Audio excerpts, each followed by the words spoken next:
now it's a matter of, well, where does O sit in all of this amongst it? Obviously there's Enterprise and they're a top team, but guess what? You go and look at APAC North and Asia. Well, the recipe's there in that both of those sub-regions had a major team that didn't qualify when they were expected to. Yep. FearX was one of them. Elevate was the other. Will that happen in OCE as well? 2 slots, 3 teams that are expected to kind of be amongst it. But could there be a dark horse? Could it be an Outlast or a Man LFO to go on a run? Well, you give me that look, and rightfully so.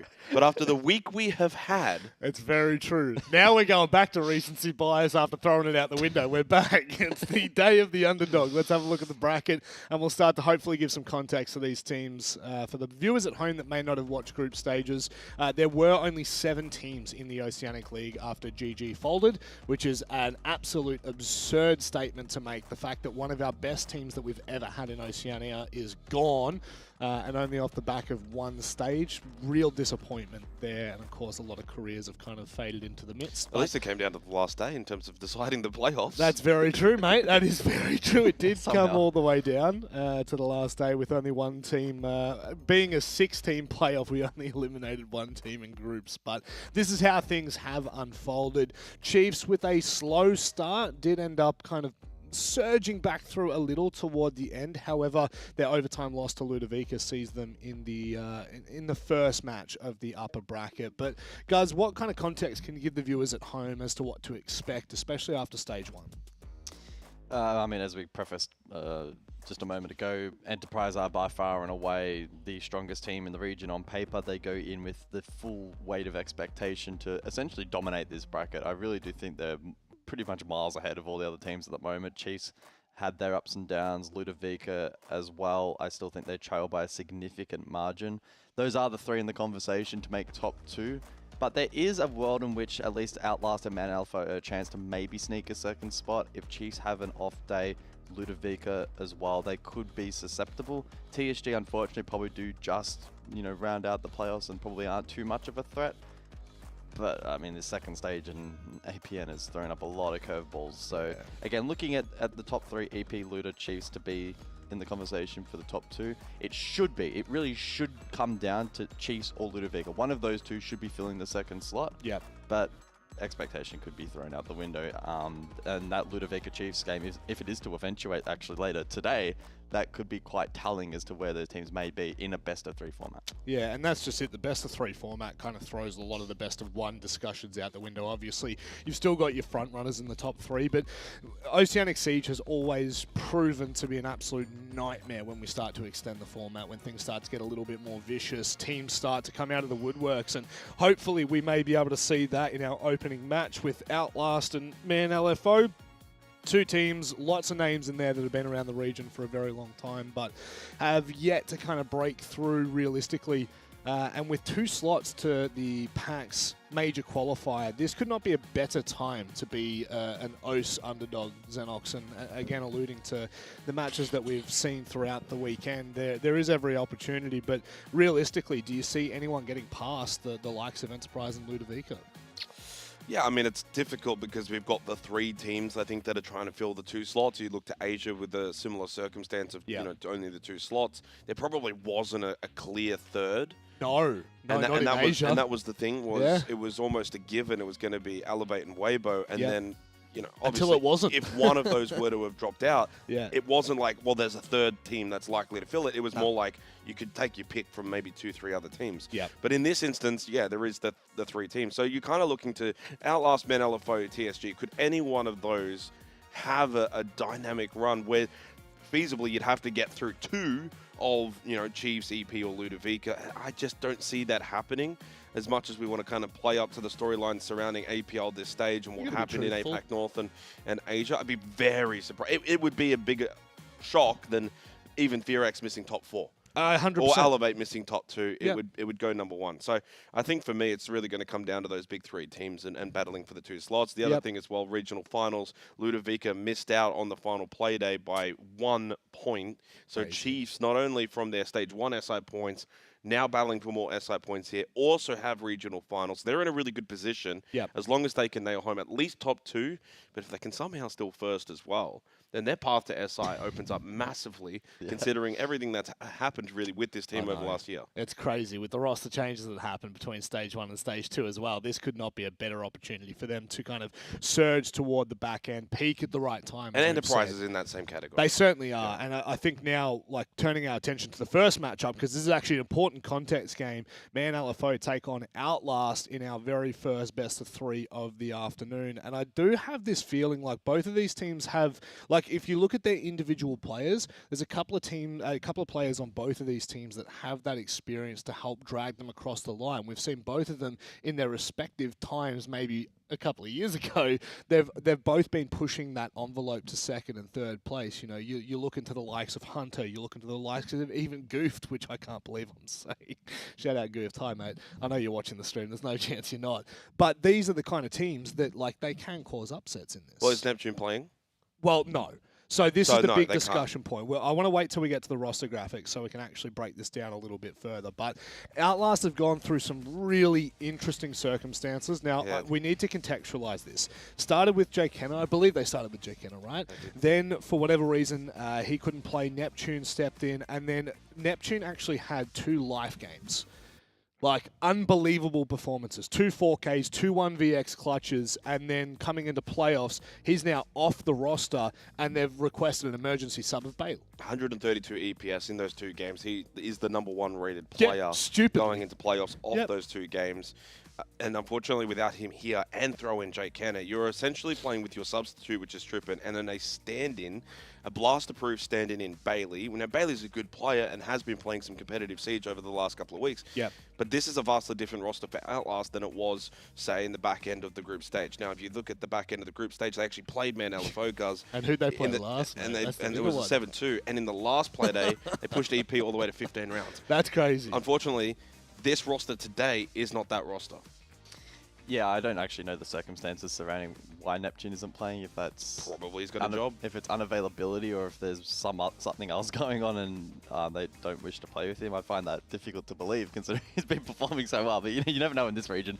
Outlast are just going to go into this game and treat it like a ranked match. They'll run around and frag. That's the only win con they have for them because strategically they're just not going to have that basis to fall back to. Unfortunately, it's just a case of at the worst time possible in playoffs with unavailabilities. And if I'm going to be completely frank, I mean, this is like an oceanic region where people have jobs and we're starting at 11. Yeah.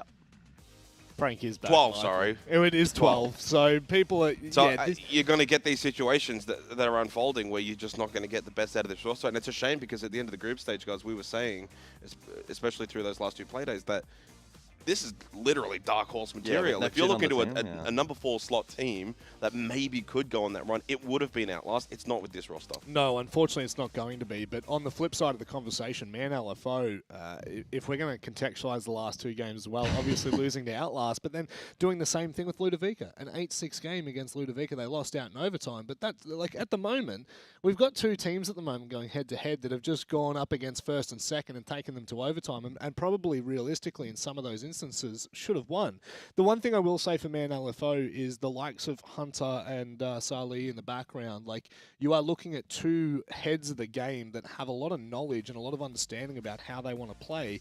It's about translating it at the most important and integral time of your careers. Right now, this is the best opportunity you are ever going to have to make not just a major, sorry, but like a major qualifier. There's no better time to peak.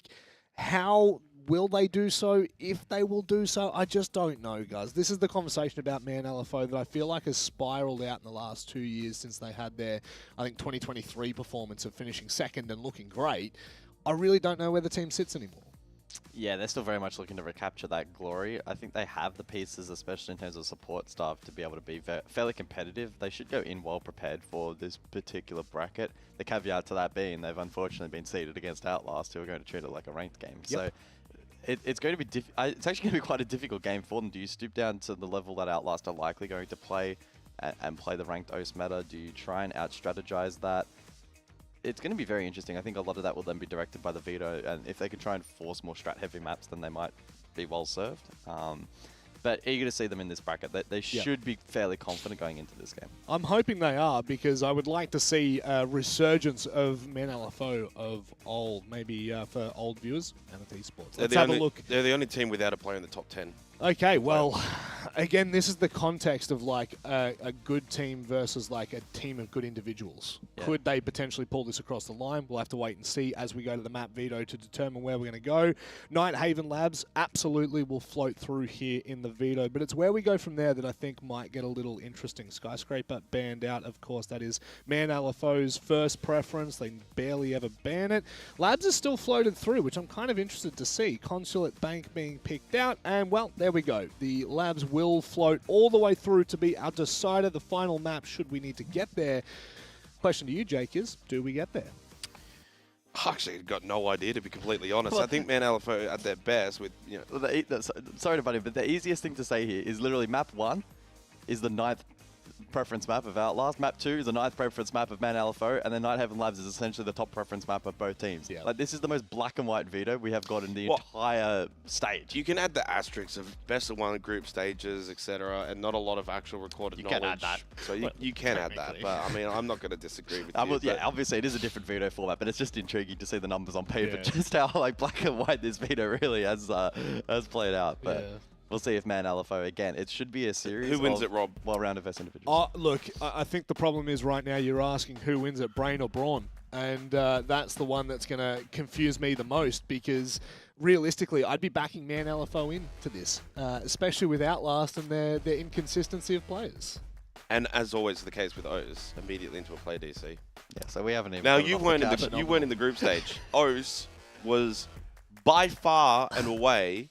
In fact, it may have actually been the only of the 3 regions that had tech issues. Love that for I'm us. almost convinced. That's phenomenal. So, look, we've got 3 days. I mean, technically tomorrow's off, but 3 days overall. It's going to be long 3 days. It is going to be a very long 3 days. I don't know what it is, but like, and I didn't want to say it, because once you say it, and then it happens. But like Asia and APL were really good. But rehosts and tech, which is so interesting, because anyone who's been a fan of APAC over the last 5 years knows how bad Asia is with their infrastructure. They know the internet drops out. Sometimes the power just drops in an entire region. Speaking of internet dropping out, that happened in OS in one of the biggest grand finals. I did too. Well, we also had the Elevate DC. We did have the Elevate DC. Oh, yeah. That is. That was an unfortunate I'll tell you what, I mean, that just goes to show APAC's infrastructure, doesn't it? It's top tier.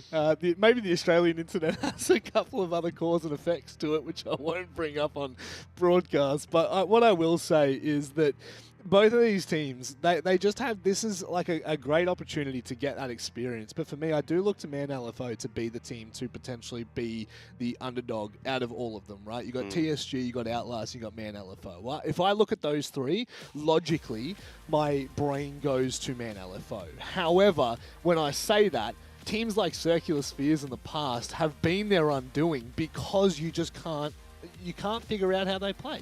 And this is essentially, for all the guts and glory, Outlast is Circular Spheres. So, you know, you're kind of left in this interesting battle. The other thing that's interesting to me very quickly, while we've got a bit of time and looking at the kind of playoff bracket and how I think it may shape out, is the importance on group stage and the seedings. So it could have actually been a really good pathway for Ludovica had they got the #1 seed. They would have played the winner of this game, right? Then you get to the other bracket final. But more importantly, what would have happened is you would have had Chiefs EP in that upper bracket semi-final. Yeah. Now, if you look at the 3, it's almost like that triangle of, I think Chiefs can beat EP. They did it. But I don't think Ludovica can beat EP, as we've seen. So if that had to happen, and then let's say, but I also think Ludovica can beat Chiefs. I'm not saying they would, but I think they could more likely over I would agree. EP. There's a triangle. So that might have been, in hindsight, through group stage, the best opportunity for Ludovica would have been getting Chiefs in an upper bracket final, beating them there, securing top 2, securing the major qualifier land, and then forcing Chiefs EP in that lower bracket to fight it out. Yeah. Now I don't see that happening. Yeah, that's fair. I think we'll get, EP into the upper bracket final. They'll play one of Chiefs or Ludovica. And then from there, so it's probably going to be Chiefs Ludovica, lower bracket final, winner moves on, loser walks home. So that I know that's taking a wild stab in the dark to guess the next 3 days, but I think that's the most likely outcome. I guess to give people a real-life example, it'd be like, I could beat you up, you could beat Guz up, and Guz could beat... No, he couldn't. That's not happening. I could beat you up, Rob. Oh, you know what? Both hands tied behind my back and still asleep. Hey, I reckon you'd have a good crack. If Daystar can beat Elevate, anything's possible. So true.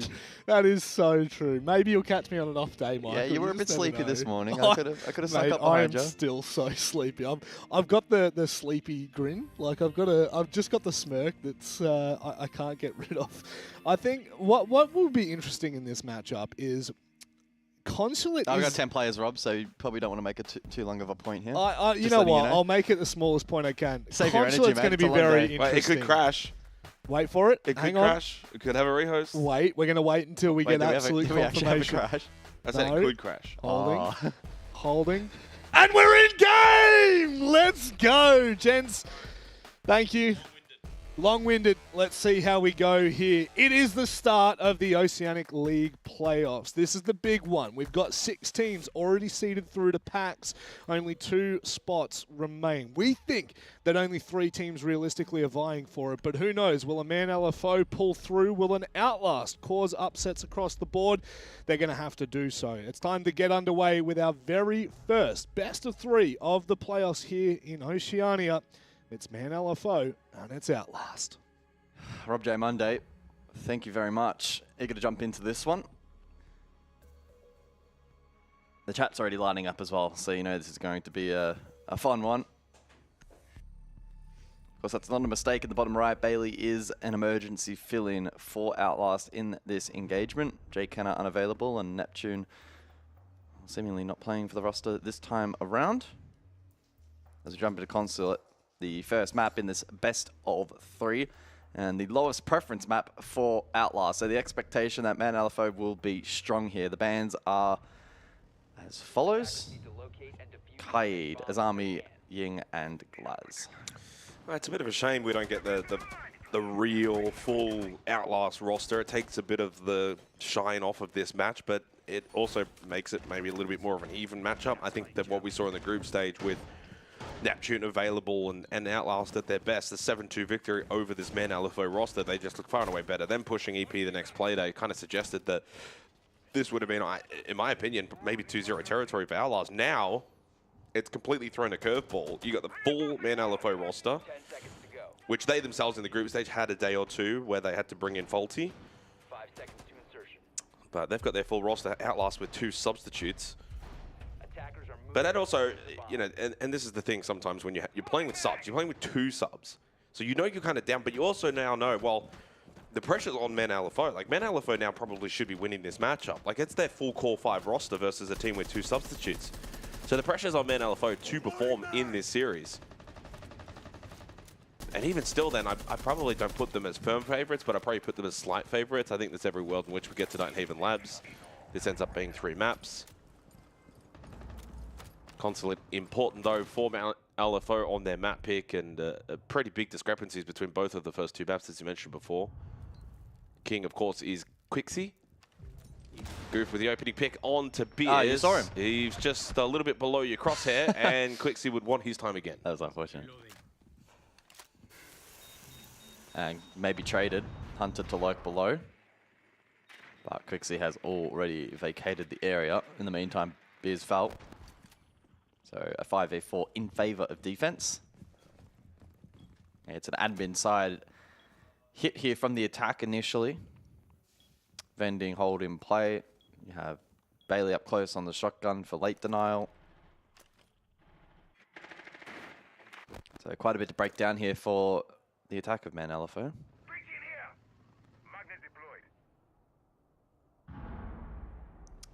Well, Bailey, of course, recently at the Logitech G Rivals LAN, so he's been able to have some He's played on LAN experience. more recently than most players. Yeah. So he's fresh to go. I mean, and he's a good substitute to bring in.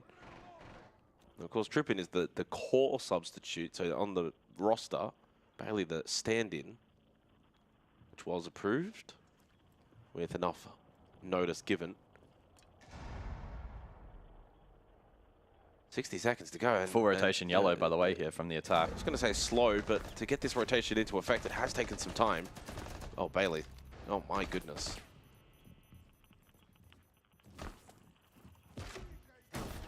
What? Okay, well, I mean, I think he got half of him because the other half of the pallets ended up hitting the wall. That's flawless.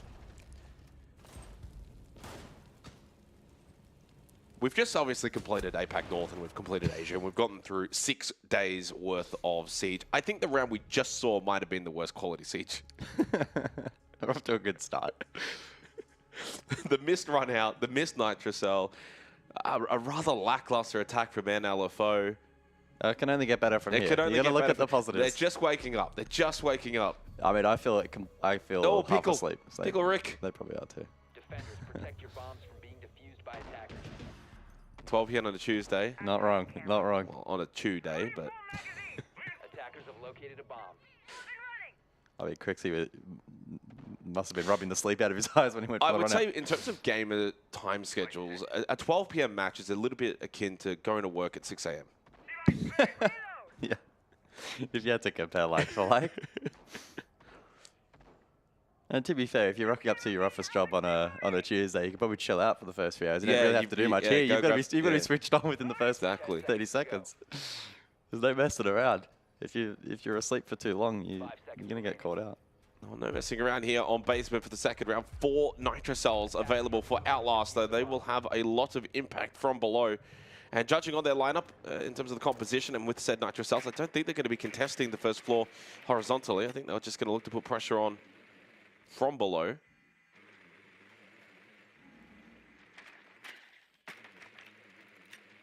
Yeah, the ram in play here from Hunter suggesting it will be a map clear, even if it's pretty consolidated here from the attack.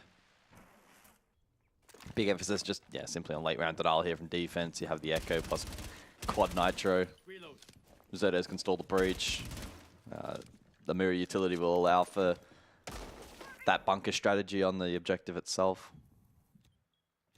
Valkyrie as well will be able to feed a lot of information. Beers is playing the IQ though on this particular occasion, and so should be able to help spot out those info gathering tools.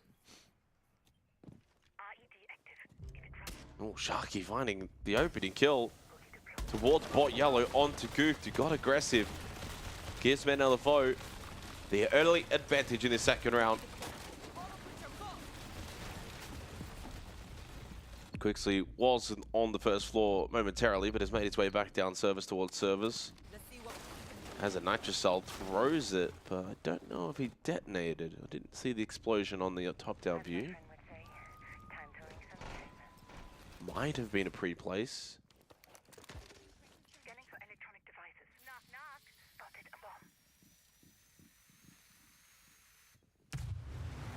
One starting out by Palarazi and connects onto Scars. So equals things back up. Main breach work here by Sharky with a secondary hard breach.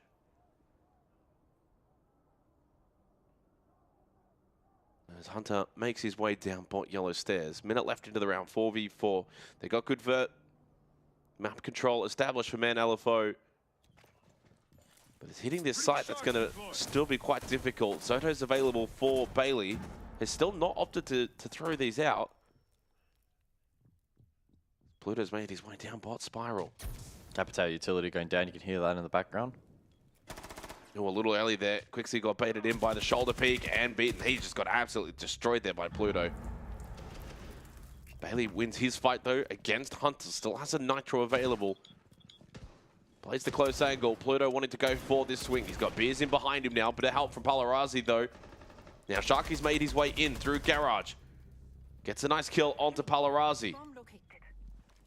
Sharky's got to think about this plant though with the last 10 seconds into the round. He doesn't need to go further hunting. Red ping swing from Beers though.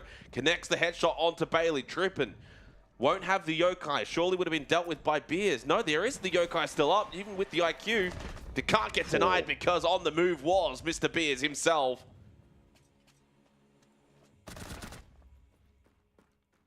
Yeah, well denied there by Beers. Trippin', trippin', trippin'. To be fair, it wasn't the worst defense ever. Well, the problem is he didn't have time to reposition to a safer location on the Echo because there was so little time remaining in the round and the plant was going down. So he kind of just had to go for broke and pray that he was going to be able to stay alive and get the denial. That Quixie had to do better in that 1v1. And really here in a 2v3, Sharky's ability to just kind of walk in. And Beers gets the free kill. That was close. Well, I do wonder, you know, is that a little bit of tunnel vision there on the Echo to go for the Yokai? I mean, I understand obviously why. It goes without saying why you go for the Yokai, but... Nah, I don't think it's that bad. It's probably more calculated than taking on the 1v2. Yeah, well, that's the thing, right? So the other option would have been, okay, it's a 1v2. The other guy's kind of close. Roughly have a bit of an idea where Beers is in the hallway. While Shark can come for the plan, do I take the 1v1 and then play the second 1v1 in the post plan? But even then, if Sharky could have then just gone, I'm pretty sure had the vault with the secondary hard breach to get back out. So I don't know. It's a tough call. And in split-second decision, when you play the Echo, you probably just back in the Yokai. 1-1. Decent start from Bailey, coming in as a last-second stand-in to get 2 kills in the opening 2 rounds. Setting breach charge. Breaching. Drone activated.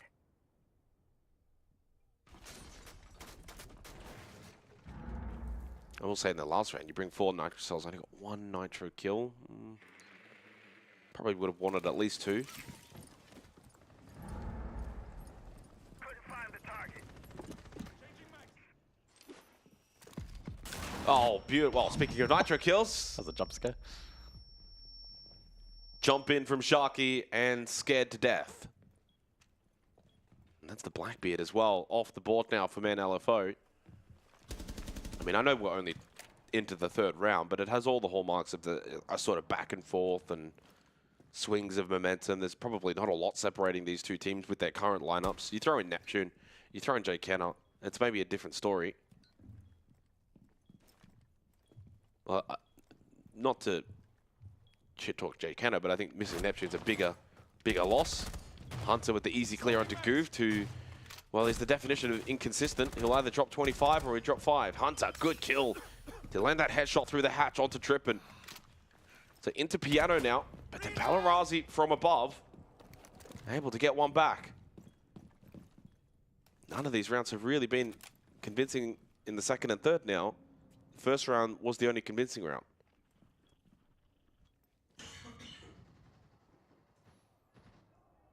Yeah, the defense could to continue their hold above all 3 members on the 2nd floor. See if Man Alpha are able to exploit that and maybe find a pocket of space to get that plant off in towards the objective, but it might be tough without a counter like above. Scars spots the head, nice shot onto Palarazi. So advantage now for Man Alpha. It's just coming down to gun battles. The strategy as a core 5 is probably not really paramount at the moment. Bailey gets the freebie onto Pluto. I'm also looking up towards Quixie. Wrapping info towards the hallway, and Bailey gets another. Now forces the 1v1 against Beers. Well, 2 young gunners in the region, Bailey and Beers. Yellow ping information, so advantage Bailey. Does also have a nitro. Frag thrown out by Beers, dislodges his position. Beers has played this so well. Well, quickly making a name for himself in this region. Straight away into the chat. Clutch Gene. Yeah, it's a good grenade there from Beers, and then the follow-up gunplay was also clean. This match, though, shaping up to be intriguing. From a strategic standpoint, I think it has lagged behind what we've seen in the other sub-regions from comparable teams, but again, how much of that is the substitute, etc. Miro Damos are the additional bans. I mean, this is where it's win-win, though, for a team like Outlast, because if they lose, they can be like, well, we didn't have Neptune. We didn't have Jay Kenner. The problem is Bailey right now is the one who's actually performing the best on the team, and he's the stand-in. He's not even the substitute.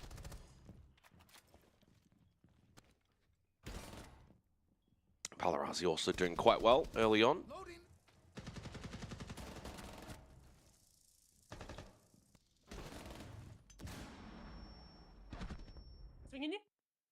Shit on! Fucking shit on!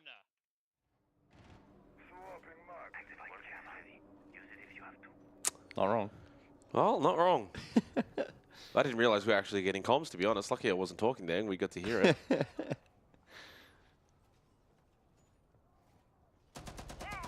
We return to the top floor for the fourth round. Outlast. This was the objective in which they claimed their one and only round. It was a flawless opening to the match. But a decent little fight back from Man LFO to go into the reattempt on a 2-1 score. Well, it's no surprising they won that round as well. The opening kill was on Tobias. He hasn't died since, and he's picked up 4 kills since then. It's a big part of the success for Man LFO this stage. Of course, for those unaware, the brother of Scars. I'm not too sure what the age gap is. I don't know if they're. I don't think they're twin brothers. Might be a year or 2 difference. They look like identical. They look identical. Yeah. Oh, Trippin catches out Hunter going for the early aggression on the Amaru. Biz is going to go down as well to Goofed. That's the second time now that Goofed has got the opening, well, not the opening pick, but a pick onto Beers. That was close. And Goofy is down at the moment. But Quixie close by could go for the revive. Although he has left him, he goes top spiral to play the window, and he gets the kill onto Sharky. Good reposition by Quixie. Well, Man LFO, 2 rounds in a row, a little bit of chatter. But Outlast will respond once again. CO meeting proving to be too difficult for Man LFO as a site objective. What a shot by Pluto. Through the softball onto Quixie. Needs 3 more kills, though, to clutch this round.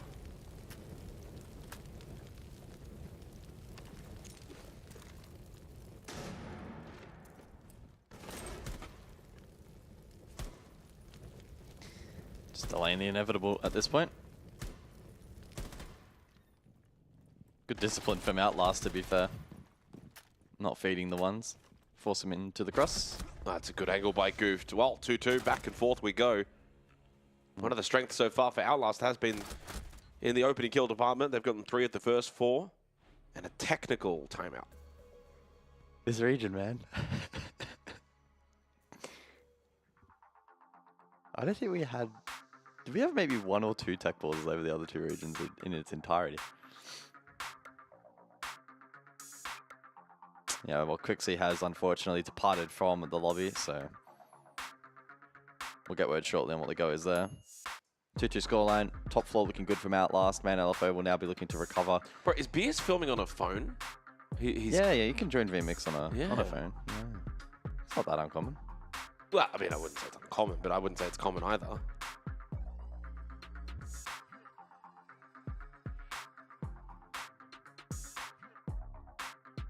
It also looks like nighttime where he is. Oh man, I'm not having the lights on. Are you like when you're gaming at home, day or night? I know you're a no light kind of guy. Yeah. Do you like the lights on, regardless of time, or is it time specific? Just have like a little bit of a lamp on, but nothing too. Like if it's during the day, is it still a dark room, or do you have the light? Well, given the orientation of my room, the sun kind of sets behind me, so I kind of have to have the blinds down. No, I am pretty much. I just keep it dark. So apparently his game froze, but he can type. I don't know how true that is. But... Okay. That's a new one. Well, it looks like Goof got angry one day. That looks exactly like the shape of a mouse. Can we get a zoom in on that? Is that possible? On the drywall. On the drywall? That looks exactly like he's grabbed his mouse and just piffed it at the wall.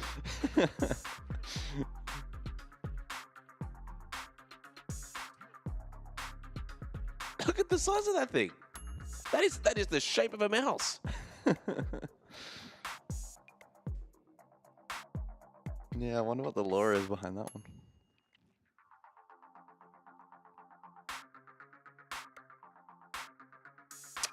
Clearly, Bailey's an anime fan as well. I always like we get the insight during playoffs to the cameras and stuff. And what's he got? He's got a couple of mouses, deodorant. That is a very messy drawer. You know things can go inside the drawer, Bailey.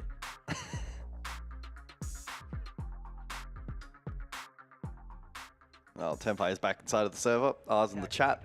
And we are good to resume. Basement, we go for round number 5. Bomb located by attackers. So what was the issue in the end? I don't know.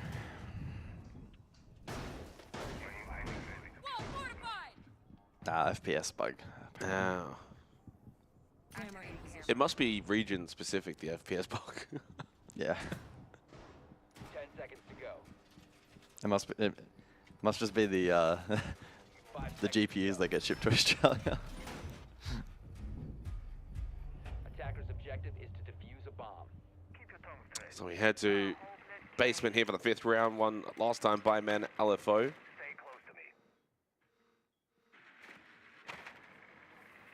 All the opening kills, by the way, have been before the 2-minute mark, so we've been seeing some pretty fast action in these rounds.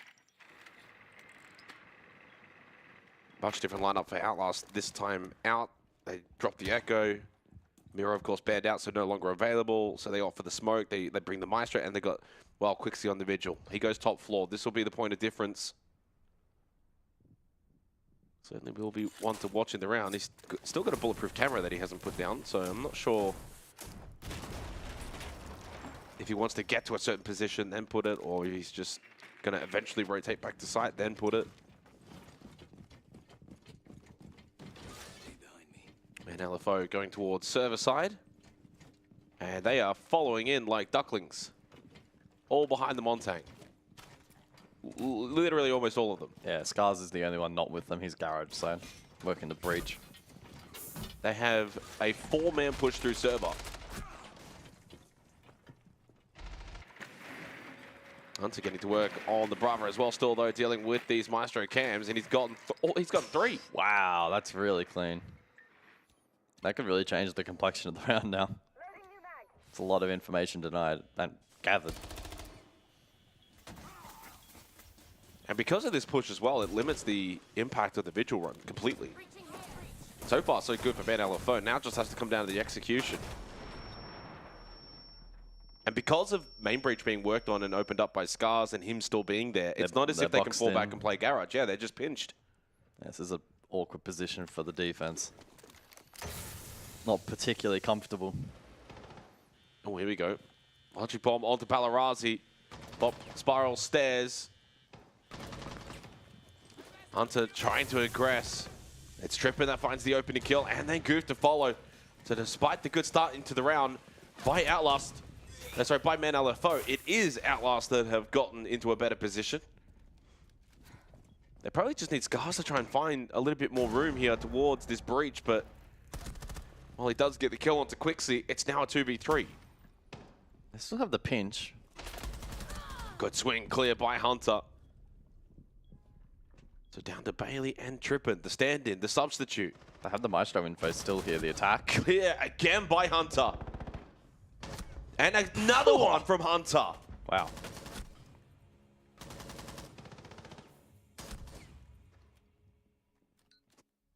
Well, it's been a pretty decent stage for Hunter. Not always a core fragger, but top 13 for EPS and coming into the playoffs, the highest rated player for Men LFO.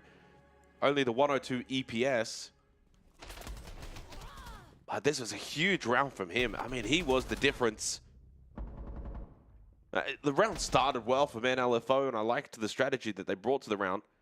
And then things got a little bit dicey. Fair play to Outlast. They got themselves kind of out of a tricky situation. And then Hunter just goes bang. 3-2 lead for Man LFO into the final round of the half. Up and running.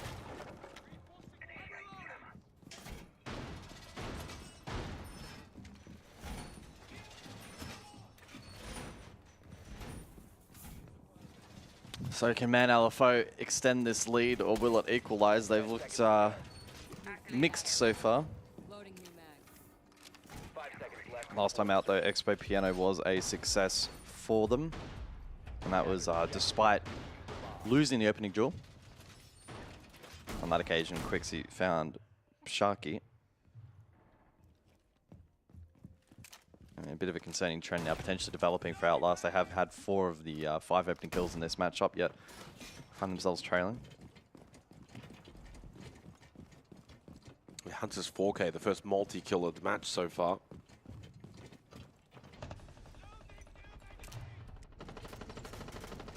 Outlast have certainly had opportunities in the second round, 2 alive. The third round clutched by Beers in the 1v2.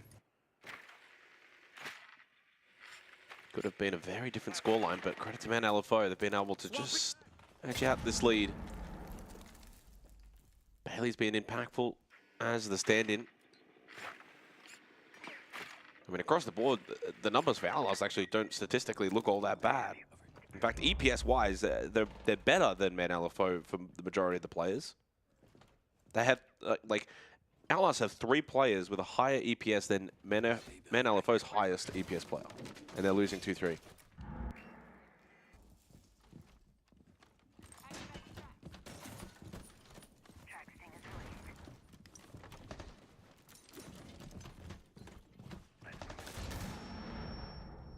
Opening kill goes the way of Man LFO. They haven't had many of them in the half, only 2 now, but they converted last time on that one round that they got the opening pick.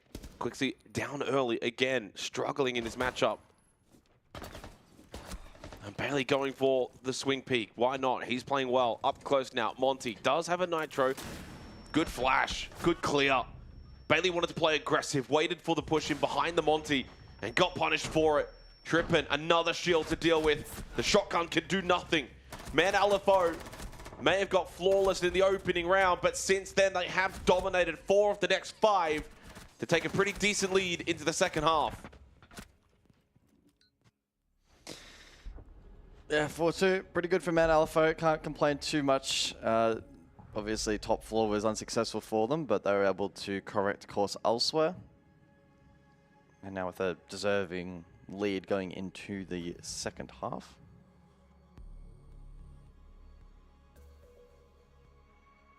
Don't really know how much more to break that down or analyze the half. It was pretty scrappy.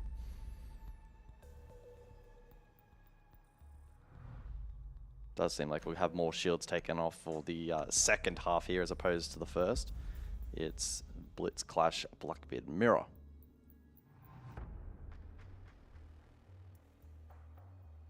Shields were used in 4 of the 6 rounds by Man LFO. Clash wasn't used once by Outlast.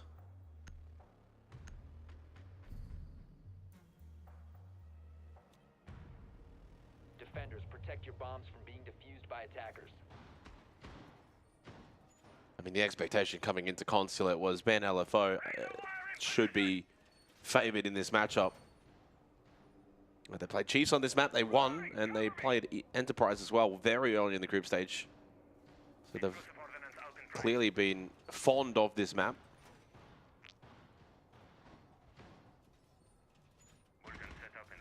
And Outlast without Neptune, certainly lacking a bit of firepower.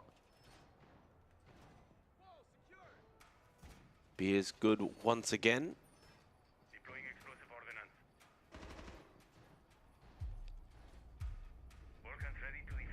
Attackers must locate and defuse a bomb. Just like in training. Stay together and follow my lead. Winner of this series will play Enterprise later tonight. So it's a long day for the winner. A short and sad day for the loser. Loser drops down to the lower bracket.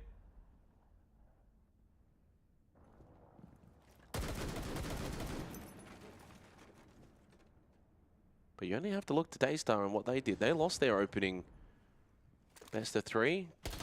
Didn't even make the upper bracket semi-final and went on a big run. Okay. Saying. I feel like you're clutching. That's straws. That's straws. So yeah, the kind of clutching that I know you're good for.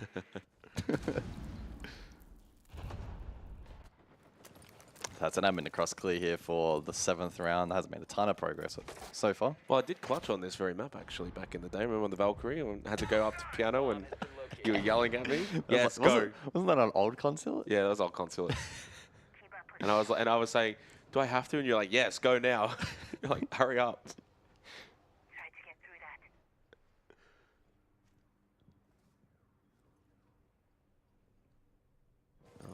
with no goof now, you do lose the Grim. And LFO will be able to hold pretty strong defensively on CO meeting. I really don't expect top 4 to be won by the attack. If Man LFO couldn't do it, I think Outlast are going to struggle more so on this particular side. It's very challenging, especially when you're playing with the standard. Very slow pacing as well. Bailey caught on the rappel vault in. Good reposition by Scars, and yeah, I mean, this round is just done. Palarazzi, Quixie, both outside. And not even remotely close to the site. We haven't even seen the site at all so far in this round with a minute left in. Both rotate over.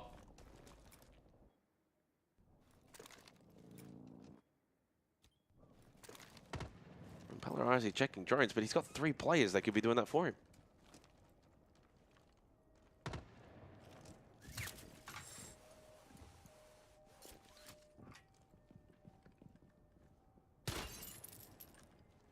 I'm going to sleep. Taking a nap. Yeah, this round is over. Top 4 seemingly too difficult to break down for both teams in this head-to-head. None of the attempts have been even remotely close. I mean, this is just stat padding. They're not trying to win the round.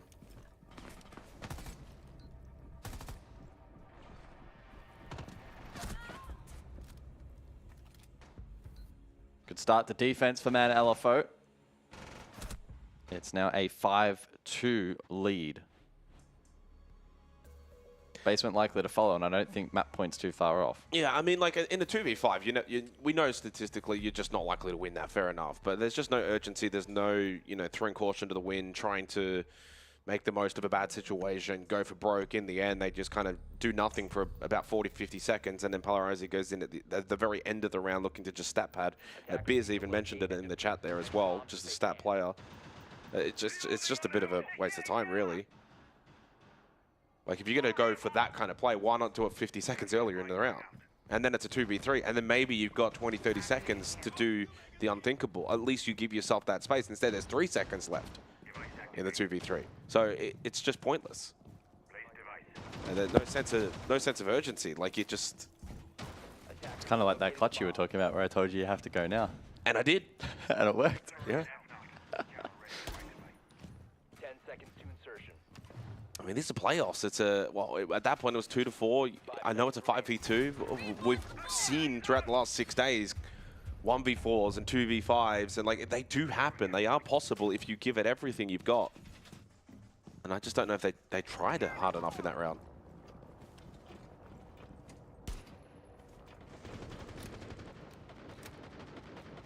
So Basement for the first time in the second half as Men LFO have now extended out to the biggest lead of the match. They've won 5 of the last 6 rounds.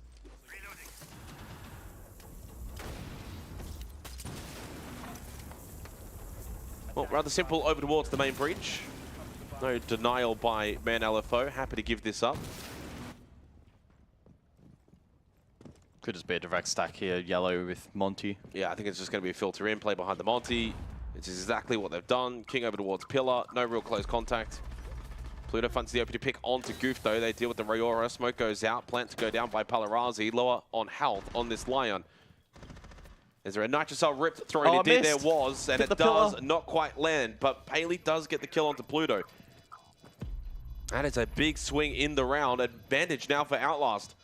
35 seconds on the clock for Man LFO to think about how they can take this quickly. They deal with King. Quixie got no cover, no help. Over towards Breach. Now Sharky can play to Round deny over. there's no one on this.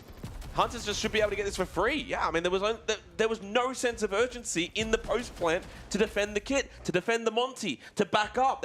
The positions are just awful.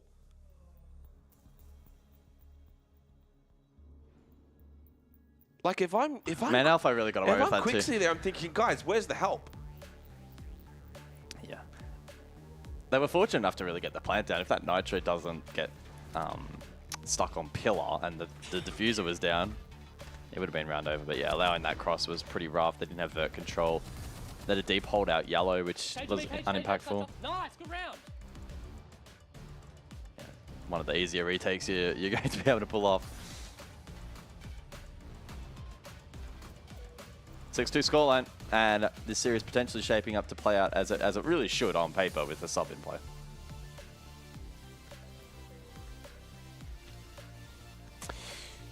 Yeah, I mean, we prefaced it on the couch, didn't we? And it's not just a sub in play. It's the fact that Neptune's not in play. That's the biggest difference. Which, if you're Neptune, you've raised your stocks in the last 2 games of group stage. There may be teams that are like thinking, well, we could get him in full time. But the problem is, of course, the availability, which that seems to be an issue. And that might, you know, and to be fair, you think about OCE historically, there've always been certain talented players that maybe haven't been able to get the most out of themselves career-wise because of availability issues. It's just the unfortunate nature of this region. It's pretty much almost impossible to be full-time unless you're on the best team. And even if you're on the second best team, 10 seconds left. most of those guys are still working. And even on the first best team, you probably still got a few of those guys working. Yeah. Attackers are heading out to defuse. So it's Expo then for the match point, or first match point round here on Conts. Outlast off the back of the attack, looking to cook something up here. They do have the Ying and the Deimos. I mean, Docby Line duo as well should be pretty direct here, I would imagine. I don't think they're gonna look to waste too much time. You're just checking if Rob's got an. Well, I was checking if he was awake. He hasn't got it up yet, so No, he knows something we don't. No, I think he's just chilling. I think He's either not paying attention, or he's got a lot of faith in He's Outlast. hibernating. It's been a long week for Robbie. Yeah, I mean, he's not known for hard work, or being a hard worker. Hardly work. He's not even looking at us, so. He's locked into sleeping. Bailey with a big chunk of damage onto Hunter, and eventually does get the kill. Well, Bailey's been certainly useful as a stand-in player, not part of the roster. I mean, he's almost. I mean, he's equal second frag. He's not been an anchor for the team, that's for sure.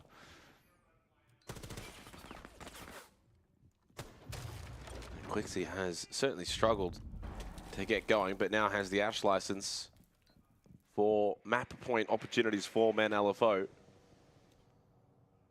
No one on. Oh no, Sharky just rotated down. So it's one side, 2 above, and Scar's lurking back up now. He was previously basement.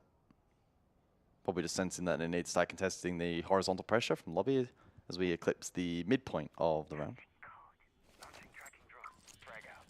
Oh, great frag grenade. Really good clear. Really, really solid clear. Some of the better siege we've seen from Outlast in this round, and it should go rewarded. That is easily their best round of the map. Undoubtedly. They clear out Expo Piano perfectly. Far better patience, good utility usage, good clears, good teamwork, and looking in sync. Keep this map alive a little longer to 6-3. The scoreline is now. And so for the additional layer of bans now to follow.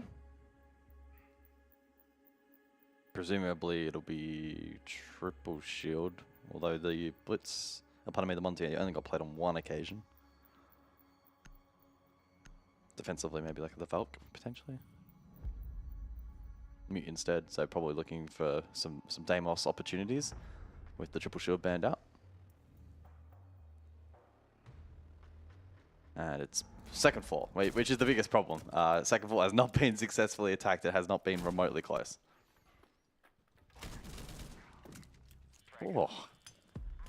Well, the replay operator isn't asleep. I'll give Isaac that much. That was clean. I thought we might have gotten some Outlast comms. Maybe not. Yeah, I'm not sure how that works. Do they have to give permission? Parental permission. Yeah. Well, look, if Outlast can somehow pull off the miracle here and win this side, it does actually, oddly enough, open up this match a little bit more.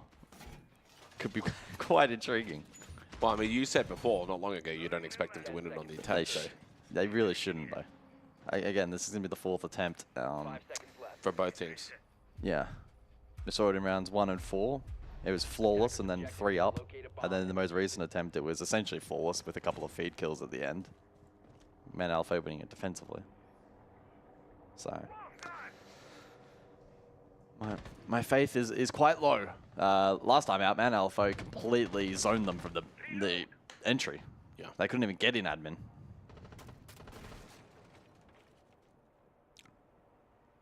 But based on the positioning, though, of Ben LFO, I think they're more so sensing a bit more of a CO hit this round. And they're not extending out towards admin.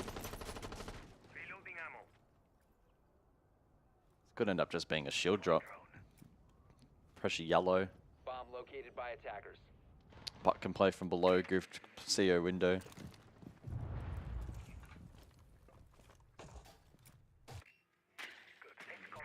Quixie makes his way in. Yeah, this could be an awkward timing though into Hunter who's lurking. Ooh. Has he been seen on that drone though? I wonder. Oh, yes, he has. Great clear from Gooft, who's now up to double digits, and Gooft is starting to put in a shift. Will it be a case of too little too late, though, for Outlast and himself? As you said, if they win this round, suddenly it looks far more doable in terms of forcing overtime. Quixie now getting involved too. Well, he said in the chat at the end of the last round, if they're getting a little nervous. Nitro also not connecting. Good kill, though, from Beers. Good reaction. There's a charge forward from Goofed. Well punished. Well, he almost timed that perfectly. Just stalls the tempo of the round out here a little bit. 2 gas babes available for Sharky. I still think they want to go for that default hit. And the swinging comes in from Trippin, and he dies immediately to Beers. That's now kicked down over towards default. Pluto then shuts down Bailey, and this should be the end of the map. Indeed, it will be. Down to Quixie. Has to make his way top floor up yellow, and does not have the diffuser. And still one more gas babe to follow this as well. Yeah, just stalled out completely.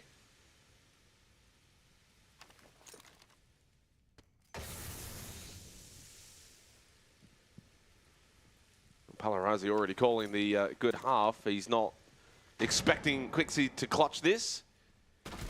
Well, Beers was a little slow to react, but Pluto was not. Man LFO, in the end, rather comfortable on this map of Consulate to begin this best-of-3 series, 7-3 over Outlast.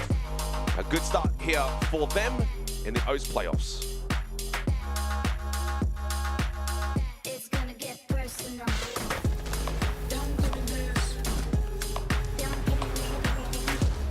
That's what you get when you act the fool. You're gonna get paid. Better watch your back.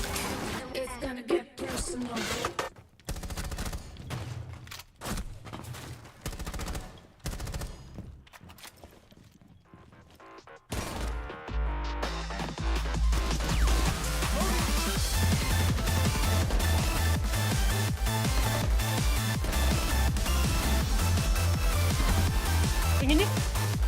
Shit on! Fucking shit on!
You know how they say it's not the destination, it's the journey? And the journey of 1,000 miles begins with a single step.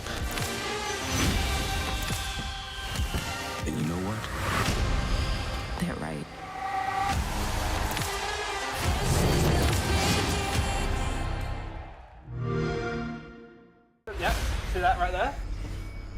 I feel like you need to get around that. It's a bit of an upgrade. Hey, what's going on everybody? For APL Stage 2, I'm Dev Marta and you're watching Shot Ones, the show where we eat hot wings and ask even hotter questions. Today, I'm joined by Enterprise Esports player Bappin, hot off the plane from EWC, 10 tournaments under his belt. Welcome. But the real question is, how are you with spicy food? Shit. Well, I'm sorry, but you got your work cut out for you today.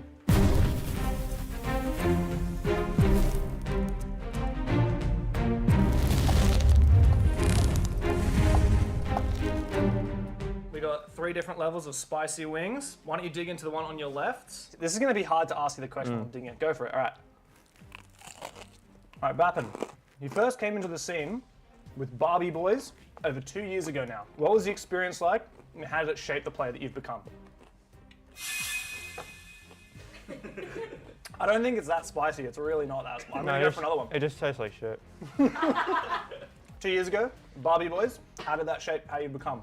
I think Cairo got dropped or something. Him and Prez wanted to rebuild just before the stage. And I was playing ranked, like 24/7. I was grinding and they reached out to me. I think I played in like a shit team with Cake and Mons. So they saw me from there, so they asked me to play with Saved. It was. So how did that experience affect how you've become today? That experience did nothing. I didn't learn anything from President. I think Cairo was good. Cairo was good to team with, yeah. But once I got off, that 2-year journey with President, I instantly skyrocketed with someone else. So. What do you think of the wing? You haven't eaten very much. Yeah, they're really good. Are you afraid to eat the spicy bit? Because it's actually. Do I have to eat the whole thing? I mean, ideally, at least eat some more of the spicy bit. I tell you what, I didn't have lunch today, so this is pretty damn good. Yeah, I just ate Nando's.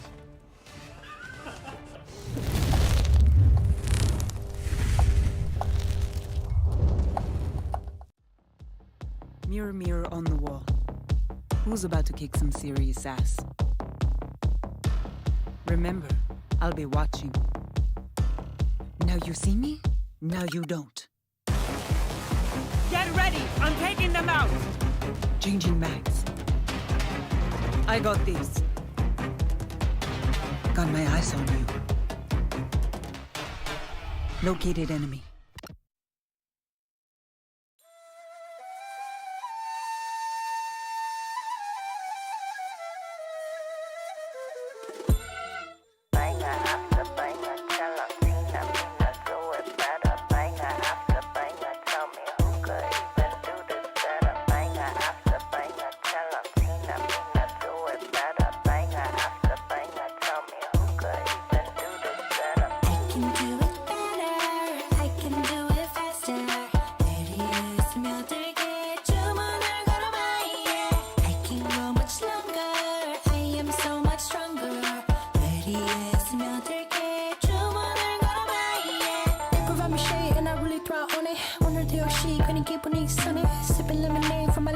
Honey, let me spill the tea on all these haters all love me. Broke up all the killing it, winning attitude. 당당하게 올라가, see my altitude. 나랑 맞서 싸우면, baby, you would lose. If I wasn't me, I get it, I would hit me too. I can do it better, I can do it faster. 내리에 스며들게 주문을 걸어봐, yeah. I can go much longer, I am so much stronger. 내리에 스며들게 주문을 걸어봐, yeah. 자신과의 싸움에서 지면 야구를지. 매일매일 일어나서부터 보는 거지. Look in the mirror, say you're a winner. 주문을 걸어봐, yeah. In a bad mood, 바꿔버려 in a hurry. 꿀꿀한 기분 털어버려, I don't worry. Get through the weather, feeling get better. 주문을 걸어봐, yeah. I can do it better, I can do it faster. 내리에 스며들게 주문을 걸어봐. Truly one of the games of all time. That's all that can be said. An interesting performance. Unfortunately, Outlast had us kind of stringing along in the very first round. A cheeky little flawless, and then from there, it spiraled out of control. Man, LFO took complete control. And while Consulate's in the books, I know we're not going to talk about Consulate because it's a little bit of a concern. But, guys, what are your key takeaways here? I mean, does this... The series doesn't bode too well for Outlast if that's the first map. I mean, you say that, but then we go to Bank next, which actually is, funnily enough, the lowest preference map for Man LFO, much like Consulate was the lowest preference map for Outlast. So perhaps that trend can flip. Although Outlast, of course, are compromised with that, current squad. Yeah, refill kind of situation that they're injuring. Bailey played well. I mean, Bailey played Yeah. well. Like, he was not the anchor for the team in this matchup. No. I think just obviously in terms of well-rounded polishness and strategy-wise, they were short of the mark. It's a bit devastating. A little bit. I'd kind of hope for a little bit more from Outlast, but like you said, bottom preference. So hopefully, moving across the bank now, we can see something a little bit nicer from Outlast. My big concern here is, and this was the discussion going into it, Brain versus Brawn. Yes, Bank, it can be attacking sided, it can be a lot of fun, but if you've got a team that actually knows what they're doing, regardless of how much they play Bank, Bank's been in the map pool for a very, very long time, they should be feeling very confident on it. So going into this, are we backing Outlast in, Jake? Do you reckon we might see a third map here? Well, I mean, it's like what you're saying, right? It's not as if Men Alpha have never played Bank before. It's not as if they're going into uncharted territory. So I think it's just a case of throughout the group stages, best of ones, you got to ban something. And so it's going to be, a map that also Outlast haven't seen what Men LFO are going to do on it, for instance. And the fact that Outlast have only played it once themselves, they pushed Chiefs to a 7-8. That was about 20 days ago or so. But yep. I would probably say Outlast, though. I backed them in here on Bank. I thought Bailey looked really good. Drippin had some good moments. And if Goof gets going, especially on a map like Bank, I think they can take it. He does hold the record on Siege.gg for the greatest performance in a single map, so who knows what to expect. Right now, Outlast, unfortunately, they go into this map after being 7-3 down. And for my general co-casters, let me just say, the longer it takes you to get there, the longer it takes for the game to get started, the longer the day goes. So on that note, Jake's actually moved the quickest I think I've ever seen him move. His butt is scurrying across to the desk as we are ready to get underway with our second map of the day. Man LFO go into Bank 7-3 up on Consulate. However, as preference, we don't know what to expect from them here on Bank. This is Outlast map pick. Well, let's see if Outlast Gaming can bounce back here on Bank if they want to progress this series a little bit longer already. The trash talking has begun inside of the server. Quixie referencing the fact that his mouse was charging on the first map and now that it's off charge, it's over. What are your thoughts on the sense ban? Yeah, I mean, quite intriguing. I guess that's for the basement target, right? Try and force the default or the gold hit as opposed to the mid-site drop.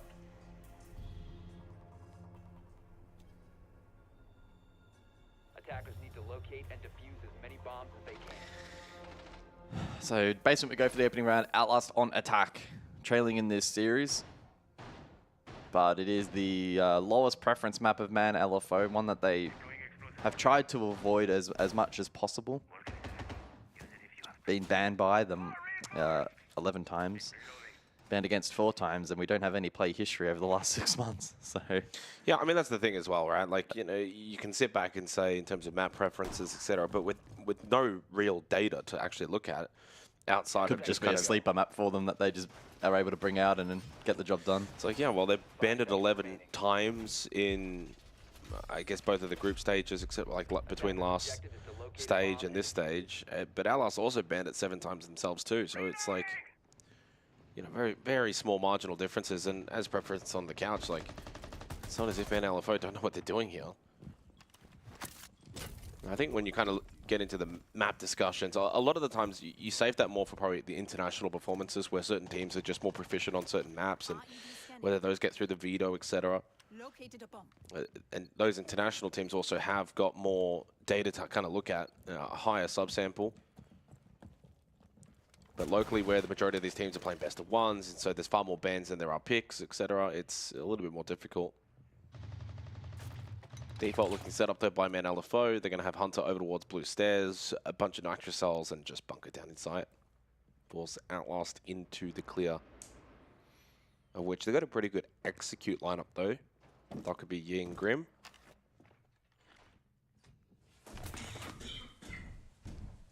And double impact amps as well to deal with the Kite Electro Claws.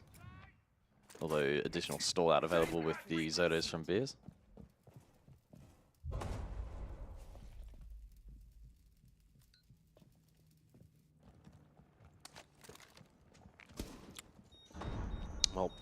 Typically, the pacing for basement on bank is dictated by what the defense does, whether they go for first floor horizontal pressure, poking and prodding, some kind of lurk roam. But if it's going to be this bunker strategy, which is very common on this side, then you're expecting a 20-30 second execute at the end of the round.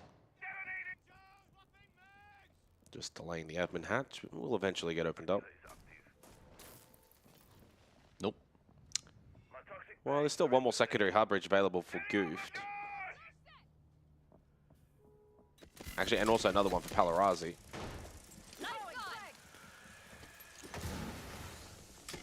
He swings this into the gas, babe. Goof then gets the shot onto Hunter. Really good clear. Played the drop as well with Quixie. Secondary hard bridge to open up this server wall. I do wonder, though, if the lack of hatch pressure ends up proving costly in this round, though. Could go for a late garage lurk, and I think they might. Well, they have got admin hatch opened up. Oh, yeah, okay. Goof, though, throws out a Candela, losing his life. Bailey's now going to slip in, try and get this plant down. Oh, and they win the garage duel as well. Trippin takes down Pluto. That's big. Good long shot as well by Quixie, and with that plant successfully down into the 4v2 post plant here on Basement Bank, this should be winnable for Outlast. Just brute force their way through. Sharky wants to go deal over towards Garage. Only spots out Trippin, deals with him, but this is just pretty much impossible. 25 seconds.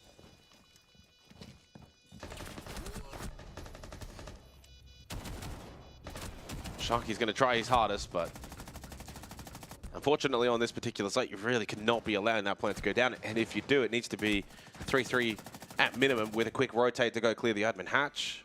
You've got to be switched on. But with that player Trippin in garage as well, if you don't go clear him, it's really difficult then horizontally to go across over to CCTV. Really good start for Outlast Gaming, though. It's certainly a good turnaround from them compared to their Consulate performance.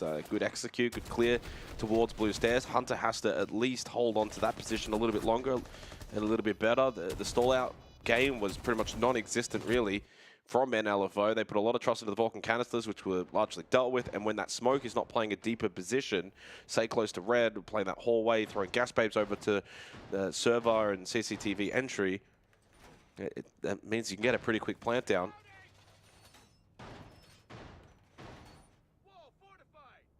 I think they, like, what do you drop, though, from that lineup? You clearly bring the Warden up against the Ying. The smoke hole towards blue is very common. Obviously, the Goyo stays. Do you just not bother with the Kaid? You bring the Tachanka, you get a couple of extra hits of denial. Attacker's objective is to locate a bomb and defuse it. Those are the rounds that, on defense bank, you really need to be winning if you're going to find success. They now go top floor.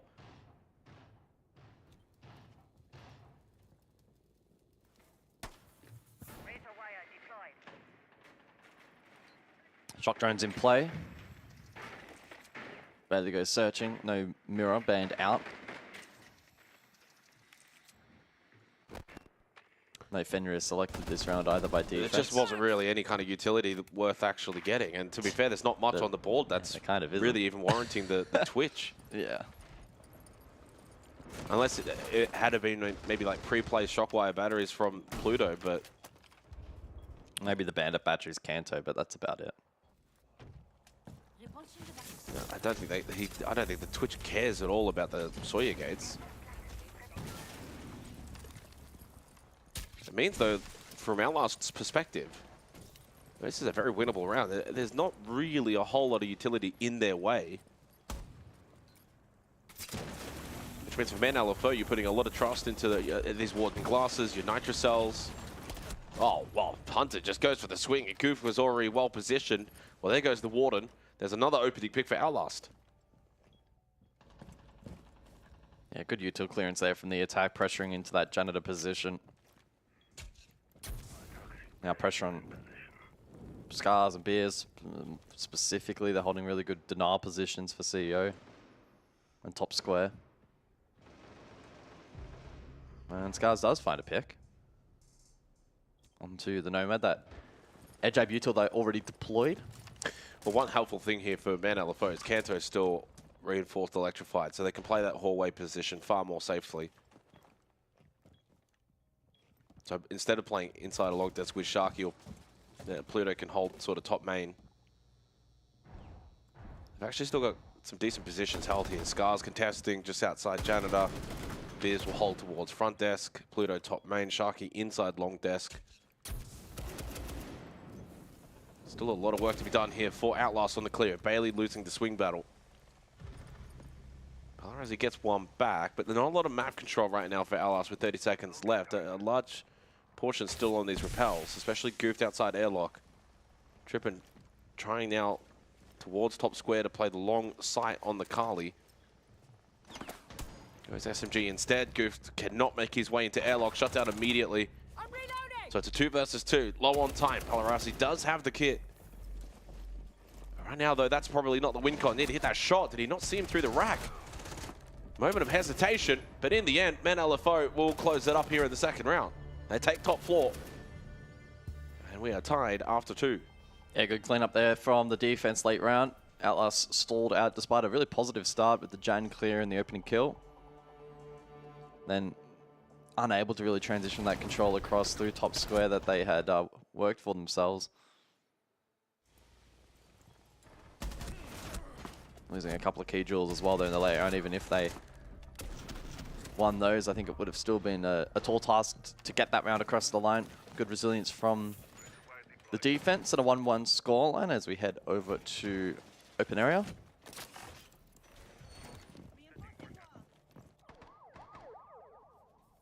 And I think in terms of players to watch for the remainder of the half, probably Hunto. Yeah, a bit of a slow start, 0-2, can be hot and cold. But when he gets firing, he can be really quite dangerous. I had a couple of standout moments back on Consulate. 10 seconds remaining.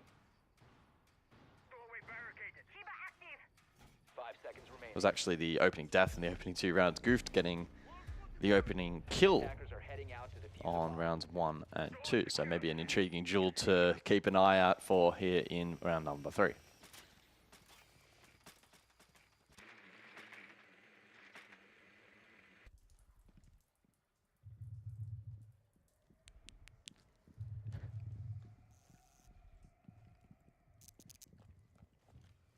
It's been a rough series for Quixley to get involved.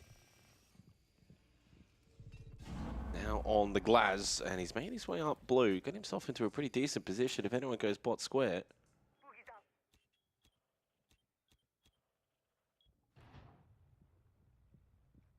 Top floor centric hold though for Man LFO, so they do need to be mindful that Quixley's got himself into a good position, that if they kind of get back to site in a hurriedly manner, he could be there in a good spot to cut people off. He's the only one in an advanced position for Outlast. The other 4 members all still outside of the building, largely wanting to put the pressure on these players top floor.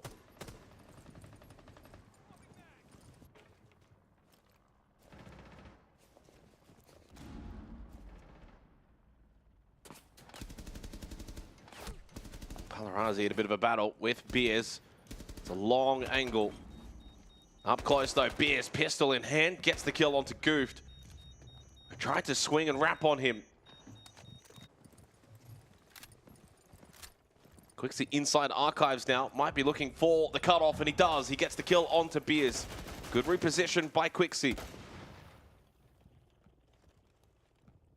So pushed out off blue stairs through square into Archives, and again in a threatening position.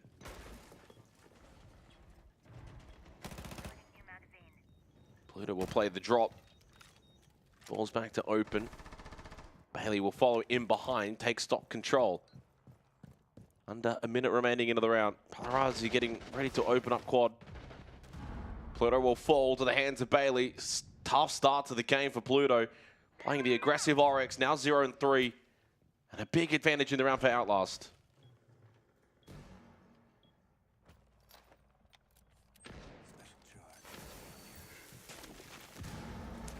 30 seconds then on the clock. Scars, good. Oh. So too Sharky. Now Bailey and Trippin left in the 2 versus 2, and the Blackbeard is dead.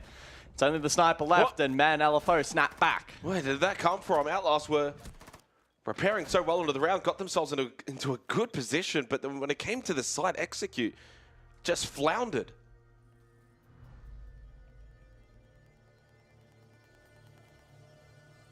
That was a very, very winnable round for Outlast Gaming. Quixie, one of his better rounds that he's been able to put into the server this series, goes unrewarded. A 3K from Scars, Sharky with a good kill as well on the Azami. Man LFO take a 2-1 lead, so while they did lose out on basement, they then actually go second floor, first floor, win those sites, back to lockers and CCTV now.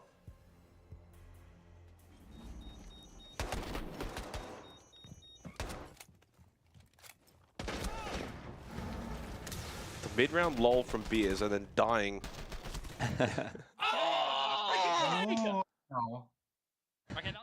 Some interesting comments. I don't know quite what that was.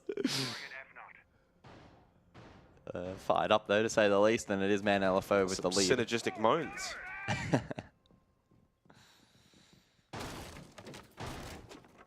Well, basement, unfortunately for them, wasn't all that great last time out, but if they can polish this, then it gives them a pretty significant advantage in this series, and they start to look quite good to run home with a 2-0. Outlast on their last basement attack, they were quite strong. They cleared Bull efficiently. The Rap Garage late was good, and they were able to find picks against that plant denial as well. Really just going through that checklist nicely.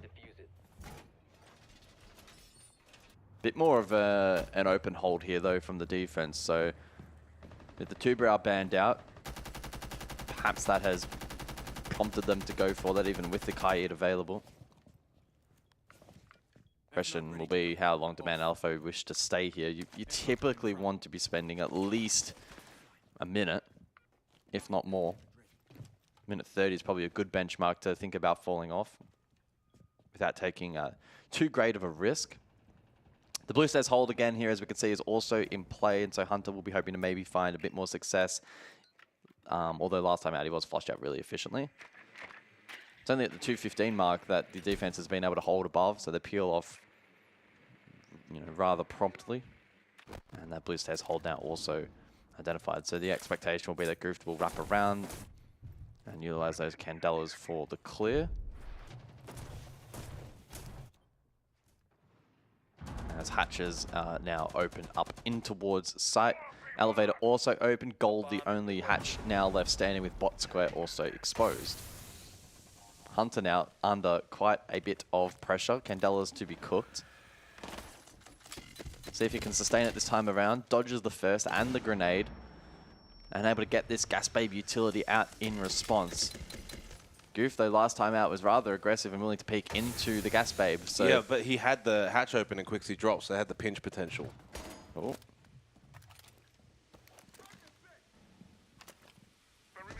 Does he swing?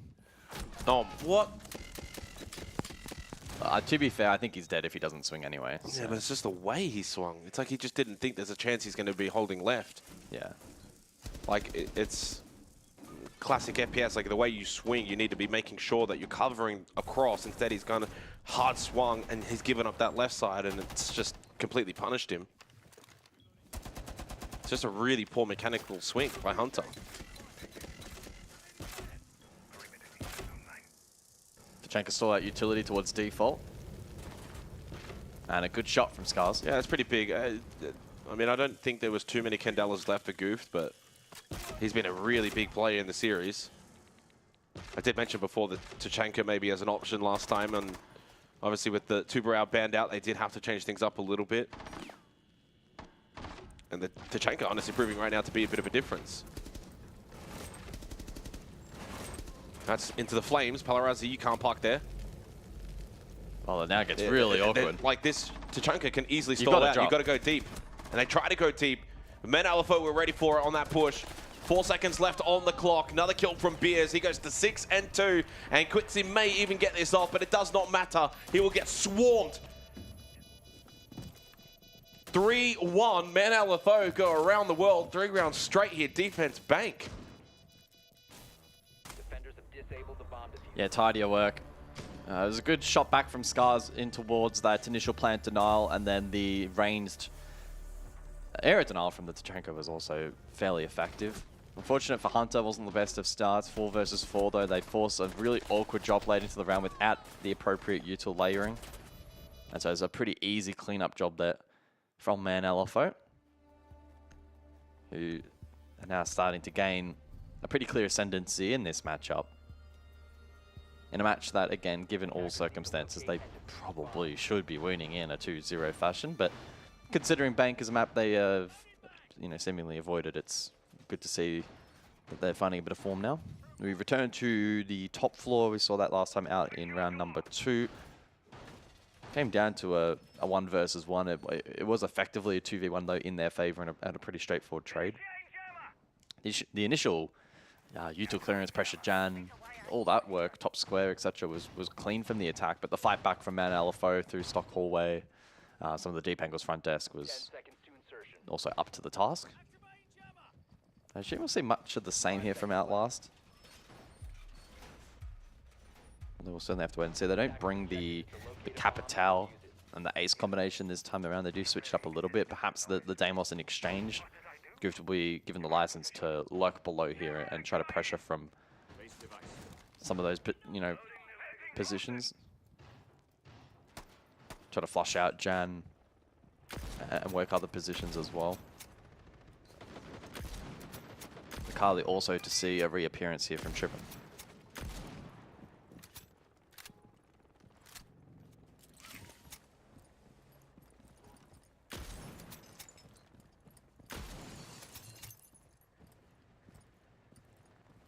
Gooft has been involved in every single opening exchange so far through 4 rounds played, so therefore he should be the one we watch. And he's going 3-1, mind you, as well. Yeah. Well, all 3 of his kills have been those opening kills, and then that's it. So he hasn't really been able to kind of kick on from those early advantages. Hunt has also been opening death 3 times. Some funny little coincidences here. He's inside of the building right now for Outlast Gaming and trying to play off this yellow ping. And funnily enough, yeah, he might actually get this kill onto Hunter. Again, Hunter's able to get away, and Hunter will be the opening death for the 4th time in 5 rounds, but it's Bailey that gets the kill, but courtesy of the pressure by Gooft. Stand-up shot, Gooft don't losing to Pluto. So Gooft has still not got a kill when it's not the opening kill, and Hunter, 4 or 5 rounds, has been the opening death. Beers, meanwhile, is putting in some really good work on Bank. Now 8-2. And suddenly a big round advantage for Man LFO. As Bailey falls, the round is essentially null and void. A 3K multi for Beers, 9-2. Palarazi, the solo top square. It's a 4-1 scoreline that's shaping up.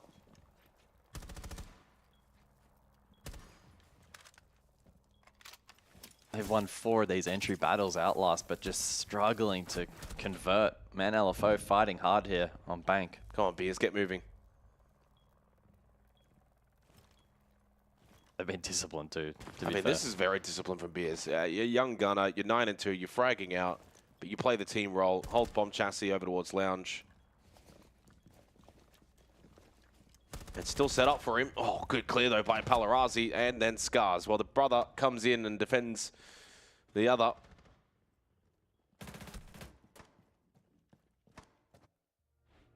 (4-1).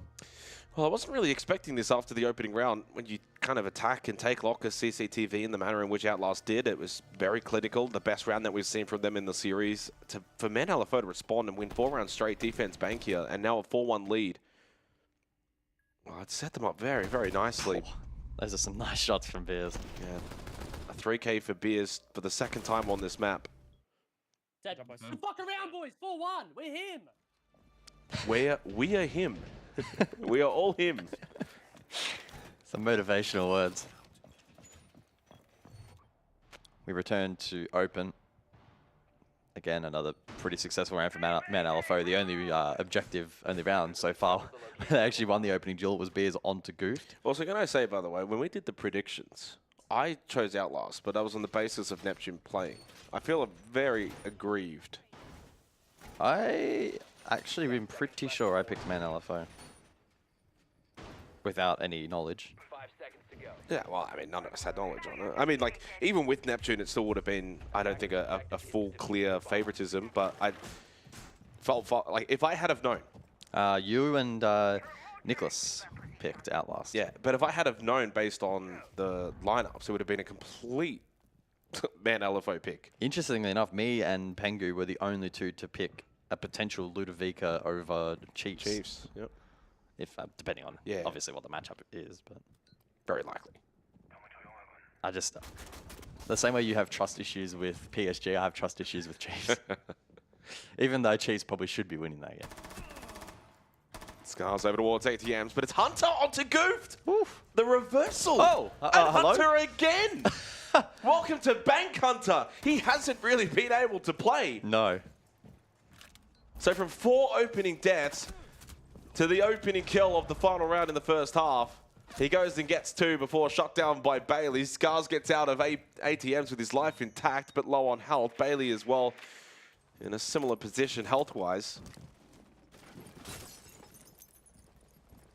But yeah, I mean, I absolutely would not have chosen Outlast if I had known Neptune and Jay Kenner weren't playing.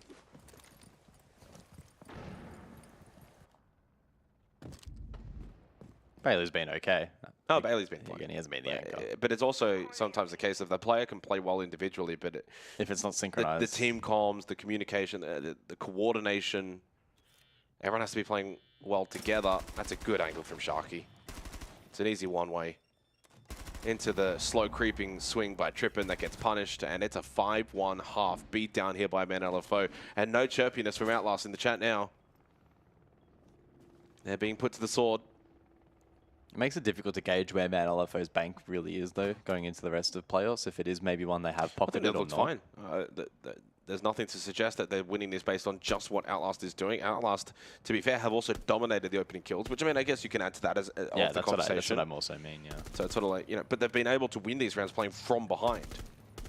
Playing against Goofed, who's been able to, at times, you know, just walk in, get free opening kill. But their ability to win the 4v5s has been strong, and in the rare case that they do get the opening pick, they've been very dominant. We'll see what their attack's going to be like, of course, in the second half. And Man LFO do have the actual worst opening kill percent in the league, 41.5. Yeah, it's the kind of team that if they can find improvements in areas such as that, the whole team will just become far more competitive. Quixie knows he's not winning the 1v4. Doesn't quite get the free kill. Time will run out. He'll keep... No, he doesn't even get to keep the KD.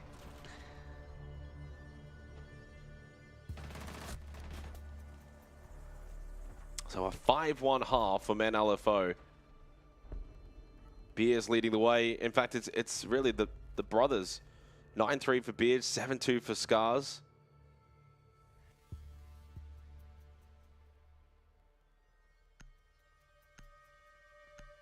As we head into the second half now to really see if Man LFO... this will be the most telling. If they just come in and win the 2 attacking rounds and they win their 7-1, then their bank's pretty good. It's not bad then. But if it ends up being a bit of a struggle, back and forth, bit of an arm wrestle, the scoreline ends up, you know, in 7-5 kind of territory, then you can probably say, yeah, okay, maybe it's, you know, based on the opposition.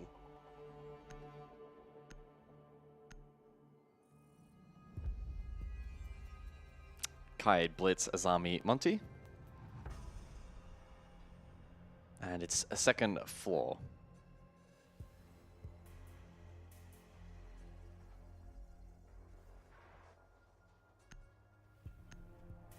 Man LFO with, you know, little expectation to make the top 2, but who knows, they could potentially be someone to play upset.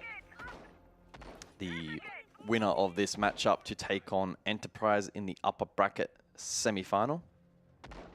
And that will no doubt be a incredibly challenging game, given Enterprise are by far and away, by essentially every metric, the best team in OCE for the year.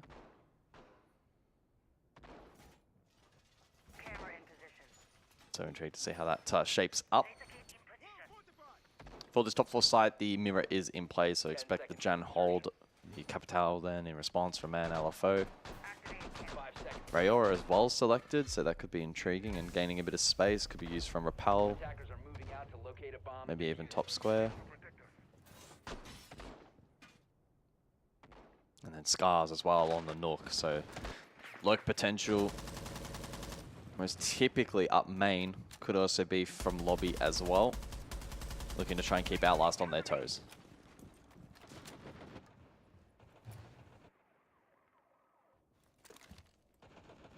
Oh! Well, Goof is switched on. Yeah. The early portion of these rounds has been really strong from him. Four kills for Goof, 4 opening kills for Goof, though. That's the thing. So now he's going to get more than just the opening pick. He's been involved in every single opening duel except one. Yeah. Every single one. Except one. Well, Hunter has been in everyone except 2 now. For better or for worse. Mainly for worse. 1 and 4. It's been rough. To be fair, he did get assaulted pretty hard, especially on basement. Oh, good start for Outlast, though.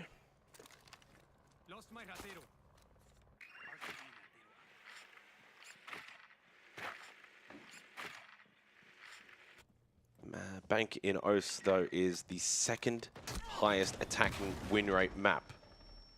So I guess if you wanted to look at it negatively, that, well, so much of an attacking struggle here from these 2 teams, it wouldn't be probably a good look deeper into the playoffs. Palarazzi does fall.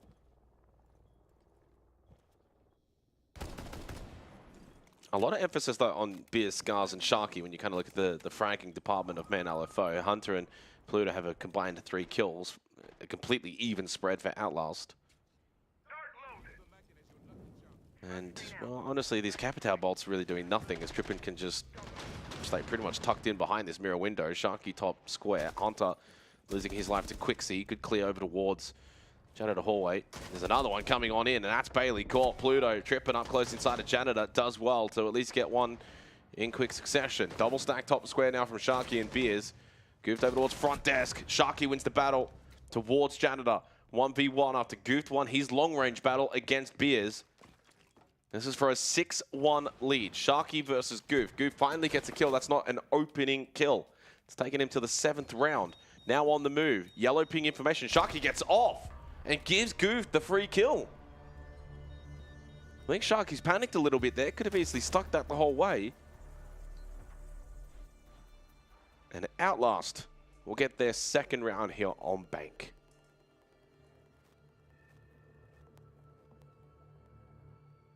And a good start to win top floor. Now they go basement. Every world in which this goes 5-3.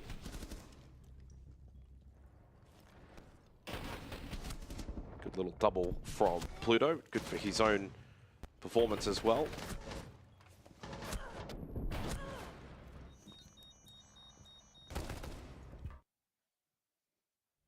The power of Goofed. At his best, one of the really solid players in this region.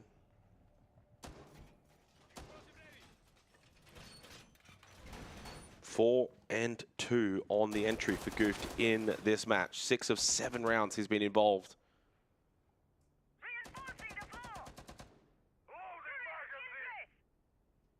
And the first multi-kill as well for Outlast in the entire series there from Goofed with the 3K.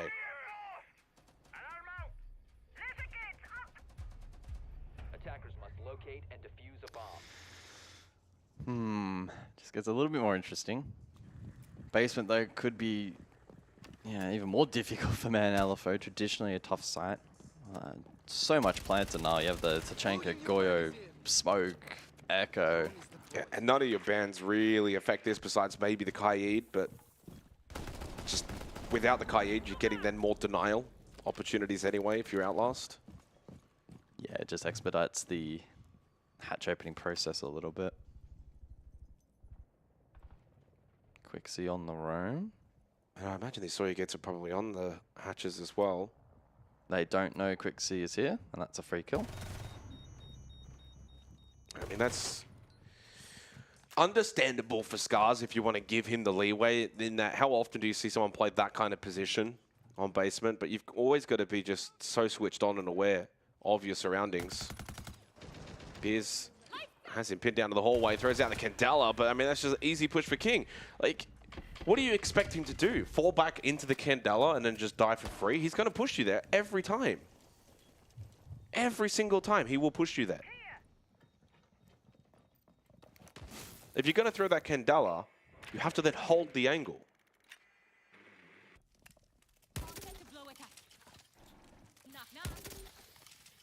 And then if he doesn't obviously push it, and you hear the Candela go off, then you swing, and he's going to be full white.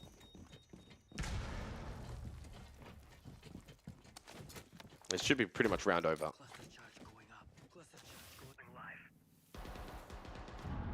And this is also going to get Outlaws back in the chat. So the mental side of things as well, they're going to start giving it to Van LFO. Already saw Quixie actually while we were watching the replays. He said in the chat, 2-5, uh-oh. Like, yeah. I'm sure he'll reference it again, 3-5, uh-oh. Yeah, I do not envision Man Alpha being able to win the round from here with all that utility denial, 2-man advantage. Like, the chances are minute. 3 gas babes, Yokai, Tachanka, Shamika launcher. I mean, yeah, 40 seconds. The only way Man FL win this round is if they can just find the next 3 kills simultaneously.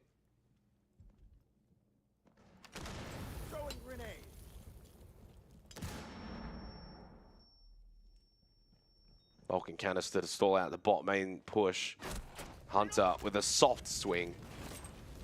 That was a check swing where he didn't really want to fight. He was just more so clearing out the position. Pluto goes deep. And in the end, Outlaws do win out the round that they were always going to win after the early work. 3-5. Uh-oh, indeed. And there's the uh-oh from Quixie in the chat. Oh, no, here we go.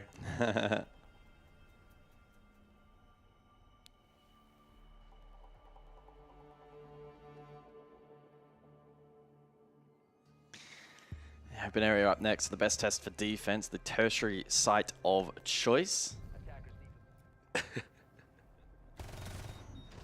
It's just a bad round that went worse. I mean, losing the opening pick for free, poor trade main, all that utility layer, they were never a chance.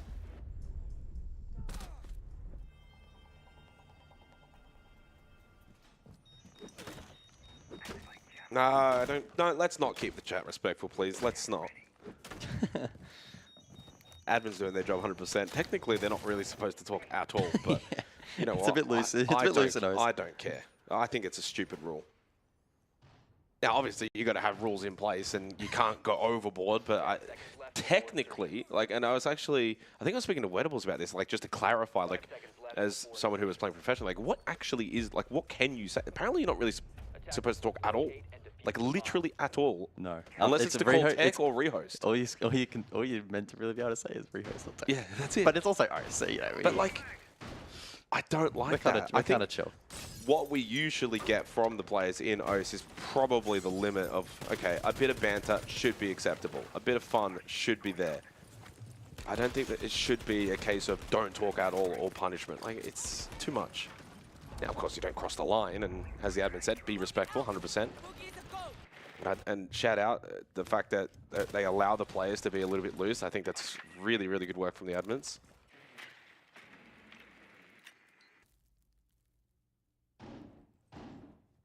But, you know, you kind of look at, like, Asia, for instance. They say nothing all game. And then as soon as the round over, you just see this wall of just, like, absolute trash. Especially if it's Weibo. Especially if it's Weibo. You have to redo your lunch order. We're going somewhere else now. Which is a real shame because the last place we were going to go to was... That looked amazing. I've had it before. It's really good. I feel shattered. We've been baited there. Although this place looks pretty good too. So. So minute 45 then on the clock and util being layered. Line of sight. Oh my god. How did Goof lose that one? He's been so good finding these opening kills, but gets absolutely dismissed. It's a 4-4. I believe a direct trade. Yeah, this is not looking good. Your lunch order or the round? Yeah, the lunch order. Well, I mean, yeah. The round is still very much a seesaw. It could go either way. There's not much here that I want, not going to lie. This is... What do you mean? There's a prosciutto one. Surely you like some prosciutto. Or the chicken focaccia. Well, the problem is the prosciutto one's got mushroom in it. Well, just get the mushroom, get it taken out. What do you mean? It's 2025. You have that. You have that option. Well, I mean, this doesn't say I have the option on that. Oh, well, maybe you don't have the option. That's what I'm saying. Anyway, 40 seconds in the round, 4v4. And LFO would like to get this map done as quick as possible and not allow Outlast to get the mental game going.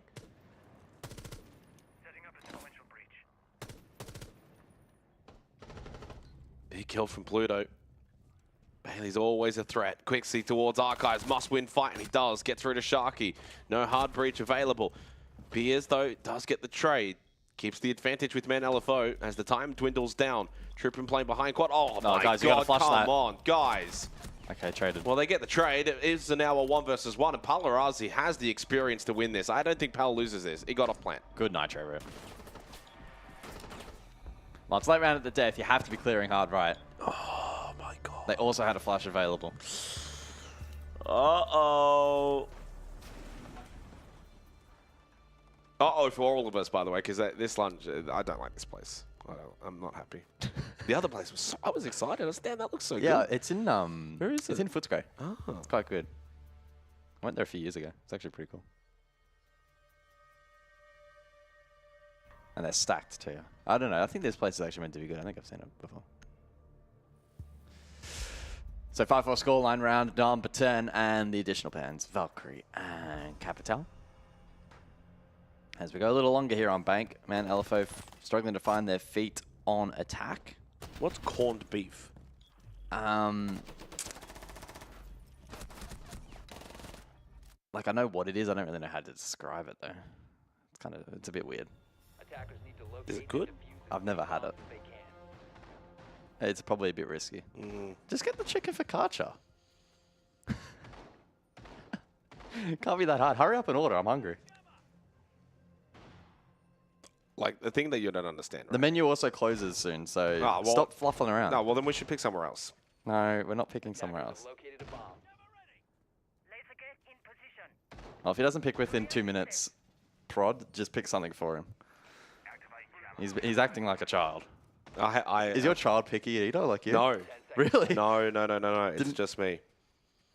Jeez. You must be hard to cook for then. Crumb chicken, vodka sauce, parmesan, lemon, rocket, and... not a big fan of rocket. Well, look, given the way that this game is going, you have a while to pick.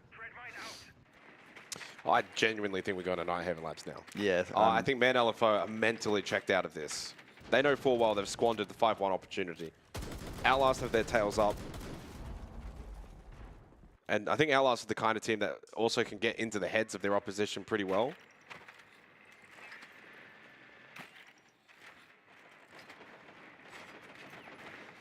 So the Brava in play, Hunter Scout site with the Cludge. Able to actually go quite deep and spots out quite a bit of that defense. In fact, essentially, he's just been able to scout the entire setup if they didn't know it already. So provided that that is relayed.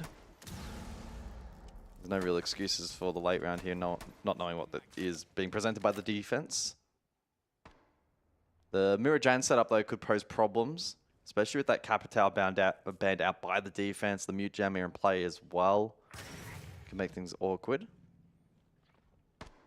Rayora used over towards airlock, so that's probably where the repel will come through for the attack. Sense as well, ready to be deployed. Beers can cut off the site with those ROUs. Candel's to follow, and the util layering here from the attack looking okay at the moment. Oh, the screen from the ROU is not amazing. Scars needs to be careful, playing in a very exposed position, but still able to survive, but not for long. Palarazi with a good swing, and Sharky also falls. The lurk-up main is good from Hunter, though. He's third in the match and almost able to collect a second. A 3 versus 3 here in a winnable position for Man LFO. Trippin forced to swing. He dies, and Hunter continues to compound. Goof needs to find 3. Wouldn't put it past him with the DMR in hand, and there's the first. Goof can win this. Pluto's very, very low, so a lot of this now is on Beers. Beers going for the plant inside of CEO. Players behind the bomb chassis. This plant will go down successful. Goof knows that Pluto's going to be holding the long angle from Janet up. There's the swing, there's the kill. He was low on health. Now he's got 40 seconds, or slightly under that, to go and deal with Beers, who slipped into long desk. Love this reposition. Beers has actually got the cross now towards the airlock. Beers should win this round. Goof is thinking he's playing back of sight. Beers, the reposition was perfect. Got himself into the best spot to get the 1v1. Man LFO on match and series point. And there's no uh-oh in the chat after that one. Man LFO with 2 opportunities to close it.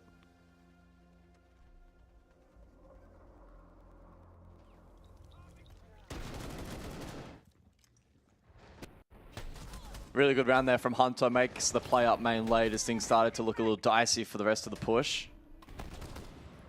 Goofed a valiant attempt in the 1v3, but Beers with a really good sneak reposition. Nice, Jaden. Kept it quiet and was able to land the shots required. Up to 13 kills for Beers for what has been a pretty successful stage for him so far. A 102 APS heading into the day. Positive KD and entry.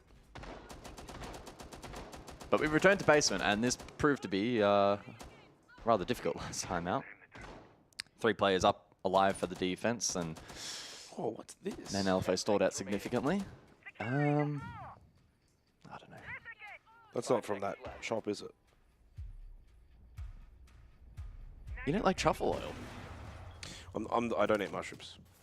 Yeah. That's actually a lie. I do eat mushrooms. I don't like eating mushrooms.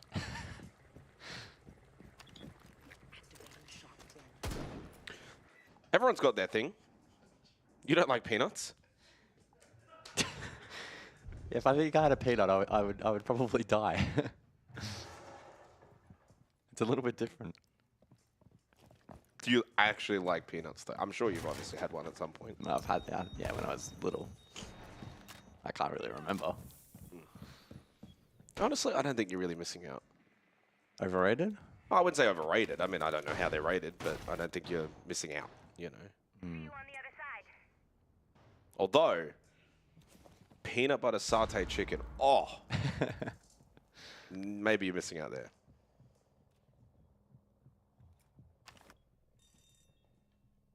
Two-round advantage for Man LFO. I mean, they probably should have won this a little bit earlier.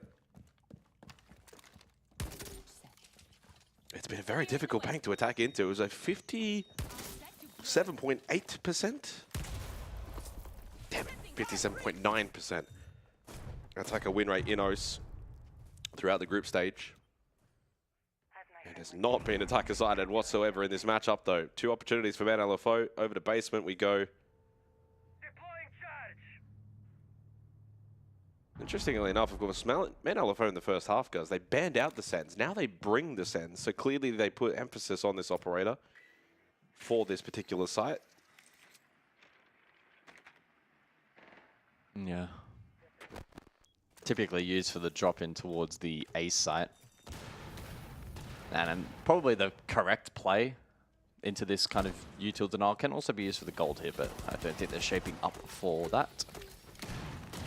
Probably a turtle plan here, although diffuser is in the hands of Sharky, and he's going to have to run through the denial here. A bit of an unorthodox setup here from the attack. 40 seconds, still 16 launch shots, 2 gas spades. Launch shots. Shamika shots. I can't even get words out. And a nitro. Suffice to say, there's more than enough utility. So it prompts the rotate. We've got 2 ROUs. They'll just drop and send it. Well, let's see. Man LFO are going to go for a last-second ditch rotate. Trippin's already well positioned over towards Vault, but it might actually be the admin drop here by Sharky, and indeed it will be. So a little bit of an off-angle plant that they might not be ready for. Palarazi, though, able to get the kill into Hunter, and even though that plant will successfully go down, Man LFO losing far too many members. Sharky just trying to get out of a very difficult position, does so low on life, and then eventually finished off. Scars kept himself in a deep spot inside of CCTV. But this round is done. It will be 6-5. Oh. Ooh. Oh, nicely done from Scars, but yeah, I mean, he was just so outnumbered. I was going to say, without anyone above, it could have been dicey, but Outlast win out basement as anticipated. Man LFO left with 1 more opportunity in regulation.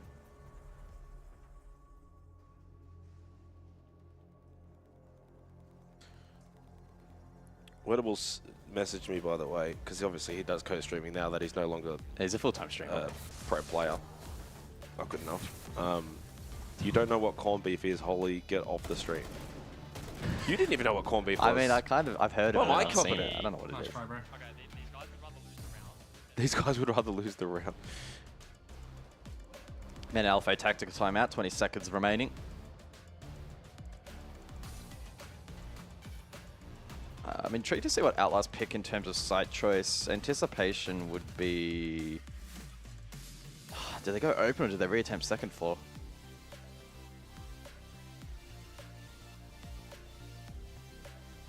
Final warning in the chat as well from the admins regarding chat. I know you guys at home couldn't see it, but...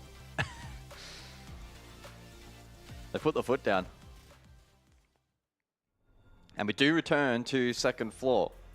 Came down to a 1 versus 1 last time out. Man LFO able to win on that particular occasion. Beers on the lurk through site. Let's see if they can replicate that success here and close out the series in a 2-0 fashion. Again, it is going to be the Jan Mirror hold. Twitch for counterplay. But it does look like Man LFO dropping the Ray Aura this time around. Jammer ready.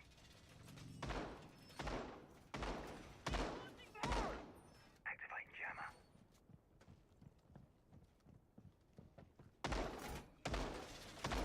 10 seconds left before insertion.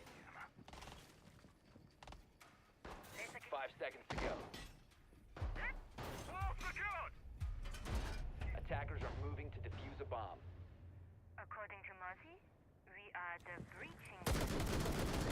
One last opportunity for Man LFO to close this series out. Otherwise, they may as well just start getting ready for Nighthaven Labs. From 5-1 up. The inability to attack on Bake has been on display for both of these two teams. Only one attacking round each so far. Opening kill department has been incredibly dominated by Outlast Gaming, which has given them a lot of significance in this match in terms of early round advantages to play off of. Hunter will pop that mirror window just in time before losing the shock drone. It's a small, very small early round win there for Man LFO. Once again, they employ the Sens, which is very strong over towards airlock.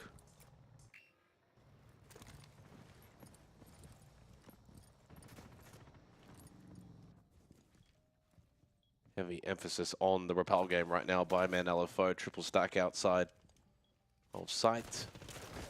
Hunter towards ATMs. May offer a point of difference elsewhere in the round later on if he wants to push up. Banana in towards front desk.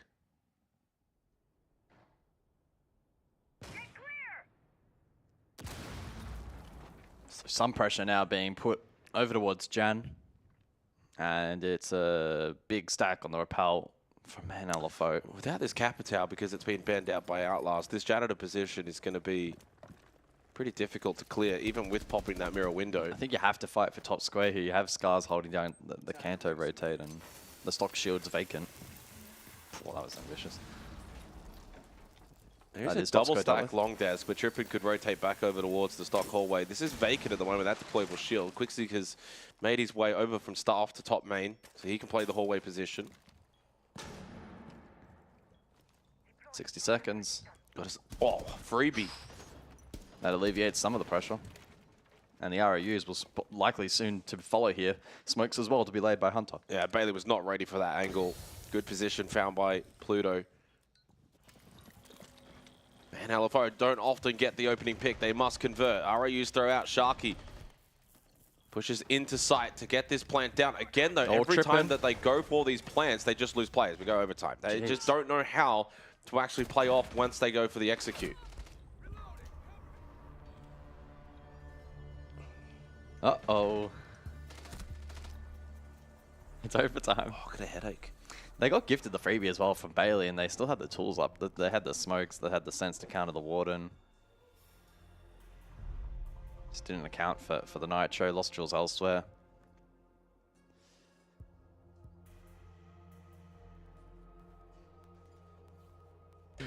Very rough, very rough. Oh, Beers got slammed. Good Nitro there from Pal, who wasn't caught on the cross from Rapal. And then obviously Hunter was caught out of sync there. 6-6 the scoreline, so OT we go. It's basement first up, and unfortunately for Man LFO, they now find themselves on the attack. It's been a very defender-sided match. Only rounds 1 and 10 have gone to the attack. One of which was basement, the very opening round of the match, to outlast Man LFO. They're only finding success on that second floor, losing basement on 2 separate occasions. And both quite one-sided in that regard as well. 10 seconds to insertion.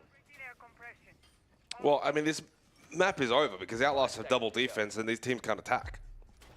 So we may as well just start booting up Night Haven Labs. Locate and defuse a bomb. We've got to go through the formality first.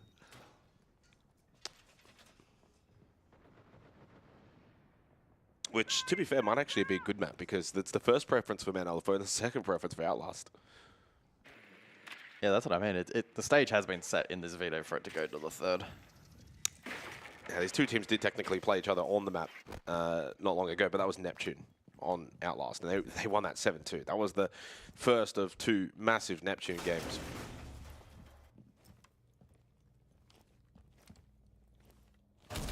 You go 5-1 up, and especially 5 defensive rounds on Bank, which has been incredibly attacker-sided in this region. It's a choke. It's a choke from Man LFO. No other way to put it.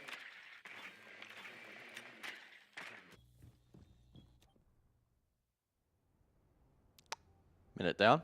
Groundwork being chipped away at here. Pluto actually lurking main. I'm assuming there's barbed wire on that position to stall him from just being able to charge down. Okay, well there's a couple of goo mines at least. Though he could walk around them. Elsewhere, Blue Stairs control being taken here uncontested by Outlast. Looking to play heavily into this Tachanka smoke combination late round, which has proven to be effective.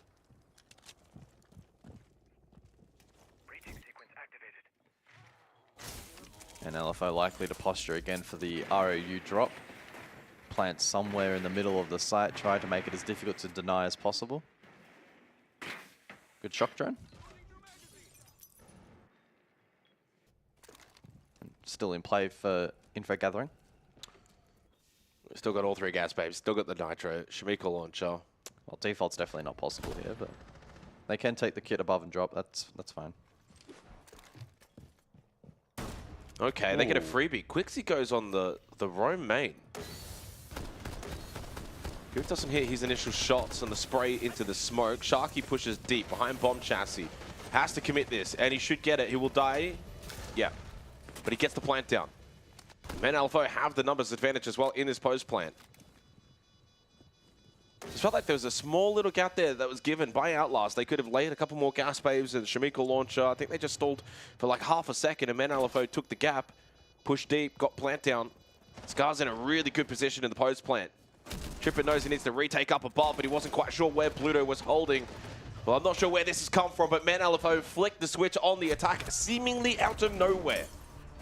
They win it with 4 players up as well.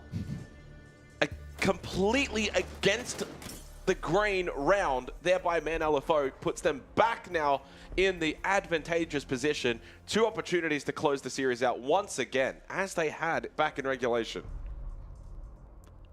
Do we close labs? Are we going there still, or? Probably. I mean, at this point, I don't know.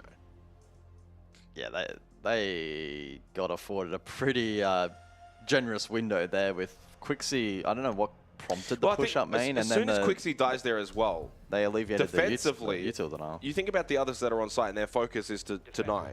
Now it's sort of like, well, if all 4 of us are looking in that one direction, and they've got main stairs pressure, someone now has to come off of that denial and kind of soak some of that pressure up. Like, things just start to fall apart defensively.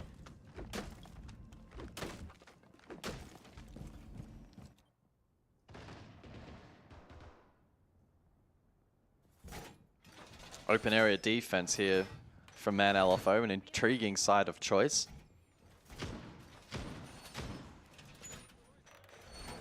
But given the defensive nature of the map, it's not too absurd. They won it in rounds 3 and 6. 5 seconds to go. And again, both of those were quite convincing looking at the survival rate. They also got the opening kill on both of those occasions.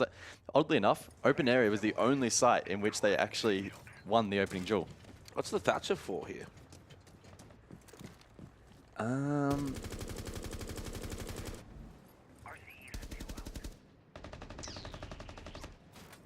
Probably the Fenrir counter, right? I guess it even bought quad.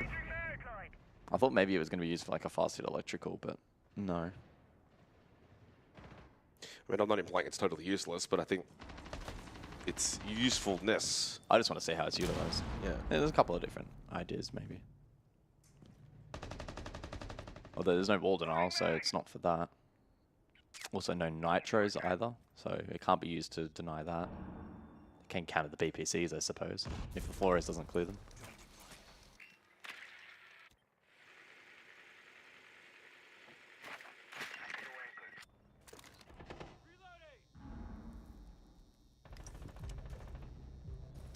One trade. And Bailey into staff. Completely by himself here, by the way. And he's a solo kill onto Sharky. The blitz just pushes in. Beers then caught. Neither team knowing how to attack in regulation. Both are going to win their attacking rounds in OT. Seen this story too many times. It's classic. They'll still lose this round. 2 of them are low. I think Scar's clutch is up here. Bailey just has to play live here, keep the shield up. Bailey walks into a goo mine. He walks into a goo mine. Trippin is now rotated over. Surely. Pluto has one now that he could expend. Yeah, I mean, there's the impact of the Thatcher there for the bulletproof camera. Yeah, oh, goofed. No, really, really good position over towards admin. Oh. Scars. He's got the close battle against the Blitz. Can't win it. Bailey. Now, I mean, the Blitz just walked into site earlier, got a free kill, and then from there you had good site control, and then they just start to funnel in behind. 7-7.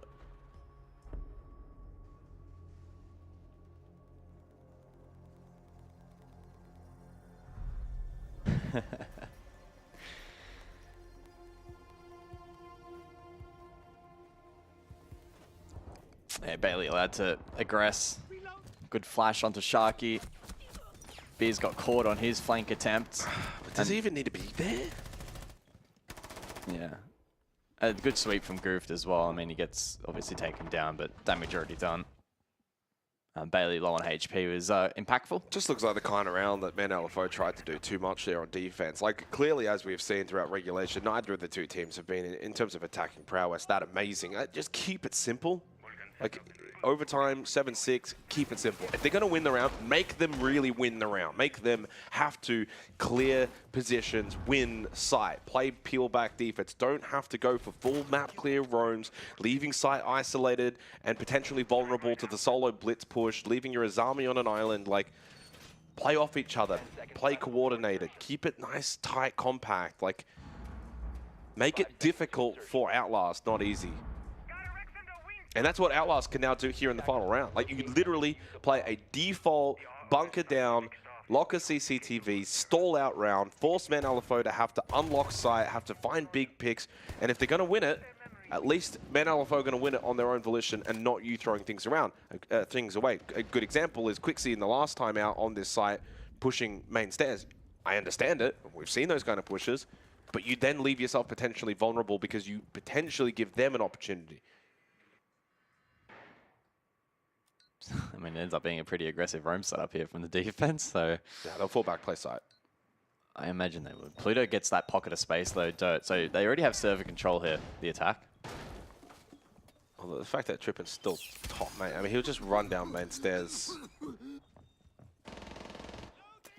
Oh, Pluto almost Pluto has just been lit up. Yeah, that's Palarazi red.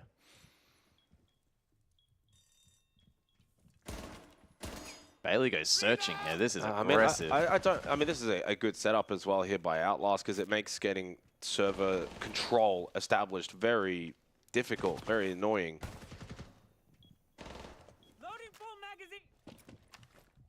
And I think it's just a case of Pluto just got unaware of the actual angle that was available there for the defense. He's very fortunate to even be alive.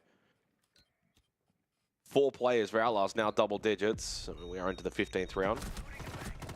Quixie caught in Archives. And you've still got Trippin top floor on the Fenrir. He's going to be vulnerable to the Deimos here as well if Pluto ends up death marking him.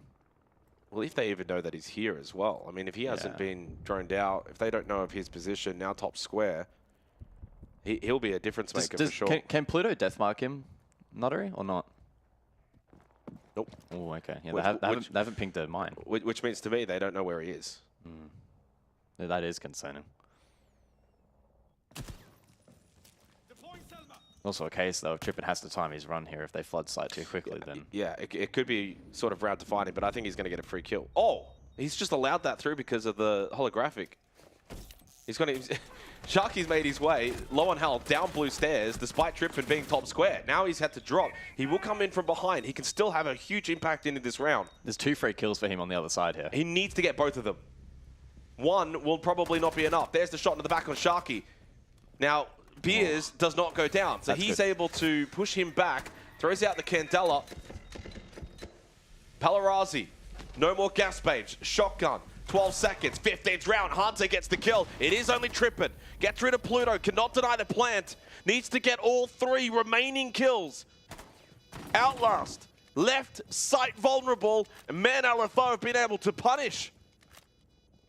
It's been a whirlwind trip on Bank from a 5-1 lead all the way to 7-7. A lot of uh-ohs and I'm not sure's.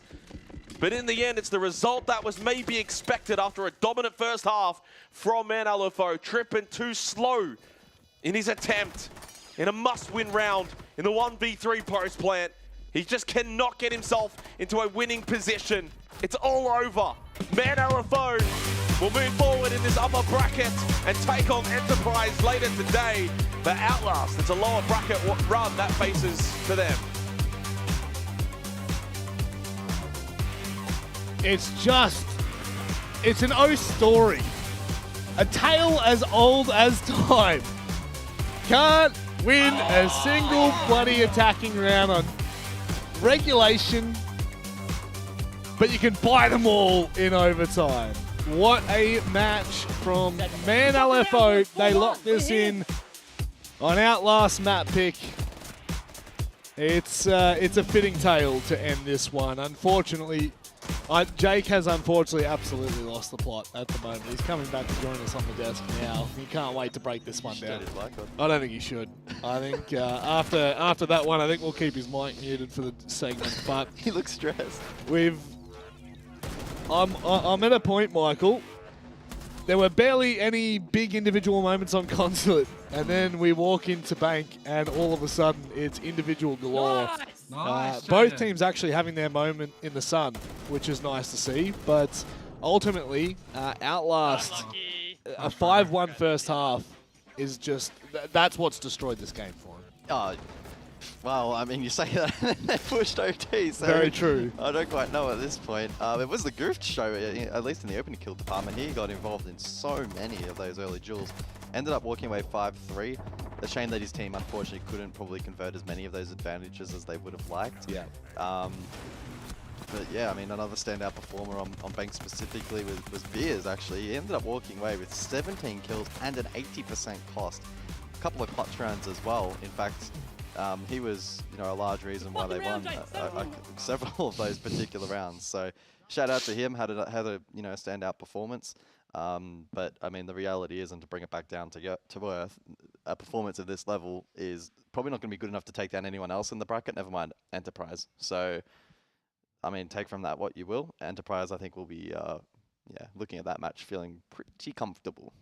Yeah, a couple of interesting departments to go through on this map. But ultimately, Jake, you said it in the post throw. This was the expected result Man LFO should always be coming out on top in this instance, especially in a best of Absolutely. 3. Best of 1, little different. Spanner can be thrown in the works, Yep. but in a best of 3, Against you two expect, stand-ins. Yeah, you really expect experience to shine through. Yeah, and I think Man LFO's a good team. I think they're a do. good roster, and I think with more time they'll continue to grow and improve. And I think Beers has shown, we saw a little bit of him in Stage 1 and a lot more of him in Stage 2, that he's a really good player developing within the region. It's just a classic OCE game, though, where you play 12 rounds, 2 attacks. And by and large, the attacks looked pretty awful on a map like Bank, which is very susceptible to attacking round wins. I mentioned it before. The second best map in the region, played out through group stage for attack win rate. And you get 2 in 12. And then out of nowhere, in overtime, you get 3 straight. It just makes it very difficult to predict and analyze and actually understand. And so you kind of look at, well, what was the difference in overtime? And you think about that first round, Lockers and CCTV. Quixie goes for the push main stairs, opens up the defense completely then from there. And Man LFO were able to adapt. Staff and open. They went for the full map control and played completely off-site, left these army vulnerable, blitz pushes in, free 1v1. Now you've got sight. Yeah. And then in the last round, I don't even know what the hell happened. It just completely capitulated. I blinked and it was all over. So it just got really, really messy in overtime. I think in terms of the defensive holds in regulation from both teams was actually pretty good. Yeah. But the attacks obviously weren't the greatest, but the defense was really strong. And then in overtime, the defenses just were awful. So it just flipped. Yeah, I think it, to be honest, and just to be, I guess, kind of upfront as we move forward with Please. Outlast, I think that, look, I'm good at doing Be frank. that.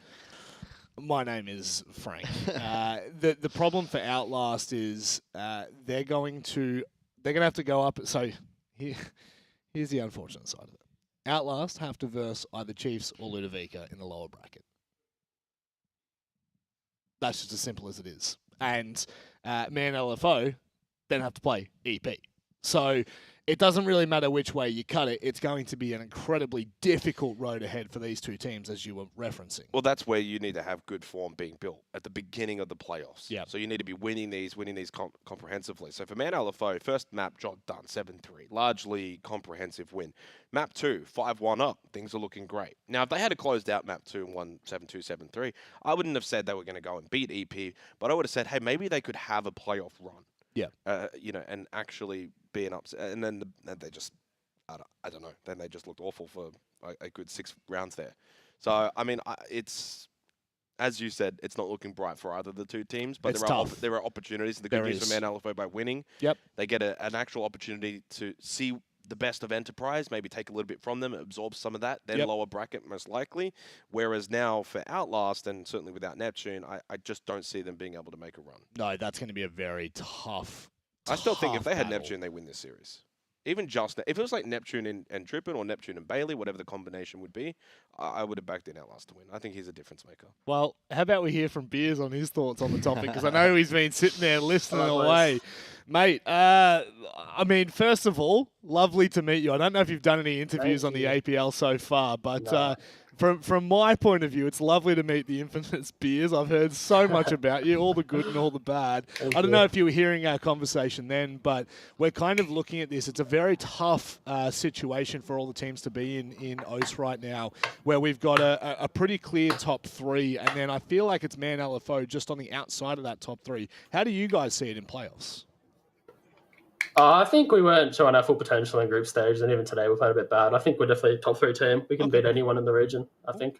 That's You're going to have to next. Beers, firstly, congratulations on the win. I do want to get to know you a little bit more because we only saw a very small glimpse of you stage 1. Now we've seen a lot more of you stage 2. So you're the younger brother of Scars, right? There is an age gap. It's not twins. No, we're twins. You are twins. We're same age. Wow. Yeah. Why do you look so much younger? Look younger? Yeah. I mean, I don't know. I'll take that as a compliment. That's a compliment. 100%, it's a compliment. So then I do want to ask, how old are both of you then? Because I'm referencing you as a young gunner. 19. There you 19. go. Okay, so there you go. So they're both young gunners. Obviously, really good win. You guys had a very good consulate. I mean, probably don't need to gloss over that too much. I think you guys played that map really well and clearly have a good understanding of it. What went wrong on Bank in the second half? Because you guys were really good defensively. As we know, a lot of teams in OCE have been attacking it really well. But then the second half, you guys struggled to get those attacking rounds. Honestly, I don't know if it was nerves on their part or whatever. They just were doing nothing. It was kind of helping them in a way because we gave them too much credit, I guess. Thought they'd try and stop the execute. And then we changed our game plan. We just got for the plan, played to the plan, and then it worked out well. We didn't lose an attack after that. Yeah, in overtime, obviously, those defenses were kind of crazy. Everyone was fighting for as much map control as possible. How did that feel inside of the server? Like, what was going on? I don't know. I wasn't even thinking, to be honest. I was just kind of running around, shooting. It's kind of how I go game day. We love a good game day. Beers, obviously, next, I believe your opponents are EP, so that one will be an interesting game. Have you got any thoughts about taking on what is technically the number 1 seeded team at the moment? They're definitely beatable. They got Fisher guys who'll probably drop 3 kills a map, so 5v4. We'll take that however come. Well, you got Hunter who probably is going 2-8 on entry. You got to tell Hunter at the start of the round, go stand in the corner, wait a couple of minutes, and then come out. He was giving the noobs too much credit. He was getting a bit skinny. It didn't work out today. It's all good. Well, obviously, you'll take place in that game in probably another 3 hours, so we'll let you go get ready for that one. Best of luck, mate. We'll speak to you soon. Thank you, boys. Well said. Have a good one. Bye. Best of luck. Lovely to meet Beers. Legend.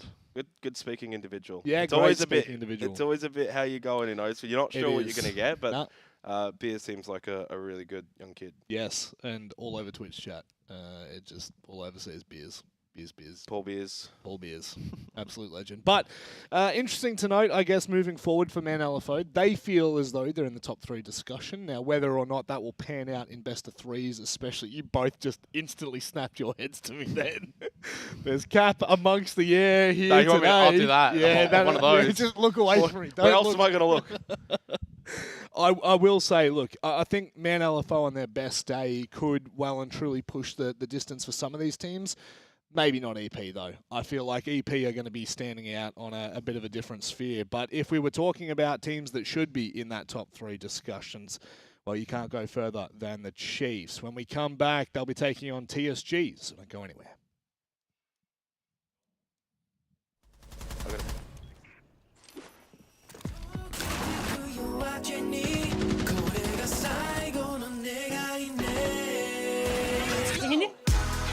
Shit on! Fucking shit on!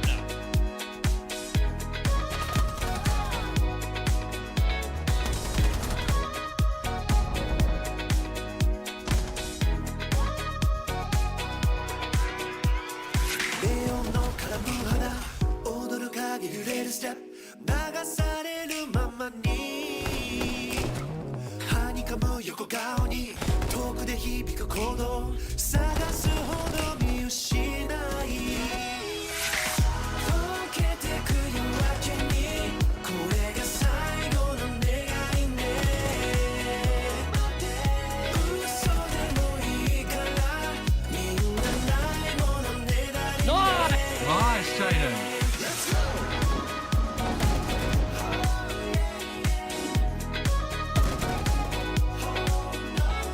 Fucking round, Jason. Don't do it.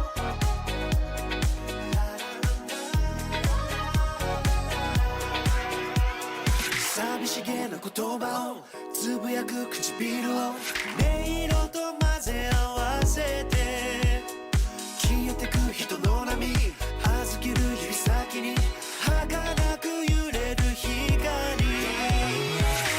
溶けてく夜明けにこれが最後の願いね嘘でもいいからみんなないものねだりね失われた声街に飲まれて霞んでいく笑顔遠くになる瞳曖昧な距離さえ甘くてほんの少しでもこの夜に酔わせて溶けてく夜明けにこれが最後の願いね嘘でもいいからみんなないものねだりね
You know how they say it's not the destination, it's the journey?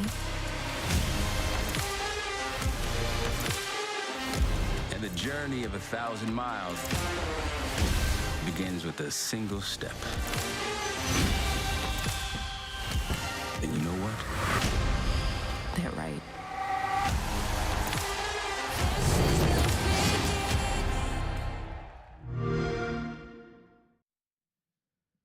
Right, well, Man LFO, they've pushed through to the upper bracket to face EP later on today, probably only 2 hours away by the estimations of the desk here. We didn't say. I don't remember saying that. Did not say that at all. You think? But it's true. You think, you think this one's going to go longer than 2? I think TSG will win this 2-0. Yeah? What's that based on? No. Chiefs, Don't be silly now. Chiefs should be winning this game confidently. Yeah, I'd be stressing out if they didn't. Yeah, it's Chiefs and TSG.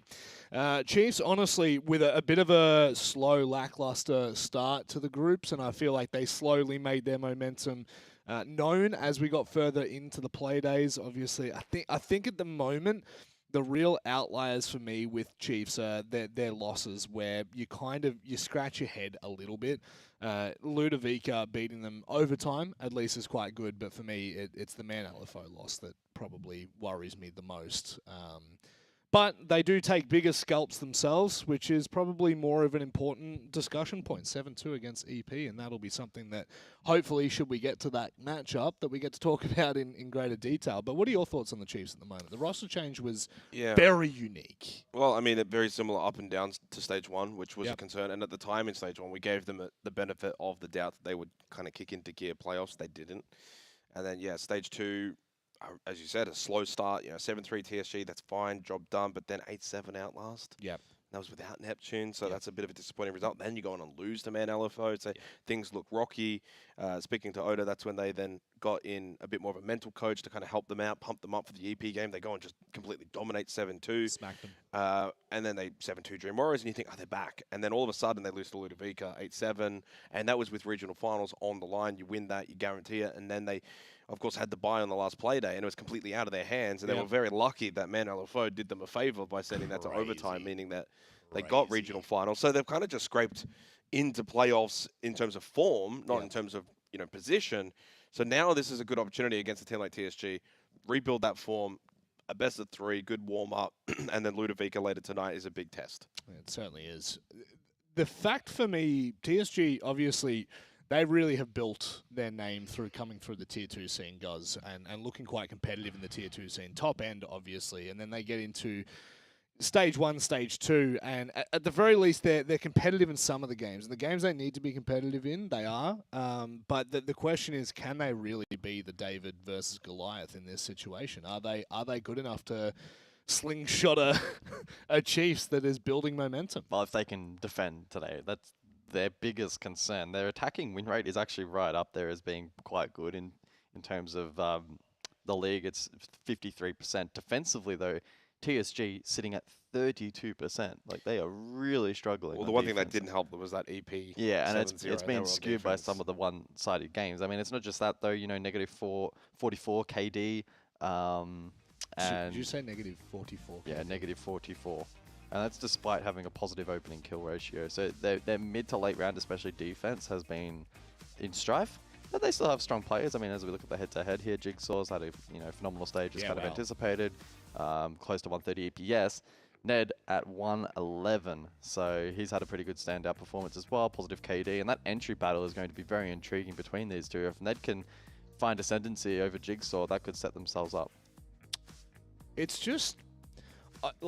Jigsaw's ability to stay consistent at the top end of his league is absolutely phenomenal.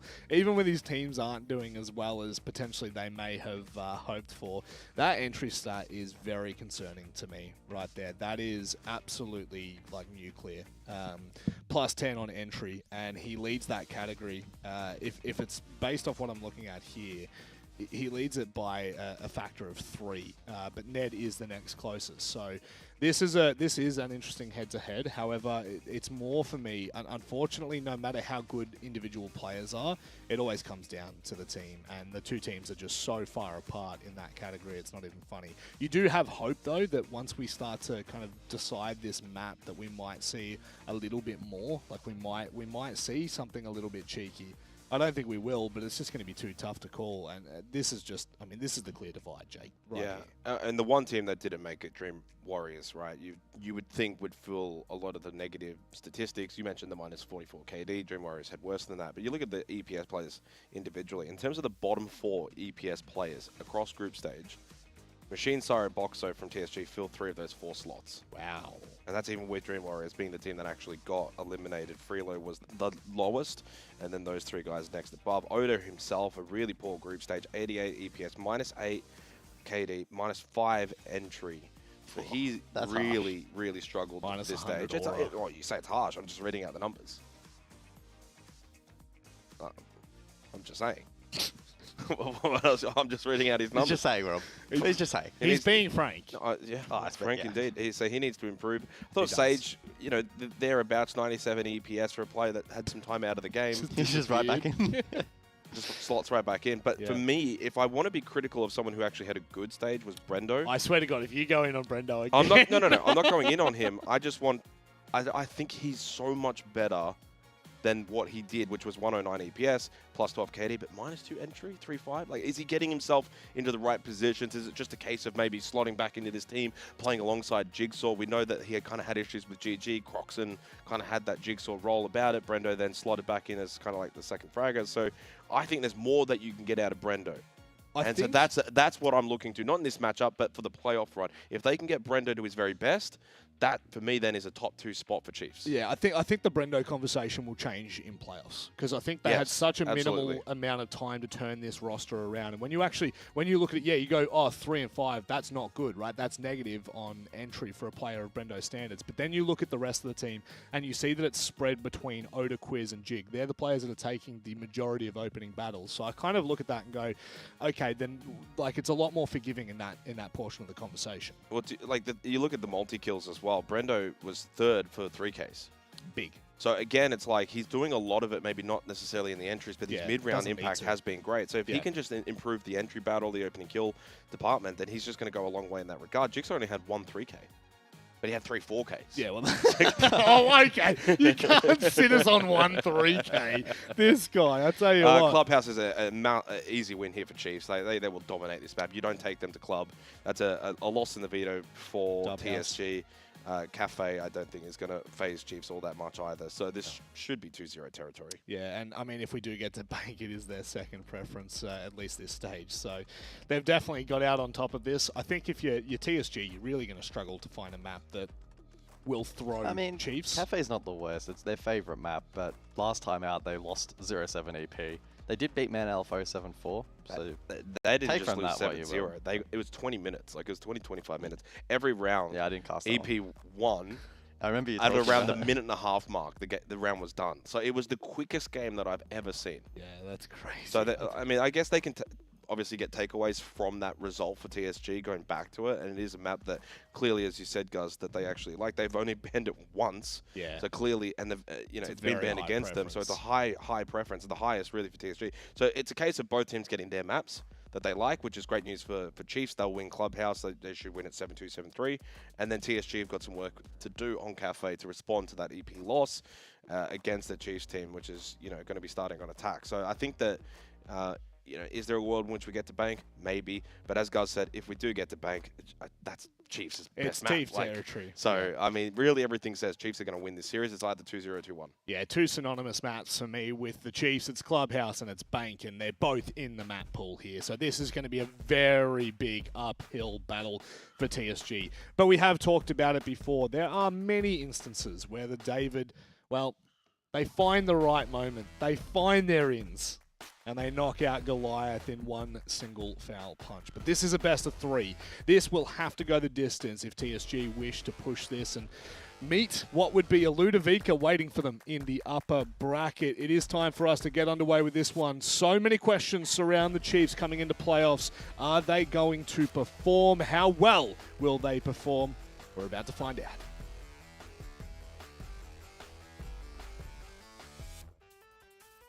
If we can start the lobby. Wakey, wakey. Alright, we're good. Alright, into the clubhouse we go. Yeah, like it's really not even really David versus Goliath. It's going to be very difficult for TSG. We've kind of ran through all of the numbers statistically. A very difficult group stage for them. Only bested negatively by Dream Warriors. And I think that as we were kind of talking over some of the individual players, there's a heavy reliance on Ned and ACOG on this TSG roster. Like, if they're not firing, TSG has no chance. And it's too much for two players to have to carry the load against the Chiefs roster, which is pretty much stacked. And this is a really good warm-up for Chiefs. They'll play later again tonight if they do win this series against TSG. And don't get it twisted. We love an underdog story. If TSG get up here against Chiefs, oh my goodness. That would be against the grain. It's just about setting the expectations on this match. Chiefs are heavy favorites. But if you want to add the asterisks, again, stage 1, rough group stage, and then just bombed in playoffs.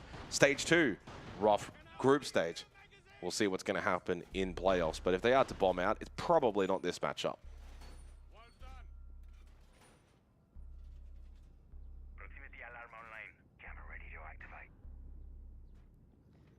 Kaid, Bandit, Blackbeard, and Grim off the board. And it's Basement first up. And this could be a good opportunity as well for someone like Brendo to maybe be a bit more free, attacking half, find these opening duels, try and win those. It's try and abuse the and holes. Don't get twisted. I mean, it's kind of difficult when you're playing alongside someone like Jigsaw, who he's just so notoriously good at the opening engagements, getting himself into the right positions, finding those kills. It kind of takes it away. And as mentioned before, Brendo's mid-round impact is absolutely exceptional. Just a case of the last the last 3 teams he's kind of played on with Jigsaw, Crocs, and Jigsaw into rehost. And was called in time, so that will be awarded, presumably.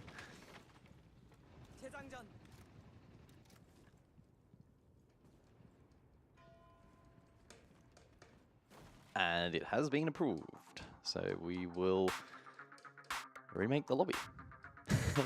Something about this region, this stage, I don't know what it is. Yeah, I don't, it's interesting because if you didn't have APAC North and Asia to kind of compare to within the APAC region, you would maybe think it's like widespread, but it's just OCE.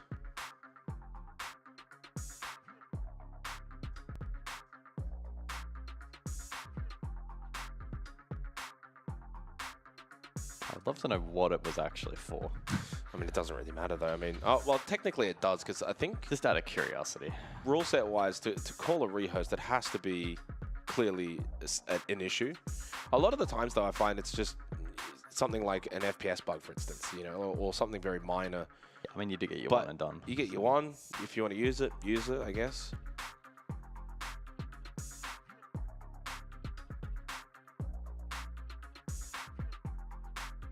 Definitely one area of Siege that needs improvement though, right? If you're going to be honest, is just in this rehost department, getting the lobby set back up, players back.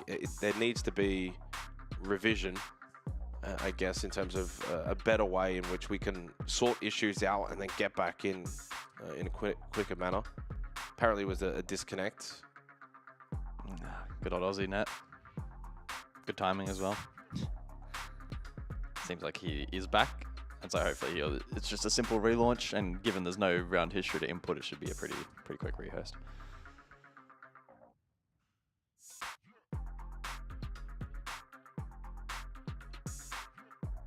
Yeah, it's kind of funny because obviously OCE only having the 7 teams meant there were only 3 best of ones throughout group stage on the given play days. And those 3 best of 1 days were actually almost as long as the 4 best of 1 days from Asia and APAC North.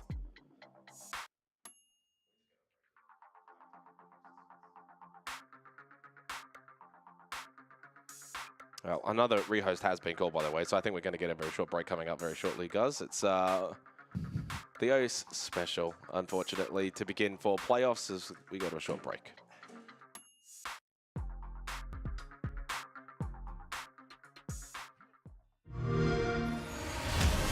You know how they say it's not the destination, it's the journey?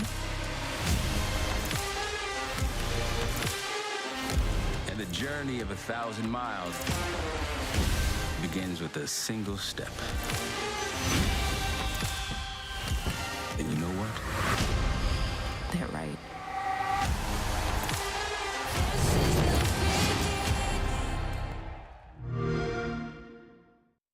Yep, see that right there?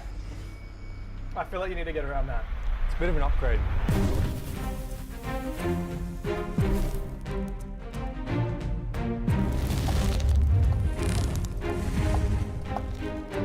So, next up, Pina Picante. All right, this is the next level of spicy. I believe we've got a bunch of the sauce on the top, so make sure you grab some of that. That's good.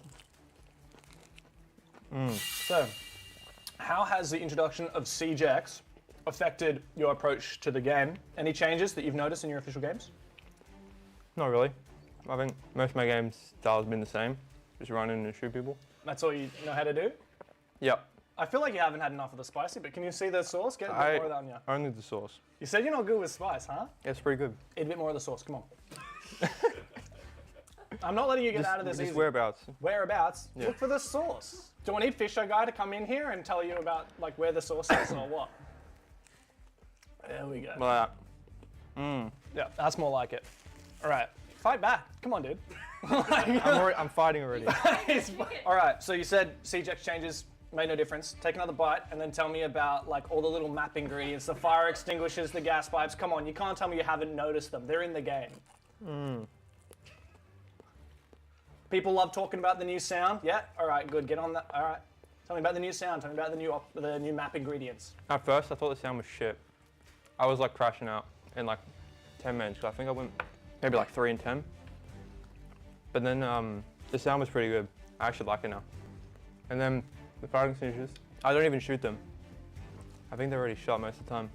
Cool story, bro. All right, we only have one more question, which is disappointing because I want to make you eat these wings for a lot longer until you're crying, ideally. Because you look fine so far. We have ice cream if you need it, and the fact that you haven't needed it yet means that I really want you to go hard on this last one.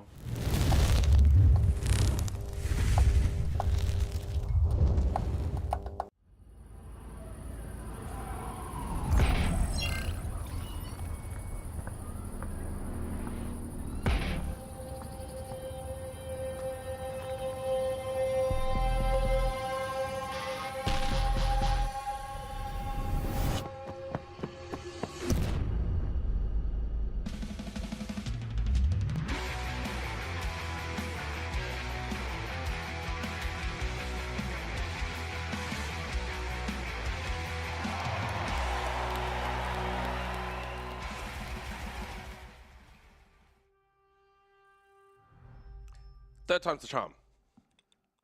To get this series underway on Clubhouse. Fortunately, rehost into another rehost. As we go back through the formalities of the bands, quick reminder, Kaid and Bandit, Grim and Blackbeard, the respective bands. Gym Bedroom, first site choice here by True Synergy Gaming.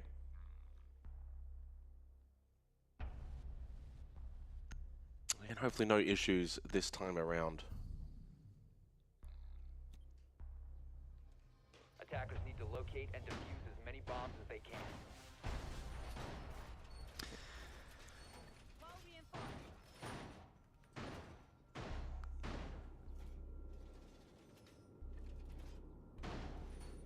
Are they Gym Bedroom first time prior to the rehost?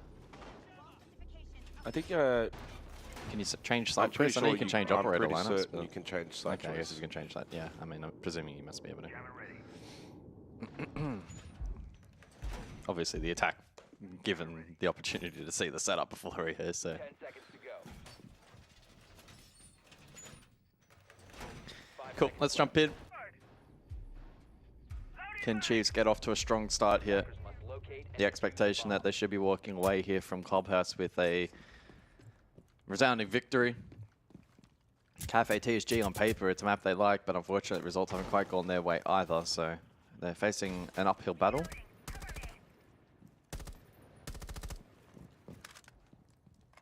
Standard lineup from the attack here for the opening round.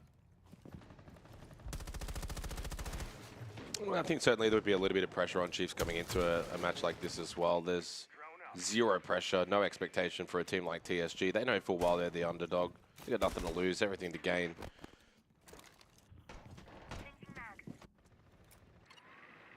Jesus. Jigsaw just launched that clutch drone. One halfway across the map.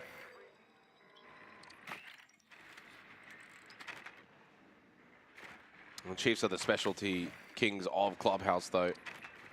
They absolutely demolished Enterprise on this map earlier in the group stage, 7-2. Made them look silly. And did so largely actually on their attacking half as well. That was the most dominating factor of it. I think from memory it was a 4-2 attacking half and then the clean sweep on defense. TSG will just bunker and play sight. They're not even going to look to contest Cash and Red. They'll play into Machine on the Clash. We had a pretty difficult rookie stage, did Machine, statistically. Maybe playing the Clash might be the best role for him. He plays aggressive over to Jacuzzi, and you cannot be running past the balcony window like that inside. Wow. Brendo gets the opening pick. Probably not going to get too many easier than that. A no contest round from TSG. Ned low HP. I mean, if you're playing site, gym bedroom, and you're not really contesting, you don't have a cash pressure, CCTV pressure, you have to be fully aware of the positioning there for Chiefs on the attack. Is they're going to have balcony pressure, jacuzzi pressure. And so if you're running around the site like that in bedroom, and you've got no one, say, playing CC window, like, you have to understand the threat that is going to be there. It's a free round for Chiefs. TSG's positioning just costing them big time. Yeah, I don't know what prompted the movement there.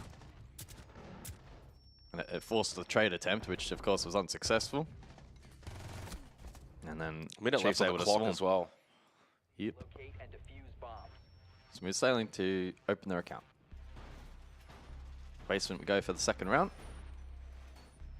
TSG bring the castle, so I assume they're going to try and play offside here, and I don't really necessarily hate that. I think in a 5v5 minute to go style execute, Chiefs are going to outclass them more often than not. So if you can try, if you can try and contest on the roam, give it your best shot. Again, obviously, you're then playing into the wing con trying to kill Jigsaw, but well, and also typically, I guess on a map like Clubhouse, you might think, can we buy some time? Like if you just 5-stack basement, for instance, on this particular site, Chiefs are pretty good on this map. They know what they're doing. So they will get into their rotation really, really quickly and give themselves plenty of time, as they just did on Gym Bedroom. There was a minute left on the clock as the round ended. Not as they got the first pick, but as the round ended. Like, they're not going to be the kind of team that's winning these rounds with, 20 seconds to go. I want to say, like, it's been a little while, though, since we've actually seen Chiefs play, because they had the bye, obviously, the final play of group stage. So it was the 20th of September. So they haven't played an official for 10 days. But I guess, I mean, all the other teams, 9 days anyway. So due to the nature of, like, when group stage kind of finished for OCE and then when playoffs have started, it's a little different to Asia and APAC North, which it was essentially like group stage finish and then straight into playoffs. All of these teams have had just over a week in terms of to prepare, but it also means just over a week, not quite officially warmed up.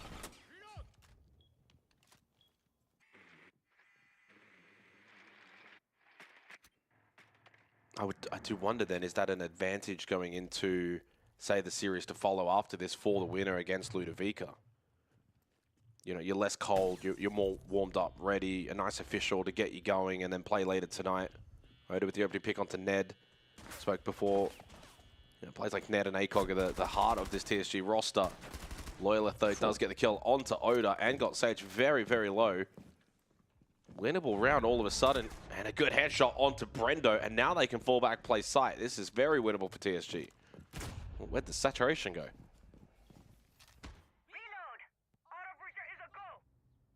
Yeah, job done from TSG in the round. They should be able to close from here. Jigsaw, though, still a looming threat, so... And Quiz. Yeah, Quiz can have his moments, definitely. And Loyalist low on HP. I'll have the problem-solving skills, I think, to formulate a plan here, but it will still be tricky to execute. Well, if there's one thing about Sage as well, he's very low in health. He'll be aware of that. He understands here to play life, keep himself up as long as possible, play safer positions, can't overextend into, positions like Kitchen. So he, throws the flash out, see if he can then get to deeper positions to find these angles. rather than sort of just dry peeking. And he does that because these two have already gone to push Moto. 45 seconds. You know, they're giving themselves breathing room in terms of time. That's just a really good kill from Loyalist. Sometimes you just got to tip your hat and say, that's a good peek, that's a good kill, and that's a quad kill. Not the ace for Loyalist, but a very impactful round. TSG on the board. Yeah, it was good aggression off site. No trade opportunities there from Chase. Brendo got caught. Slow peeking. A little bit uninspired there in the clear. It's a good start from Oda. Found the first kill, but then Loyal flips the round right here. And he swings into the double peek and still able to walk away with one, and then Brendo got caught. Then able to lock down side, and it's a pretty easy shutdown there from TSG. Main. Oh, nice. Wow. You're Fucking so Ollie good, round.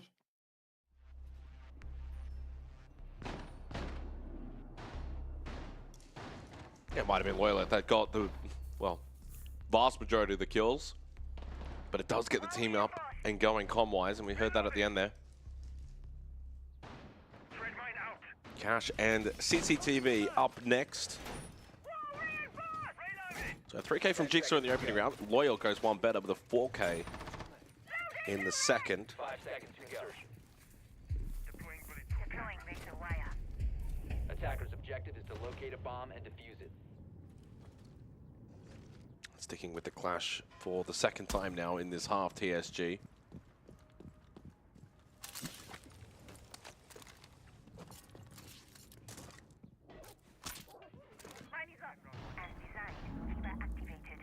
The default hold, ACOG on the Asami will play Rafters. Syro just in Cash at the moment. Can slip between Cash, CCTV, maybe pushing to Con. Ned's going to play a more aggressive position along with Machine. Logistic Con side of the map.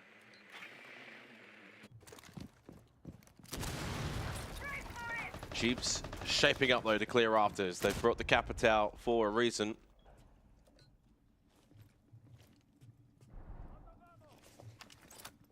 To be fair, there's not a lot of protection here for ACOG. He's got no catch potential, and he's not got a second partner for help. That's a nice little angle.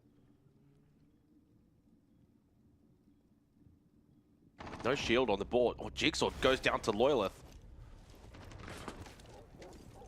Can Brendo get him finished off, though? Oh, Sage. Oh, risky for a Machine here. Sage. Go for this. Yeah. Sage will collect them both. Traded by ACOG. You've got to peek Rafters for free. Sloppy starts this third round, 3v3. Still have the Capital utility to flush out Rafters here. So ACOG needs to be really careful. Trying to force him away from these Kiwi barriers. He doubles back down. ACOG backs himself in. Gets to a safe location. Still has that Kiwi barrier. And just shuts down Oda.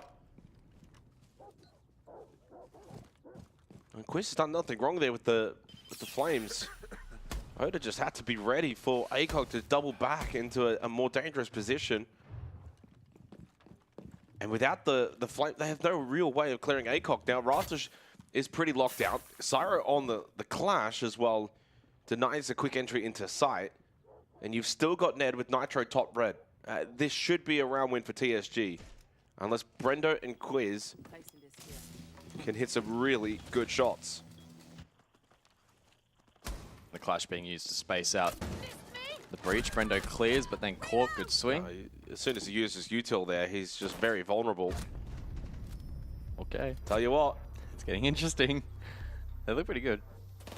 I mean, it's one thing to win defensive rounds on Clubhouse, but it's another to win them in this fashion. 4K in the previous round.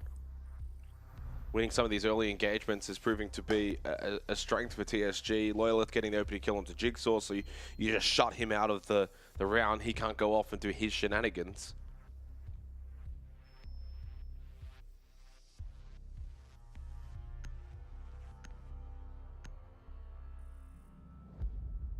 Clash Thermite taken out. Yeah, I mean, the Clash is just an easy ban. They've used it twice. It's a bit of a crutch kind of pig operator.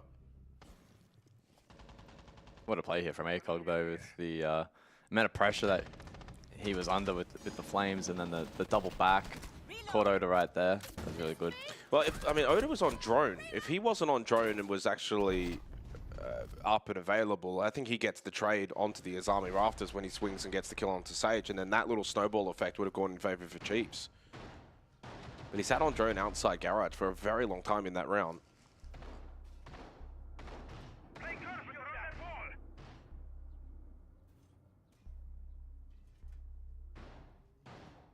Back to gym bedroom though. This is the site that, of course, was won successfully by Chiefs in the opening round, so they make their way back. 10 seconds left before insertion. Cheeky, bringing out the Frost in his 4th round. It was not selected by TSG in the opening round, and not really the most common selection. Frostmat over towards rafters. Certainly could catch someone off by surprise.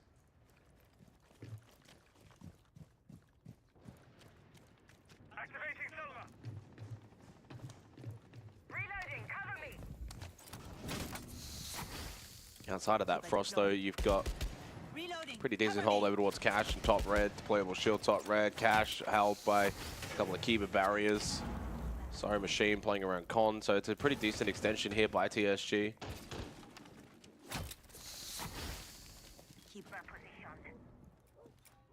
And this time they'll be more wary of that balcony pressure, I would imagine, learning from their mistakes previously.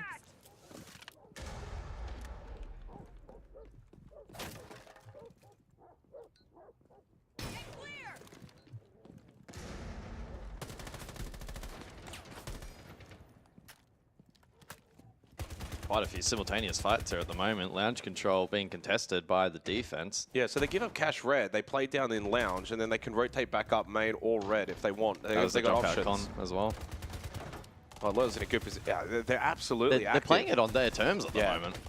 They're absolutely destroying Chiefs. This is impressive. You said it best. Like, they're playing it how they want to play it. They're not allowing Chiefs to get into their setup. They're not allowing Chiefs to do what they want to do around the map. They just flawless Chiefs here on Clubhouse 3-1. This might be timeout territory a little bit. Just to try and close this round out, get an extra attacking round. Chiefs will know that that's certainly something that they need to acquire. It might be a sign of weakness, but the tactical timeout has been called by Chiefs. And Sarah immediately reminds them in the chat, early tack. We look back at some of the highlights then from the 4th round, and yeah, double contest Lounge down below. Like it's ultra aggressive from TSG. Wow, okay. But they're hitting shots, it's working well, and it's up to Chiefs to try and wrangle back some control of the match. Do they stoop down to their level and play into this aggressive play? Do they completely ignore these extensions and go, you know, for direct setups? Only time will tell. But basement, the likely site to follow.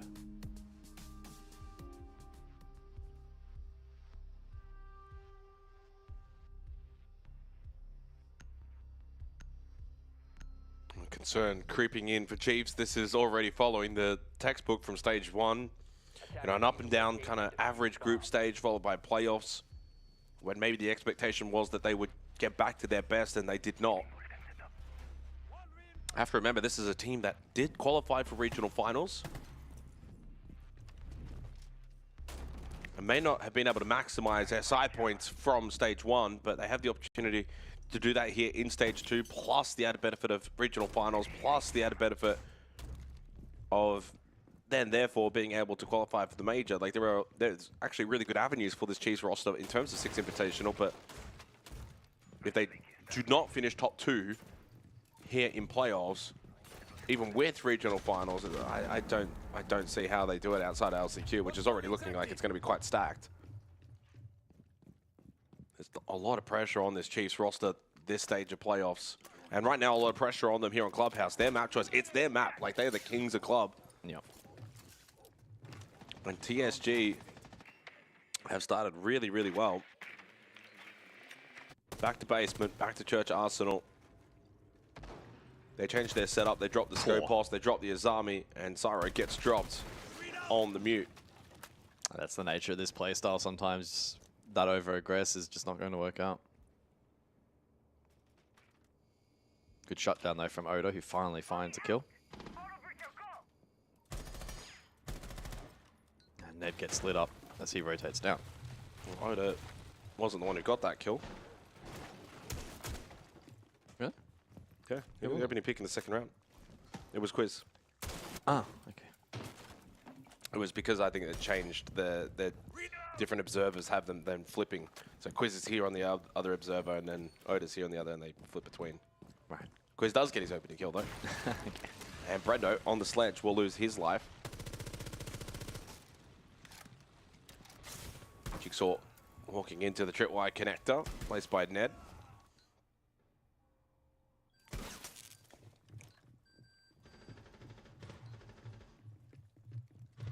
The over-reliance on Jigsaw fragging out seems like it may continue even into this matchup. Big kill onto Ned. Good clear. Had the yellow ping information provided by his teammates.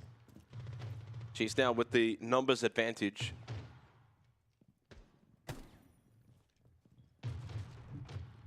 And these are the kind of rounds now that historically this Chiefs roster really wouldn't be dropping. Lots of time remaining in the round. Extra player. Loyal low on health despite being 8-2 in this game. After the earlier 4K back in the second round doing the heavy lifting. They have that full kitchen control.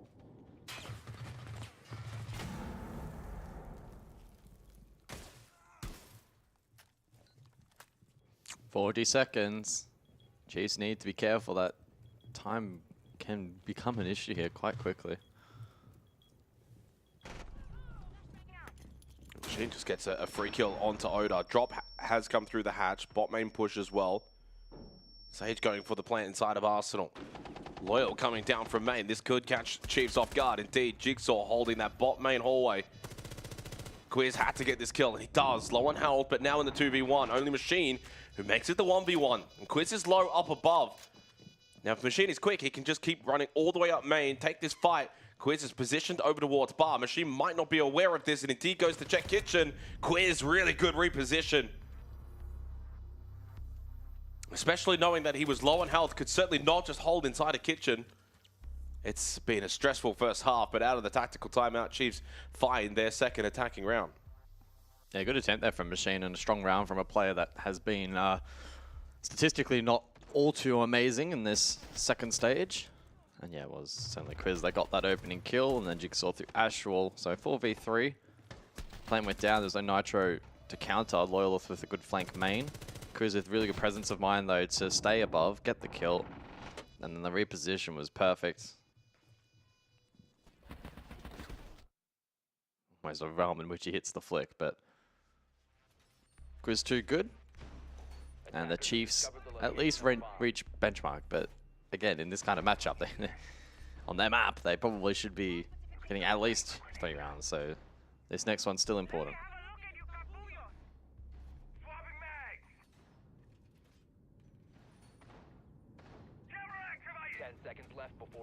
And from no kills to 3 kills as well for Quiz. Opening pick, plus the 1v1 clutch at the end of the round, and a 3K multi. He gets the trifecta. It was also the first time that Chiefs actually got the plant down in general as well, so far in 5 rounds. As you said, I mean, I think the expectation is probably 3 attacking rounds for Chiefs, so if they can actually still get there in the end, job done, despite a really good showing so far from TSG. ACOG has been really good in this rafters position, and this time he's aided by the ADSs placed by Ned on the Jaeger. So a little bit more bunkered down, they can deal with the Capitao bolts.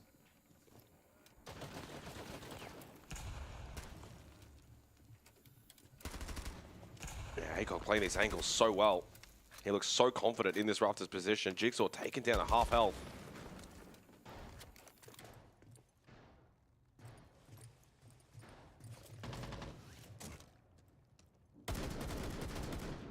Machine's about to peek this from Jim, by the way.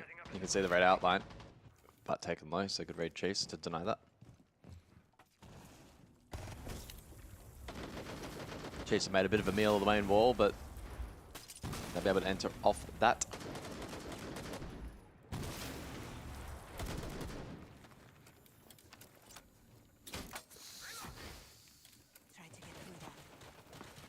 ACOG still solo holding rafters. Loyalith contesting from below. They haven't even really been able to actually contest this at all. No.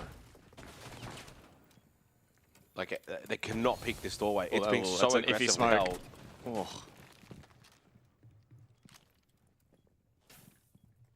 Well, Sage can play off of it. But as I said, the left side is a little bit vulnerable.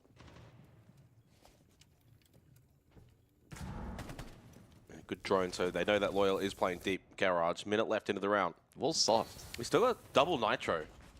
They still haven't cleared rafters. Credit to TSG. Chiefs feel like they're really getting stalled out right now. This is really concerning. It's been really good. They almost deserve to win this round off of the pressure in garage alone. Brendo shut down on the ace. 2 and 5 for Brendo so far in this match. They've still not tested ACOG. Finally, as soon as he stands up, Jigsaw able to punish the stand-up. Found a different angle through breach. Capitao shut down. Advantage still with TSG. They start to fall back towards the site. Knowing full well that they've lost garage, they've lost rafters. But Sage will lose his life to Ned. This has been a nothing round from Chiefs. This has been like really poor. And the only reason they get rafters is a very minute reposition, which was just a mistake from ACOG. Everything else has been TSG sided. Well, Oda in the 1v4 clutch gets 1. Needs 3 more. Walks straight past 1, and Machine will not allow him to walk any longer. It's a 2-4 half for TSG. That's a really, really good result for them. It's not great for Chiefs that they're being so vigorously tested by, let's be completely honest, the lowest rated, lowest seeded team in playoffs for OCE. I mean, this is the 3 seed versus 6 seed matchup. TSG with a -10 round differential from group stage. What was it? -44 KD from group stage.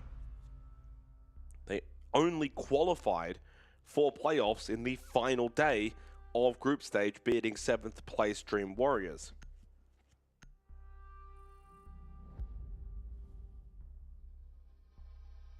And yet this is turning into a contest on the opening map of Clubhouse.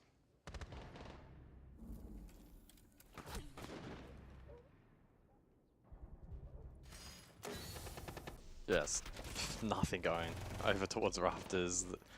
Bot garage was soft and left completely closed. Heavily reliant on pressure from breach, which will only get you so far if TSG play it properly, which they did. And they've already used that tactical timeout, so it's left in the hands of the players now for the remainder of the match. TSG are more than capable as an attacking team. I think you said before that their attacking win rate actually kind of sits in a nice spot. Well, yeah, they've had a 4-2 half. Their defensive win rate up until this point has been 32%.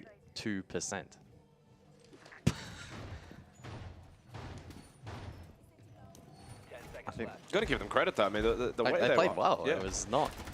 Chiefs obviously are floundering and stalling and just not playing with as much confidence as needed on attack. But on the same side of the coin, like TSG forced them to work for it. They didn't give away much for free.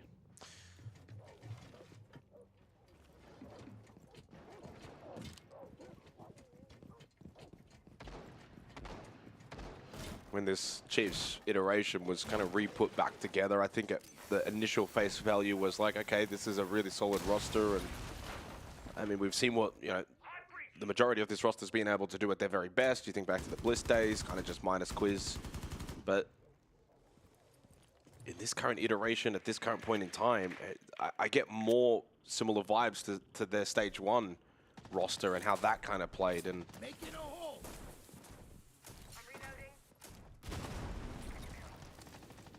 sometimes getting the band back together doesn't always end up being the best result. Jigsaw, to his own credit, still individually has been an absolute monster. 2 kills to kickstart the second half. Jigsaw doing what he does best. It could develop into another game where it's Jigsaw or bust. And Jigsaw is going to step up like he often sometimes does. it is Jigsaw and bust. Well, that too. That's just a really good individual moment. Everyone is negative except Jigsaw, who's positive. Yeah.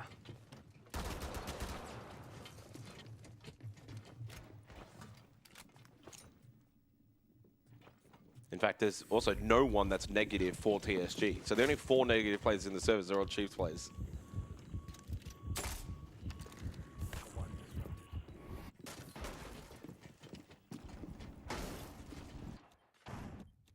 So just over a minute to go in the round. Chiefs consolidate, fall back.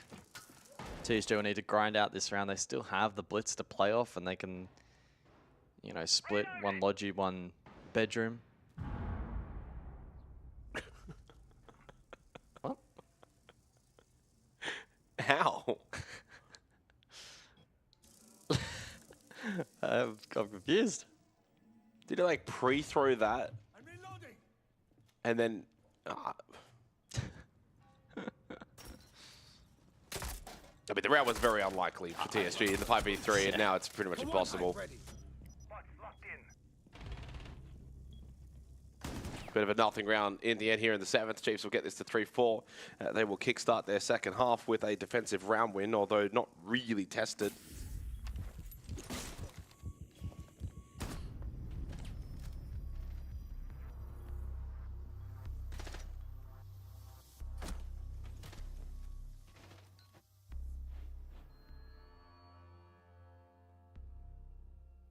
Oh man, 3 maps of OCE Siege has... How many? What do you think the attacking win rate for the day is going to be? Like 15%? Good solo play from Jigsaw. Not really too much to say about that. I'm gonna go Logi here, and probably I'll just walk at it. Fucking idiot, Krog. Why the fucking idiot? There's not any cash. Okay, there's one playing Logi like gold. That's alright. They're having a good laugh about it. They know that the round was pretty much over at that point anyway. And we go back to basement. First attempt from Chiefs.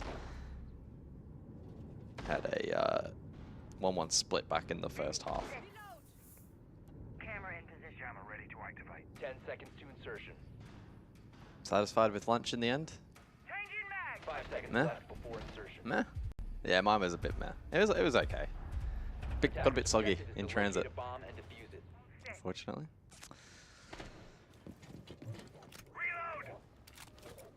Honestly, for the price that was paid for this, not my money, but... rip off. Make sure to support R6 by buying the in-game skins. The new drop recently, it's pretty good. I'd spend all of my money on Inner it. city Melbourne is not cheap. No.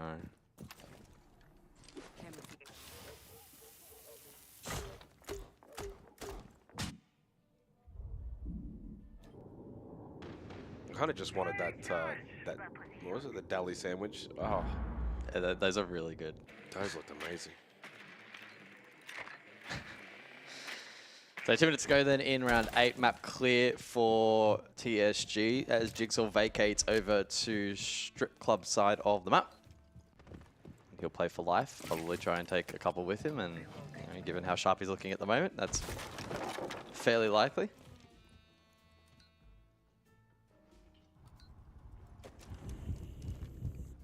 His quiz that finds the opening kill.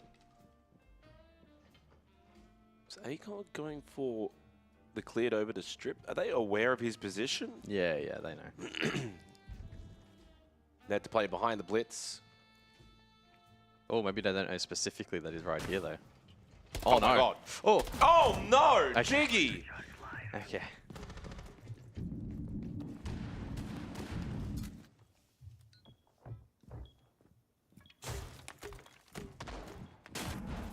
Well, he wasted a bit of time, I suppose.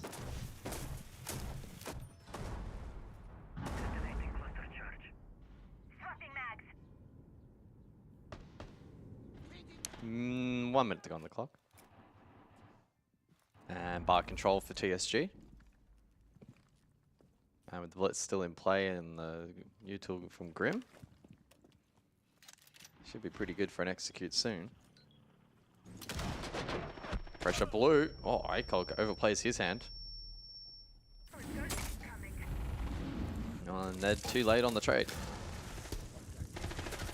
So Chase will get away with this one.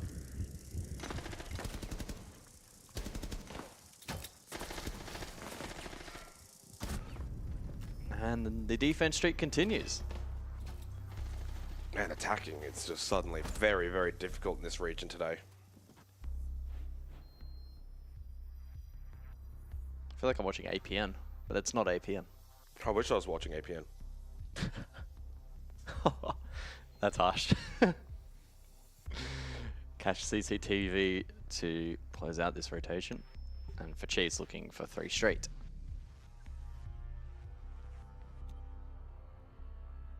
Attackers need to locate and defuse And bombs. TSG were let off the hook there in that round too. I mean, Jigsaw gets like a 2K there. I feel like 7 times out of 10, and at least 99 times out of 100. And you know, Loyalist is 12 and 6 and putting in a monster performance.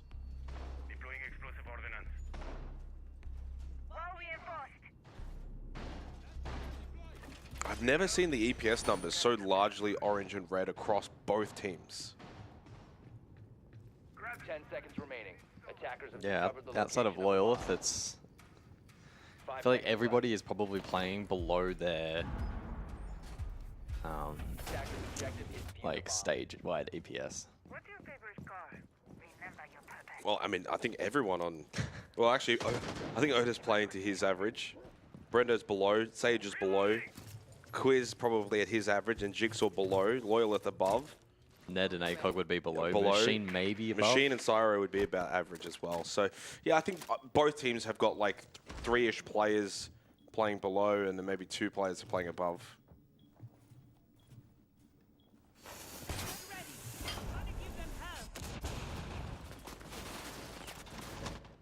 I mean, the test now is for TSG, being able to get 2 attacking rounds.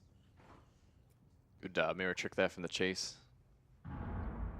Quiz is also, like, considering where he started, I think it was like 0-3, now 5-4, has got himself into the game, which is really good for him. I mean, Jigs know they cannot be just overly reliant on Jigsaw. And while he's been good, he hasn't been Jigsaw great. He's got his own higher standards. Good usage here by Loyalist of the shock drones. Starting shock drone. Basically gets all of the Vulcan canisters pretty early into the round as well.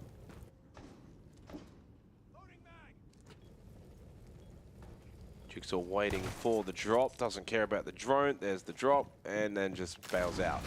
Goes with another opening kill. That's his 3rd in a couple of rounds. In 3 and 5 rounds for Quiz to find the opening kills. He's started to have really good impact. That was a really good pre-placed Logi, so good comms from Jigsaw.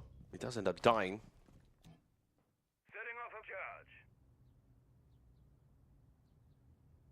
Shaping up con side, TSG.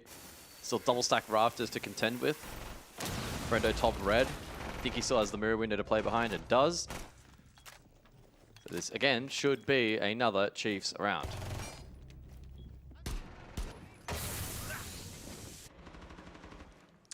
Yeah, struggling to see where these attacking rounds are going to be won for by TSG.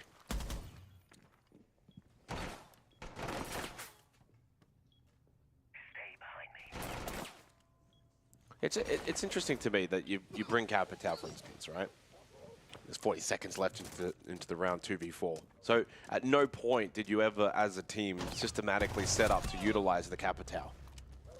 Whether that's Machine or whether that's the team playing around Machine. Like, you're bringing an operator to do a job, but you don't actually try to do the job with the operator to do the job.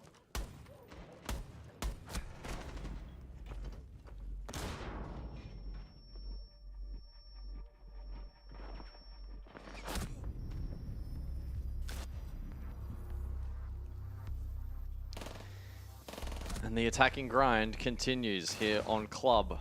It's now 4 straight, 3 in favor of Chiefs. And a fully clean rotation from them. Pre-round 10, additional bans.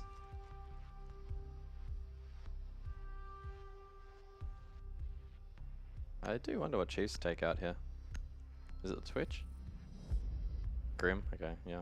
I guess falls in line with the other execute util. Mirror as well. TSG have seen enough. They call their tactical timeout. Early attack. Is it? No, I'm referencing what they said to Chiefs at 1-3. Ah, okay. I was like, what? Yeah, just really struggling to get their teeth into these attacks. Well, the opening kill conversion is something we haven't spoken about either. It's going at like basically 90%. That's really high. So only one round has the opening kill not been converted into a round win, which was all the way back in the second round.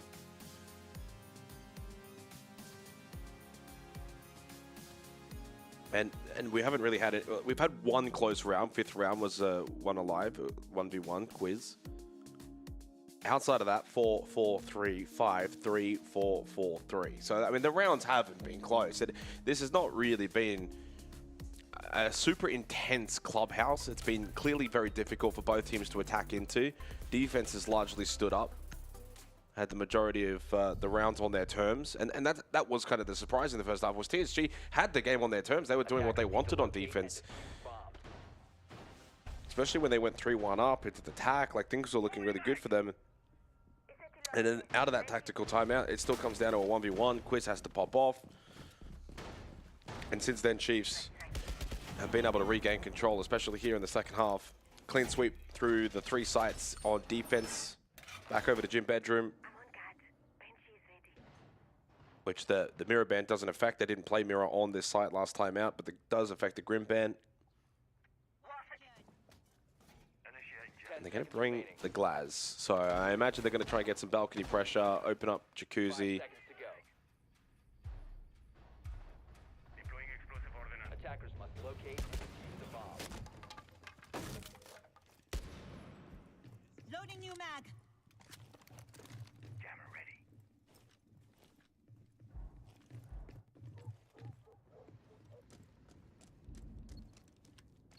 Yeah, I wonder how they're looking to employ the Glaz here. They don't have the Capital in play, and the Grim was banned out, so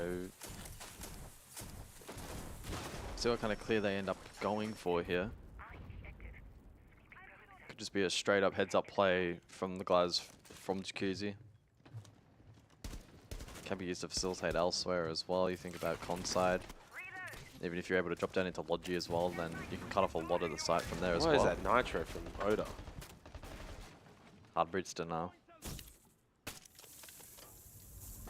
One impact from Jigsaw. No impact. He, of course, over towards CCTV. Yeah, but I mean, is that one Nitro worth one Selma? I don't know what you would call the rotation of them opening, but either way, Jigsaw gets the opening kill onto Ned. Jacuzzi pressure is there, opened up by TSG. Might not matter if Jigsaw just finds another 2K again. Pretty simple win condition, but it seems to be rather consistent for Chiefs in this map. What? And there it is. Oh, no. How did he not get that kill? No way. He's going to stick this. The only one that's close to Sage with the clash. Wow. I mean, dead, obviously, here. And I think Chiefs will still win this round. Where's ACOG going? Yeah, these attacks have been a bit all over the place. Loyal left 1v4 on the Balk, round over. The Chiefs will go 6-4 up. They let that plant go down, but despite that, the retake is clean. And the trend of defense here in OCE seemingly continues. 6-4. And the opening kill, yeah, as well, is still at a ridiculously high percentage. Credit to Machine for being able to get in and get that plant down, but I'm going to be honest, he should be dead on the vault. He was very, very fortunate to have been able to stay alive and get that plant down.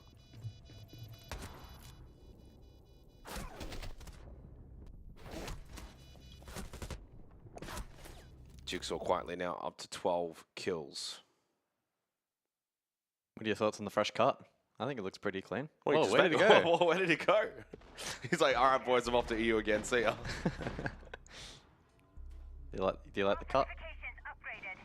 I think it looks quite cool. I think Jigsaw's saying in the comms there, boys, can you stop letting me do everything? Now, if Jigsaw does go disappearing like that, it could change the complexion of this match, but he's been consistent throughout this second half. 12-8, I mean, the numbers don't stand out as being ultra impressive. Five assists as well. Yeah, he's continually finding these 2Ks. And if it's not him, it's Quiz. 2-2 on an entry. I mean, the only downside has probably been that survival rate at 20%, lowest on the team. But he's also in like 90% of the fights. 70% cost, so yeah, he's chilling. And 70% cost equal with Oda and Sage. Brendo at a 50% cost, 6-5. Have you seen his game? Just kind of thereabouts. He's doing his role. Yeah. Which is to be that middle of the pack player. I really don't think he's going to be the star going forward. There's no room for him. Wow, big call, Gus. What? How's that a big call? You don't think he's the star? Is there room for him to be the star on this roster? Yeah. On top of, I mean, I could see him maybe topping Quiz, but not Jigsaw. That's true. And Quiz has proven today he's been good. I mean, he's been literally going 3-0 entry, 50% survival. Yep. 1 clutch. And that was with a quiet start to the game as well. 0-3 to begin. Brendo's been playing like these more anchor-centric ops, right? Yeah. More Lucy, Mirror. A bit more dynamic on attack with util clearance. I need to see him be freed. Release the shackles. Release the Brendo. Oh. Jigsaw almost got caught there on a weird off angle. And there it is. Quiz again. Another opening kill. 4-zip for Quiz. May well finish on 4-zip too if they close it out here. Good Vault cam inside of bedroom. I always think back to the Montreal Major for Chiefs, and it was Quiz and Cairo that were the ones that actually performed. And Jigsaw had a down tournament. Oda had a down tournament. Sometimes I think Quiz goes under the radar a little bit.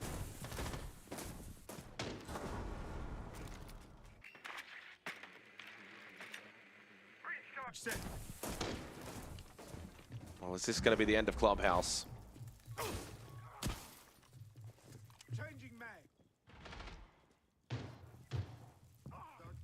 Euler through the tripwire connector down bot main. Trying to position himself towards the hallway. Oh, is drone counter fixed? I haven't been paying attention. Maybe. I haven't seen 4 drones up in like 3 weeks. No, I don't think it is. Good clear onto Jigsaw. Dead. And with that, I think it's the map, Jake. Yeah, very difficult now. Hard right. Hard right. Dead. Good kill from Sage. Machine able to get one onto Sage back at least. He's played a pretty good game, Machine, after a rough group stage for the rookie. But he's not winning the 1v3. It's 7-4. Gus has put the headset off, and rightfully so, as Chiefs are going to take the opening map of this series. Coming up next is Cafe.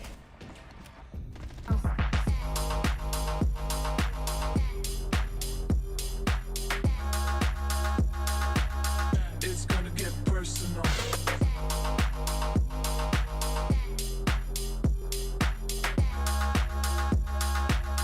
It's gonna get personal.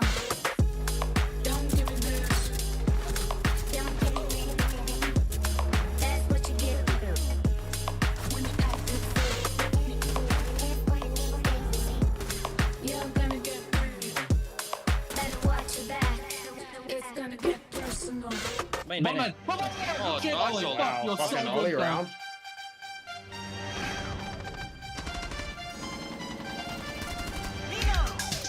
Guys, can come. That guy. Yes, boys! Let's fucking Wow, do it! okay. Yes, boys! Mate.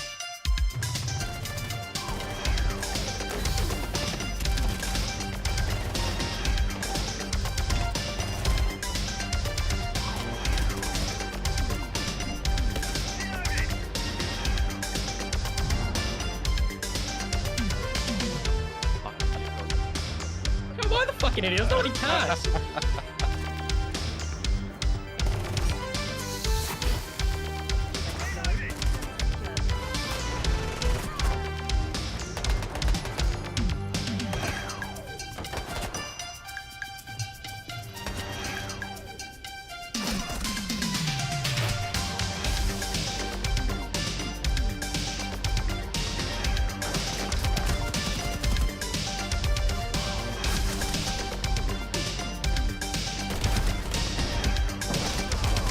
I'm gonna kill good kills from Machine. No, he ran.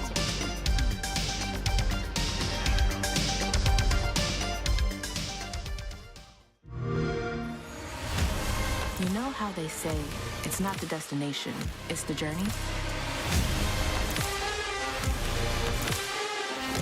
And the journey of 1,000 miles begins with a single step. And you know what? They're right.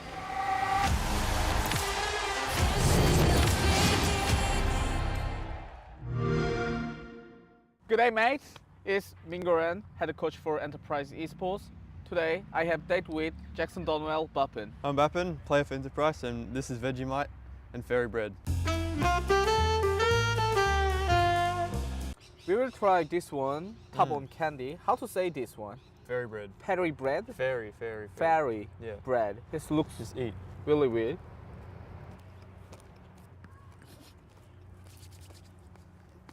You love that? You love that? Oh, it's so good. Eat more. No. Don't try this at home. It's not that bad. So shit. Sorry. I never tried this one again. How did you go from casualty to competing at top level? But you're not top level, but yeah. Come on, bro. I started with my IRL friends from school. It's like a bit of console. And then I think it was like 4 years ago I got a PC, started playing ranked. I've just been grinding since then, I don't know. Nothing too serious in the first like 2 years. But once I started playing like my first blast stage, I knew I had potential. So I just grinded even harder. I worked my way here, so here we are now. Awesome. Our team is considered one of the best team in the APL right now. Do you agree with that or not? Yeah, I agree. I can't agree that. Why? We will be humble. One of us, you know. You have confidence for that? Yeah. You're best APL team in right now. You don't have confidence? I have confidence, but we will be humble for viewers and for chat. Say again. Yeah. I'm humble. That's good. If you think we're best team in APL, what do you think you bring that lineup? What do I bring? I bring the best mechanics, the best comms, some good energy to the team. What do you mean by that? Yeah, keep talking. That's all I bring. I'm just there. Okay, you never bring energy, but okay.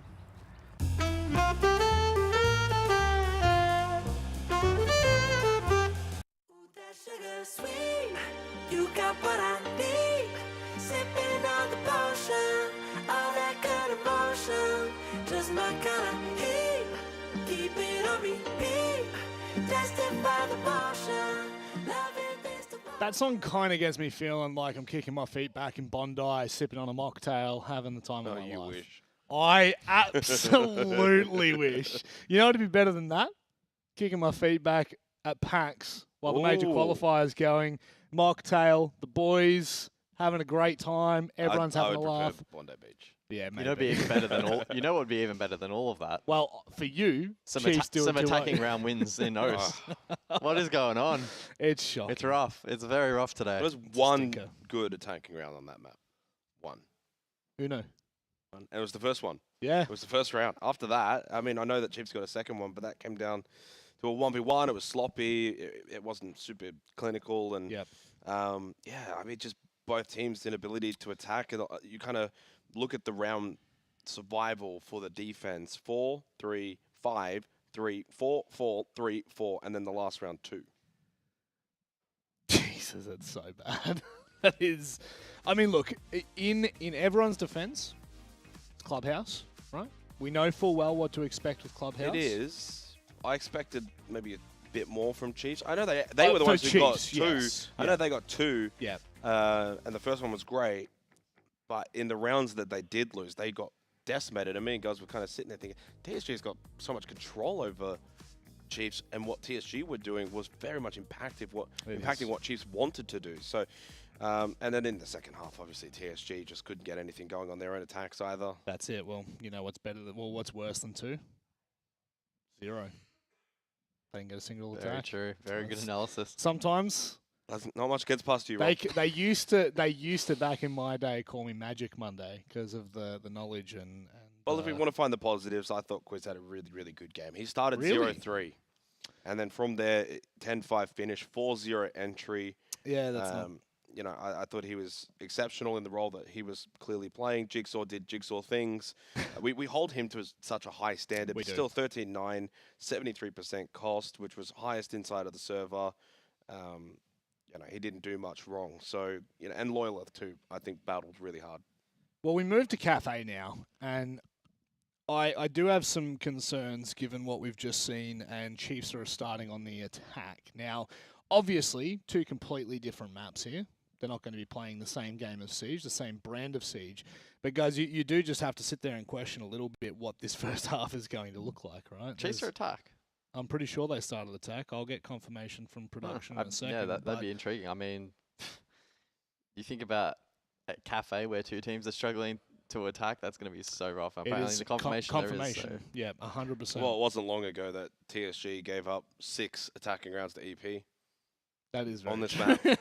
Well, see, this is the thing with Cafe, right? Like, I'm only leaning into recency bias based on attacks on Clubhouse, which are in a completely different sphere.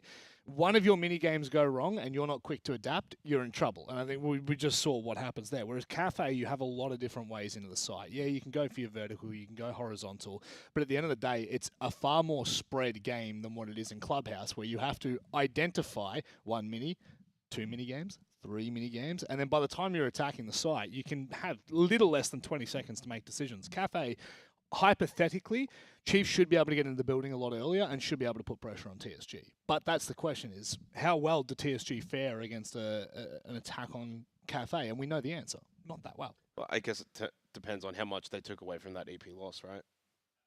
Yeah, I don't know how much you can really take away from a slaughter though. Like it was, as you said, it was quite literally the definition of a speed run. Yeah.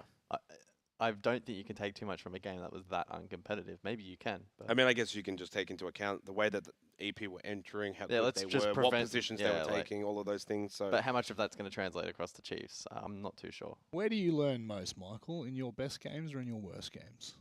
worst. I know, but when it's that extreme of a loss, That is pretty when you're extreme. getting absolutely That's- slammed. That is the definition of worst game possible. Well, yeah, maybe based on that logic, they're going to come out here out of the gates. They're and going to slam come out Chiefs. swinging. So we just got The masters of confirmation. knowledge. The admins have asked Chiefs why they started on attack, because obviously that's kind of where we're leaning into the conversation. And the quote was, "We just like attack." Are you being serious? I'm being dead serious. Why are the admins asking why they chose attack? You're joking, right? No. Straight on top of If I our was the Chiefs, I conversation. would not 'cause be we're- answering that we're- question. We're having a good chin wag. I think if you're Chiefs, you don't give a damn what side you start on. No, they don't. No, I they think- shouldn't be. I think the fact that they're going to back themselves in on attack here should make them comfortable. Yes, there were questionable moments throughout the Clubhouse attacks, but at the end of the day, like, yes, I know Clubhouse has changed quite significantly over the years, but still, a 4-2 attack isn't like a 2-4 attack is not awful. That's pass mark for most teams, for most regions at the moment. Well, I mean, that's 100% right. But when you take into account the matchup and what Chiefs want to achieve, which, I mean, I think their grand plan would be to win playoffs altogether. You'd and hope if it's so. not, if it's not winning, it's at least second minimum. Yeah. Then you need to be flogging teams. Well, like the TSG. admins are asking Chiefs why they're going attack first. Can they ask why they're not in the bloody lobby yet? Yeah, Let's it's go, very boys. true. Come on. We TikTok. haven't got all day. I know they TikTok, just rolled out of bed. but- TikTok. Well, I think, you know what we can do? We can kind of open this discussion up a little bit further. We're not going to go full podcast mode yet, but they're getting pretty bloody close. And I'll tell you what, Chiefs do not want us to go podcast mode because they are the one team at the moment that are underperforming. But I think when you look at the way that Cafe plays out in general, but mainly we got 10 in players up, close- Rob, so you might want to just be careful here. Okay. Then let's not go podcast mode. Instead, I'll ask for predictions. And Good then idea. once predictions are done, just so I'm going to give you a peek behind the curtain at home. Then when we're feeling and we know there's a short amount of time, what Win do I go cons. to then? Win cons. We go to win conditions. Well, we don't need either. We don't need either. yeah. See, that's what a good host True does. professionalism. A good host knows how to fill long enough so you boys don't have to do extra work. And what good casters do in return is they get their asses over to the casting desk and don't make this a painful throw. Once again, Jake's on the back burners. He's ripped around the corner past production. He's nearly made it into the bloody casting room in under 5 seconds. I don't think I've ever seen Jake Xenoxon did he move that quick, but we are ready to get underway here. Chiefs are 1-0 up as we head to Cafe. TSG, they're going to hope for a miracle. Yeah, certainly a miracle needed for TSG, but Chiefs themselves haven't really looked faultless. It was a bit of a struggle on Clubhouse, you know, not super clinical. But the Chiefs played to their very, very best. It should be a very winnable map for them. Friendly comms, please, or there will be warnings issued.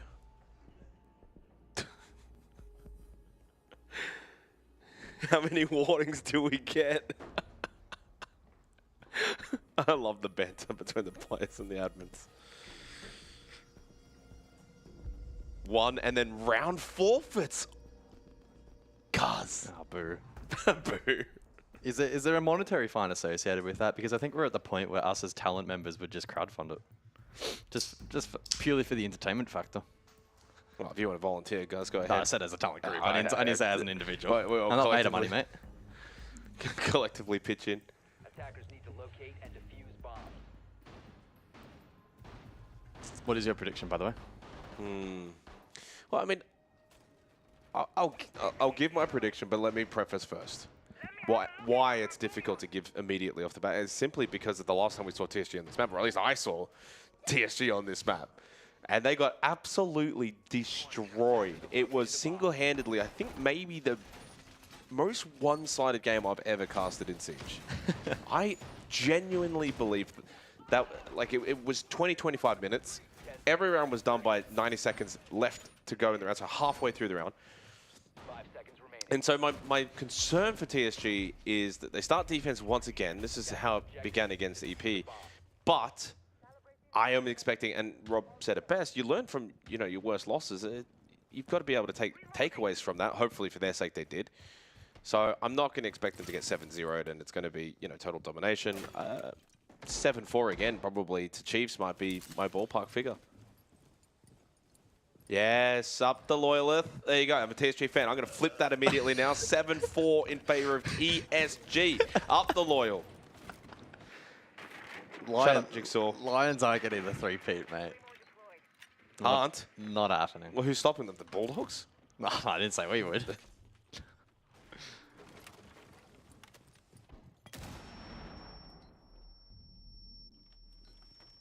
Drop down Oda, Blackbeard, top red. Immediately looking to pressure out ACOG, who then gets slammed by Brendo. So good initial clear here from Chiefs. Good pressure on the lounge/shop side of the map.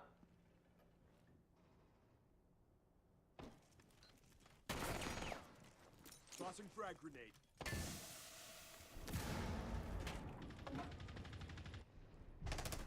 Oh, no, Loyal. Not again.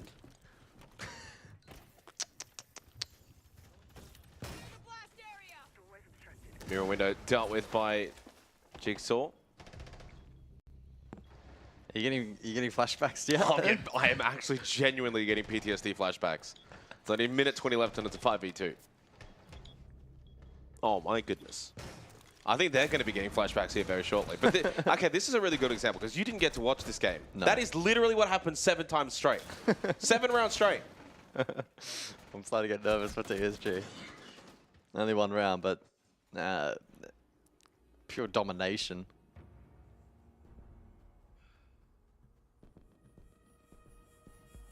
That's not good. That's not a good sign. You can lose rounds, but the fact that it happened flawlessly that quickly gives me and them PTSD. Attackers need to locate and defuse as many bombs as they can. He said friendly men. Admins! Attackers have discovered the location of a bomb.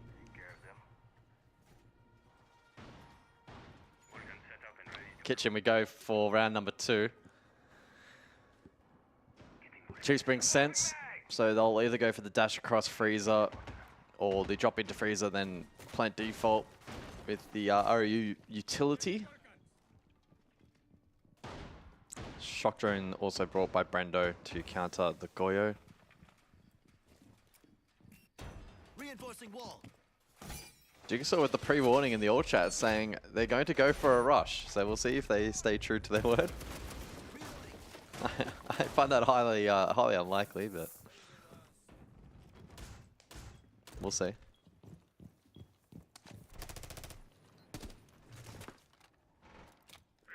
I mean, the other part of all of this too is if Chiefs had done their homework and kind of maybe even looked to that they EP know what yeah, their weaknesses were in that match. Exactly. Like how to kind of play, bring aggression, go fast, clear quickly, take space. Got your canisters on site, already being cleared, by the way. And Jigsaw already pressuring towards Bakery. Ned kind of by himself at the moment.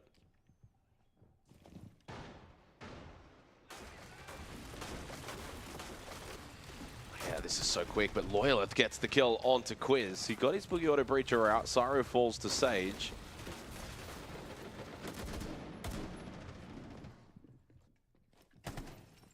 And, oh. You falling asleep, Michael. I got to my button in time. Oh, no. Sorry. I feel like we haven't slept a ton over the last Mate, week. it has And been the quality a very of sleep's long been 7 pretty bad. days. We're running on very much 5% battery. We're on fumes. But we get the day off tomorrow to recharge. Any plans? Yeah, sleep. Literally.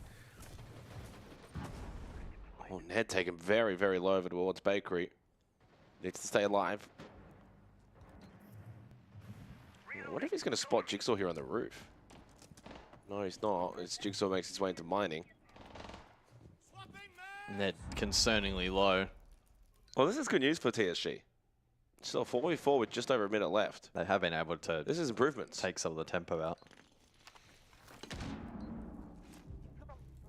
Oh, Ned does get cleared, so no Yokais to worry about later in the round when Chiefs do think about going for this plant. That ROU VIP side was a fake, by the way. It's just a full Bakery here. Oda has dropped off the roof. He'll come in through Bakery. Jigsaw just continuing to try and win the battles towards site. Jigsaw doing what he pleases here on the Ash. This is going to be a 20 bomb Jigsaw, even if it's a fast game. Well, the round's not over. Yeah, the Machine has still got 2 gas babes. Gets Loyal back up. Nitro available for ACOG.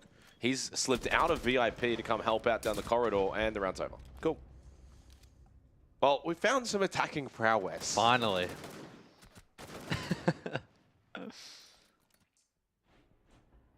Yeah, much better attacks. It's good for Jigsaw. I can't believe they haven't He's referenced. just taking the piss right I can't now. believe they haven't referenced the EP game yet. Like, I'm waiting for him to say, surely, Maybe one surely you more. don't get 7-0 If again. they go 3-0, it's sort of like you guys are getting flashbacks to EP. Jigsaw's just absolutely winning every single Nice fight. fucking run. Jake. Good run, man. I wonder how many times they've said, well done, Jig. Good round, man. That must be like copy-pasted at the end of every round com. The default soundboard. Thanks, Jig. Good job, Jig. Wow, Jig. Oda is 000. They ain't saying, well done, Oda.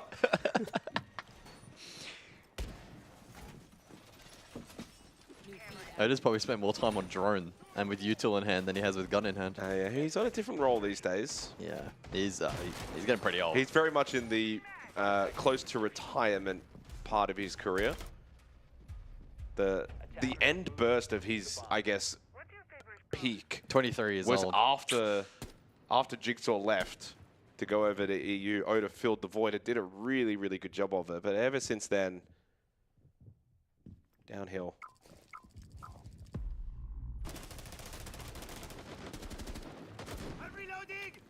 I wonder how old Brendo and Sage are. It's not listed on Wikipedia. I would say Sage should be Maybe like 24, 25? yeah, like around around 24. I didn't know Jigsaw's 24. Yeah, it's been I thought he around was a long. young- I thought No, he he's was been younger. around a long time now. Wow. Still firing at that kind of age. It's impressive.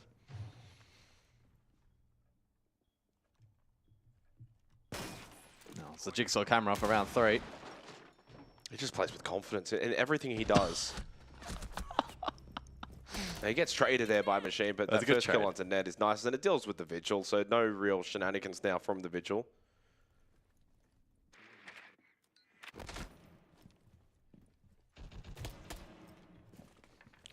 I'm trying not to yawn. I'm sorry. I'm not bored. Just tired. Finally getting to attacking rounds and he starts yawning. What do you want? It must just be the cafe effect.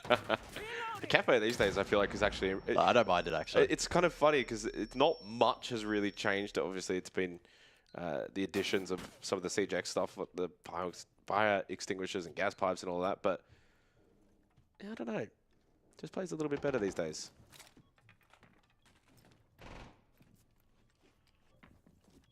Definitely a lot more enjoyable than the util meta, this map, in my opinion. Yeah. And it's going to be 3 straight for Chiefs. Yeah, Brendo's fragging here. 4-0.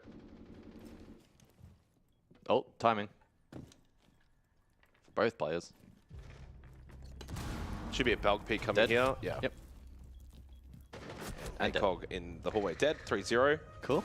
Good attacks. They're being very respectful, though. In gameplay or all chat or both? It's just all of it. Very respectful, Chiefs.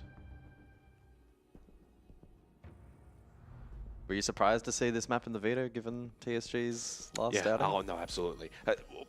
In fairness, there's 2 ways you can look at it. You can say, well, clearly that loss against EP is like well, I was going to say an anomaly. Right now, it's actually shaping. They've literally lost 10 rounds straight. That's kind of the reason I'm bringing it up. But I also think it takes a really confident team that if they've gone about it in the right way, thinking, we played that so badly, we got so dominated, what can we take away from that and improve upon so that for future use, we're ready? And if that's the reason why they've then chosen it today, then fair play. Even if it's not coming off, fair play. But if those reasons, and they didn't put the homework in and they didn't put the time in, then the fair play argument is just completely gone and it's a totally awful choice. And you could be 3-0 down here, and that's fine. If they did put the work in and they did go back and they did VOD review, which obviously we're not privy to, even if you lose it, even in the same fashion, that's fine. You've got more feedback that you clearly got a lot of work to do on this map.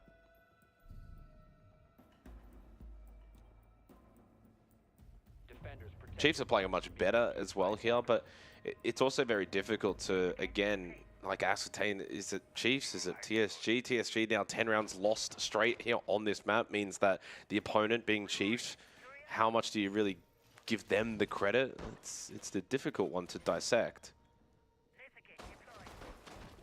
11 kills between Brendo and Jigsaw. Only 3 kills in total for TSG in 3 rounds. There's been very dominant rounds, good pacing from Chiefs. They're getting into good positions. We saw in that previous round Jigsaw's ability to just kind of walk into terrain, free kill onto the Vigil. Yes, he got traded. They're just opening up the map. They're getting space. They're kind of doing in a very similar fashion what Enterprise did to TSG in the group stage on this map. Enterprise did it even more dominant than this, though. Like, as you watch this now and you see it's very dominant, they did it even more dominantly. Doesn't sound like you're holding out too much hope that the tactical timeout's going to change the outcome. Well, no. And I think that's probably a fair assessment. Just really quick map control again already from Jigsaw. He's already in a position to start applying pressure onto Loyal. There you go, opening kill for TSG. That was a good little peek from Bot White. So good teamwork there. And Loyaloth immediately contesting Jigsaw, who now needs to find an alternate path. So it's better this round from the defense, a bit more proactive. And that's probably what they need. I think that's what they've been lacking. Well, in this their is good as well. I mean, the roaming yokai. Yeah, a bit more proactiveness on the defense. The double pinch. Still got to kill Jigsaw, though, who, despite being stunned, wins the fight. I mean, this kid's so hard to kill. He's not a kid. Ah, he's 24. We established this. Yeah. That's the funny part.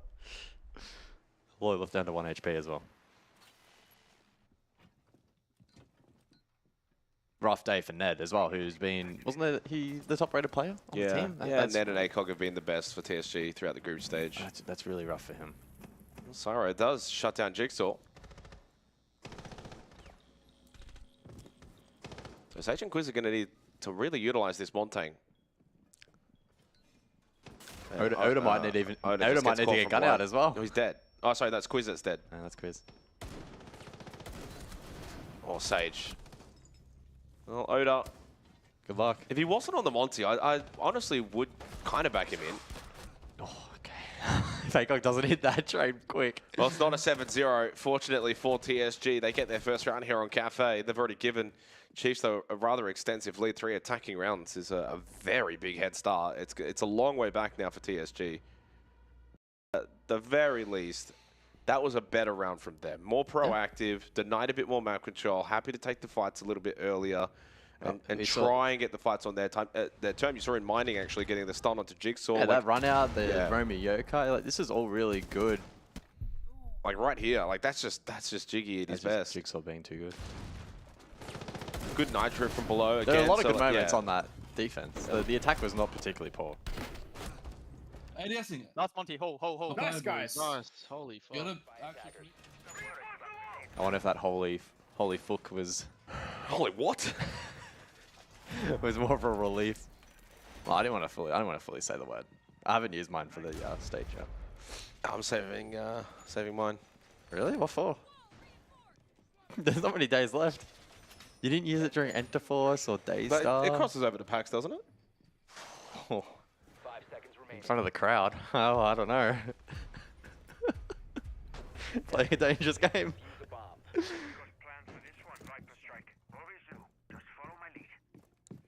Yeah, no, actually, probably not allowed there, are we?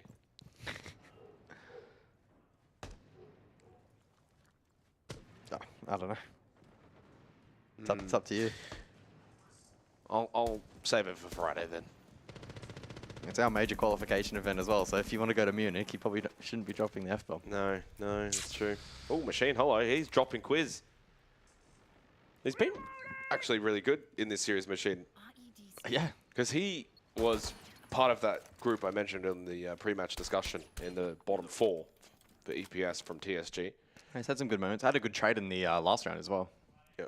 No, he's been better. I think he's the kind of player that you can kind of see... Needs time. That he needs time and more reps and more games.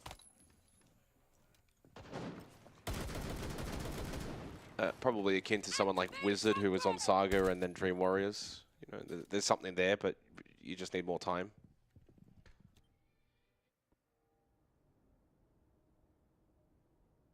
I mean, if there's one thing that I think the OCE region's been really healthy in over the last 5 years, has just been the flow of talent coming through. That's a good kill from Jigsaw. A lot of that facilitated by our excellent Tier 2 circuit, hosted by some of our wonderful local tournament organisers. There's other esports that barely even have a Tier 1 circuit, let alone Tier 2. Especially, you know.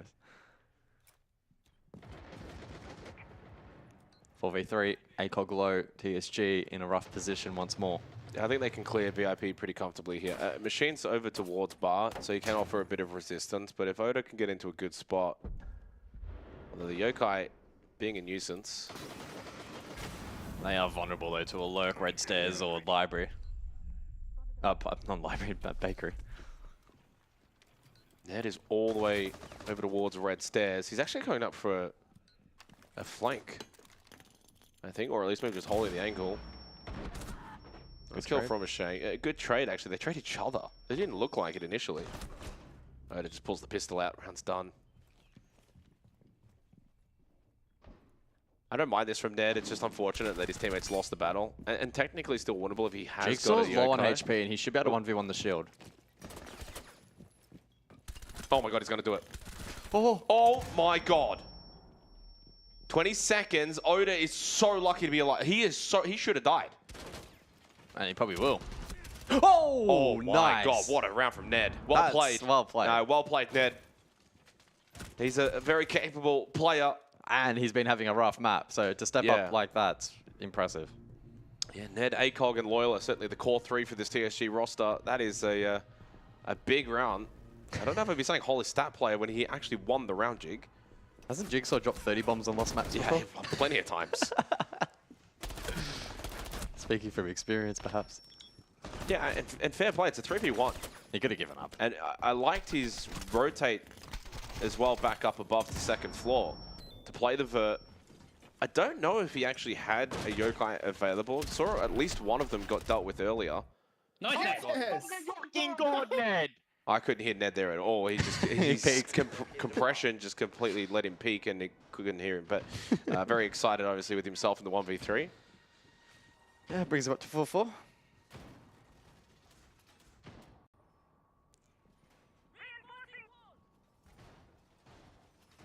TSG only had one multi back on Clubhouse. There were 3 overall.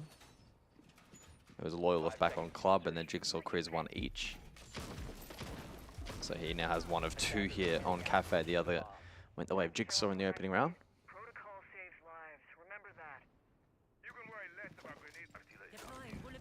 I mean, I think that's the power of this TSG team is ACOG, Loyal, and Ned, to me, are three players that have got the ability to have rounds like that. Not every time, not maybe as often as someone like a Jigsaw, or even the majority of the fraggers on a team like Enterprise, but they do have it within them. And so then if they can continue to find consistency improvements and they're able to do it more often, then there's every world in which this could be a good team next year.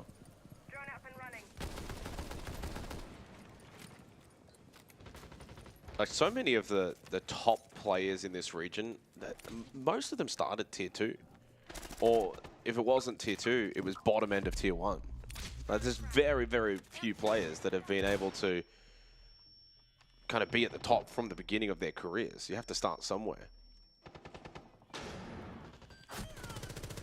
Brendo.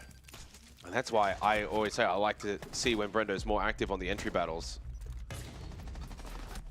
He just pretty much opens up this site defensively. Good fight back from TSG, and Loyal maybe should have actually got that kill onto Quiz. Frag Grenade's a defensive one to keep Loyal from pushing and swinging. ACOG clears out Sage, and the duo are going to do it against maybe Jigsaw in the 1v2. Oh, Jigsaw! Jeez, snapped on his head. He's got a logic bomb, by the way. Well, he has a gun. I feel like that's all he needs.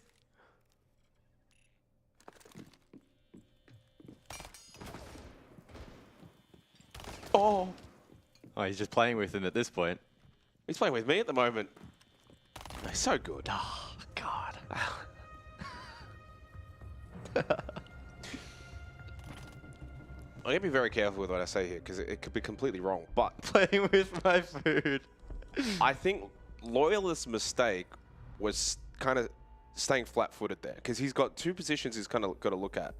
The washrooms push and the planks push. So he probably should have just taken a bit more earnest to maybe try and push Jigsaw in one direction. If you're in the 1v1 against Jigsaw, is that what you would have done, Jake? I wouldn't be in the 1v1 position. I would have been dead. I would have been spawn peeked out the bloody map. But I'm saying that by staying in that position the way that he did, he's constantly, and you could see it from his outline, that he's just like back and forth. Like, am I going? Is Jigsaw going left? Is he going right? Jigsaw has all the power there. But if he opts to push one side, then he can take a little bit away from that power and maybe then push himself into a position where he doesn't have to worry about multiple angles. But at the same time, there's not much. You're also 1v1 in Jigsaw. You're 1v1 in Jigsaw. Like, to be fair, he probably should have actually killed him there when Jigsaw whiffed. That was his better opportunity of the two. And yeah, at the end there. What the fuck? That is crazy, bro. That shot, just never doubted. And at the end there, that's the most I've ever heard Sage talk, by the way. That's what Loyalist kind of tried to do when he pushes plank side to take the fight. But if he had it done a little earlier, it could have been a different 1v1. Good clutch, good clutch. Really good clutch from Jig. 11-3, Brendo 7-3. 4-2 half, 4 Chiefs. They go defense now, and I would imagine we're pretty close to wrapping this up. He's called it. No, I said pretty close. So. Oh, you're leaving yourself a margin of error. Absolutely. Smart. Well, we did both say 7. There was quite a few times you called certain results over the last couple of days in APAC North and Asia that, let's just say... Not mid-match, though. I think those were pre-match desk predictions, which pretty much everybody got wrong, so that's a little unfair. Should I reference the 2v4? Well, I mean, we both got wrong that 2v5 clutch Daystar. I can't remember it, but I trust you. Oh, well, yeah, that was the worst though we've ever casted in our lives, to be fair. We haven't seen any throws that hard in OCE yet.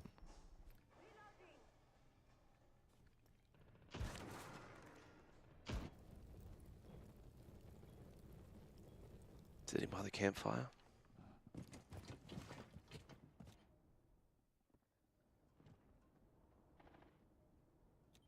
Kitchen sight, sense, ram, fuse, all indicative that it's top down for the attack. Look to work vert and then drop down for a B-side plant. But Jigsaw is on this roam, under Skylight, and it's a free kill. Yeah, Loyal had no idea. And that's Jigsaw's ability to just get into spots that the opposition doesn't know where he's going to pop up from. Both attack and defense.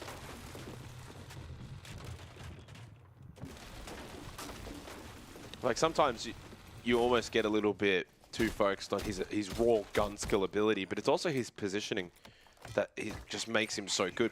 Putting yourself in the best position is going to fundamentally just get you more kills.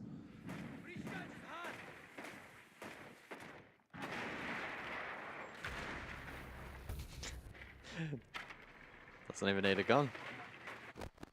And Clutchstone gets nothing. It's pretty much round over from here. This is a 90-10 round for the Chiefs. They have everything going their way. Still have Nitro, 3 Zodos, 3 Gas Babes, 2-player advantage, the ability to re-aggress upstairs if they want to. They are in a very, very, very good spot. Oh, good kill from Ned though, onto Jigsaw.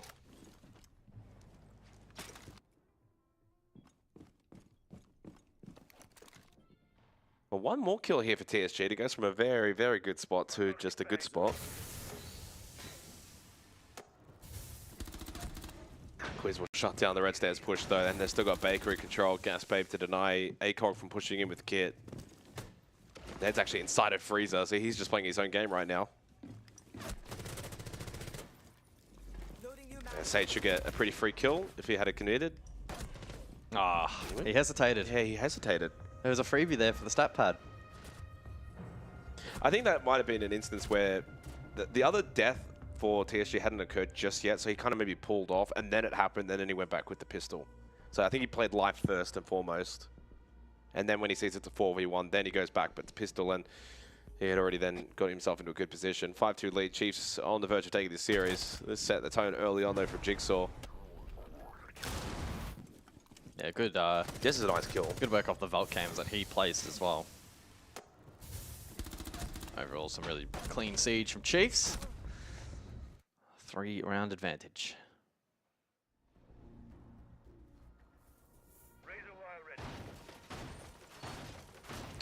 Well, they're going to have to play again later tonight. Big game against Ludovica. Who have you got in that matchup? Whoa. That really probably should be the match of the day. Right? There's been too many concerning signs for the Chiefs so far to say that they're definitively favourites. I think they go in as probably slight favourites. Although I'm fairly certain myself and Pengu actually did pick Ludovica, right? So maybe I should just back in my initial read on that. Does Cairo have the mental edge over his former team after winning in group stage? Potentially. They are very much a confidence-based team. Yeah, me and Nick did pick Ludo. Okay, I'll stand by that. Yeah, I mean, if Nick did, then clearly there's some validity to the selection. Should be a close game there. If Ludo don't know how to shut down Jigsaw, who's clearly firing today, then that will increase the difficulty of that match significantly. It's always the make or break really for Chiefs, isn't it? Does Jigsaw pop off? And even if he does, it's not sometimes just a given that they go and win. That's why it's important for the likes of Brendo and Quiz to provide that extra firepower alongside him, and Brendo's been able to do that here on Cafe. Quiz was really, really good on Clubhouse as well. Sage is also just, like, ever since he's come back, just been really solid. Like, he's not the kind of player that needs to go and drop, you know, multi-kills and drop 15, but he's just a solid core piece in this roster. And it's Jigsaw again. Opening kill number 3. It's just demoralizing for the opposition when you know that Jigsaw's on one of those kind of heaters. Oh, okay, Loyal and ACOG combine. I mean, it has been Loyal, ACOG, and Ned as the trio that have been statistically pretty decent here on Cafe. Unfortunately, Sario 1 and 6, Machine 3 and 8. But Jigsaw's now 15 and 4. He's just picking everything. I mean, if it wasn't for the fact they're 5-2 up, the 20 bomb would be inevitable. Now it's a race against the clock. Can he get to 20 before Chiefs get to 7? Drone spinning up.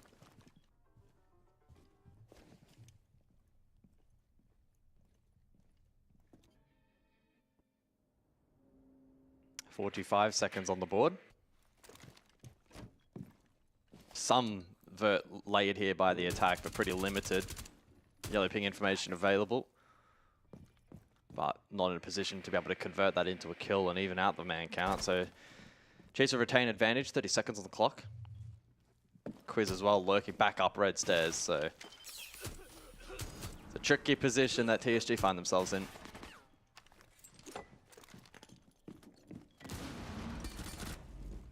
Sorry, shut down while trying to get the plant. Leaves ACOG over towards Pillar by himself.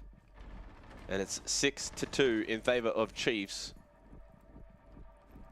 as they have been very, very dominant here on Cafe. Jigsaw goes to 16.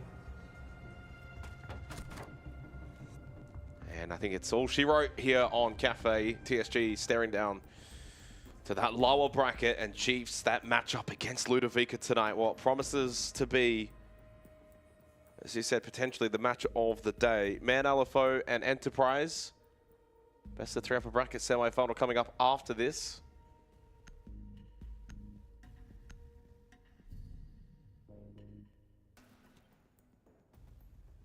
Attackers need to locate and defuse as many bombs as they can. So 4 more opportunities now for the Chiefs to close this out. Top floor, we return where they had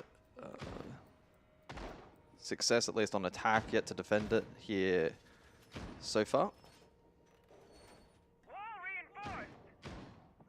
The pacing and the tempo of this matchup, though, has been really quite quick. Even from TSG, these opening kills continue to come through, although not their way. They are still very early in the round. Attackers have discovered the location. Almost every kill in the first half when Chiefs were on attack was within that first minute. 5 seconds remaining. And here in the second, just shy of that mark. Attackers' objective is to defuse the bomb. Now you won't.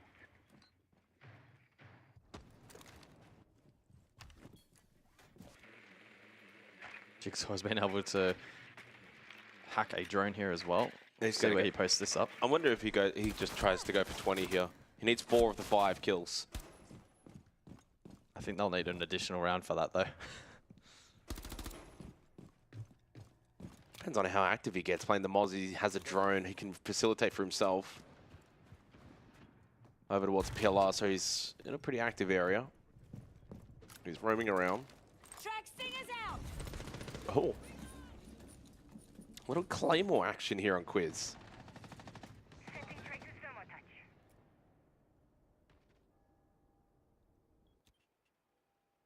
Oh, default camera, guys. No. Free info for Oda, and Quiz jumps on that now.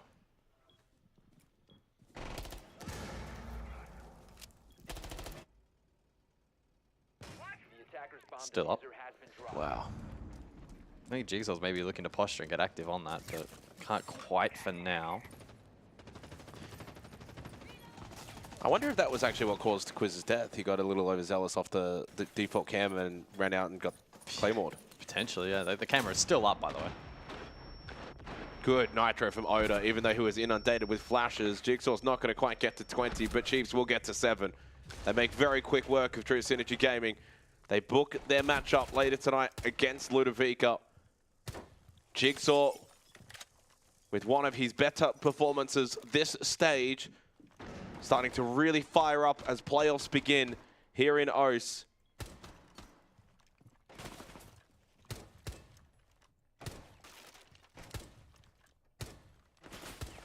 We sit and we wait.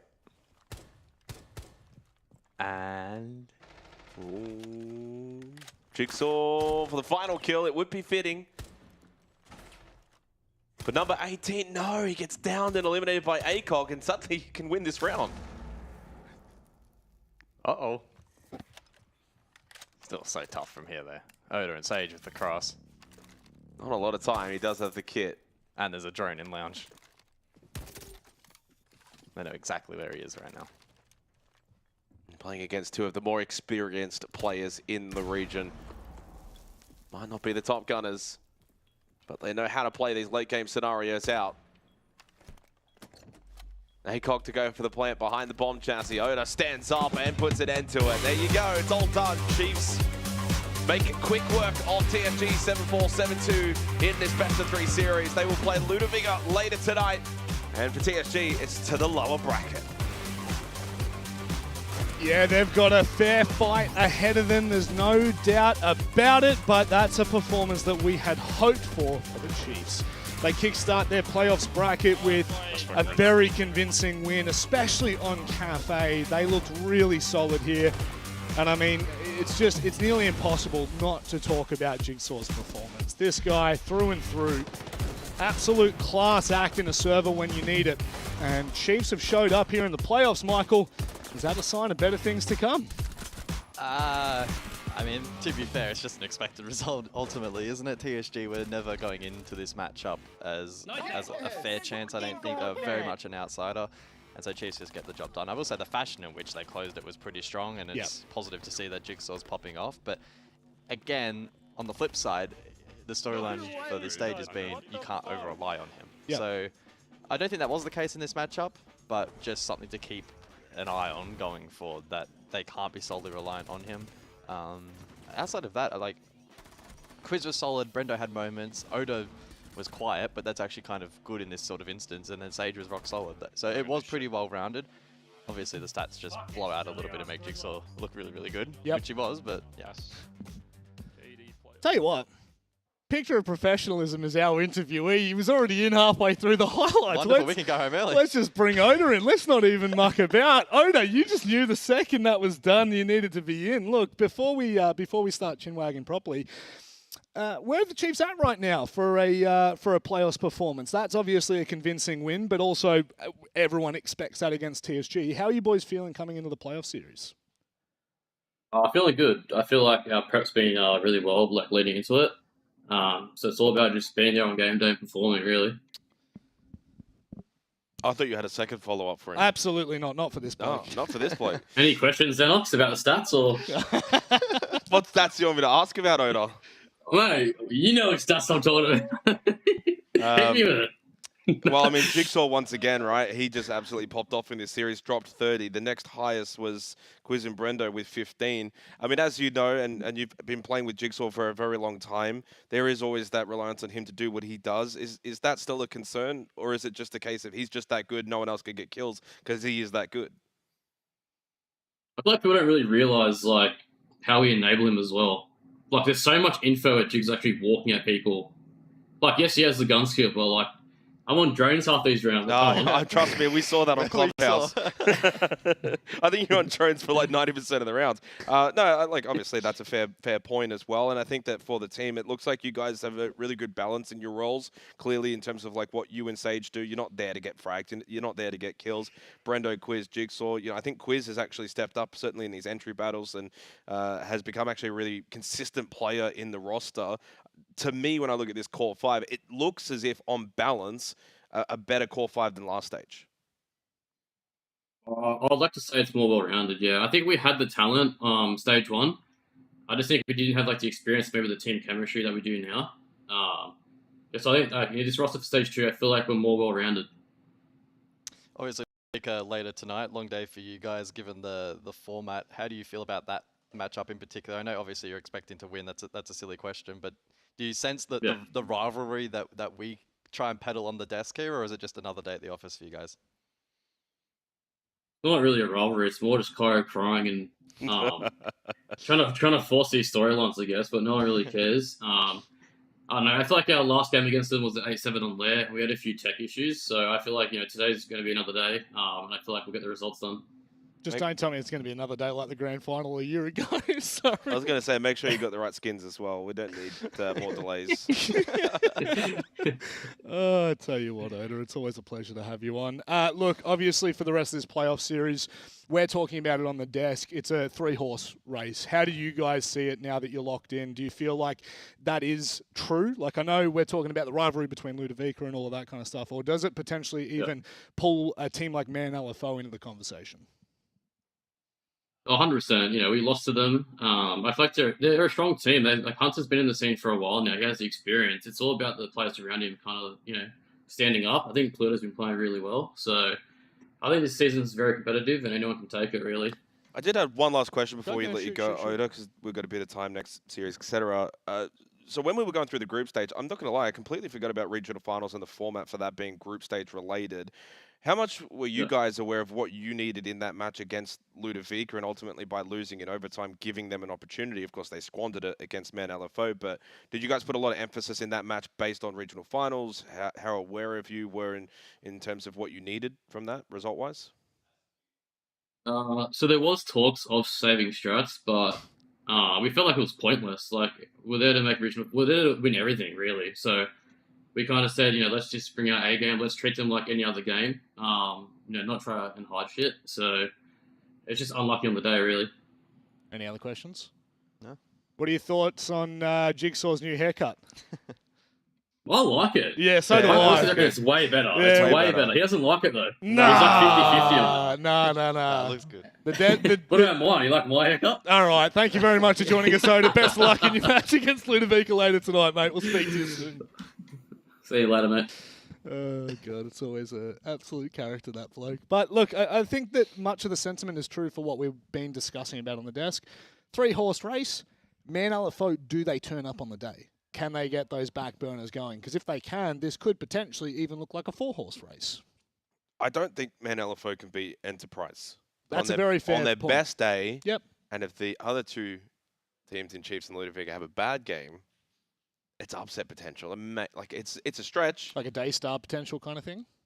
Like that would Daystar be Elevate. that would have to be the Yeah, I conversation. mean, like it would be a comparison point, I guess. But yeah, I wouldn't say Man LFO have zero chance. Let's just say that. And Outlast, though, without Neptune, I think do have zero chance. That's a fair comment. I don't think I can really beat around the bush there. But boys, guess what? We're Time done. to wrap up. Anything you'd like to say before we let you go? No, I hope that the next two matches I hope go we get 3 maps. Yeah, I was going to say, I hope we have a nice 8 hours of siege ahead. I because really that would hope. be nothing better. Yeah, 3 maps. You know what? As a true professional, so do I. I hope we go the distance for all of these. We're here until midnight, but it is time for us It'd be to past go. midnight. It would actually end up past midnight at this point. That's about all we've got time for the first half of the day. Everyone say goodbye. Goodbye. Bye. See you Take tomorrow. care, boys. Oh, no, we'll not see tomorrow. you. No, we'll see you on Thursday. But Thursday, you guys take care. For you at home, we'll see you after the break.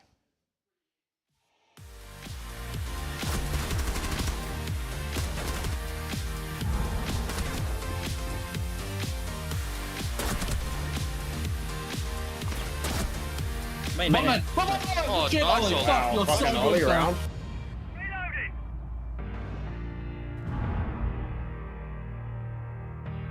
Fucking idiot, bro. Am I the fucking idiot? There's nobody cares.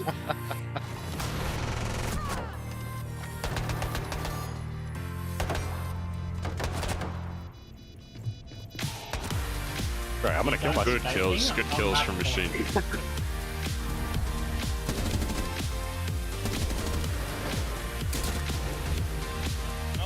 That's fucking run.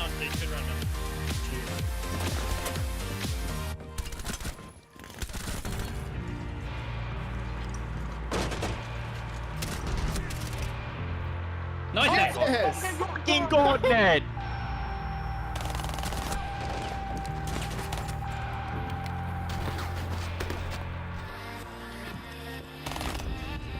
No shit, way, dude. cut. I know. What the fuck? That's KD point.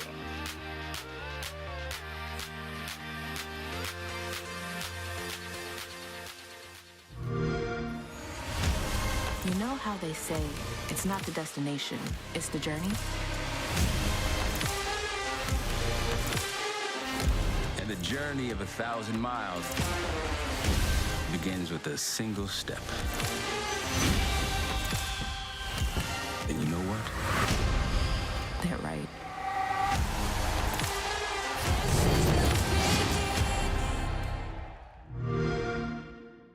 Yep, see that right there? I feel like you need to get around that. It's a bit of an upgrade.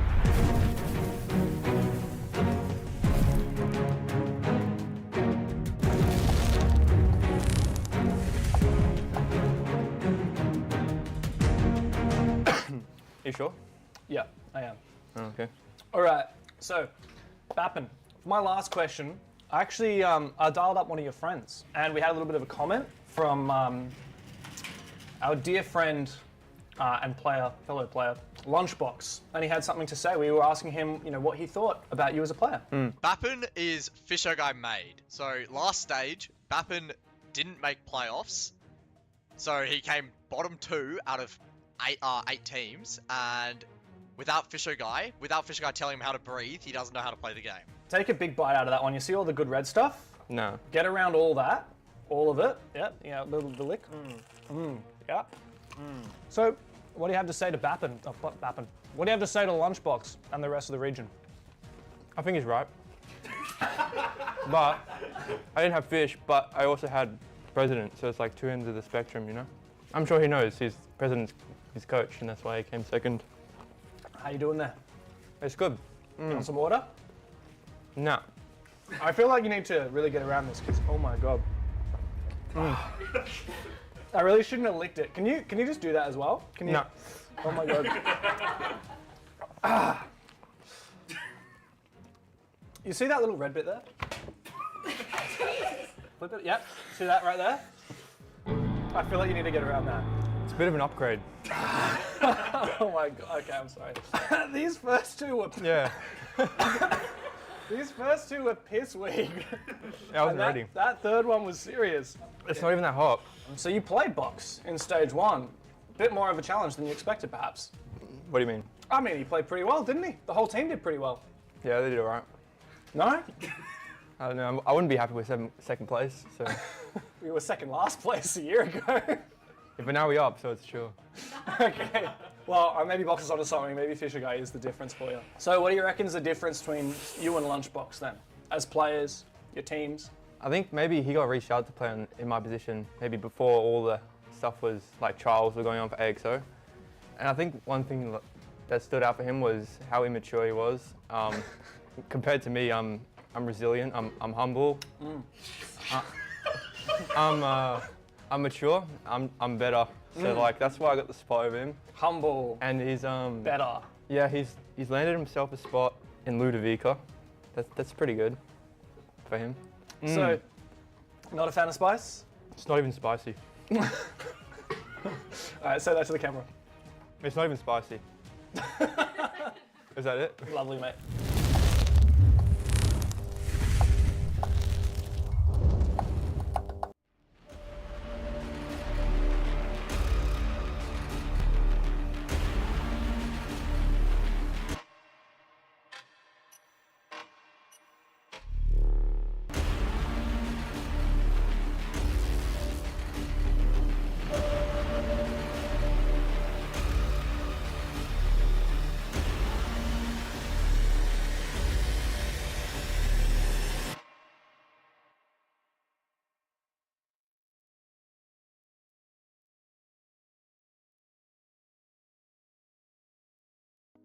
I don't wanna talk, I don't wanna fall. I know what I want, yeah, I want it all. Looking when I walk, here's my number, call. Pick you like a lock, just to make you crawl. Going out with all my friends, fire dripping down my dress. Make you wanna look again, but you did, oh. Nothing like you've ever seen, glamorous straight off the screen. I'm about to make a scene, oh.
Look, don't touch. I like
辛かったけど一番最悪な彼氏が最悪考えてみたらずっと毎日頑張ってた別に全然好きじゃなかったんだけど一番そう本当はそういう思いだそれ言われたんだ突き抜くベースグラスにリップなびく髪どこで踏み外した熱いギター踊るワンピース悪口はもうやめた週末の雨に持て余した体また求めてるコンフォ不意に響いた電話に戸惑うから目を閉じるもう泣かないキラリキラめく夜のムーンライト陰る街に一人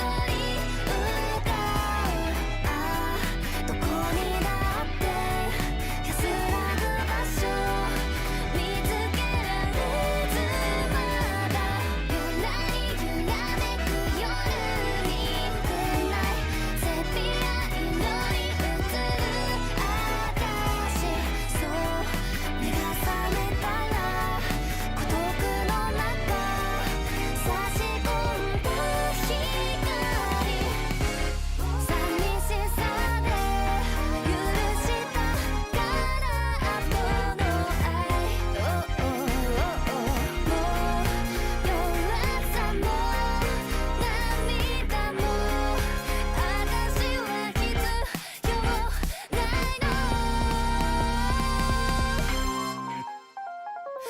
キラリキラめく夜のメイリーキラリ君が残したキスきっと裏切りさえ受け入れても今夜は抜けないゆらりゆらめく夜はメイビー明日ここで笑える私もっと強くなれば変われるなら愛なんていらないわ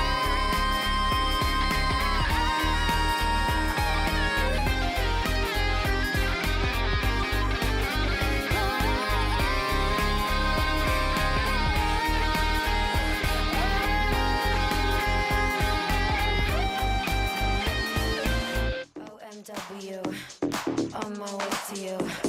Good at what I do. I'm OMW. OMW, on my way to you. Good at what I do. I'm OMW. Watch me walk away, putting myself on display. 1, 2, 3 a day. I'm on my way, on my way. I'ma have you on tiptoes, watching my diamond afterglow. I know you wanna take me home. I'm on my way, on my way. OMW, on my way to you. Good at what I do. I'm OMW. OMW, on my way to you. Good at what I do. I'm OMW. On my way, on my way. They wanna judge me, I'll testify. Catch me on Insta, I'm verified. They want me quiet, I amplify. I'm on my way to the best thing that you've ever seen. You know that you bow to the queen. You lose all your senses and reason. I'll give you something to believe in. OMW, on my way to you. Good at what I do. I'm OMW. OMW, on my way to you. Good at what I do. I'm OMW. On my way, on my way. On my way, on my way. Yeah, OMW. Nothing left to prove. So enjoy the view, taking a picture like Malibu. I'ma have you on tiptoes, watching my diamond afterglow. I know you wanna take me home. I'm on my way, on my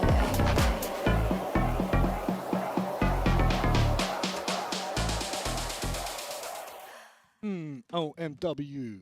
I came straight from Revs. I'm glad that they're pumping the same music here. I think that song was playing back before I arrived. Yeah, I think it might have been. Nicky boy, how you doing on this fine morning in Denmark?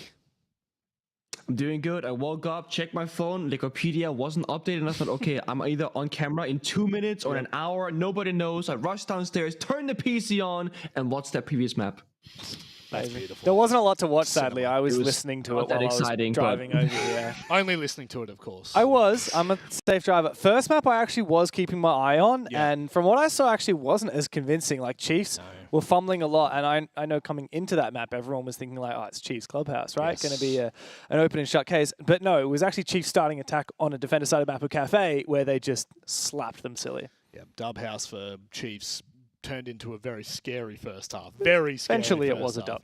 Yeah, and we were talking about this as well. Like, you got to contextualize it because it is a clubhouse attack, right? Like, you know, you got to be careful how deep we go into it. But regardless, they did look like they were floundering. They fixed it up on Cafe 2-0 against TSG. They've now booked their upper bracket match against Ludovica. So we now get to move on to our third best of three of the night and the first iteration of the upper bracket. Now, Man LFO had a very decent first match. I will say that right now. However, they have to go toe-to-toe with the biggest team in the region right now, Enterprise. They are very scary. And Dev, I think like on the back of the discussions from stage one, how we didn't know who was going to finish top, how we didn't know where teams were, I feel as though the consistency that EP have shown have convinced me that they are the top in the region. Oh, there's absolutely no doubt about it, right? First place in the group stage in stage one with only one loss. First place in the playoffs without dropping a single map. Going to Saudi Arabia for EWC and only losing to NIP and Furia. I think the NIP one is a bit more of a, like, you probably could have done better there. 7-3 loss to NIP. But going 2-0 down to Furia, one of which those went to overtime. I believe it might have been Clubhouse on the top of my head. I think it might have been. That was like a really impressive showing for the Aussie boys, for whom of which, you know, it was a debut for most of these players at an international event. Obviously, Fisher Guy, the only player that was on that, you know, tyrannical Bliss roster that owned OCE for such a long time.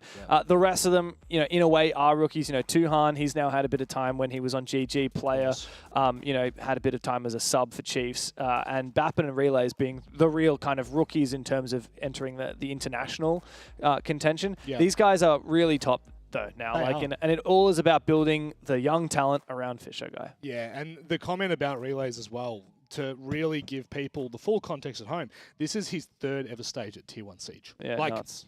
It's crazy. He joined Enterprise with only one stage in the OCE League last year, and then all of a sudden he was at top form, and now you can see he's got the confidence to move on. And I think as well, the iteration of player needs to be discussed because he came in only for playoffs at the end of stage one and instantly slotted in, instantly looked like an absolute demon, and they've gone on and just done bigger and better things, Nick. I mean, does this, how much confidence does this kind of team instill in you going into playoffs? Oh, it's tons in this region, you know, like when you can slot in a player, you know, in the middle of it all that stage, and it just seems like smooth, like seamless.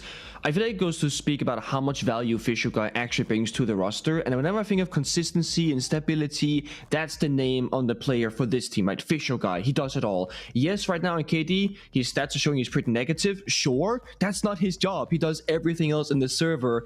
It's a little bit like Oda on Chiefs, right? He spends half the round on drones, calling, looking for things, etc. Yeah. And I think Enterprise got a really good thing going right now. Please don't make any sudden changes. Please don't. Well, we've seen it way too many times at this point, Pengu. We've seen utter devastation from rosters, especially, like, feels like it's particularly potent in OCE to make those kind of decisions, and it just unravels. But they haven't, and they won't. I'm telling you they won't, because I'm confident in them. But Man LFO, I feel like their stats are kind of just like sneaking under the radar a little bit. Like, I know they're kind of negative on KD and all of those kind of things, but they're pretty consistent when it comes, like, Man LFO for the last 3 years, Dev, have consistently been in the top 3 discussion. It's probably only now that they're starting to slip down the barrel a little, but that's because of old experienced heads coming into the scene.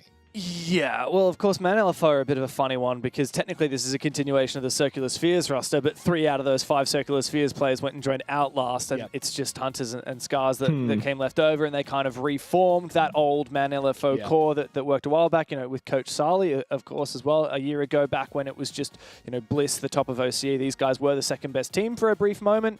Of course, just a few of those players remain. But they really did show this stage that while they're still in that reformation period because of it being a drastically new roster, they do have some potential, right? They got a big win over Chiefs. That's what everyone's going to be thinking about. And you got players like Scars. He's got 5 3Ks and a 4K so far in the stage. He is a fire player. A lot of good, talented players here on Man LFO. And I think was it Oda who said it? Like Hunter as like the leadership figure on that team. You have the young talent around it. It's actually kind of similar to what's the case on Enterprise with Fisher Guy. Yep, it's very, very similar, and it has been for a while. Hunter's continued to be that kind of person. Let's have a look at the vetoes and determine where we're heading for this best of 3.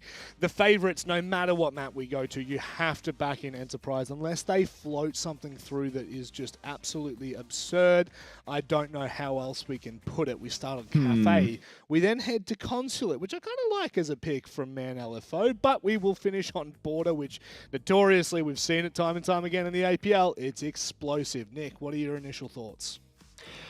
So before seeing the map veto, I want to see a Border in this BO3, but I would like to see it before the decider to try and take us to a third map. I don't know that much about Man LFO, I gotta be honest, but seeing Cafe, seeing Consulate where they'll be starting the attack inside does not give me the most confidence in that they can get this done 2-0. Well, yeah, unfortunately, it does make the conversation a little bit skewed, if it wasn't already. But anyway, Enterprise, right now, they are looking to go back-to-back. We've only had one team do so. It was Weibo, and it was back on Saturday. Now, it is their turn to start their mark in the playoff series here for the Oceanic League. Let's get this baby on the road. Can Man LFO step up to the Giants? It is a big task ahead of Man LFO. Nick, we've talked so much about Enterprise in the last 6 months here in the OCE League. They have taken the mantle of the best in the region. They overtook GG, they overtook Chiefs, and in Stage 1, they really dominated, didn't drop a single map through the playoffs. Will they continue that form here in Stage 2?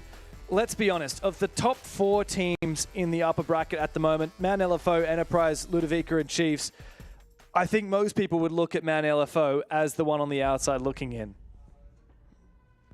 Oh, they would 100%. And I think it's one of those cases where, as I said before briefly, Cafe, Consulate, it's going to be a tough situation for LFO. They're starting attack on both sides by the looks of things, so that, again, makes it even more challenging. Border is always that map that's up in the air for me, where anything can happen, but not the case these first 2 ones. Enterprise, what I want to see from them, though, is conviction, right? I want them to show us rather how good they actually are and take every single match and every single map serious.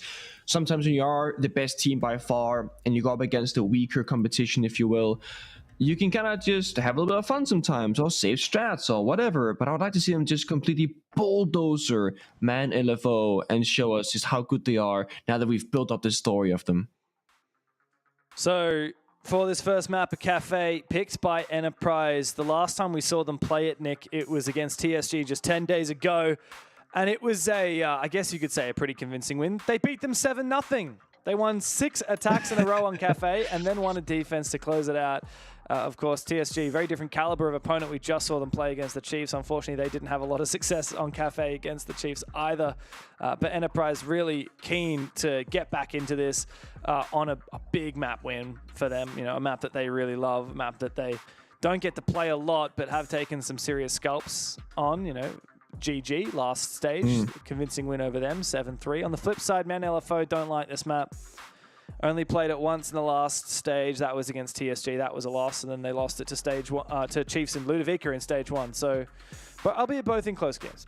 But yeah, overall here, I mean, this first map should be a pretty Enterprise-loaded affair, especially because they do start on that defensive side. That's the surprising part, right? You said map was picked by Enterprise, which also is what I noticed. But then Man LFO chose the starting side of attack. They wanna suffer first. I mean, maybe that's why we're rehosting. I don't know. I can check with it could production. be. That's what I was thinking now. I was like, this would make sense to me. Also, like, whenever you're starting a BO3, I always think starting defense is better because, like, again, you're warming up, 100%. You're getting into it. You can just set up your default defenses, do your basic communication, take it from there. But then again, Chiefs did go 3-0 on the attacking side. At the start of the past one. So yeah, it looks like we do have to rehost. I mean, apparently there was a crash, but I mean, we need to rehost anyway because we had the wrong starting sides. So it turns out Man LFO start defense. Yeah, that makes a lot more sense than the opposite. Indeed. Okay. You know, if I had $1 for every time we've had the wrong starting side in APL, You'd I have would only $2. have $2. That's still more than but it it's should still be. kind of funny. Yeah. That's still more dollars than you probably should have. That's funny. Yeah. But yeah, I will say though, to the people that didn't watch the previous one, we actually played the entire first round with the wrong starting sides. Oh God. And I actually, what we ended up doing to solve the problem, I actually really am a big fan of this from the admin team, is that we played the very first round, then the teams in the server realized and said, hey guys, something's wrong. And then we just played it from 0-0, flipped the sides correctly, so the defenders went attack and vice versa. And when we went to side swap, we just had the team that lost the very first round originally just auto lose and just add that round to the winning team. So it went from like, let's say a 5-1 half to a 6-1 half immediately, and then we played as if nothing happened.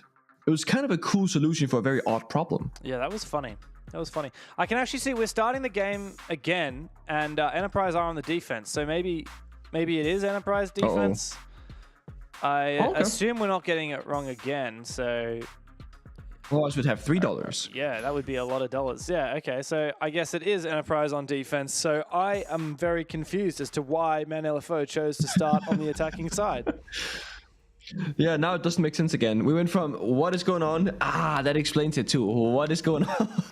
But on the other side, I guess, Man LFO, you get the difficult part done first. You can maybe get your, into your 2 rounds, 2/4 half situation, and then you can go on the favorable side, and then of course have a much better time maybe.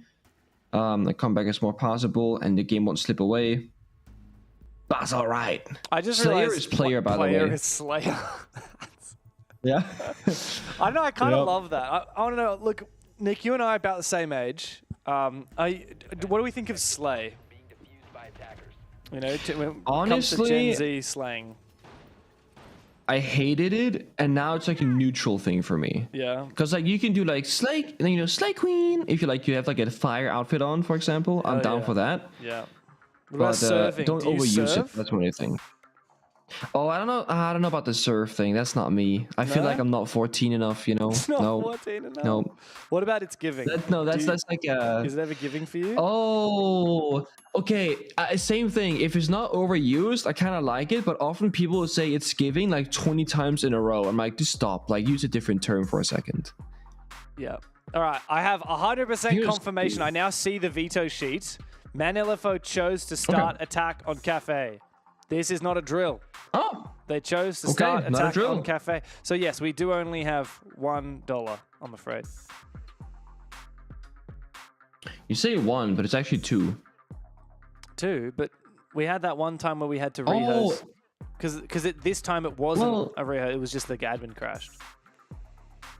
Okay, but I see what you mean. Okay, we only have we have $1 $1 for every time we've played the game with the wrong sides, but that was only the once. Because today it was not that. You're it was right. unfortunately It's not why we did it. a crash. So what do we get when the admin crashes? What do we get instead? A hamburger? I would like a hamburger. Ooh. I feel like that's potentially worth more than $1, especially if in this economy. It's a good burger. Oh, dude, yeah. I've been I've been thinking about, Nick, in theory, if you were to come to Australia one day, what kind of foods I would have to introduce you to. Because, Australian cuisine, obviously, we're a colony. Apparently it's pretty good, yeah. Colonization only happened about 200 years ago. So we've had a lot of different, immigrant foods come through. And we just have such a multicultural, multi-cuisine culture here in Australia, and we are on OCE League, so I can talk about Australia. But yeah, what are your favorite cuisines? If I was to try and line up some, potential hypothetical dishes for you. So I did look up when you mentioned food the other day, places in Australia, Melbourne, that I could go to in theory, right? And they actually have a Danish restaurant where they serve Danish food, pastries. They serve. What do you mean why? It's the best food in the world. You flamed Nordic food in our last broadcast. I'm going to say right now, it's so good. You literally have a restaurant in Melbourne that serves only Danish food. What's it called? I'm going to Google it right now. Danish restaurant, Melbourne. Yeah, it Denmark serves. I think House? it's called the Danish or Denmark House. That's the one, yeah. Denmark House, sleek space with mid-century modern decor and a cozy bar serving Danish open sandwiches and entrees. Look, I'll give you one thing. Your pastries are good. Your pastries are on point. Your coffee Thank is you. good, but it costs about 4 times as much as it should. It does. It says that this place is meant to be hygge, but it doesn't look hygge at all. It looks the opposite of that. It looks all like IKEA, which I know is Swedish, not Danish. But Okay, you know it. Okay, good. I was like, you do know that IKEA is not Danish, right? yeah, but I think you're close, or you're definitely closer to Sweden, to Malmo, than I am to any other country outside of Australia. I think you're closer to Malmo than I am to Jesus. any city outside of Melbourne. Yeah, I mean, I can drive to Malmö from my apartment in like 30 minutes, That maybe is- 40 minutes. Dude, It's it took not me far at longer all. than that to get to the studio to cast today. And that's Hey, mostly I because can go Melbourne like, traffic what- is absolutely cooked today. I can get to Germany in 4 hours, Oh, Sweden in dude. 40 minutes, and then you can add like Poland, Netherlands, France, and Spain if you add like more and more hours and such. Norway, Finland. Yep. It's pretty cool to be European. Yeah, it is. Look, our producer has just tagged me and said actually we could drive to Geelong, which is a neighbouring city. But 2 points. Firstly, Geelong lost the AFL Grand Final, so L. And secondly, I don't think I could get to Geelong in 30 minutes. So yeah, that's that, I'm afraid. Ballarat is only an hour, says our observer. Still, that's, more than it takes for Nick to drive to Malmo. It's actually crazy. Like the concept of distance and time is wild to me because in Denmark we go, oh, it's a 30-minute drive. That's really far. Let's save it for the weekend. Make like a full day trip, And then when I lived in America, driving 4 hours cross state to see your parents for a few hours was normal. Yeah, And I'm like, that's insane. okay, Danish people just don't understand what long distance is because the country is so darn small. Yeah, I feel like in Australia we don't quite have that American willingness to drive really far, but it definitely I would do like hour or 2 hour drives for a day trip potentially, but if it was longer than that, I'm not driving to Sydney for a day trip, and that's, I don't know what that's, 8, 9, 10 hours or something. But yeah, it's up there. Look, I drove with my sister who was working in Alice Springs, which is in the desert in the middle of Australia, near Uluru, that very famous rock. I drove with my sister back when she was living there to Melbourne, which is through 3 different states, Northern Territory, or states/territories, Northern Territory, South Australia, and Victoria. And that took 3 days, Nick. We camped on the side of the road between 12-hour driving days. We would both take shifts driving. So, I don't know, where could you drive to in 3 days from Copenhagen?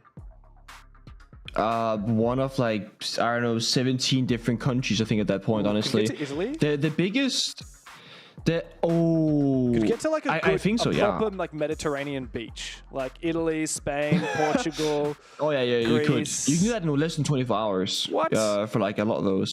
Yeah. How? I mean, it's one of those cases, you sleep once, right, on the journey, but you maybe go 12 hours sleep and then some hours and you're there, I'm pretty sure. I do some Googling. I went to Luxembourg as a kid, and that was a camping trip. So we drove to the car, had the camping van attached to it, and I think we stopped once on the way. So it was a day and a half trip basically. Luxembourg is not beaches though, isn't that a landlocked country? No, that was pool. That was just a cool experience. Nice. By the way, guys, it's not just a geography lesson and a bit of a chit chat. We are apparently less than 2 minutes away from getting back into the game. So we're not just having a yarn for the sake of it. We're getting back as soon as we can. But I figured we may as well use this as an opportunity to, discuss the important things like geography and why Australia is better than Denmark. Yeah, I'm checking right now. Hold up. From my home to a coast in Spain is it's 27 hours drive. But you can do it. That's to Madrid actually. That's the center. You can do it in low 20s to go to the coast. That's 2 days. That's so low good. 20s. That's pretty good. Yeah. That is pretty damn good. It's not too bad. I think we're about to get Pretty back into cool. the game. I can see the game server at the moment. I see we have 10 players in. We have an R coming out from Beers. Oh. My observer is typing something to me in the chat that I cannot say on live broadcast. Oh. I think my observer was flirting with me for a second there. That's pretty cute. All right, yeah. Well, we're getting back into the game, guys, so bear with us. Almost back into it. Here for the OCE League semi-finals in the upper bracket, Nick. And, of course, similar to what happens in Asia, only the top 2 teams out of OCE playoffs will make it to LAN. Now, for some of these players, it will actually not be a very long trip to Melbourne, Australia, for PAX, for the APAC Major Qualifier. But a lot of these players are actually interstate, so they will have to fly around the, from other parts of the country. Also makes sense why we're doing this region last, right? Imagine you did the qualifiers here first, and then like you do like, I don't know, APAC North. You have teams from Korea qualifying less than 10 days before they have to fly out. Wait, Yeah, actually like a week before, I guess, at that point, yeah. Yeah, and I mean, I don't know what the visa situation is like, but this is something that I think a lot of fans of esports don't think about, but holy crap, there is so much admin involved in organizing esports events. Like, I know you and I experience it all the time. We're always figuring out, do we have to get a visa to go to this country? What if we're working? How does that country interpret esports? Some countries totally get esports. I'll give you credit. Denmark gets esports, right? Because you've got, Blast, obviously. You've got a huge scene and a lot of popularity for other esport games. You guys get esports, so it's easy to go to Denmark because the country gets it. I'm not sure Australia is quite there yet. I don't know how challenging it is for example, all the Korean, even the Brazilian players. I don't know, actually. Yeah, it's true. I do believe that there are some teams that start the visa process at the start of the stage because like they're expected to make it, for example. But what if you're an underdog and you have like no real expectation of qualifying? Why would you ever start a visa process? Yeah, for example, right? Yep. That's what I was thinking. And I really, really, really hope and pray they will not be faced with any sort of visa issues because when you're an underdog and you finally do qualify, you deserve to go. 100%. And, kind of sick part of me wants to know how much Elevate spent on the visa process. You do not want to know, man. Oh, boy. Poor guys. Oh, well, of course, they're still a partner team. They can wipe their tears away with all of that revenue share money they made from selling those skins. Hey, all I can say is the Uwu Onslaught Monty skin will make the money back. Don't worry about it. I've bought it. I know. I'm a big believer. It's a great skin.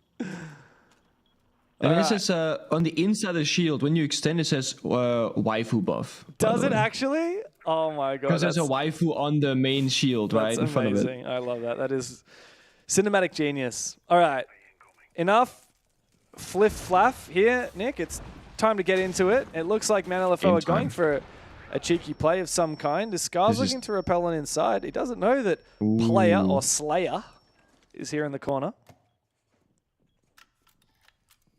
Could make a huge play. They've already spent a grenade going for that default spot. They're going to drone it out, thinking that he's injured and must be somewhere else. No, they didn't check. Do they check the new balcony? They don't. Not. He's gone completely undroned. If Scars goes in this window, Beerus has had a nasty flick here for a trade. Although start off this round 4v5 for once, or an if Scars goes in.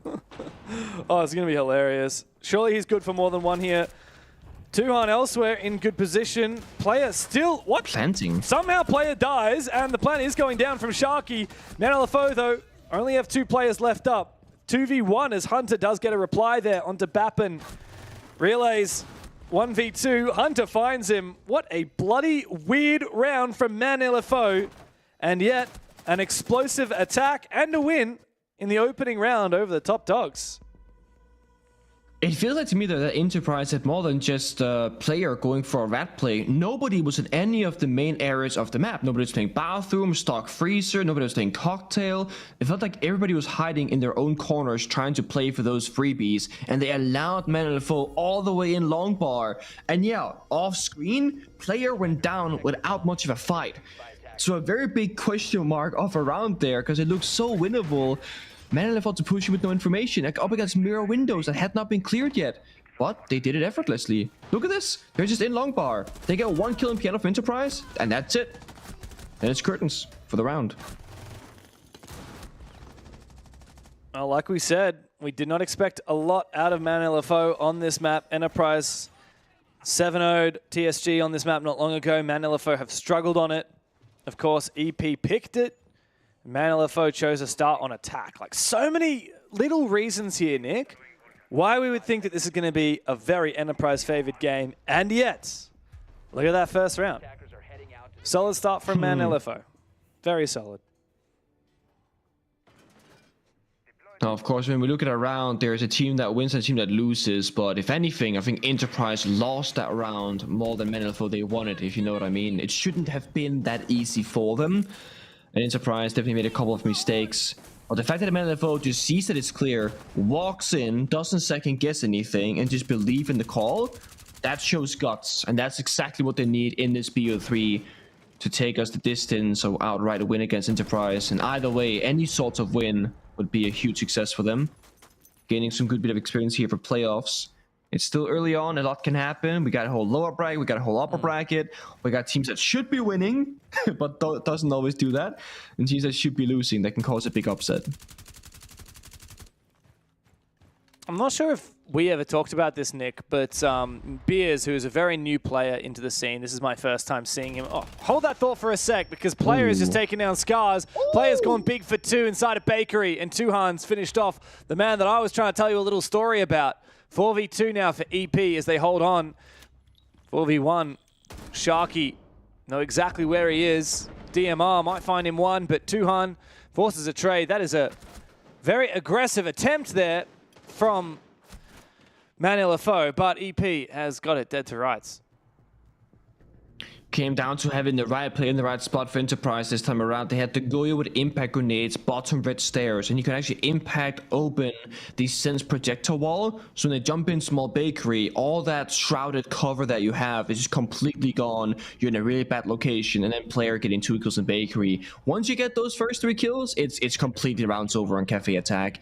You're not gonna win a 2v5. You gotta retake all the map control, try and get to the bomb site. It's just not gonna happen. Quick first 2 rounds, we're tied up 1-1. So what was the story? All right, so you know how we have some very famous brothers in Rainbow Six, of course, Handy and Nade, Furia and FaZe. We've got Brendo and Sage now both playing on Chiefs. So, like, Scars has been around for a while. He's played on that old Circular Spheres roster. He played on the old ManLFO. Beers is a brand new player. I'd never heard of him up until this stage. He is Scars' twin brother. 5 seconds left. No. Really? No shit. Okay. Wait, hold up. And look at them. They literally like are in the same pose. Oh my god. On the bottom right hand side. They look identical. Look super similar. What? So just Rainbow Six, I don't know what it is about Rainbow Six Siege that attracts brothers who play together. We just have so many of them. What are the chances? Twin brothers in OCE, twin brothers on 2 different teams in Brazil, and not twin brothers on another team in OCE. That is absolutely ridiculous. My brain can't really understand how that happens, you know, like you look so similar, you play the same game, the same level, like that's so many small things. I love it though. Yeah. Although if one guy has to get kicked and stuff, it can create a bit of a interesting situation. Well, that kind of happened. Bro, being let go. That kind of happened with GG as we just watched Tuhan kill everyone. Apparently, he seemingly just ran out and found 2 kills with SMG11. Yeah, the door. Yeah. Hunter looks to try and... Oh, no. I think the players must have tried to run inside. And he's just received them. Beers looks to try and trade. Tuhan is still downstairs and reading. Beers actually might have the drop on him. But it does make a lot of noise being a 1-speed, 3-armor operator. This is a big fight for Beers to try and win. Sees him and gets the kill onto Tuhan. As the other player tries to make back to site, Beers' brother joins in. Goodbye, Fish. 3v3 with 1.5 minutes left to play. And Bappin caught off guard. Hunter even finds his. What a flip for ManLFO. From 3v5 down to a 3v1 with Player having to do it all himself.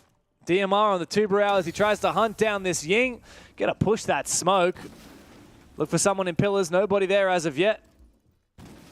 He's actually just going to ignore that player on the top floor. But man, there are a few crossfires for him to try and find his way through. Difficult to navigate. They know exactly where he is. Hunter's got that shotgun primed and ready for him. But Beers gets the long angle. ManLFO had no business winning that round, but there you have it.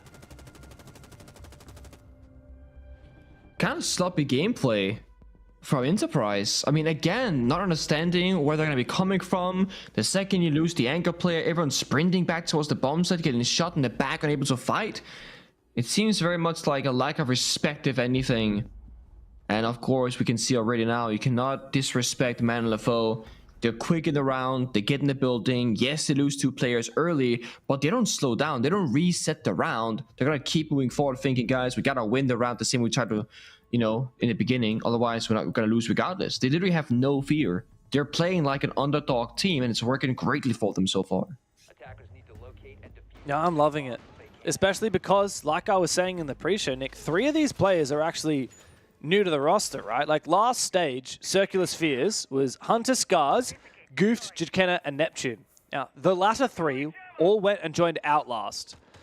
And they were all gunners as well. Like Jidkenna's always been known for being a bit of a young gunner. Neptune has been in the scene forever. Like I remember playing ranked against that guy in like 2018.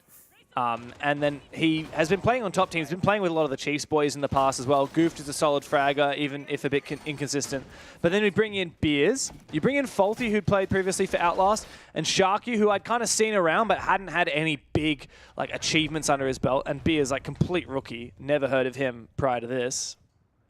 I don't know what Scars has been doing hiding him all this time when he's been playing so damn well. I mean, for a debut player to get 15th best in the OCE League this stage for EPS, a whole bunch of 2Ks, a whole bunch of 3Ks, even 2 4Ks, by the way, for Beers this stage, 63% KOST, which is pretty high. Very impressive for a rookie.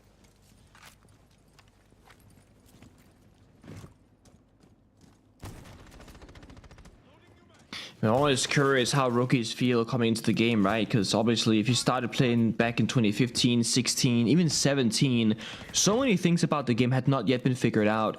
You didn't have a lot of things to look to for like guides and tutorials and just, you know, high-level Pro League strats to watch. Just the Serenity 17 videos back then. Yeah, those 17 videos, dude, they went hard. They taught you so many cool things. The noted tricks, like swapping your lean key bunch and all that kind of stuff as well. Old school stuff. Today you go in and it's like 95% of the game has been figured out already for you. The most optimal way, the strat, the situations. And you come in and you're going to see strats as a rookie player today. Be like, I've never seen this Pro League strat before. Yeah. And it might have been the meta like 7 years ago. Yeah. And the OG players are just doing an old strat, if anything.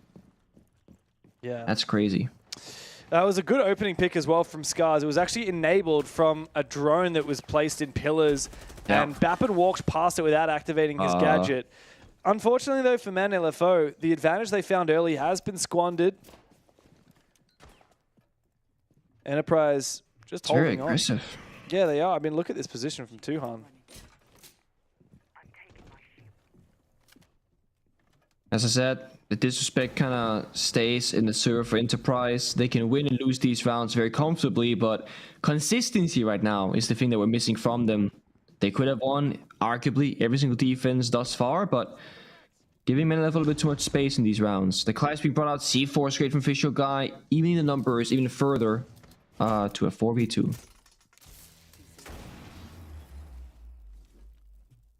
Or increasing, rather. I mean, this is just annoying, isn't it? Even with the EMP, Relays is pretty much safe just standing behind that shield. He could always pick it up if he wanted to move.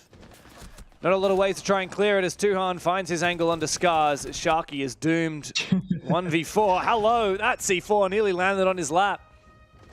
Good round for Enterprise. Much needed one. After Man LFO have stolen a few of these attacks, Enterprise tie things up. And realistically, par for the course here for Enterprise would be winning both of the remaining defenses.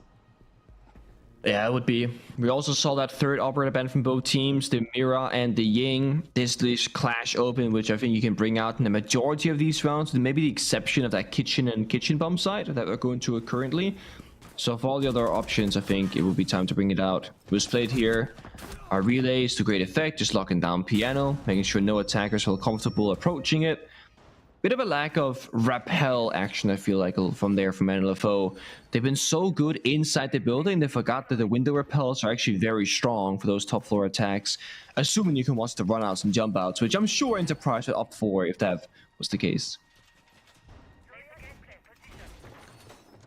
I just noticed the bans. We didn't really talk in depth about them earlier, but you know, the Clash left unbanned. It was picked on the top floor for Relays. I've noticed Relays does like to bring that out quite a bit.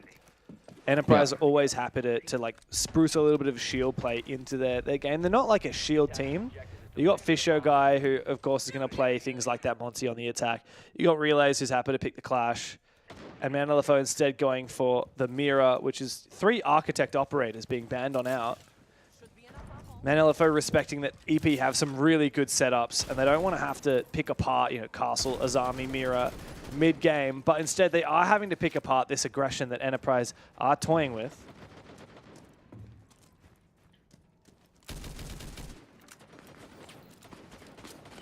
Love me some Deimos action. That secondary pistol, very valuable in terms of versatility, vertical destruction, open up the hatches, create some space. It's going to be a great operator for this particular attack as well, because if there were to be any sort of roam game or lurking around the map, of course you can find out where those defenders will be. But we all know it's going to be a full-on turtle hold with all the defenders downstairs with some Valcams and 2 C4s in pocket. It's also possible for a late round backstep maybe if you were to like sprint up one of those stairs and take a fight, for example on brown stairs. But this is the play right here. Yellow ping information, a second player watching those active outcomes, and then you gotta call boom when they're by the C4, and that's gonna be the sign for Relays to pop the C4, but a Twitch drone takes out the Goyo canister and maybe even the C4 in the process. Yeah, it's actually quite a lot of damage. And high value taking out those Goyos. Another vertical C4 goes begging, and that's both of the C4s. Ineffective. Okay, so now win conditions for Enterprise, they're dwindling. I mean, all they have left now, well, okay, they have 2 things. The primary one, they need to get kills and make some hero plays, because if you let ManLFO execute, you should lose this round. Secondly, they could win because ManLFO fails to make that execute because they're too low on time. 60 seconds, they don't really have a ton of vert going for them. Actually, I take that back. They have a lot of vert going for them. We just haven't realized that. Sense wall going out, and yeah, it comes down to gunfights. If Enterprise can stop the push, they'll be victorious, and if not, ManLFO surely will just run over them and get on that diffuser.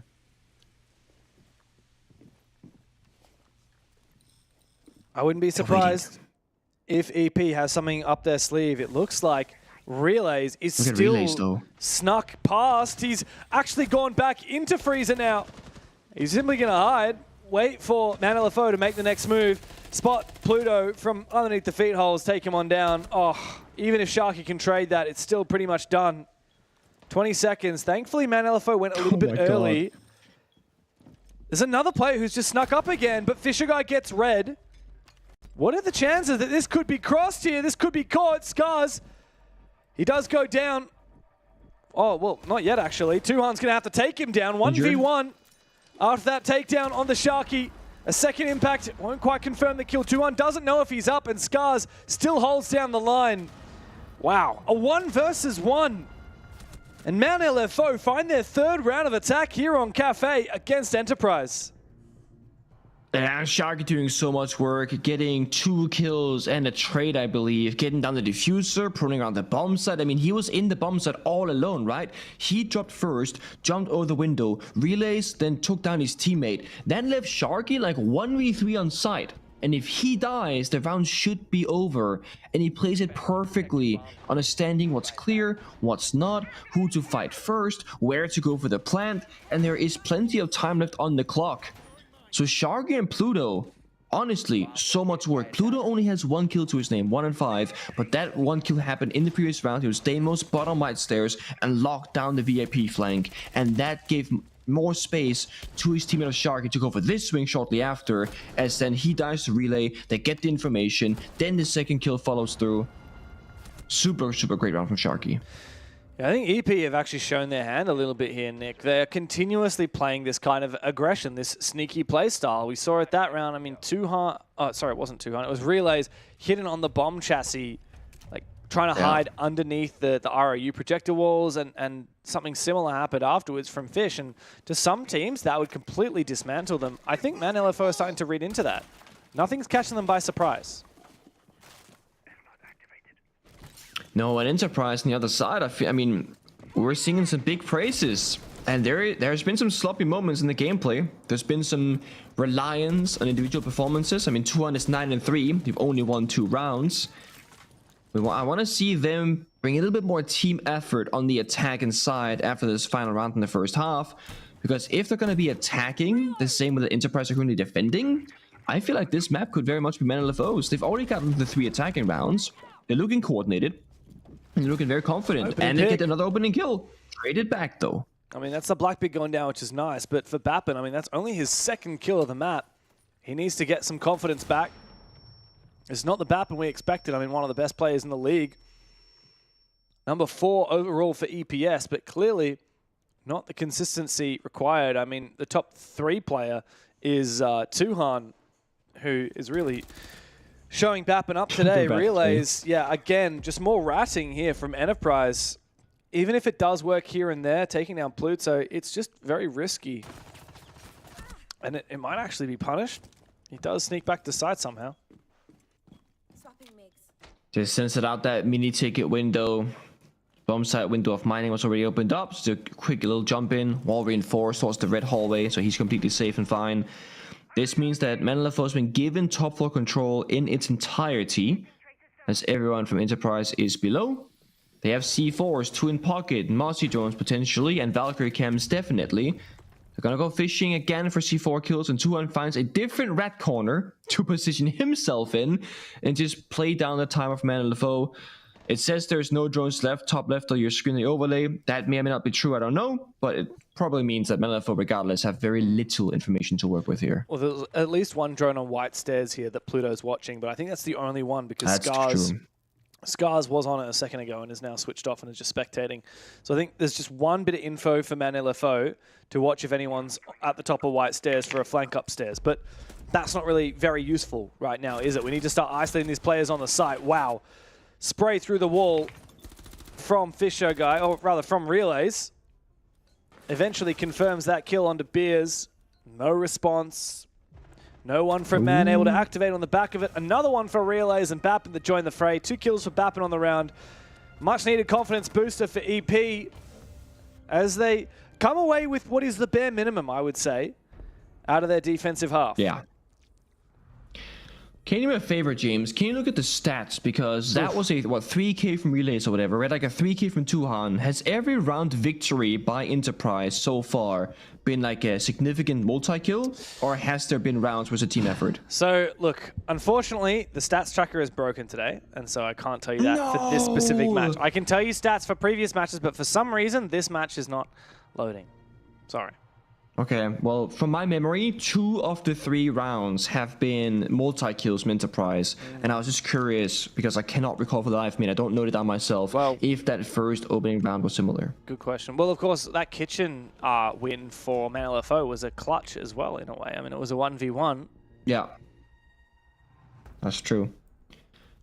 Just a little bit worried here for Enterprise. I mean, yeah, it's Cafe, and I think with these operator bans that both teams have been doing a good job at, Man LFO, they banned the Castle, Asami, and the Mira. Here, Enterprise, they banned the Asami and the Mira. This will skew the numbers a little bit more in favor of the attackers for sure, but I still believe in the majority of games that we witness, this map is probably going to go defender favorite, especially in a region where, like, all of APL, where it's not like, you know, the top 1% best teams in the world, because those are the ones that can attack like really successfully. Like, think of FaZe Clan, right? They are so good on the attack. That's not really what we think of most teams in the world, even in Europe, North America, Brazil, typically speaking. And I think for APAC, they've always had a bit of an attack and struggle. So Man LFO getting 3.5 is very impressive, and it sets them up quite well here for Cafe. Yeah, I am trying to look back at the stats for Cafe's attack defensive sidedness globally, and I can't get it to load right now, unfortunately. But what I can get to load is the previous result when these two teams went head-to-head. Now, it wasn't on Cafe. They did play on Consulate, which is the second map, actually. That was quite a convincing win, 7-3 for EP. But Man LFO are looking like a very different team today to what we saw from them in that match in the group stage against EP. And that's the thing I've noticed about Man. They have been so up and down, right? Like, I think you and I casted, Nick, the game where they actually upset Chiefs, and Chiefs looked horrendous in that match. Man LFO looked like they were playing really well. And then, the following play day, I saw Man LFO getting absolutely shafted. So it's very confusing. It's difficult to know which roster is going to show up on the day, which team is going to appear, whether they're going to perform at their top level or whether they're just going to roll over. And, well, this is EP's map pick, and ManLFO are looking very good, but I don't know whether things are going to be consistent throughout the series or change from map to map.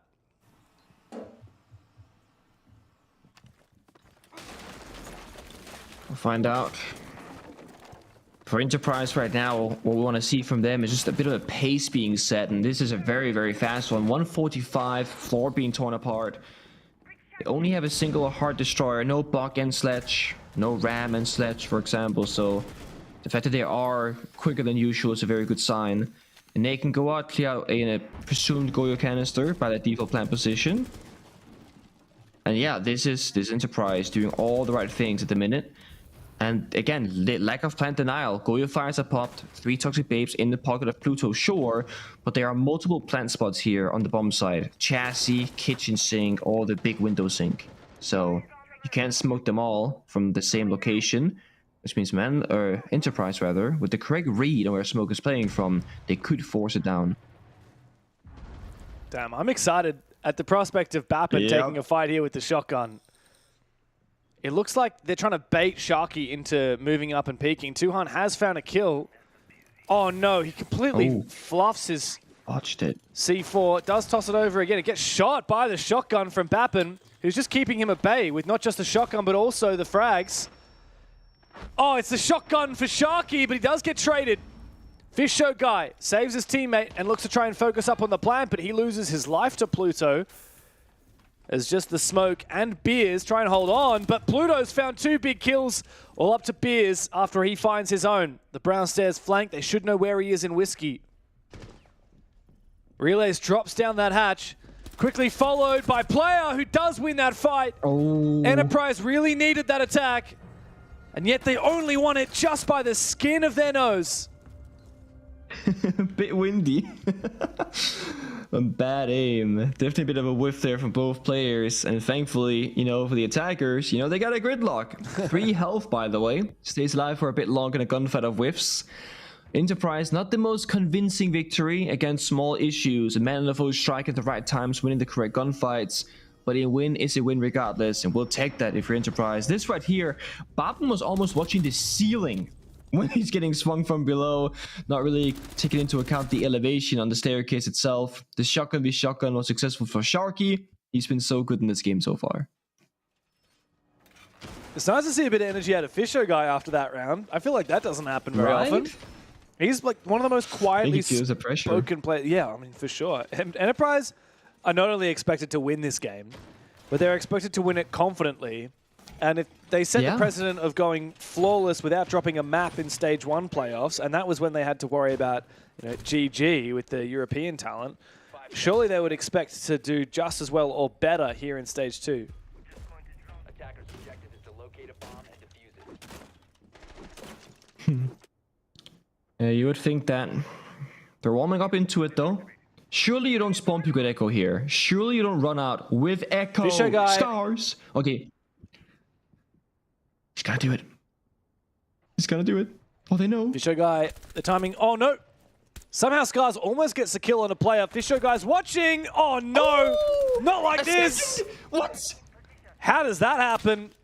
Player eventually confirms a kill low on HP. He very well could have lost that fight. I mean, yeah, it's unfortunate to lose your Echo early. That's util you want in the late round, but it's kind of almost worth it. It definitely would have been if he'd found 2 picks. High risk, high reward. The second one, though, they clear 90 in piano quite successfully. Flashes, grenades, white window, repel, takes down Sharky. But Player is 1 HP. They spend practically all their throwable util, bar 1 grenade and 2 flashbangs. So they do have limited tools now to make this round work in their favor for Enterprise.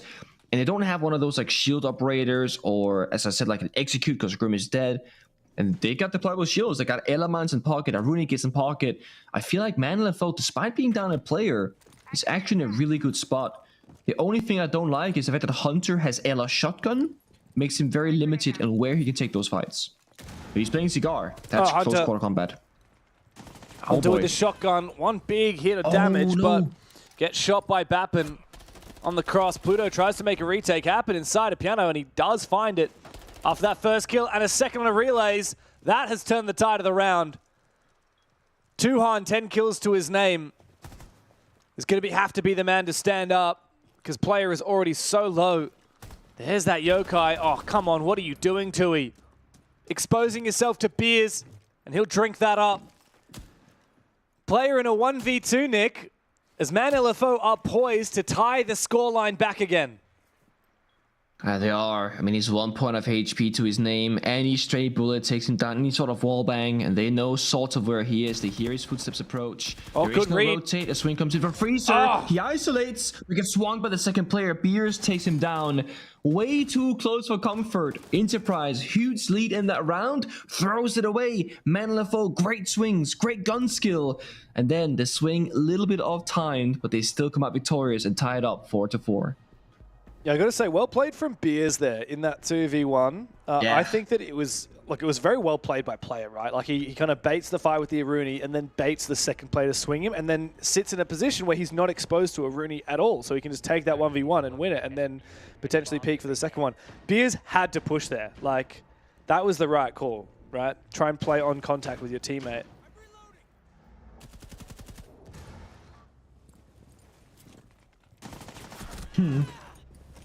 This right here, the airless shotgun in Cigar, I wanted more from that. He swings that door, bang, bang, bang, bang, gets 2 kills. Yeah. Round is basically over.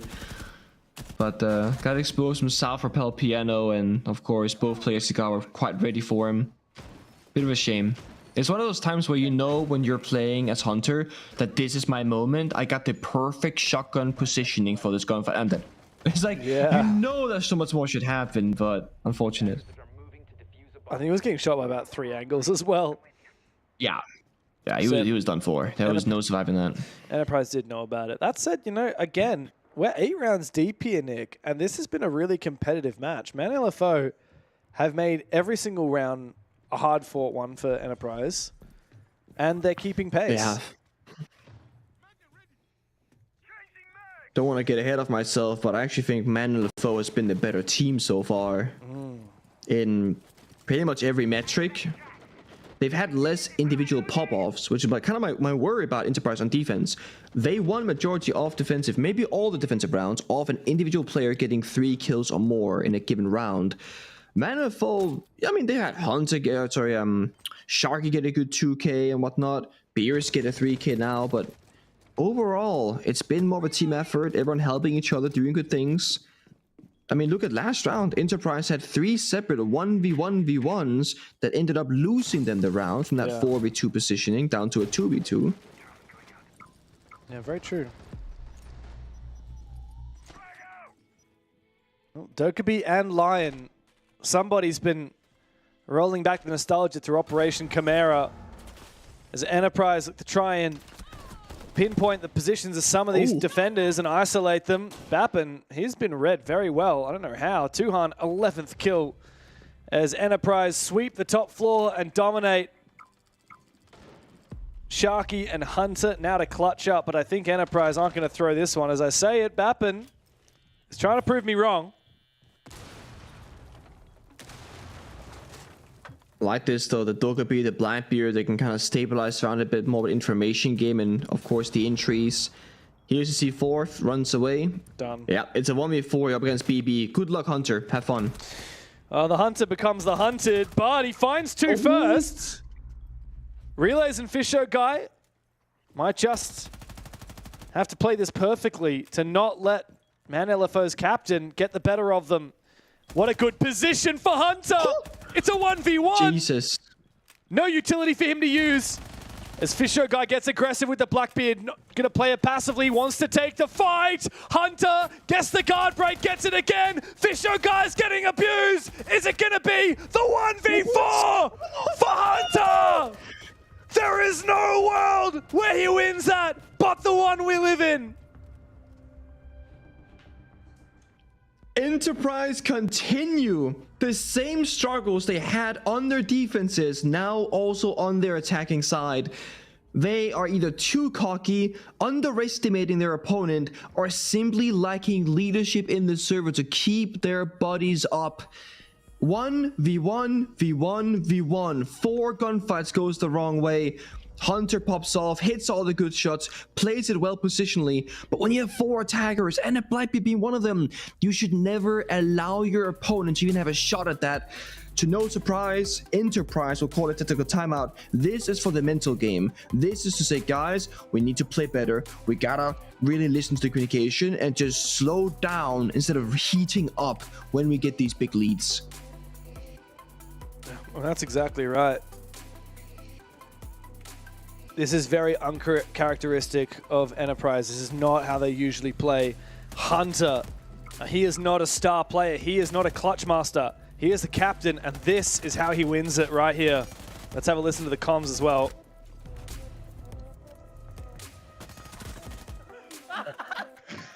Oh my god. That's the greatest touch I've ever seen in my life. Wow. That's literally the greatest touch I've ever seen. And the reaction from EP as well. Oh. That would really hurt when you're Enterprise. How do you come back from that? Oh. You know, depending on what happens in terms of round count going forward here, there is a world where, you know, you might lose this map by 1 round. It's been a very close affair. If that happens for Enterprise and they lose by 1 round count, you're going to look back to that round in particular and go, guys, we should have won this game, but yep. Because nobody listened to my goddamn call, we lost. And it's giving Leaky Fat Crash Out vibes, because that also happened on Cafe.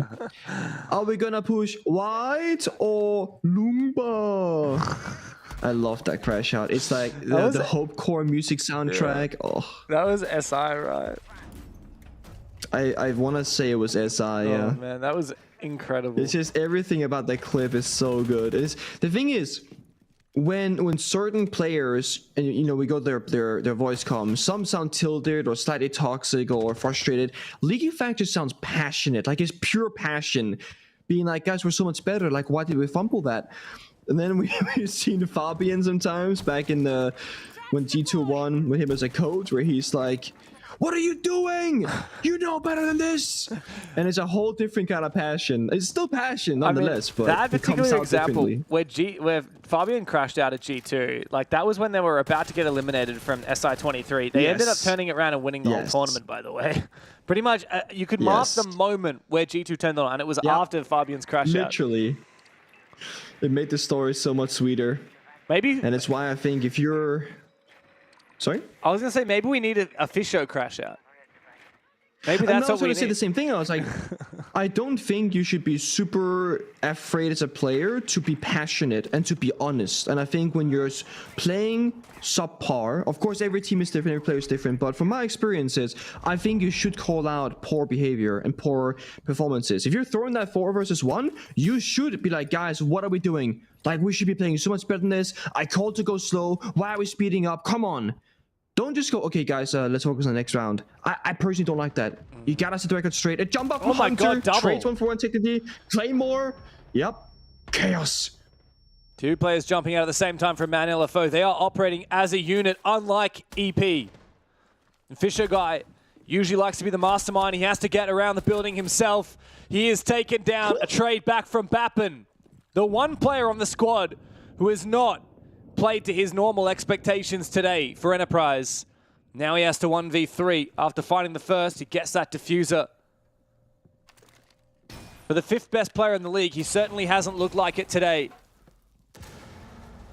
But this might redeem him. It has to. But as I said before, Man LFO has been the better team so far, and they're playing close positions together. Surrendering map control by playing by Train Museum and in Fireplace. I assume they have a great crossfire here, and forcing Bappen to walk on in and be forced to fight both players at the same time. So they have Beers holding the walk in and Scars playing by the chassis. When Beers shoots, Scars will swing. It's a guaranteed 2v1. The only way is to isolate these fights. The soft wall in his way. Bappen goes hunting. He's got the read. The player is just on the other side of that chassis, and he changes his mind, flips on over. But the problem is, now he's in the vision of that bulletproof camera. Man LFO know exactly where he is, and they're not going to get baited into these 1v1s. They're going to swing him at the same time. Force the defuse. Bappen does not play it with confidence. He plays it scared. He plays it passive. And he lets Man LFO steal match point. Another great example of why Man LFO has looked like a better team. They got the discipline. They literally played that 2 versus 1 to absolute perfection. This is the things that would make your coach cry literal tears. Where one person has to walk in and you swing off the contact. They are watching the camera that sees the flank. There's no gaps being made anywhere. They have a 100% win rate in that round as long as they don't start swinging like crazy people. They jump out early, they force a 2-for-1 trade, not the best, but the rest of Man LFO, they hold their ground, they fully commit, they take the fights, they win them, and they shut down Enterprise on another attempt on the attack.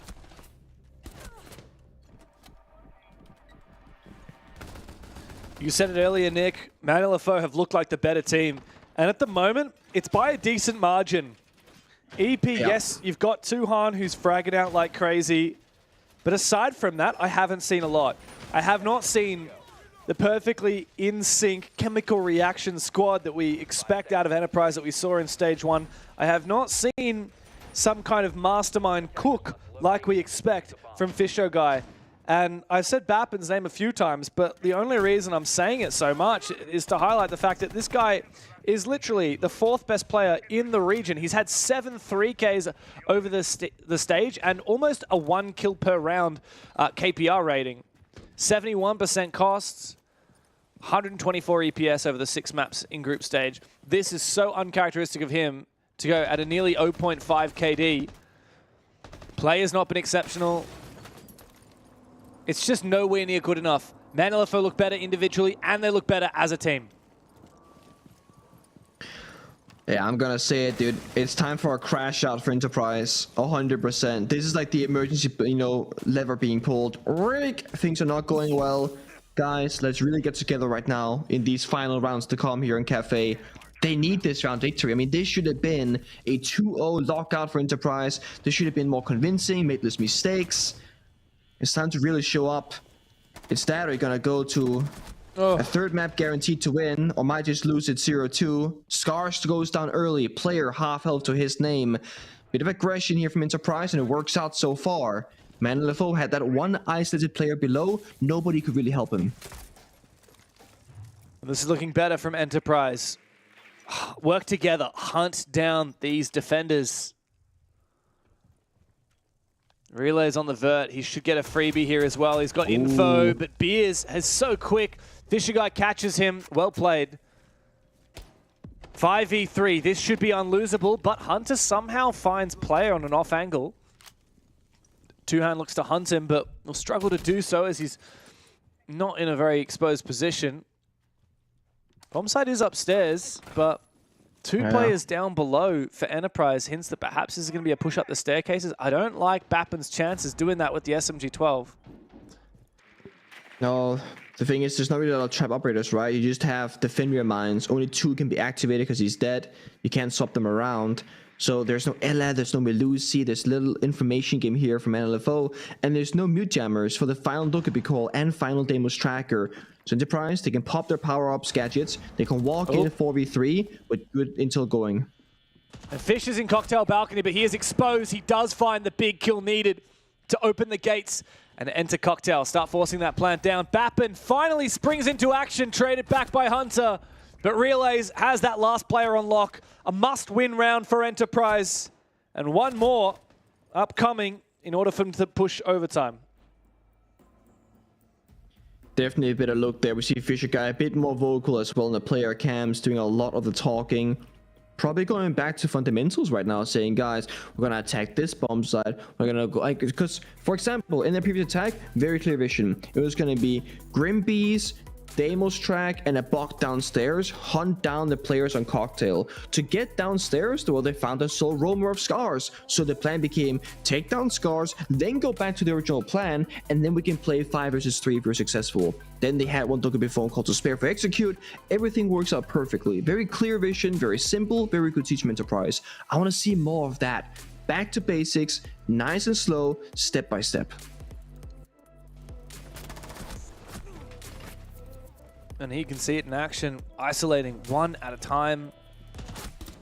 You mentioned as well when Man LFO are on the attack, a lot of Cafe comes down to repels. We saw a really good balance. Nice, guys. Nice, boys. Fucking go. Excellent round, boys. Let's go.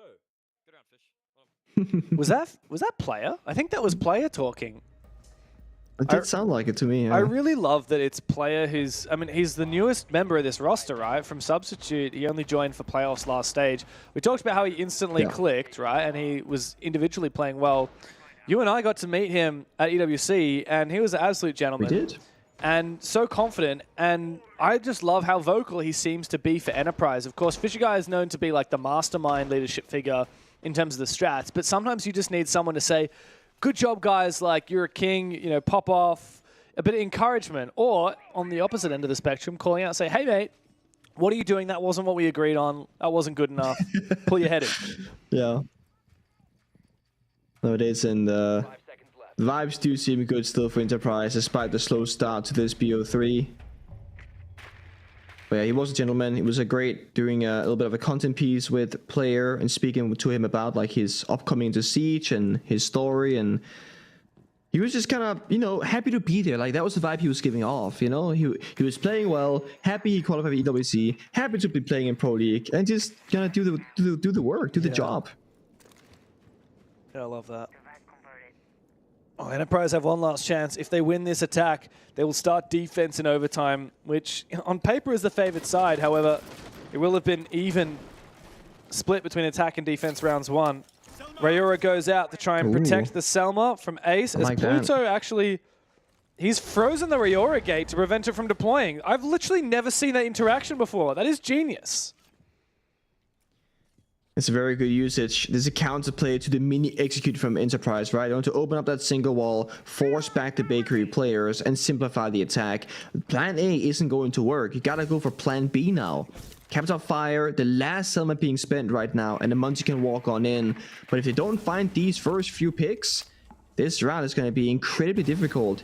It has to be the Capital Fire getting the job done here. Util, watch the angles, and force Scars into a bad fight, or kill him as he's running away. Well, here comes from Bappin. He's got to try and cover with the hollow side. It does force Scars out of position. He gets cut off from the prep window by player. What do we do when the team is disconnected? We bring that Monty, we play together, and Fisho Guy has read it to perfection. Can Enterprise convert the opening kill?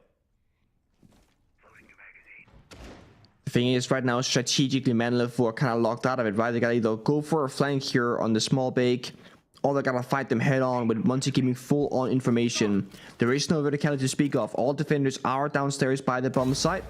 Slayer watching flank, and the other 4 players working the bomb site. Sharky's found a big pick. Players somehow, what? Pluto from inside of Kochek has found 2. Player in a 1v4. We sung his praises, but he just is not this good. He's not capable in this position. With 4 players peeking him, Beers will make it a little bit easier, giving him a freebie. With that DMR on the Rayura, player looks for a little more. But he is given nothing by Man LFO. Still Pluto off to the side is watching the position. A spray through and Pluto peeks it. The upset. They continue here in APL. A big win for Man LFO. EP are no longer undefeated in playoffs. The first map is stolen by the underdogs. And we'll be back to finish this off after the break.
my god!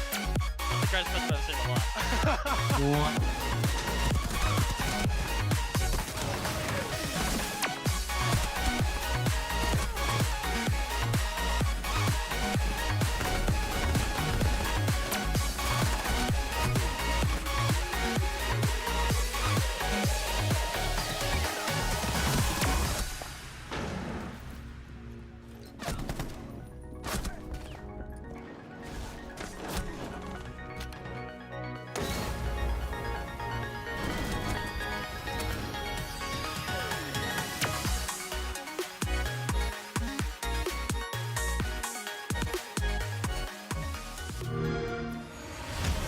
You know how they say it's not the destination, it's the journey?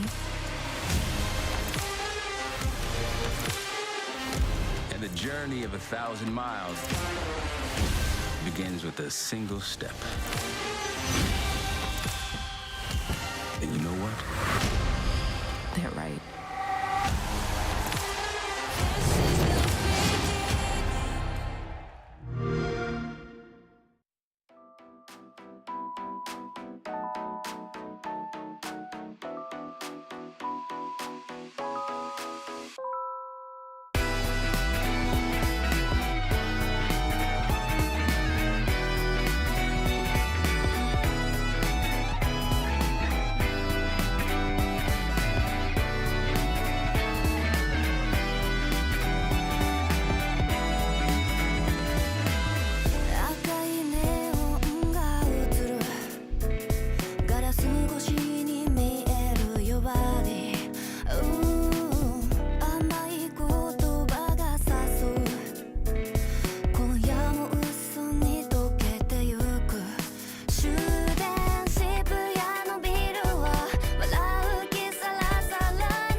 It is just the week of upsets. Oh, I am upset. Yeah. I am very upset. I'm so upset. Not because of the APL. The APL is hitting hard. No, I'm just very set with APL. That is very true. There's no up about it. The only upset I am I'm about very the down, weather. actually. The weather just ain't hitting right now. It's raining. It's stormy. It's a stormy night It's in kinda nice. Australia.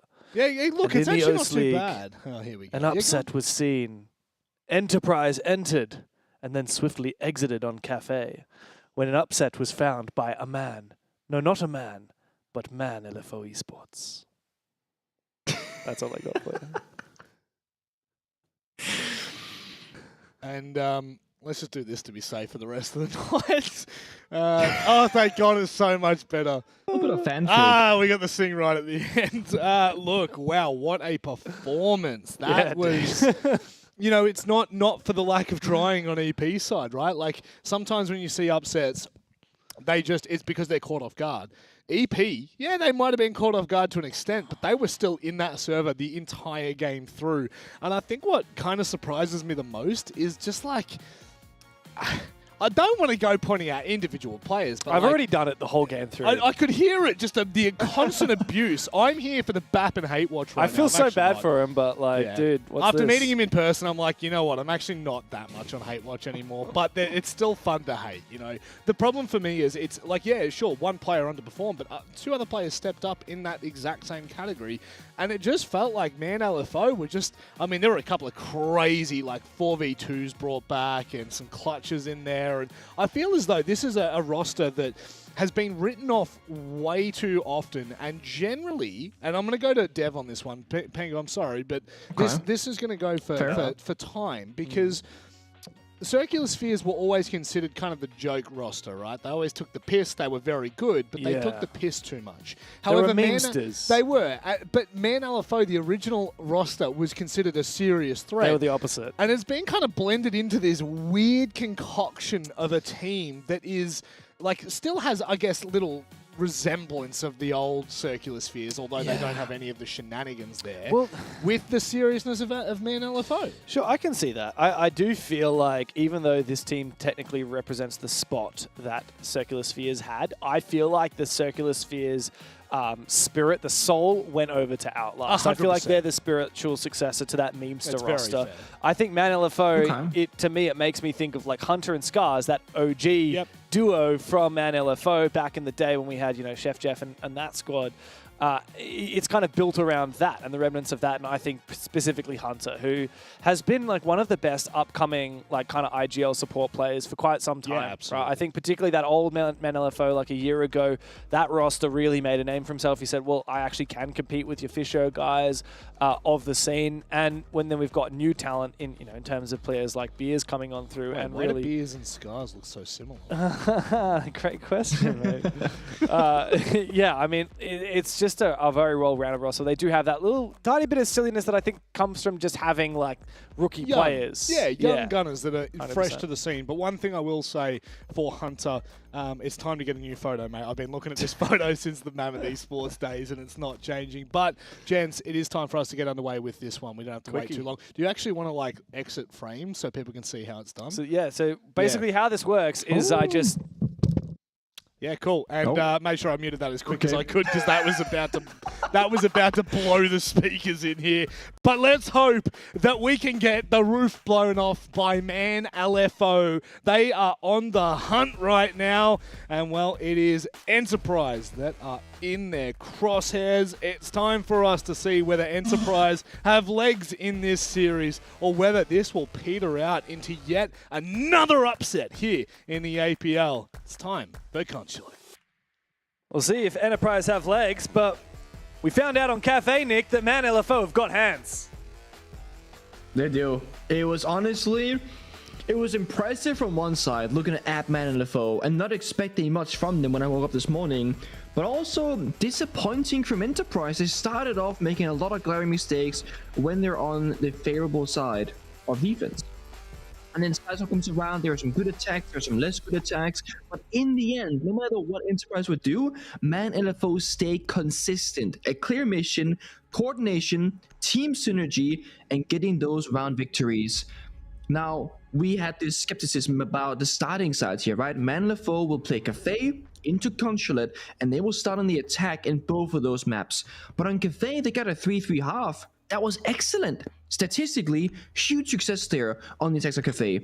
And I feel like with how this game has played out so far, they could do the exact same thing here on Consulate. Yeah, it felt like Man LFO won Cafe in that first half, in a way, by getting the 3 rounds. It really, really did. If you're Enterprise, I hope you've had a difficult conversation. Some guys, let's lock in right now. It's game time. Of course, when you're up starting as the highest seed, you get a bye. So Enterprise, they were over this morning, they looked at the calendar and went, oh, we're not playing for a while. Whereas Man LFO, they're playing not back-to-back series, but they're playing 2 series in the day. They're warmed up, they got the comms going and flowing, they're feeling good. That could have maybe been Enterprise's warm-up map if you want to be like super copium right now. But if it wasn't their warm-up and they had not figured out their problems, I just don't see how they're going to win here. They're getting outmatched in most aspects by Man LFO. If there's any way to redeem yourself, it'll be on a defender-sided map, starting on the defensive side. Here for EP. Top floor defense as well. Bans came through, Nick, and it's really shield themed on both sides. Enterprise getting rid of Monty Blitz, so it leaves the Blackbeard in. Sharky immediately jumps on it. Man LFO getting rid of the Clash, I think a good move. We saw it played a couple of times on Cafe. And that is Army, also a good move. Leaves in that mirror though, which isn't going to be picked yet, but especially for that ground floor bomb site, I expect that that'll come into play and will really test Man LFO's problem-solving skills. Boots are in the building though. Sometimes that can be quite difficult. When you got Shark and the Blackbeard though, life gets a little bit easier. Plenty of you'd still for execute, the Ying, the Grim, plenty of roam clear, the Blackbeard and the Deimos, so it feels like an attack that can do it all. Enterprise being a little bit aggressive here. Bap and swing to copy. Might get a one tap. Not a one tap, but a kill headshot is confirmed onto Scars. A big pick as Grim goes down. Oh, Pluto. Ooh. Eventually the trade is found, but amongst the chaos, Realize also does swing on disengage that player at the top of Spiral Stairs. Goodbye to Pluto. Very much a one exchange for Enterprise. I almost said Enterforce, my god. It's been a long week. A long week. It's been a lot of siege. There's been a hell of a lot of siege in the last week. And Enterforce, well, they've already made it to PAX. Enterprise, despite getting first place in the group stage, still are not qualified to go to Melbourne. As Sharky tries to make his way forward, tries to bait it on out, eventually does. And Beers finds player. Aggression from Enterprise. But it doesn't always work out in their favor. Two hands on the floor. Oh, another swing from Fish Show Guy. They do not let up. They keep their finger on the pulse. They keep swinging, and Enterprise, they take the first round of defense. Who cares about having a bomb site? Who cares about playing for plant denial? We gotta take the fights to the attackers in the hallways, top Spiral, top Visa, and show that we're feeling good in the server still. And map number 1 rather of Cafe was a fluke. That we are here to play and that we're gonna show up in the server. A convincing first round for Enterprise, so they were in the lead the entirety of that round. But what we're lacking from them, as I said before, is consistency. Because if this is going to be the Cafe style, they'll look great in the first round, not so great in the second round, and bounce back and forth. I want to see 2 rounds in a row where Enterprise just go and lock it down. Guys, comms was so calm when fucking trades were happening. Wow, that is such a departure from what we saw on Cafe, Nick. Yeah. That is a completely different Enterprise. Very much. That is energy, that is hype, and that is immediately Fisho Guy praising the team and saying, guys, see, that was so different. You were so calm in the comms. That was so clear. And I think that gives us a lot of insight onto perhaps what Cafe was like. Not calm, not clear, disjointed, and it's all starting to come together. The pieces are falling into place on what exactly was happening on Cafe. Yeah, you know, when you when you're playing at the highest level, obviously there's going to be a fair bit of adrenaline. And some players, you know, when you get that big surge, you're going to start talking really fast and, go, and forward and take the fights and all these things. The skill that you must master at the highest level of play is to take that adrenaline and make it fuel you in, like, reaction speed, critical thinking, like, and feeling excited. But not to be rushing into every single decision, not to be rushing into every single gunfight, not seeing everything as a nail and then you only have a hammer. And I feel like maybe for Cafe, the adrenaline was going and they're just going go. No one's thinking clearly. The comms are bad and the vision gets lost. Good drone work of Manalafo. They find relays on the Vigil hiding top Spiral. A Dokkaebi call goes up for good measure, but they don't gain a whole lot with this. They're barely in the building, but at least they're forcing back the roamers. And we saw in the end of the prep phase and start of the action phase, Relays was hiding for a very long time, and drones missed him twice, 3 times arguably. I also noticed, and great obs work as well from our observing team. I think it's mostly Sky. I'm not sure if he's paired up with anyone at the moment, but we got to see how ManLFO were flicking the different cameras at the start of the round to enter that top floor. There was one at the top of 2 different staircases they were flicking so they could just quickly rappel into that top floor without having to actually drone out because they saw nobody go up.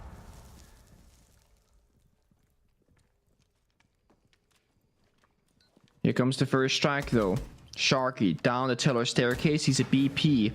Really good drone work of LFO. They're always going in with information game in front of them, but Enterprise are not swinging this time. They're playing the crossfires, and they're playing very sheltered positions on the side itself. Toxic Babes, C-Force in pocket, one more canister from 2Brow to slow down the server even more. Enterprise have to just hold their ground. LFO has to problem solve and force out those clear positions using Deimos, grenades, and Capital Fire.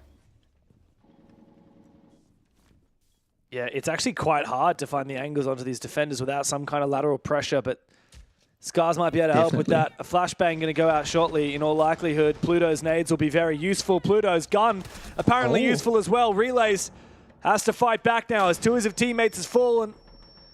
He finds the first, gets swung at the same time by 2. Another big kill for Pluto. Fisho making his way back to site, and Pluto finds his 3rd. What a roundup for Man LFO.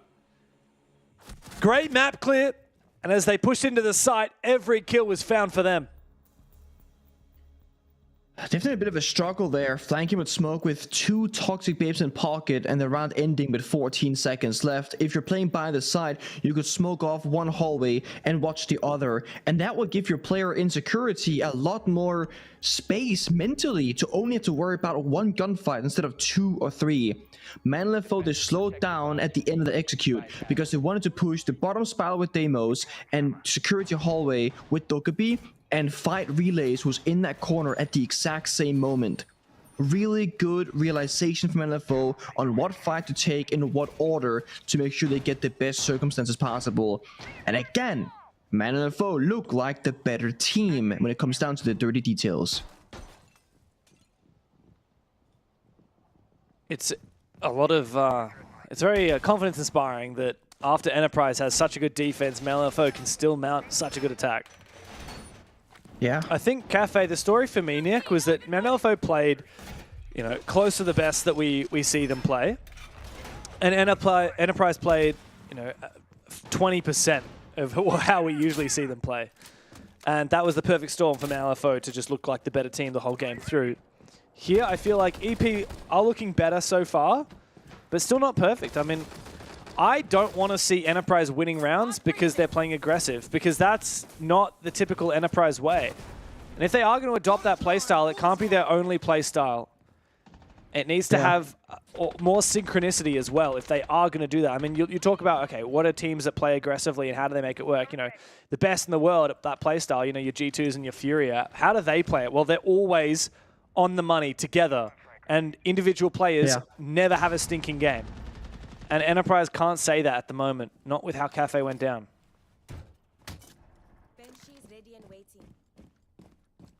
The calm before the storm once more. LFO are playing a very different pace here on the attacks than Cafe. Ouch. Nice and steady. Sharky tanks the C4, then tanks the shotgun shell, but a good trade. Scars right behind him. Successful. But this leaves both the Dokkaebi and Blackbeard on less than half HP. The follow-up gunfights are going to be quite difficult. This is where we're going to see other players from LFO take that responsibility. Hunter on the Ying, Pluto on the Deimos. Now they got to be the ones to strike first. And Scars and Sharky have to be a bit more supportive as they got Util in pocket and those good, strong primary gadgets. Oh, Relays is on for a flank here. Oh, no, there's a player outside. Relays, you just walked past him. No! Oh, no! On our screen, we saw his elbow. But Relays misses that opportunity. I mean, surely. And now Enterprise on their last legs of the round. Bappin 1v5. It's just not going to happen, is it? He has shown us nothing to make us believe, even for a second, that he could clutch this. 1 kill is measly consolation for losing the lead here on Consulate. Man LFO are on their road to really giving us a show today. Enterprise hunted down Man LFO 2-1 up on Consulate after winning the first map. What is going on with the best in this region? It's the small things right now. I mean, not seeing the player outside yellow. I know, like, we got the outlines, and it's easy to say as a spectator of the game, but he saw his elbow before he turned to his right-hand screen. And this is, I feel like it goes to show the current state of the individual players of Enterprise. They're just not at 100% right now. So small mistakes are happening that we would normally never see. This here, yellow solo swing, traded, not a bad thing, but it's again another small area where they lose. Flanking yellow, doesn't check outside, doesn't hear the Dokkaebi, dies. Small things. Babin can barely hit his shots in the 1 versus 5 where he has no pressure to perform, dies as well. There just aren't a whole lot of areas where I can go Enterprise in this area. They are so good. But then in these other areas, that's where they're a bit asleep at the wheel. It feels like it's a bit everywhere in small ways that they're not really showing up. And I was really hoping that that first round on Consulate would show the real story of their potential. But it seemed like the good round was the one off. And we're back to those occasional throws. I wonder if this is how EP have felt in their scrims recently, or if this is just today. Maybe. Because sometimes teams go through slumps, right? You know, you go to your practice 100%. and you're losing all your scrims, you're losing your confidence, and you need a lot of confidence. Siege is a game which is all about that confidence, especially on that attacking side. Even on that defensive side, I mean, what happened there from Relays? Like, he was really passive, he was too slow, didn't check the corner correctly outside the building, and then was, not confident enough. It's when we spoke to Falls from D+, he actually mentioned in a long string of words how even in scrims, when we only win a round or two, we still try and learn as much as possible. Yeah. And I found that very interesting when I heard that, because like he was specifically saying how they were struggling in scrims recently, but they're trying to take that struggle into the biggest learning lesson possible so that they won't struggle in the official games. Yeah. And in case you haven't seen how well D+ did by the playoffs, they are phenomenal. Like, no one can take them down. Not CHG, not PSG, like nobody's taking those guys down right now. They look like one of the best teams going to PAX. I'm curious to see them play. Yeah. But if you're Enterprise and you've had a bad set of scrims, which we don't know if they have, we're just kind of, thinking maybe they have. Maybe they haven't learned as much as they could have. Maybe they've just been losing and feeling frustrated, and this is the result. Wow, very heavy execute here from ManLFO as the util sends on inside. Scars traded through the smoke. 3v3 as Hunter makes his entry, brings out the shotgun looking for one more. No one's going to swing him, no one's going to peek him. They should know that he's got the shotgun after hearing that Reaper ring out. 3v2 is Man have a lot of control of this top floor, but not that diffuser. They need to go recollect it. As Beers crosses for it, finds a kill on his way. Beautiful. Tuhan 1v3. Once upon a time, the best player in the region. A lot of weight on his shoulders now. That C4 will find nothing, and he's going to have to take the fight with Hunter in the close range as Hunter reloads that Reaper. No shotgun in hand this time. Oh, he brings it back out again. Oh, what a shot from Tui. That's what we needed. The lack of the nitro here for Tuhan is going to make it very hard to fight these players on that rappel. Two of them on the rappel. He needs to try and fish for something he knows one's below and one is above. Sharky and Beers, the rookies, playing this perfectly against Tuhan, who's sticking it! Who sticks it? Hello? Are you asleep at the wheel? The rookies do not hold their nerve. They're too scared, and they let the clutch up from Tuhan steal them by. That is one way to win a round for Enterprise. The last way you would ever want to win a round. But they need every round they can get at this point. I'm at a loss of words. It's the easiest post plant, or one of the easiest in the entirety of this game. Upside down rappel, holding pixel angles. Not every player is a rappel player. And I don't know ManLFO's individuals players that well. Maybe they just don't have a person who loves being on the rappel because they're completely messing up how to hold it. He has to be trying to long arm it. He's not going to stick his entire body in the middle of the window, so you know exactly where he should be too. I was going to praise ManLFO still well. The entry was great. The follow-up was great. This fight here against Tuhan in the 1 versus 3, they have a player by CEO window going for a swing for information. Diffuser on the ground. Listen, they fumbled. No, it's not. They fumbled, yep. I planted in the wrong spot. My bad. Wait, what? I planted in the spot, my bad. Wait, what? He didn't realize that was just a long arm. Like, he thought he planted too far over, but no, the plant was perfect. It was just that it was a very long arm there for Tui, and they did have to get a deeper angle. It would have been possible there, right, to get that kill from the rappel. I don't think they had to rappel inside. 100%. It would have been doable. But the crosses were so good. The way they bait and switched from man and LFO, beautiful problem solving. But again, it comes down to you just hold F on your keyboard for 7 seconds and you can steal the round back. Goes to show, though, the possibility, the potential of this underdog story and how well they've been doing in so many rounds. This gives a bit of momentum, though, back to Enterprise. Guys, they fumbled it. We get that freebie. Yep, okay, next round, what are we going to do? Go downstairs, play a huge roam game. The solos for the drone denial, because the intel has been so excellent here from Man and LFO. And play the vigil as well to double down. Freebie. Pluto is right by the side, though, James. He gets a freebie. Pluto has been on point, but Tuhan shuts him down. 2-on for 2. Holding down the bomb side essential. When you're going for a big roam game, you need to make sure that you can't get rushed. Hunter does find a big pip onto the vigil of Bappin, though. As we recompose into a 3v3, half the players in the server are dead, and only half the round has gone on by. Big save from 2-on. Again, individual players from Enterprise stepping up. Last look at the call, info is there.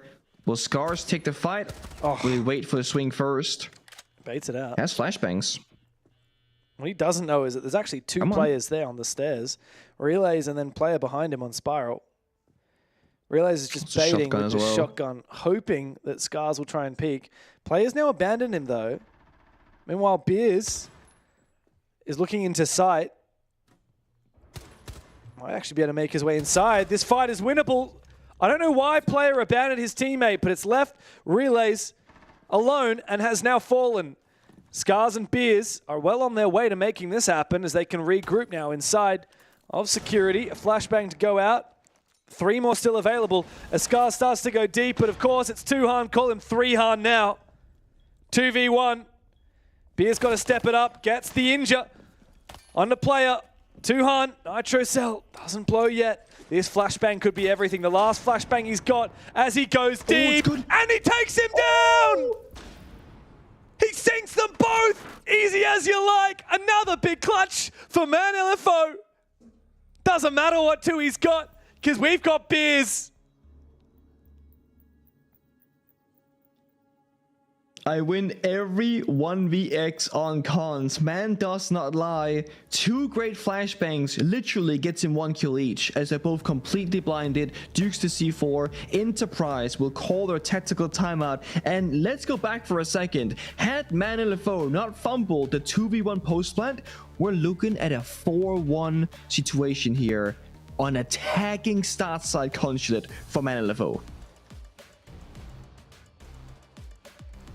And I'll tell you what, if Fish Show Guy couldn't whoop Enterprise into shape, we need Mingoran to do it right now as their coach can talk to them through that tactical timeout. The only thing that made that look doable for EP was heroics from 2-Han. I don't know why a player left Relays all alone. I think the... You see what Hunter said? What a choke. What a choke, dog. They absolutely choked that. I mean, this is just like a team that has nothing to lose and knows that they shouldn't be this deep and they shouldn't even be able to hold a candle to Enterprise. With no pressure on their shoulders, they're having fun. EP, every time they lose a round, every time they make a mistake, Nick, they're second-guessing themselves. They're like, wait, I thought we were good. Yeah. I thought we did really well at EWC. Wait, does this reflect on where we are as at a team? In respect to what happened and selling your teammate on bottom spiral staircase, I have a theory as to what might have happened there. You have one player solo stock bottom spiral, stuck in the corner being watched by the Hibana. Then you have Bandit in Garage as well, who's also 1v1 fighting the Dokkaebi of Beers, who obviously clutched the round. You would rather have both the last defenders be by the bomb side and lose bottom spiral player than lose the guy on side and have 2 people stuck bottom spiral who has to walk into a gunfight before getting back towards the bomb side, or you gotta run all the way up spiral, 2 yellow stairs, down into the yellow door, and then you can get to the same destination. So I think they're just saying, guys, spiral is the weaker position. It's more important we keep the bomb side control, because otherwise spiral does not matter. Obviously, Solos could have also fallen back with his teammate maybe, and they both could have surrendered that map space. That's the big thing though. Instead, they just sold one player, risked the 50-50 and lost the round. Man LFO, They might need to show us something new here. And Beers goes down early Beers from down. player. Beers Gonna start down. off 4v5. Lads, don't worry. We got Beers. We killed him. He's gone. He's not going to 1vx this round. We're all good. What about Hunter? What about Sharky? Pool of Scars? All these players, they can clutch up as well. Beers was good in 1vx's. That means last alive. There are still many more defenders left in the prize, but they're going to keep on the killing here. Hunter follows through. It's now a 5v3 favoring EP. I mean, Hunter's the guy that 1v4'd on Cafe, so definitely a guy you want to take down. Pluto, I mean, he's been called out as a solid player here. A lot of respect as an up-and-comer. He's got a good season going, and he's found a solid kill as well with the R4C. Goodbye to Relays. On this ground floor bomb site, Enterprise are still holding on to this top floor. Didn't really talk about those bans as well, Nick, but the Blackbeard ban, I think, is a good move from EP. Man LFO were using certainly that shield every chance they got. Triple shield ban to come out from Enterprise. And Man LFO banning out the Kai, just making sure that they cannot change their playstyle. It goes slow. Start playing for denial, because that sucks to deal with. Man LFO, they want the fights. They're feeling comfortable in them. This round will be tricky, though. There's going to be 3 defenders upstairs, only 1 by the side. If Toon falls, or Tuhan rather falls on side, that can open things up. Very risky, hacks the cameras. Gets it done. And the 2 attackers are very close to side. Pluto's taken down that mirror window. Oh, they have yellow pings. And Scars has snuck on. I don't know how, but he finds the gap, takes down player, but Tuhan on the side. Finds 2. Bappen will finish Scars off upstairs. He could not solo it himself. EP, a much-needed round win. But it is still not cause for celebration. They should have done a whole lot better than that on consulate defense. And it feels like, Nick, we're seeing the same story play out as what we saw on Cafe. For Enterprise, you better hope that it has a sweeter ending. We gotta see them have more synergy and coordination. I mean, again, it's another round where Tuhan shows up massively with a 2-piece. And that was also, mind you, that round started 5 versus 3. It should have been completely over, but it still comes down to the wire. Dokkaebi hacks the cameras, right? And then the yellow ping where Mute was standing inside Baguette, top spiral. So it's like you're not even realizing with the dead players that, hey, they hacked the cams, guys. You need to shoot the cameras. I mean, there's warfare in the server, and then there's warfare in the all chat. And Beers knows how to play both of those games.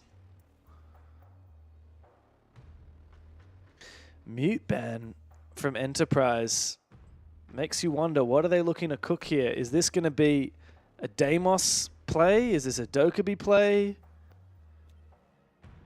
Defenders, protect your bombs from being defended. One thing that Enterprise are going to have to worry about is the verticality, Nick. We've seen a few rounds recently. I'm not sure. Honestly, like, casted so many bloody regions of Rainbow Six.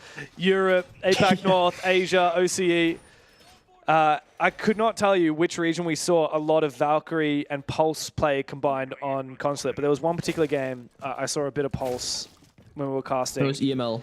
That's right, it was. And it was Fnatic, the double C4 kills every round, Valkyrie Pulse. That was so good. It was so good. It was kind of rolling back the time on Consulate to the way that people used to play Pulse back in the day. Now he's not one of the more favored operators, but, you know, Enterprise...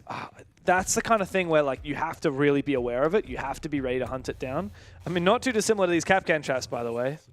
Man, LFO are playing quite disrespectfully, I feel. Like, you're expecting that the best team in the league is going to jump into those Capcan traps. You might be right, but it's disrespectful nonetheless. Hey, there is that stat that goes back from like 2017 or 18. The Frostmat success rate, and it was from ranked play. The higher the rank you're in, the more likely you are to die to a Frostmat. And I think that applies to Pro League as well, because how often do you see a Capcan? How often do you need to think about that if it goes undroned in the prep phase? You're not going to check every window and door unless you know for a fact they have a Capcan. So the trick is to hide the operator, put down the traps right when the round begins, and hope they didn't spot you with a drone. I really wanted to see a mute, because that was an issue. Actually, it's been banned. I didn't even check for this before I started talking. I literally talked about that for like a minute and a half, you goose. I'm silly. I know. I'm silly goose. I was thinking on Cafe, being like, oh, they didn't play mute on Cafe. It wasn't banned there. And then now we're here. So silly me. That's all right. This makes a lot more sense, though. Forcing the demos, forcing the Grim. Yeah. You said it. Radicality. Yeah, I mean, it's a smart idea here for relays on the Deimos, but the problem is that soft, that floor? Oh, I won't lie to you. I think it is. It is. Boom. That's one of the most important players to take down. It's the Buck. You still have the Deimos here, which will be unimpeded thanks to the lack of mute. Bappen now knows at least that there is a pulse on the board on the other side. Oh. It's interesting. Oh, they're planting. Fake plant. Wait, okay. They came off. Bit of a scary situation. So the attackers want to go below the bomb side and do vert. So the defenders in the basement. Is this plan good? Smoke comes out, it stops it further. Perfect. The Beers goes down, and so does Scars. Yeah. The brothers fall, and I think the round might be done for Man LFO. EP have a really nice setup here.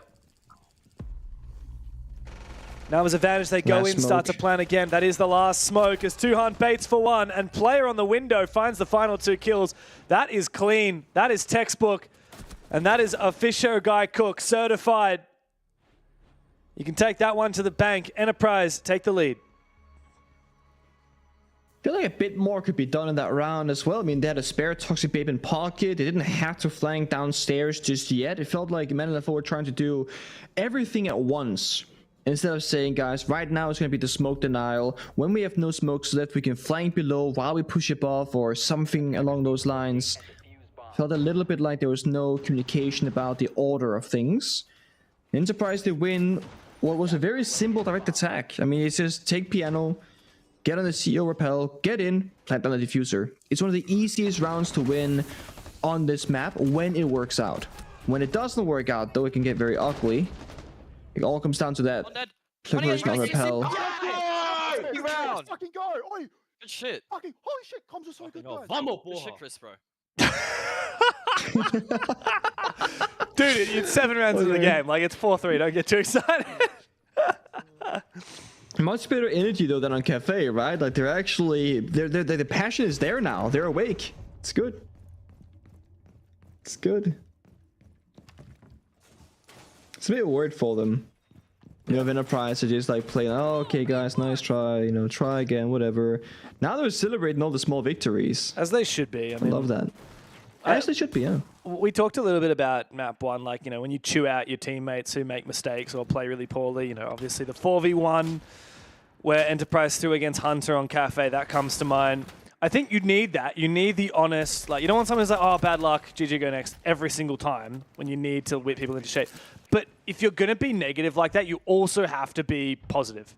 You need to have those moments where you're like, guys, that was a great round. More of that, please. Because if you're lacking that, it just becomes a really negative environment and it's harder to find your groove, get back into it. It's an early death there. Player goes down, that's his sledge. But they doubled down on Vert. They got the buck as well for good measure. Dokabikol goes out. Looking for these top floor players, but there's a second one, Scars, on the other side of the building from admin. Takes down Relays. Well, this might be Man LFO tying it back up again.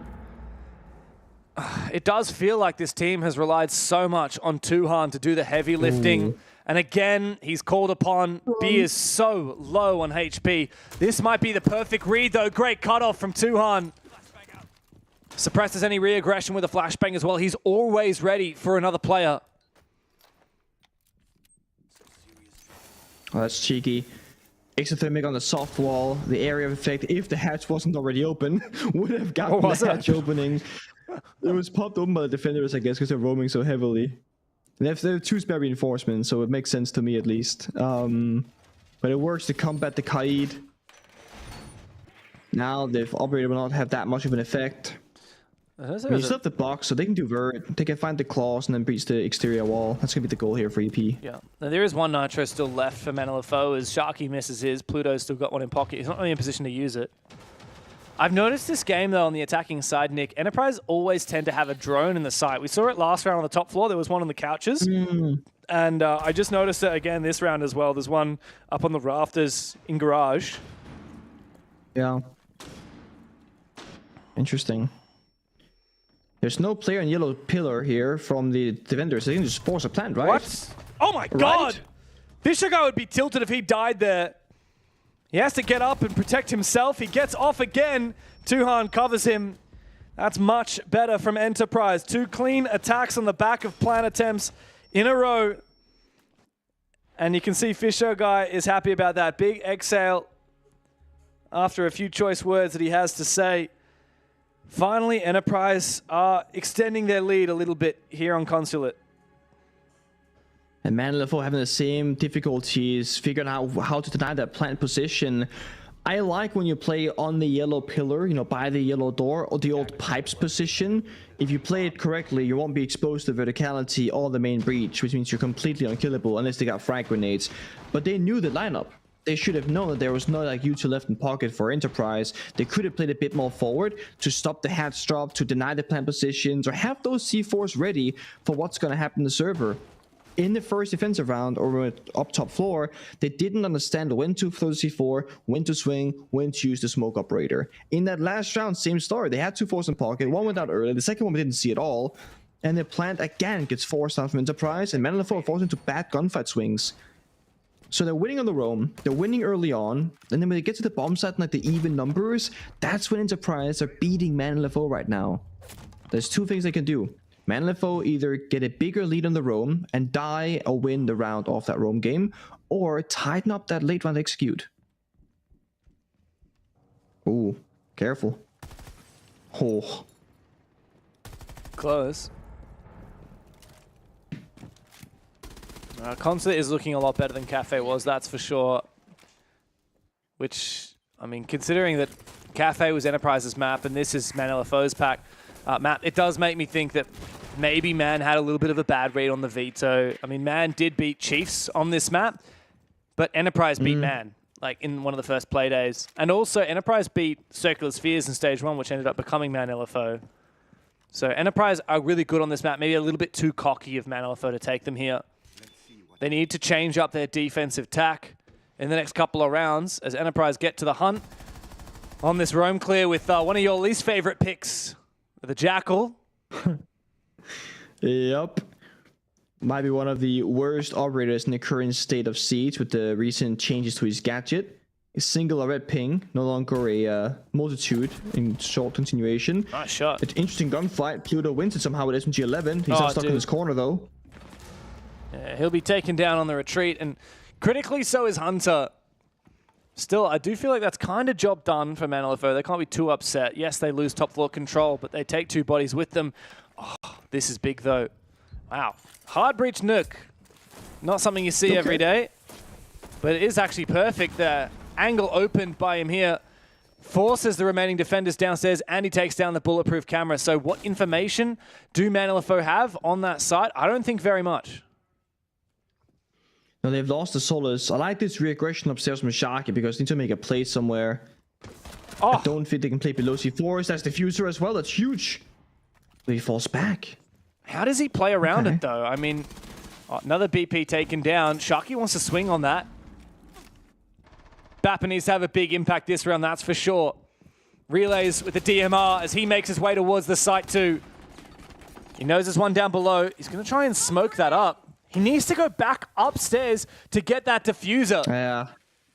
But there's no one covering it here at the moment for Man LFO. They've left it be. Sharky went back down, but he has gassed off that hallway. Now Bappin, he doesn't know what to do. He's going to have to open the hatch in the visa. There is just not enough time for EP here.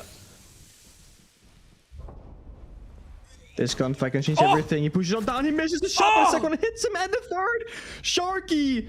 The gadget, the shotgun, desperation from Enterprise, the rush down the staircase. Castled off, no way into sight. Disaster in the server. It was the perfect read from Sharky. He knew exactly the play that needed to be made. And it was, like you said, Nick, to sneak back up those stairs.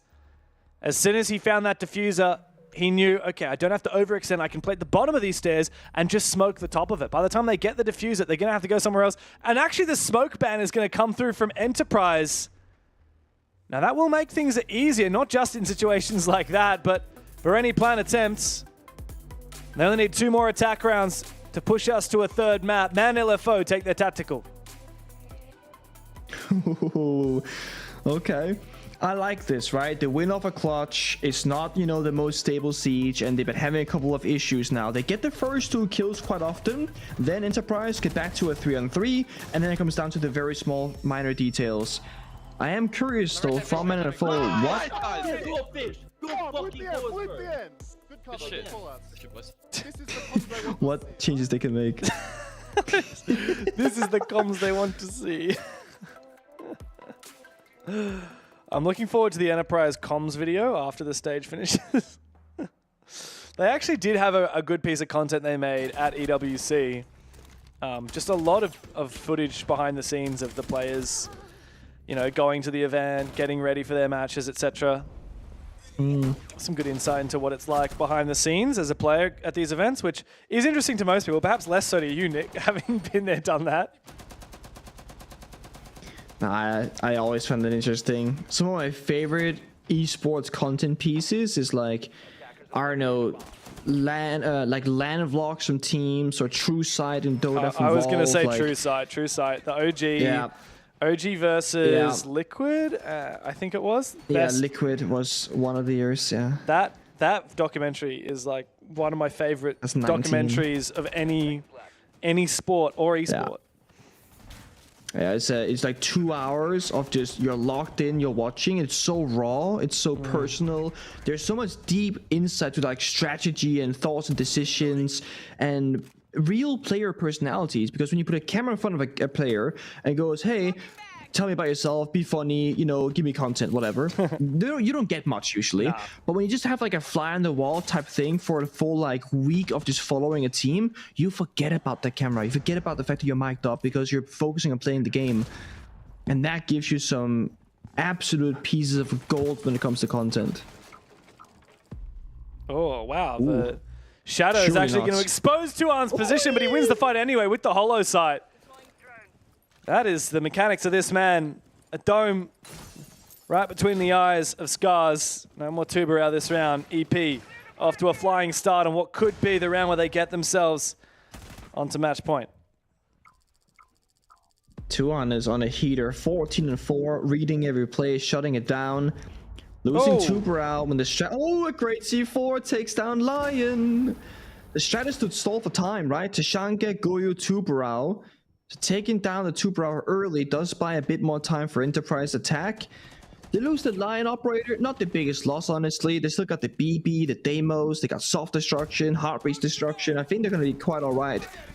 But it will come down to what every other round has as well. Like the last 40-30 seconds in the round. Oh, not again. Relays did this exact same thing on the side swap beforehand. Now it's Pluto's turn, and he's dodged the drone, James. That's embarrassing. Relays gets a taste of his own medicine. And Sharky is going to continue delaying time here with the Tachanka. And also giving Hunter a little bit more space as well. Is Hunter going to try and hide his position as well? He could play this passively. 3v4 for Enterprise. There's no question, Manalfo are in the advantage. I would say some of that 5. I was Sharky, only 9 in pocket when I have gone up. My big question was, will they play Soda Machine position? Do they fear Grenade will take him out? We know there are none left in pocket. They might not. Fisher Guy and BB very aggressive here. Here we go. He does get traded, but that's kind of worth it there for Enterprise. They make it a 2v2. Tuhan on the site. 15 kills in 10 rounds so far. And hungry for a little bit more as Sharky and Beers have well and truly fallen back. Oh, and Tuhan, patience. It's rewarded. A triple on the round. Sharky 1v2. The Lord must stake his claim on his kingdom. LMG in hand. He's got info on Bappin. And he's got the read on Tuhan as well. But Tui confirms the 4K. Finally, Enterprise are swinging back into it. Map point on Consulate, ready to send us to border. Comes down to individual heroics once more. This time Tuhan unstoppable in the server. And man in the fall, I'm not sure what that 2 versus 2 and 3 versus 2 situation was. They gave meeting for free. They fall super far back, wanting to play for bomb denial. But there's over 60 seconds left. They have limited fire from Tashanka. I feel like they gave up way too much space there for Enterprise to make a play. Tuhan just walks on in, cuts the bomb set in half, gets a freebie, and last defender will get tracked by Deimos. This has been a bit of a struggle of a consulate, but Enterprise are making it happen 6-4. But this means they only get here because Tuhan has dropped 17 kills and only 4 deaths. you have players going 3 and 7, 4 and 6, 5 and 8, like super negative. You're winning. Yeah. But it's all thanks to one player. Yeah, dude, actually, I did not notice that was 4 deaths. I noticed the 17 kills. 17 to 4 is utterly unbelievable. He's been alive in every round victory. Like, they've lost 4 rounds, he's been dead 4 rounds. So, just for reference, that is a 4.25 KD. Yep. Like, that if is I see absurd. people in ranked that have, like, above a 2.5 KD, I assume they're probably cheating. This guy's got a 4.25 KD. And the big thing is, I don't feel like from what I've seen that it's like Enterprise droning him in, playing around Tuhan. Like he got an anti-spawn peak last round. That's him just doing that work. Walks in meeting, no drone, gets a kill. That's all him by himself. It's not the Jigsaw effect like on Chiefs. Even Otis said it. Like he's spending his whole round on the drones. For Jigsaw, he'll put up numbers, but it's because Chiefs are really feeding him everything that he could possibly need to get that advantage. But Tuhan, he is having to be pretty independent, and he's just found an 18th. There he is. No shot. He could land a 20 bomb before we hit overtime. It's ridiculous. Now, the big question if you're Tuhan, right? Do I want to go to OT and push for a world record, or do I want to win in regulation? You know? Do I care about the bigger picture, or care about my own personal record? I'm sure he's going to say, guys, let's win right here. Let's go to border. Let's not throw any more rounds. Let's lock it in 7-4. Don't get be cold. Blitz waiting for the fire. And once it's gone, he's going to push on in. Here we go, Fish. He sees 2 players. Not a fun place to be, though, with that Warden coming up. He turns around, exposes himself, loses his life with no trade. Oh, Hunter. Oh, we need him to step up now, don't we? Beers is going desperate. Hungry for more. Waiting for that player to expose himself on the balcony. But Pluto is going to finish off Tuhan. No 19th kill for him. The game must continue here, Nick. Player 1v3, 2 of them low. Pluto's the only one with full health. A flashbang might be able to enable this. He's also got an air jab to work with. 2, in fact. As the second flash goes out, probably should be using those air jabs. It's a 3-way crossfire as he's just hoping and baiting. Pluto will swing him, almost gets the transfer. Oh. But man, find another round of defense. As close as ever. They keep this game going. They're swinging. Man and a foe for the first time in quite some rounds. They don't look scared. When it's come down to these bombs that executes, they've been falling away from the gunfights, almost letting Enterprise go for a default plant. They started triple swinging yellow, fighting in Baguette, swinging out the window as well, saying, if we're gonna go down, we're gonna go down swinging. 5-6, 1 round between them, and overtime. Pluto, 4th bomb site here, not tertiary lobby, no, again, split side Archives Tellers, where they were victorious earlier. Fisher guy, a bit of a blunder, I would argue there, just running out with the blitz, getting shot in the back and whatnot. And a very one-dimensional push from Enterprise. I'm getting back to my job, boss. What could have been here? The flick transfer was so good. Wow, that was very mild Close. reaction, to be honest. I mean, it was a bit close, wasn't it? Yeah. The boys are focused. Bit too You know, close the for job's comfort. not done just yet. Yeah, men on the field Yeah. are locked in. Nick, we so did. the only thing is that... I'll just What? quickly You go say first? we compared Tuhan and Jigsaw. For reference, Jigsaw on Chiefs in the 7-2 against TSG earlier today. He got 17 kills to 5 deaths. Tuhan, 18 kills to 5 deaths at the moment. Okay. It's a classic OCE day, is what I'm hearing. Yeah. Someone's gonna be popping off.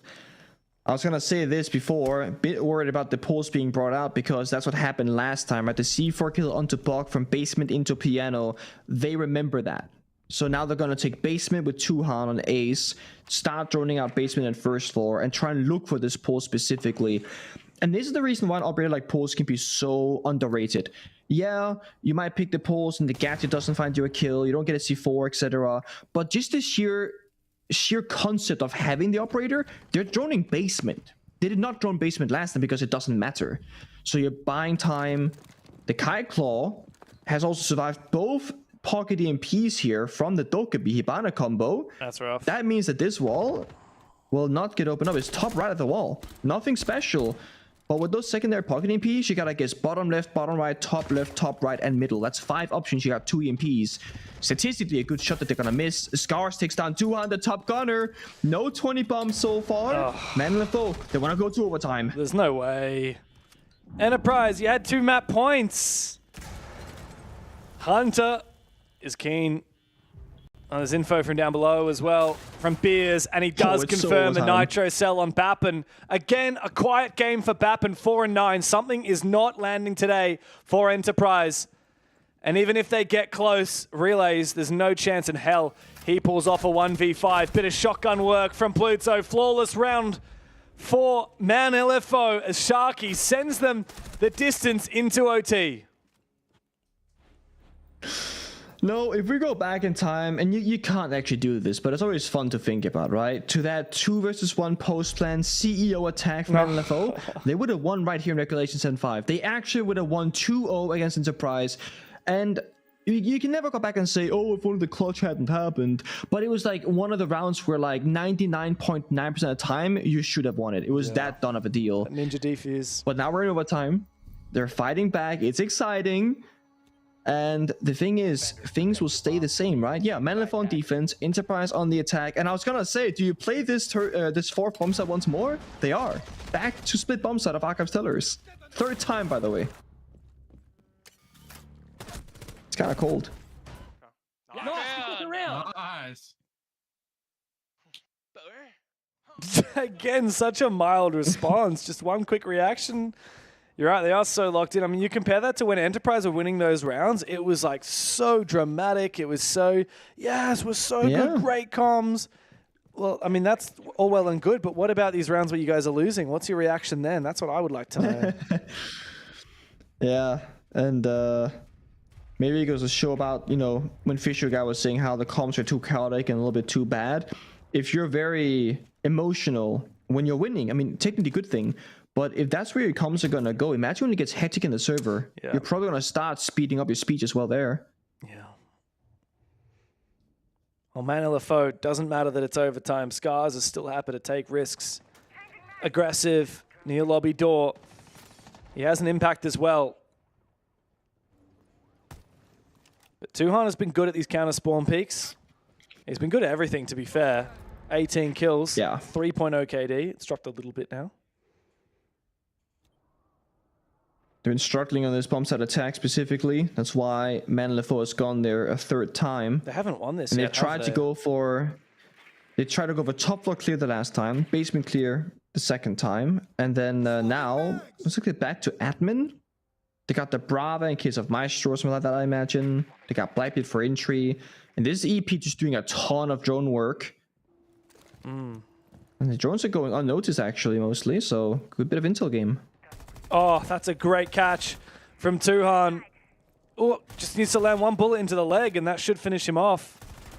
At what point is it too risky to try and push for this kill? Pluto's there waiting. This would be very risky. If Pluto dies here, that is 100% the round done. He's now trapped. I mean, the round is done anyway, it seems. Fisho guy finishes off the downed Hunter with that grenade. Pluto is forced away. Fish forcing the plant down. Relays will catch Pluto. Enterprise back into it again. Measuring up the round and then cutting once they figured out exactly what to do about Man LFO on that roam game. Quick execute and a 3rd opportunity now to send us to border. I felt a little bit like Man LFO are forcing that main door play a little bit too much. There are 2 people there, nobody in admin, no information, and they all just get picked to pieces when Enterprise into the building from various different locations. Now we swap sides as we do every single time here in OT. Man LFO attack, gotta show up, or, as you said, go to border. Let's fucking go. Okay. A little bit less excited, but still excited nonetheless. Yeah, I feel like it's just been a long game so far, hasn't it? It has. It's been a long day for Man LFO, by the way. Of course, first match earlier today. I'm trying to remember who they played off the top of my head. I cannot remember it. Well, there was... It was TSG beaten by... Outlast. Yeah, that's right. It was Outlast. Yeah, you're right. Yeah, it was Outlast. Yeah, Outlast and Man Esports that. Now, that is a grudge match. Of course, 3 players from the old Circular Spheres went over to Outlast, left Hunter and Scars to try and do what they could with the rest of this roster, and my God, it's been impressive, hasn't it? I mean, an upset over Chiefs in the group stage, an upset win on the first map over Enterprise, and a chance to try and finish it in 2. The Enterprise have looked a little bit better on these attacks as the game has gone on. Now they're back on the defensive side, Nick. It's been a hell of a long time since we saw Man Esports on the attack. And it's going to be a bit of a switch up here for themselves as well. Curious what the approach is. We see an exothermic charge on the meeting wall, the droning admin. Looks pretty standard default so far. What a lot of teams like to do here is take admin control, get the Grim on the meeting balcony to use the gadget above that little wall on the small box inside a meeting, get the red pings going. But this is the thing. Manlefo did not ban the mute. That was Enterprise. So you're probably going to have a good couple of mute jammers by the important bomb set locations. So Grim should be like mostly ineffective. To big surprise, it's actually pretty passive defense. Nobody playing Soda Machine, not playing top Visa Stairs. They're giving a lot of space for free here to Manlefo. Then they got C-Force below. They got a fair bit of Planter now. They got Almighty Disc for protection. They're making Manlefo really work for these kills. And could this be the right read for Enterprise? Play a little bit more passively. I think so. Do not give Man the chance to find the first pick without having to earn it, without having to fight for it. It's been slow. I mean, it's good. You can see Manlefo are just waiting for a chance, but they're not being given one. It's OT, you're gonna be a bit slower. First attack in a while, gonna be a bit slower for that as well. Most attackers are on the roof of the building. They might try and flip this into a CEO attack, which to be honest could be successful, but player is right by Yellow Scout, and if he goes unnoticed, he could be good for a kill. He'll fall back though. Here come the Grim Bees. Here comes the Bees, and Beers is in an awkward position, just where player was watching a brief moment ago. Beers now jumps in, top spiral, Hunter found the opening kill. Man LFO in the driver's seat. Enterprise need to get it done here and send us the distance. But Man LFO have just found another pick and the information on where player is. If they push in, they might just find him, and they do. Tuhan has 19 kills, but he needs 4 more. He will find nothing. Man LFO continue fighting, pushing us the distance. 15 rounds, 15 is what we need. Enterprise cannot catch a break. Big question mark now for Manlefo. Where do you go? You've played the split bomb site 3 separate times. You tried basement. That didn't work. This could just be a default top floor, or they will bring out that lobby site that they've barely shown us so far. So far, they're locking it in. Enterprise, one more chance at redemption. Take us to map 3. Show that in a long series, you will be the victor. You will be the better team. You look a lot better here in Consulate. It's very sloppy on Cafe. But the way that Manlefo are finding these rounds are so impressive. They just did an admin take, flipped it to like sort of a yellow, spiral skylight, bathroom window, back to admin. Enterprise had no idea what was going on. They had no information. And Man LFO, so, they go, piano. I mean, this is the first series point that Man LFO have had, Nick. And to put this into perspective, in stage 1, 4th place in the group stage, last place in the playoffs, 6th. Man LFO got obliterated, lost all 3 of their best of 3s. Into the stage 2, 5th place in the group stage with only 2 wins. Only 7 points. Just 2 wins, one of which was actually over the Chiefs, a huge win. It was Chiefs and Dream Warriors. They even lost to TSG. They got obliterated by Enterprise on this same very map, 7-3. And something that our observer Sky messaged me is, it's been the same story in every subdivision of the APL. These underdogs taking out the top teams. But Fisho Guy says, not just yet. Not without a fight. He brings out that Blackbeard in the final round of Consulate, and he finds that kill onto Hunter, attempting the spawn peek. A little bit of aggression from Beers, though, with that Nitro Cell. Doesn't find anything. Tossed up through yellow skylight. Mind you, that was Fisher Guy's 5th kill so far in 15 rounds, but it comes in the most important moment. Start this round off in a 5 versus 4. There is none of those strong execute power-ups, so there is no Ying, no Grim, no Dogaby, no Capital. It's just a blind bit on Fisher Guy to lead his team forward, and 2 Huns sitting on 19 kills. That's the 2 win cons you got going for you right now. Manlefo, because they lost the body early, this tertiary bumps out of lobby, it's a lot about map control and spreading out across the building. When you're playing this 4 versus 5, you can't really afford to do that any longer, so it's time for plan B. Play more sheltered spots, play by CEO, play around the mirror windows, but that means the fighting becomes a lot more predictable for Enterprise. They know what to expect now. They're going to have a pretty much free roam. They got admin, they got top visa, they're also below for the, covering the C4s. And because you got the BB, Fisher Guy could probably just walk up and punch this mirror window, then the entire strat falls apart. Pluto's got impacts though. If he does end up in a bit of a tussle with that Blackbeard, he might be able to use them to help on out.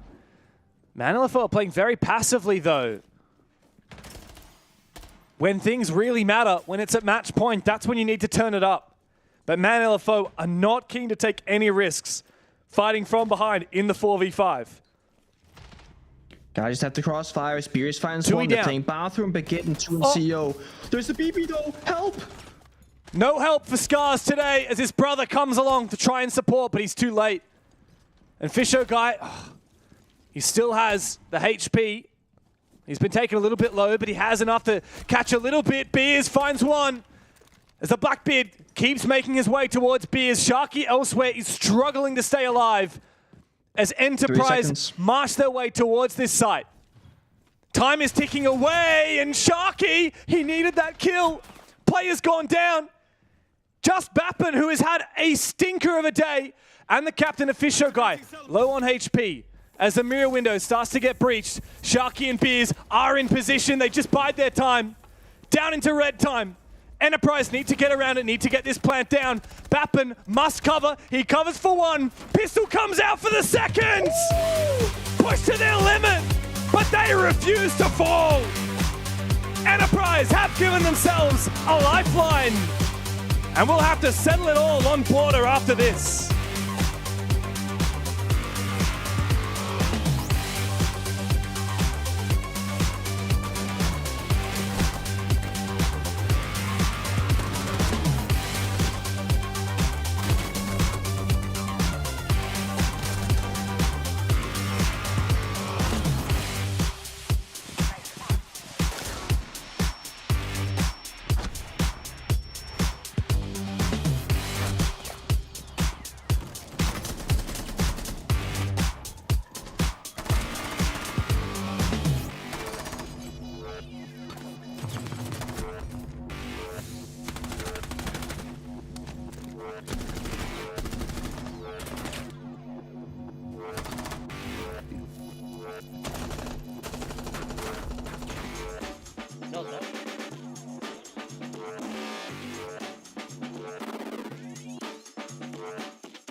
You know how they say it's not the destination, it's the journey?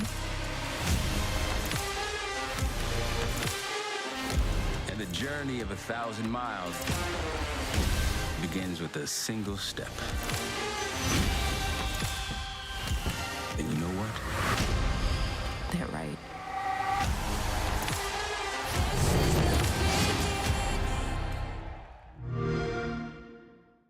What is this? Vegemite. So what is Vegemite? It's an Australian, like... It looks like jam? Like jam, yeah. Okay, let's try. Yeah, yeah.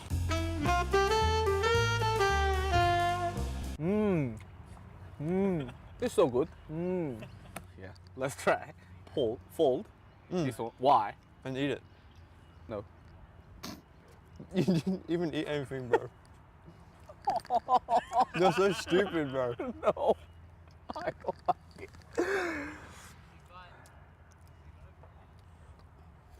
Do you want me to feed it to you or not? No. You like that? It's okay. Well, I'm fake OC.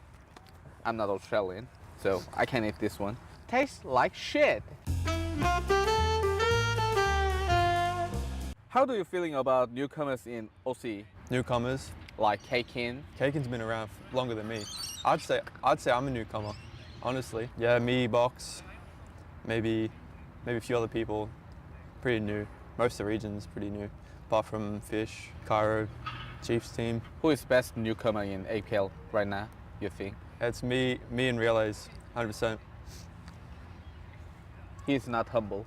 You asked me, I'm answering your question, man. You said, like, blah, blah, blah. Yeah, I agree that Jackson and Ollie is best newcomer in OC and APL. Be humble. I'm humble. It's humble answer. You don't agree that? I agree. Yeah, that's good. What are your hopes for stage 2? My hopes for stage 2 would be to finish in the top 2. If we are fortunate enough to do that, we get to go international again, which is a great experience. I think the majors will be a lot different from EWC, so I want to experience that. It's like a whole different thing in itself. I think the boys, we can dig in and do it. Dig in and do it. You want to eat more? No, fuck no. So for you, what is your goal on stage 2? I just want to be the best I can. If that means I'm playing 12 hours a day, well then I guess I'm going to do it.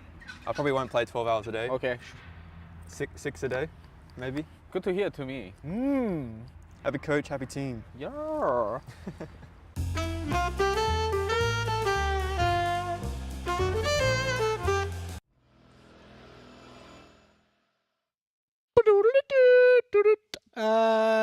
To be fair, sorry, do I have to turn you on as well? You always turn me on, brother. Maybe I do, maybe I don't. Mr. Nicholas Moritzen, my friends. Is there a more fitting way to close out a close series than the player who's having a stinker close it out with 2 kills? It's a great way to finish it off, but you know, I'm gonna be that guy. If you're man LFO, you're gonna think about that 2v1 round where you should have won it, because one round separated you winning 2-0 and going to a third map. That one round came down to really bite them. Yeah, it's kind of devastating knowing that you were this close to beating them 2-0. And now you're going to a third, and that's where the territory gets really dangerous. Yeah, very much so. And Border is really anyone's game. It's so polar opposite to the 2 maps we played so far, Cafe and Consulate, which are typically defender-sided, very much like about the hard bridge, about the executes. Not so much the hard breaks, but the executes. And in contrast, I mean, Border is just like pure chaos from start to finish. I can't wait for this. It's going to be a lot of power positions and a lot of individual plays. Border is one of those maps that does lend itself to individual players going big for multi-kills. By the way, Tuhon never hit his 20. 19 kills at the end of that. And at one point, I think he was 17-4, which I calculated to be like a 4.25 KD ratio, which is insane. You're welcome. One of us has got to be the nerd, and I'm happy to play the part. I bully the nerds. I'm kidding. I got jinxed bullied him, in school so bad. You literally read like Warhammer 40k novels. You're like the nerdiest man I know. Shout out, homeboy. Shout out. And I love it. I love it more. But who are the better nerds today? That's the real question. Is it going to be Enterprise or is it going to be Man LFO? Because map 3, anyone's game. Well, you know what? We can actually have a look back at the end clip and figure out who it is that's the bigger nerds. Let's have a look. You might have to go benches, Fish. No. In the cutout, in the cutout. I'm gonna You can plant, you can plant. I'm gonna plant then, okay? When are you cut out? I can like Grab the the benches, swing, like the grab the benches. Close it. 50. Nice. 80. Nice! Let's fucking go! Those comms are so clear, by the way. They are so clean. Yeah, picture but perfect. Not to be that guy. Kind of nerdy, if you ask me. It's like they almost care about the game. I feel like trying hard's kind of nerdy. It is kind of real freakish. But Pengu, they absolutely had to try hard on this map, and it still nearly wasn't enough. Tuhan had to pull out all of the stops, every stop that there could ever possibly be. But my God, like, look how well-rounded Man LFO's performance is. Yeah, and that's the thing. The story so far in this entire BO3 has been Man LFO has been the better team. The rounds that Enterprise Esports were winning on Cafe were individual 3Ks, 4Ks, clutches. That's the same story here in Consulate. When 2-1 doesn't pop off, they tend to lose those rounds.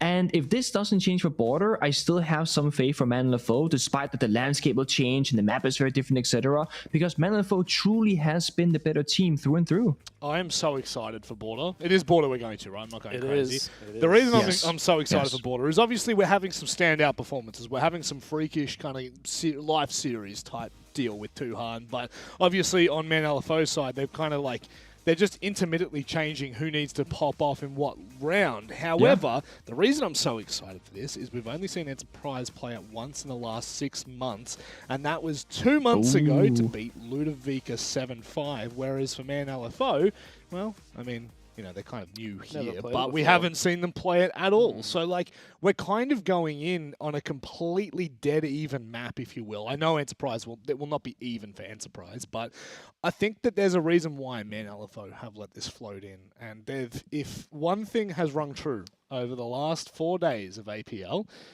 expect the unexpected. All right, I had to go and check the EWC results. EP actually did Of play course. it against Ninjas in Pajamas. Turns out they played it against Ninjas in Pajamas and Furia. Oh, here we go. Cinema. This was the Oh, map boy. that Enterprise almost beat Furia on 6-8 at EWC. It wasn't Clubhouse. That game was a bit of a one-sided affair. But Border, that was where Enterprise almost took down one of the best teams in the world. So if Enterprise fans are looking for any copium, I've just served it to you. I mean, I'm sitting here laughing, Nick, but the problem is, like, I'm laughing at the fact that Man LFO have this massive, giant mountain to climb. But the thing is, they've already done 50% of it. Arguably, they've already done 90% of the job. They just weren't able to close out that last 98%. They just weren't able to close out that last round. But how do you feel It's heading so into close. Border, knowing that Enterprise have this history on this map, knowing that they feel comfortable here on international teams? How does that convert in the server now? Yeah.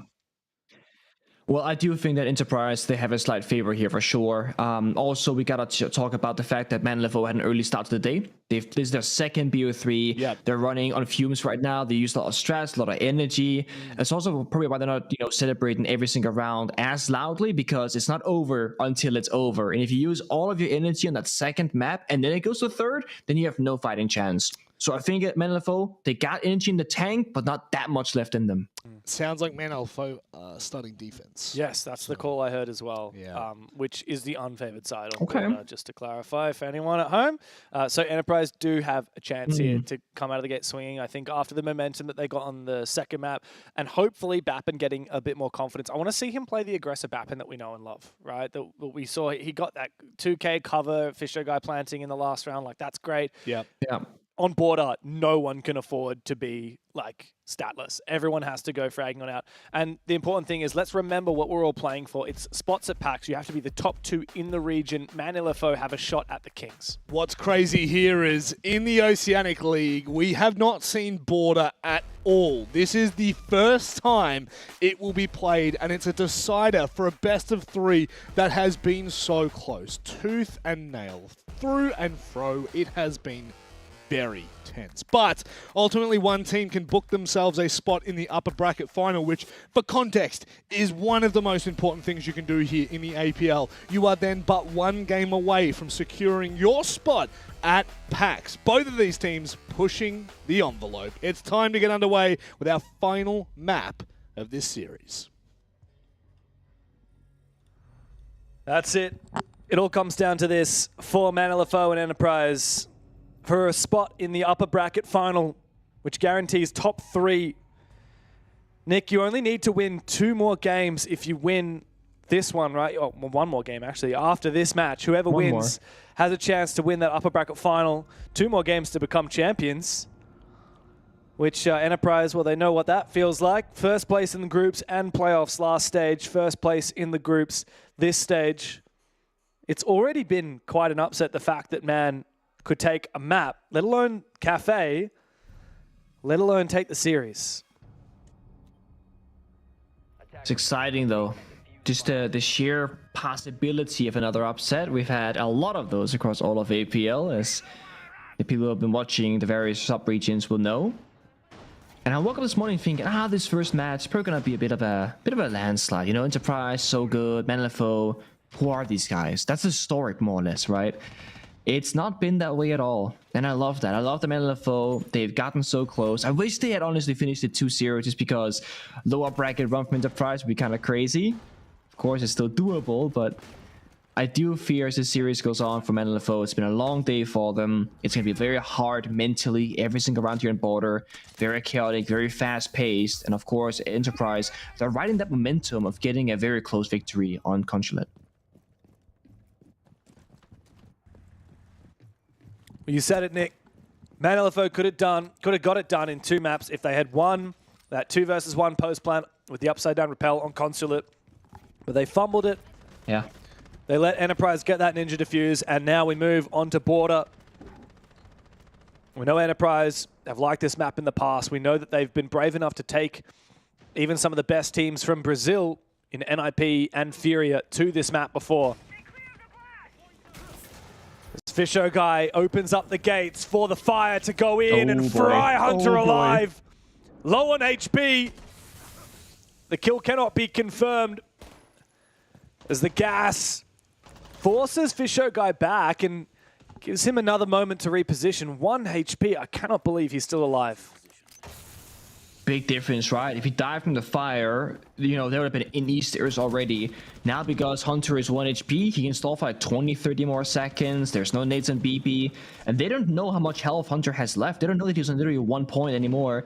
The backup has arrived. They're looking for a swing. They get one. All of a sudden, they steal it back. Fisher got trades though. It's back to 4v4. Oh. 4v4. Quickly into a 3v3. But pivotally, Enterprise still have their Blackbeard. Speak of the devil, look at this. Bit of tech from Fisho guy as he finds his kill. If you look upwards while you aim down sights, you block your head a little bit more. Keep yourself a little bit safer. Sharky retreats back into Fountain. Pluto looks for a bit of aggression as, the Slayer player has actually moved into Archives, ready for a kill. He needs to win this fight.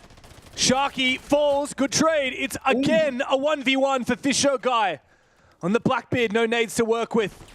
Sharky, the rookie, on the other side. He's playing Ring Around the Rosie with him. He's toying with him as he falls back, and Fisho guy decides it's time to plant. He still did have that shield out, so he doesn't have the quick switch tech. Sharky's in position, might be able to swing him. Didn't check the right angle. Saw him at the last moment. Fisho guy, you gotta land the kill, and he does. The first round of Border, down to a 1v1. If that's anything to go by, this is gonna be a heater.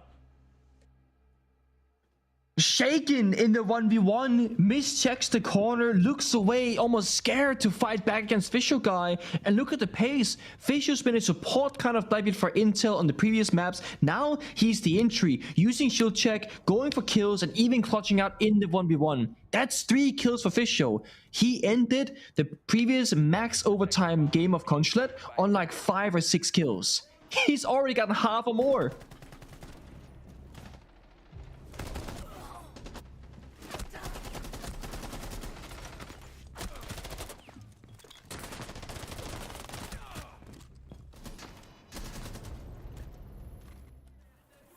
Well, Enterprise. Now as the voice comes there. Yeah, I was hoping. I was kind of like leaving the space for the voice comms. We've been getting it today. It's nice. Yeah.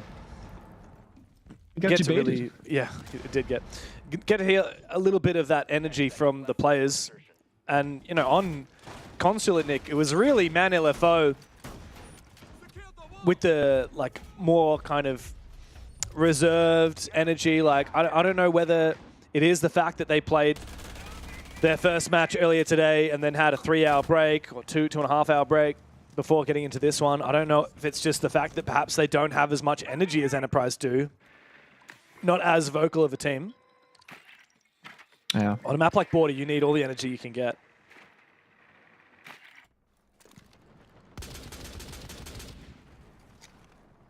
and see if Manifo can figure out their issues on the entries. Right now, it's going to be a big focus towards shutting down Fisher Guy, I believe. The Ella, the Lesion, the Smoke. Because if that entry does the work, I mean, that will often define the rounds here on Border. It's all about the first couple of fights. If you're defending top floor, for example, you're holding CCTV. If you lose 2-3 defenders over there without trading back in even numbers, you lose the round. Here in Telus Archives, top floor roam game, important. Tuhan finds Beer, is so good in the entry, and it left falls shortly after as well. Relays was just on the main stairs. Well, from a 5v3, it's really just about consolidating the advantage here for Enterprise. Yeah. You don't have to do a lot. The worst way you can play this is by going in solo, giving 1v1s. Player really just has to play passively. Is going to drone up for the team. Pluto will get spotted shortly. There you go. They know exactly where he is. Might be able to cut off the position. Not to be as of yet. Oh, there's the Blackbeard. Oh, perfect. A shot from behind. Beautiful. That's the teamwork we need from Enterprise to convert this numbers advantage. Sharky isolates one. Tuhan a bit quieter on Border than he was on Consulate. This should be a big kill for player though. Hunter cut off. Sharky's about to cross that very same line of sight, and he will also be victim. 2 rounds on the trot for the attack of Enterprise. Looking very happy to be here on Border. Looking a lot better with the coordination right now than what we've seen from them so far this entire BO3. I mean, every single fight there in the 5 versus 3 is 2 or 3 separate attackers of Enterprise working together at finding those picks. Yes, the first 2 individual opening kills, but those happen. That's the part of the game. And Border will, by the looks of it, very much be defined by the opening engagements. If Manifo can stay up, stay alive. Look at this, the back beer comes in, the second the C4 gets ripped, the wall bank starts happening, the holding E staircase swing. I mean, they are cutting off every rotation, shutting down every play. You talk about opening engagements, I feel like it's nowhere more pertinent than here on Border, as is the attacking side. Enterprise are the best team in the league, Nick, when it comes to getting those attack round wins. They have the highest attack win percentage at 68%. The second highest is 58% from Chiefs. That is a testament to how good these guys are on the attacking side. And same with the opening KD, right? 56% of the time, they're getting the opening kill. And they also have the highest conversion rate with 88%. That tells you that when Enterprise get an opening kill, they are nearly guaranteed to win the round, and they are so good at getting those opening kills. Bit of a surprise now that we see no shield operators. They worked out so well, but it could just be a different ball game here from Enterprise. Of course, the vert side reminds you a bit about, for example, the tertiary on Lair, where you play above with the Solace, looking beneath, shutting down a plan attempt. And similar to Lair and this map on Border, you need to now take top floor to have access towards that side. Enterprise do have an option though. We call it the half clear. You just have the armory wall opened up, and you lock down armory, and you can, attack ventilations below directly because the vert is removed from action. Beerus takes down Bappen though. That's gonna be Ash. Not the most important operator to clear. Oh, Bappen was good in the end of Consulate. Here's a shotgun. Wow. Whew. That's one way to clear half wall. Repel into sandwich with a shotty. Relays goes big. Beers with his DMR will reply 2 versus 2. As Tuhan continues his way forward. Doesn't have the info. He's trying to team up with Relays, which is commendable. The big thing here is to target that player using the Deimos. He sees Beers as Beers tries to retreat. Hunter gives away his position to try and give his teammate a little bit of cover as well. It's anyone's round. Yeah. The issue of Enterprise here is going for a plan is almost impossible, right? Because they have one player covering at a bunch of different angles. Actually, a smoke grenade fixed the covering issue. This could be good. This could be perfect. There's no way to deny this from above. Both of the players are above as Hunter tries to open some lines of sight, but it is too late. Relays and Tuhan have played it so well. You're right, the hatch is sealed. Manilafo, now their options are restricted as they have to make their way back. Relays holds down the line for 1 and for the double. Ooh. Enterprise incessant on Border. After an arduous 2 maps, Finally, they're finding their footing. 3 rounds uncontested. Very beautiful problem solving. As I was saying, if you go both attackers downstairs, you give up the verticality above. But a smoke grenade and no information from NFO, because Solus is dead, no Valkyrie, no Echo, no intel really, means the plant will go down. You need to play post, asset the building, decent crossfire there if you want to play a bit more passive, but they just get the kills. Relays confirms both himself. Starts off here with 2-on. Again, so good on the entry for Enterprise, finding so many openings and creating so much space throughout this entire BO3. He has been the standout player for Enterprise. Nice! Just fucking good, boys. Come on. Good shit, boys.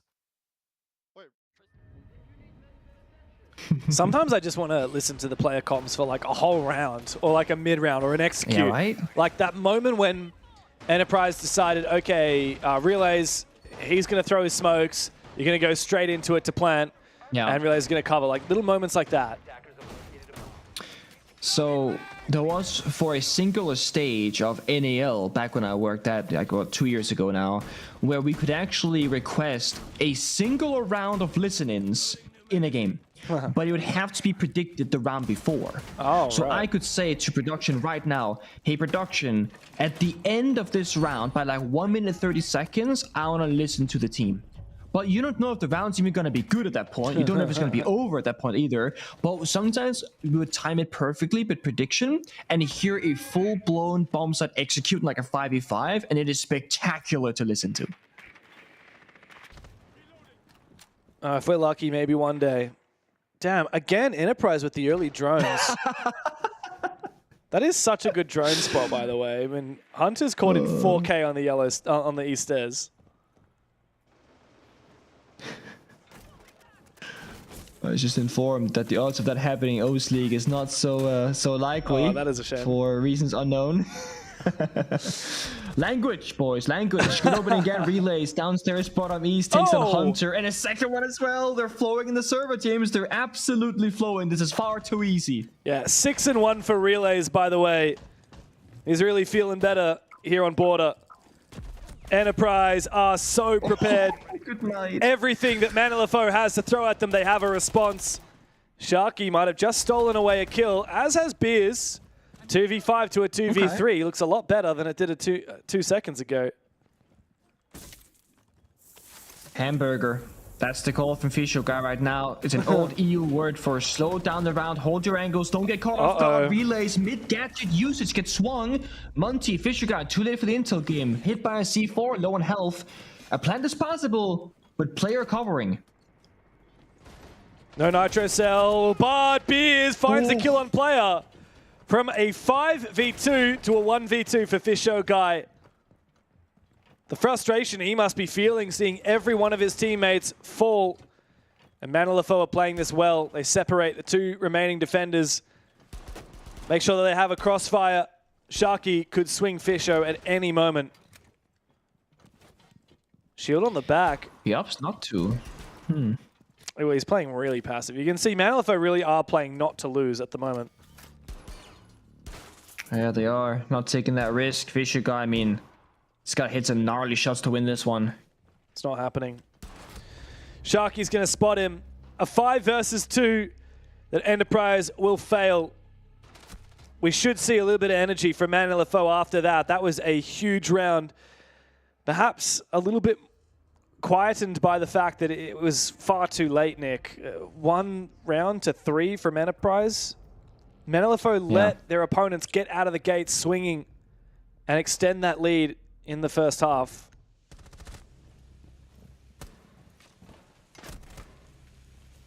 Really, really great entries here. And then we said it, it's over. 5 versus 2, by the way. 5v2 with a Monty. They don't slow down. They get punished. Manilefo, they steal that round. And sadly, I'm just not that surprised. Like, Enterprise were, of all the big teams in OCE, Chiefs, Ludovica, and GG, rest in peace, and Enterprise, I would have said that EP are the one team that isn't going to do that, isn't going to throw, right? They're the most structured, I would have thought.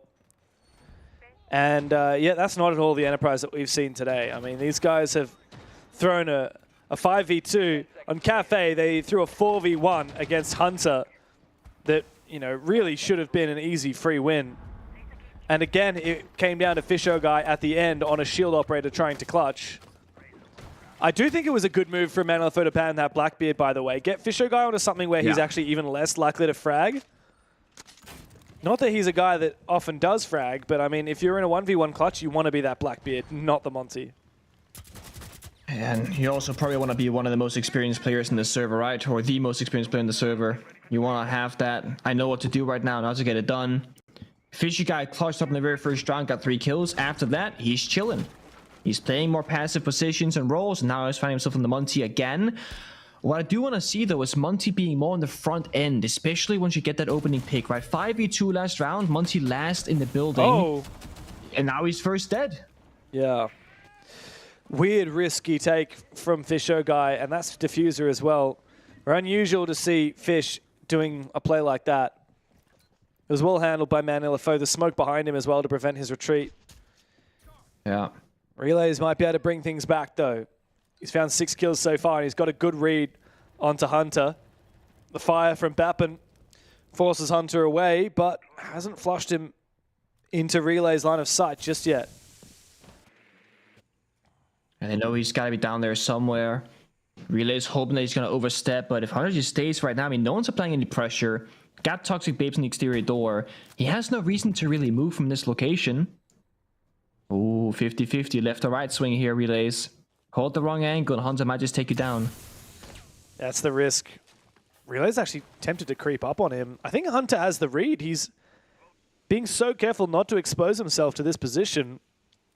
And Enterprise, they can't wait forever. They have to start moving elsewhere. Oh, he sees him for a brief moment.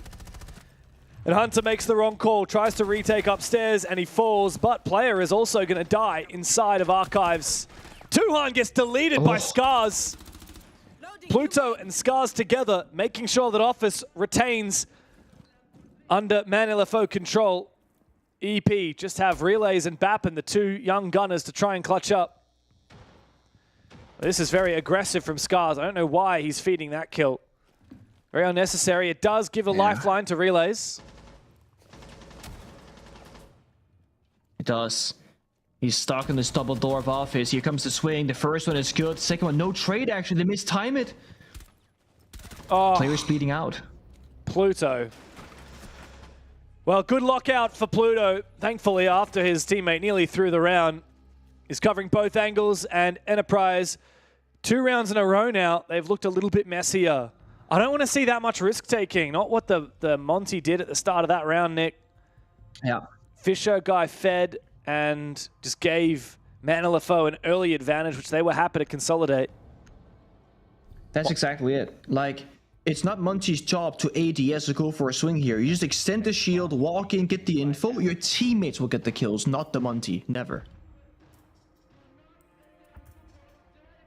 Well, 1 more round left in the half. If Enterprise can go 4-2, I think that they'll be in pretty good stead. If this ends up at 3-3, then that's when I'm worried for EP.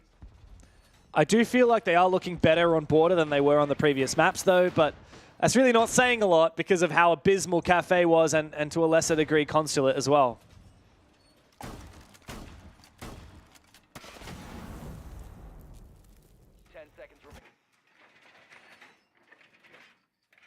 Gotta praise Hunter. He might have died last round. It might have been 0-5 in the server, but he was instrumental to how much time he was burning and stalling out the round, playing bottom east stairs. Only dying because he thought, you know what, the coast is clear, I'm gonna sprint back up the stairs. He kept Relay at bay for so long, making the attack upstairs a lot weaker with manpower. Let's see if Enterprise got an explosive round for us. The final one in the first half is either going to be a 4-2 advantage or an even series. The 3-3 halves have been something in this series so far. Manilefo always seems to find, statistically, a pretty good spot for themselves, right? 3 attacks on Cafe, possibly 3 defenses here on border. Kind of beaten the norm.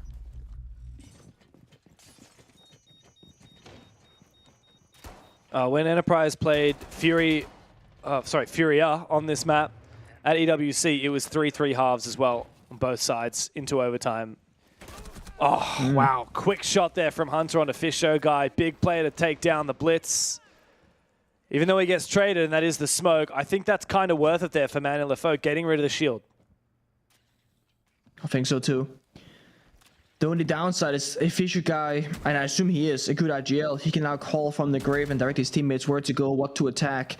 But I think you'd rather have the blitz, honestly, and just get the job done yourself. Buck goes down afterwards, well, relays.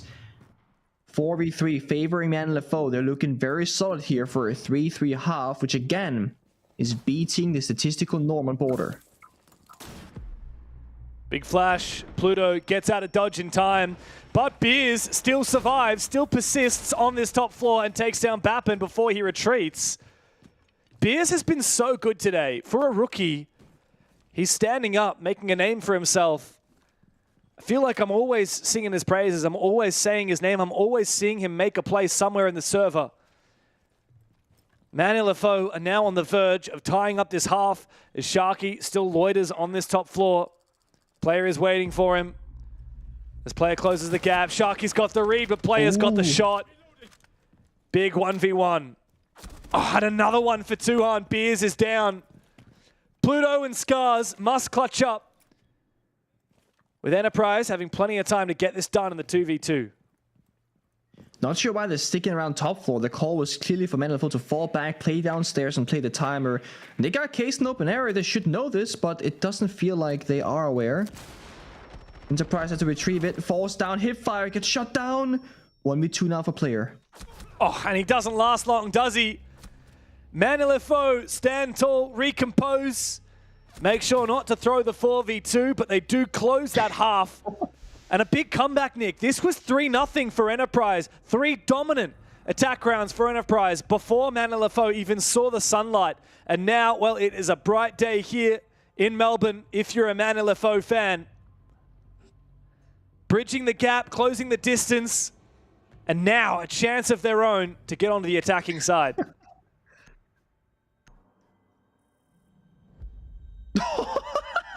Can you hear the player comms, or is this just me? No, I can't hear any player comms. What? Okay, I'm hearing the player comms, and I know why we don't have player comms on broadcast.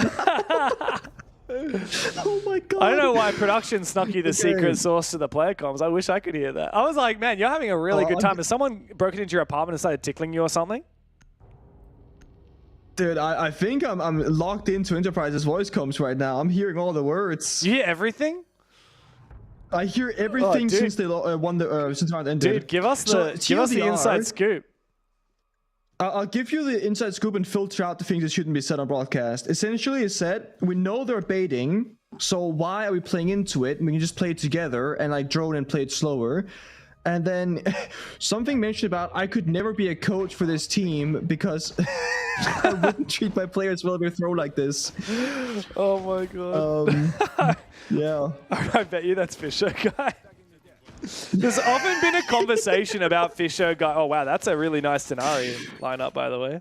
That'll be annoying as hell to try and shoot. I bet you that's Fisher guy because there's often been conversations about like he's such a good player. Like he's like a mastermind. He's the kind of guy that's like up late at night, you know, doing all the strat book, teaching everyone how to play, teaching the new rookies.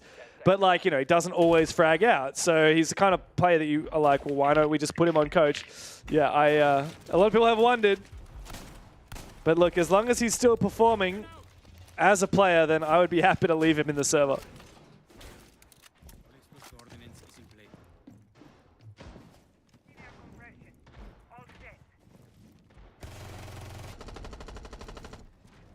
Wait.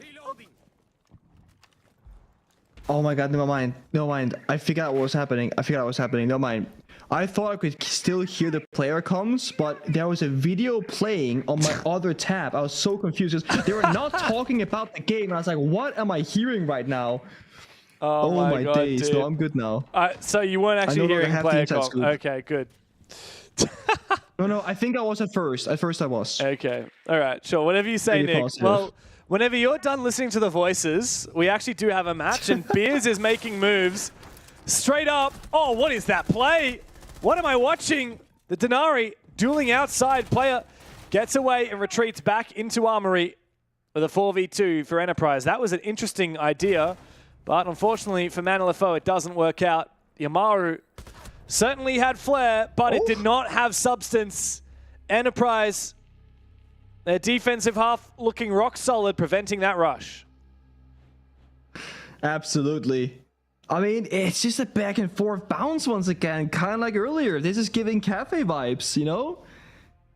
It's a bit of a struggle, but we're gonna see different teams taking turns, popping off, going fast, going slow. Didn't really see the operator bands when I was confused figuring out the audio situation, but Asami, Castle, and Double Shield, both teams really targeting the enemy. Of course, Man LFO, they want easy access, so they want have those reconstructive operators on the board.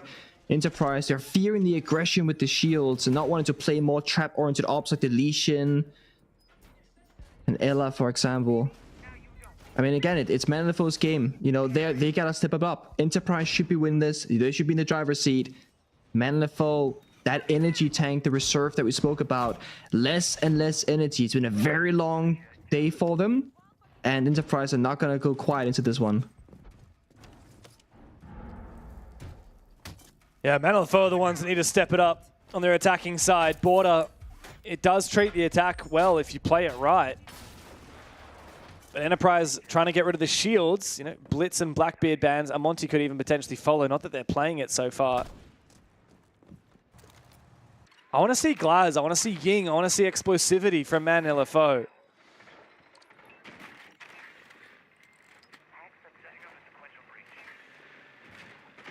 Well, right now for this one, it's going to take a while, James. They got the Brava in action, and that means 30, 60 seconds is stuck on drones, looking for information to counter, to hack. They breach open the jail wall downstairs, so applying pressure on both floors at the minute. Trying to force Enterprise back towards the side and kind of box them in. They're going to hold their ground. They got mute jammers in customs and a player waiting. I believe it's relays. Yeah, there he is. Has to fight 2 different angles, though. Big kill, though, for Pluto to win that on the attacking side. Gives quite a bit of space now to Man LFO as they start to take horizontal control of the map, the ground floor. I wonder how much they're going to contest that top floor, though. There's not a lot of safe ways to plant while you still have top floor control held by the opponents. Think of the magnet as your lucky charm. Magnet activated. What's the vibe now? Enterprise taking their last shot and make a play, or just kind of sit still and wait for Man LFO to make the first move. They got the Valcam, so decent information. Fisher guy finds Pluto. Again, back to even numbers. Still could be removed from action. That's a big one. Don't think the cams are hacked either just yet, so they still should have good amounts of information here for defense. That's what Scars has been looking for. That's the gap. And now all the remaining defenders from Enterprise are on that top floor trying to figure out how they can deny the plant. And Sharky has enough time to continue changing that plant position. As long as his teammates are covering him, it's not possible to get the angle for Bappin down through the hatch onto that plant position. He has no idea where that plant's going down. Tuhan will take down Hunter, but it's too late. The plant is down. It's a 2v2 in the posts. And so many ways that Sharky and Scars can play this. They both fall back on the same side, trying to stay within touching distance of each other. No util. For Tuhan and Bappin. But Sharky's got eyes. He hears Bappin right on the other side of this soft wall. A measly little breach on it. They both line up. Tuhan finds one. Down into the 1v1 for Scars, and Tuhan's got the read, but Scars has got the shot. Another round for Man LFO, and again, Pengu, we are tied at the scoreline. 4 rounds apiece. Back and forth again. Good problem solved from Man LFO. Out of nowhere, in the bomber side, attacking inside the bathroom as well. They're just everywhere on the map, it feels like. And it all comes down to where that round started. The entry in customs taking down relays. Man LFO, they're never scared for a fight. They started explosive and they're staying that way all throughout. Look at this. Vaults the window, shoots him mid-air, a teammate behind him. They're forcing these victories. So well played by them. Nice. Cold as ice, bro. Cold as ice. Calm as ice. Calm as ice. Cold as ice. They are looking pretty chilled out right now. A little bit too chilled in the first half, though, especially for the first 3 rounds. But, what, Nick, out of the last 5 rounds, Enterprise have actually only won 1 of them. So while the score looks even, you have to remember that Man LFO have all the momentum with them right now. Yeah, mind you, this is still border on the attack, so Enterprise, they only got the even half, you know? It's really is not a one-sided affair in terms of sides. And I love that. I love when it's like, oh, you know, Skyscraper, oh, the defenders got a 5-1 half. Now we're going to watch the other team get a 5-1 half. Then we go to overtime, and whose defense in overtime? They're going to win the most. That's like my least favorite thing about Pro League. Granted, it doesn't happen all that often, and it's only some maps where it like seems to happen frequently. I just hate when that's the case. Give me chaos. Give me you never know what happens next. Oh, poor Twitch drone.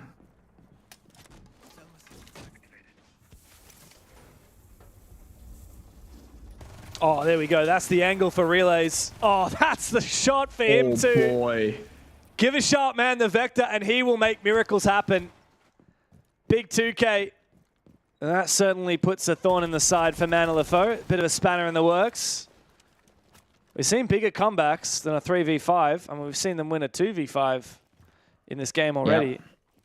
But that was a different story. That was on the defensive side. Much harder to do on the attack. It takes a player with the gonads to go for it. And that's what Scars is doing at the moment, sneaking inside. But Relays, I mean, how many kills is he going to find here with the Vector? Holding down Armory. Apparently not a fourth. Sharp shots from Scars, but he's traded. Beers also will fall. Enterprise stealing another lead here on border, edging away.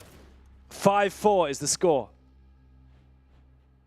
Yeah, that's one of those classic individual moments, right? Relays just absolutely popping off. Normally you'd fall back when your mirror window gets somewhat charged off, but he had a good angle towards CCTV window, and then he was just feeling it. Couldn't quite turn his back, so he just goes to the kills instead and comes out victorious. Arbiter bans. What will we see? Brava being target banned, and then the mirror. The mirror, I fully understand. Play rate and pick rate pretty high. The Brava, I want to start seeing some Maestro now, or some specific operators that can work against it, because you ban the Brava, just for the sake of ban the Brava, it does feel a little bit lackluster, especially when you got a similar operator in Flores that can still clear pieces of utility. We'll see what they'll do. But here's the highlight reel first. Swings one, swings a second, and then he falls back.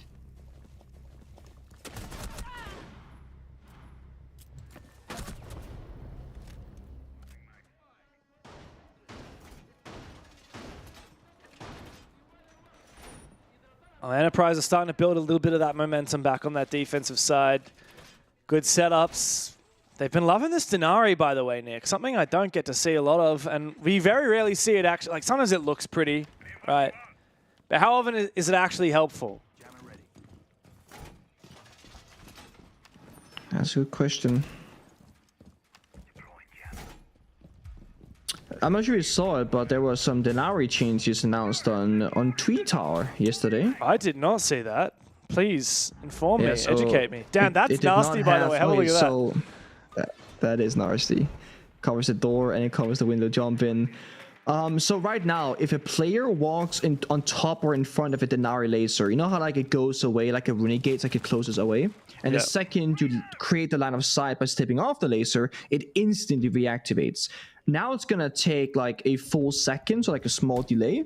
So I think the reason for this is people would hide on the laser and a shield would push you, and you just step away from the laser and it instantly activates, and the shield will get hit by it as the attacking operator and instantly get like guard broken. And that wasn't like an intended mechanic, I guess. So that small delay makes that small play no longer possible. Just a small nerf. I think I'll have to see it in action. Not happy at all. I think I'll have to see it in action to fully understand it. I'm surprised that he's getting a nerf. Maybe in like more casual play, he's more powerful. But yeah, at the comp level, we don't see him get a lot of action. This is probably the most scenario I've seen in one map here from Enterprise. 4v4. Why is it that the smoke is always dying early on this map, Nick? It feels like the smoke's always playing the most aggressive positions out of the defense. This often happens on border when you play in a location like East Stairs, for example. It's kind of like you can just burn your smoke, stay alive, stall for time. But they are falling a little bit early in this one. Still over half the round to go when Bappen died. Now at the halfway point, the drone goes out, checks Relay's position. 13 kills, by the way, to his name. Playing aggressive now instead of break room. It's going to stay his ground again. Enterprise not giving up anything for free in these rounds. No, they're not. In fact, they're charging extra with a nitro cell. Oh, Scars lucky to win that fight.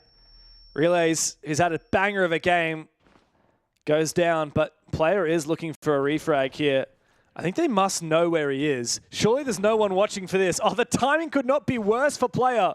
Oh my god. Is he on the money though? Sees him, takes him out. No trade! Hunter! No. That was your job right there. You had to win that fight. But the chance for Manilefo to tie the score again goes begging. It's up to Beers now, 1v3. Diffuser down. So far away from him as he makes it a 1v2, but drops down below, and there's no time. I think that might have just finished the round. There is no way he gets back in time to get that diffuser or to find these 2 kills, especially with player waiting for him. Nice flash. He's got one more available to him. He has to just sprint. He has no choice. Look at player falling all the way away. Yeah. He's about to find Tuhan. Tuhan's in the wrong position, but the Nitro Cell lands anyway. A scrappy end to the round for Enterprise, but a much needed one. It sets them up, Nick, to tie a bow on what has been a very arduous journey. Match point to finally put things to bed for Enterprise. From being 1 round away from winning 2-0 on Consulate, bottling an almost unlosable round in a 2v1 postman on CEO attack, to now being 2 rounds away from taking us to overtime on the 3rd. It could have been a short series. Manilefo, they're running out of steam, and Border, like we all kind of expected, is favoring Enterprise a lot more than it does Manilefo. They're looking good, and everyone right now is stepping up, right? Babin's still having a bit of a slow day overall, but everyone else right now is really hitting their shots. Yeah, it was a good play from player. I just still cannot believe that that's what happened there from Hunter. You see Manilefo are starting to overthink things, starting to let these little plays slip through their fingers. What the fuck is he doing? Honestly, I was thinking the same thing. What is he doing, man? Oh... That's a tough one. These attacking rounds are falling apart rather quickly for Manilefo, not getting the first step done, not being able to stabilize in the server. I like the Monty as an idea right now, but I just don't know if there's enough firepower behind the Monty right now to make it work successfully. Hunter's 1 in 10. Yes, he's on supportive operators. He played the smoke in offensive situations like East Stairs, playing pretty much alone, sure, but this is Border. Everyone has to be there. You have a 1 in 10 player plus a Monty. You effectively only have 3 guns in this round and you're attacking. That means that Pluto, Scars, and Beers, much more pressure on these 3 guys to get kills.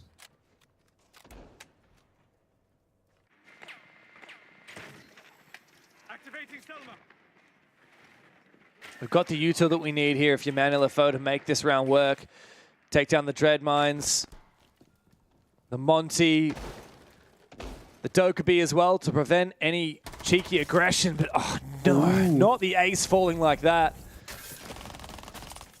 Attempt to try and reply for Pluto here. He wants to get deadly here with the SMG-12, but nothing is found. And EP are completely changing their position, falling back, giving up ground. All the players are either in Armory or back downstairs near the site. As player is completely trapped, but survives for now. Flashbangs, but no nades, but the shots ring out. And Enterprise are falling. Fisho Guy does what he can, finding 1 kill, bringing things back again as Tuhan dodges the vertical holes and looks to reposition. 3v3 for Manilefo to try and fight back here and stave off defeat. So plan potential here from Sharky though. They can, you know, jump in the B window, walk in the B door with the Monty shield and cover both the main door and rotational push. There are no C4s in pockets and they should know that. So if the coverage is good and they can get a little bit more vert, but that's the issue. They don't have any self-destruction. Leave the hatch. Fisho lurks. 1v3 for Pluto. It's an impossible position for him and they know exactly where he is. The Kings may stumble, but they will not fall. Enterprise dig deep and bounce back, getting it done in 3 maps. Manilefo They did the closest thing that any team in the region has done for quite some time, but they could not finish the job. And now Enterprise, they're through to the upper finals. They are. And no surprise really, but how this day started, I got a little bit nervous on their behalf. I thought a lower bracket one was surely needed, but nope. All they needed was to go to border and then finally get a convincing map victory. Heartbreak if you are but an APL fan. After the last couple of days, we have seen upset galore. Underdog after underdog storyline coming true. And man, LFO, boy, did they push that to its limits. But Enterprise, as Dev said promptly, you may fall, but it's about how you get up, how you're going to swing. You will not falter in a long series. And this is why best of threes are so important when you get to playoffs. Best of one, sure, they're fun, they're entertaining, they're explosive, they're good. However, you never get to see a true team's form until you get to best of threes. And as we were mentioning as well, and not we, I mean you two boys on the desk, God, they'd be tired by now. Man, LFO, this is a 5th map in a row, and I mean the 5th map of all. This was, I mean, this has got to be heartbreaking. You could see it on the cams at the end there, Dev. They're just gutted. Yeah.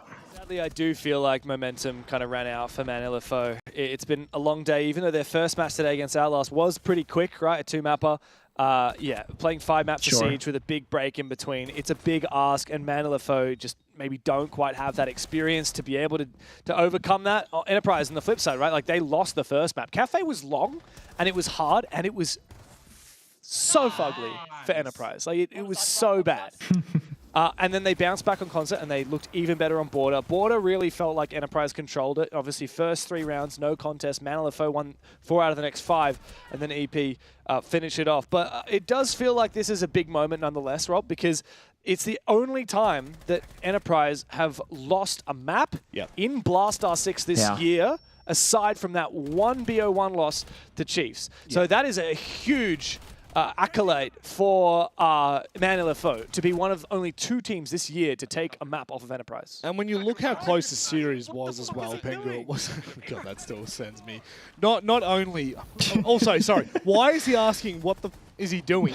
He is running to the bomb, so he's doing the only thing he can do in that 1v2 with 10 seconds left. Like, what do you mean, what is he doing? Poor guy. Yeah, I know. Poor but guy. I think the main takeaway here, Pengu, is you can see how much this means to the boys at the end there. Enterprise are very fired up because they know how close that series was. I think you were the one that mentioned it right toward the end. 2 kills away is all Man LFO was from booking their ticket into the upper bracket final and also beating an unbeatable team in OCE. 1 kill away. In the 2v1? 1 kill technically. Ah, you're talking. Sorry, I was talking about the Consulate, 2vn on. Yeah, sorry, I'm talking about the last round, 2v2 on Consulate. True. My apologies. Technically, even earlier. They could have done it in regulation on Consulate. Correct. That's the crazy thing. Yeah, my mind went to the very last. Yeah, and that I think that probably will take the wind out of their sails a little bit, but they should not take anything but positives away from this. Yeah, no, certainly. You gotta be proud of yourself, and I even think for Enterprise as well. They started slow. They had a bit of a stinker first 2 maps, and they really turned up at the end. I think when you go practically undefeated domestically, only losing at EWC to like Brazilian teams, right, the top of the league essentially, across the entire league. I think getting humbled sometimes is good, right? You're showing right now that you're vulnerable, you can bleed, and you see the Man LFO that no one thought they would have a chance to win. Probably should have won today. And when you have a long playoffs ahead of you, that means that now you can really get down, grind, take every single match super serious.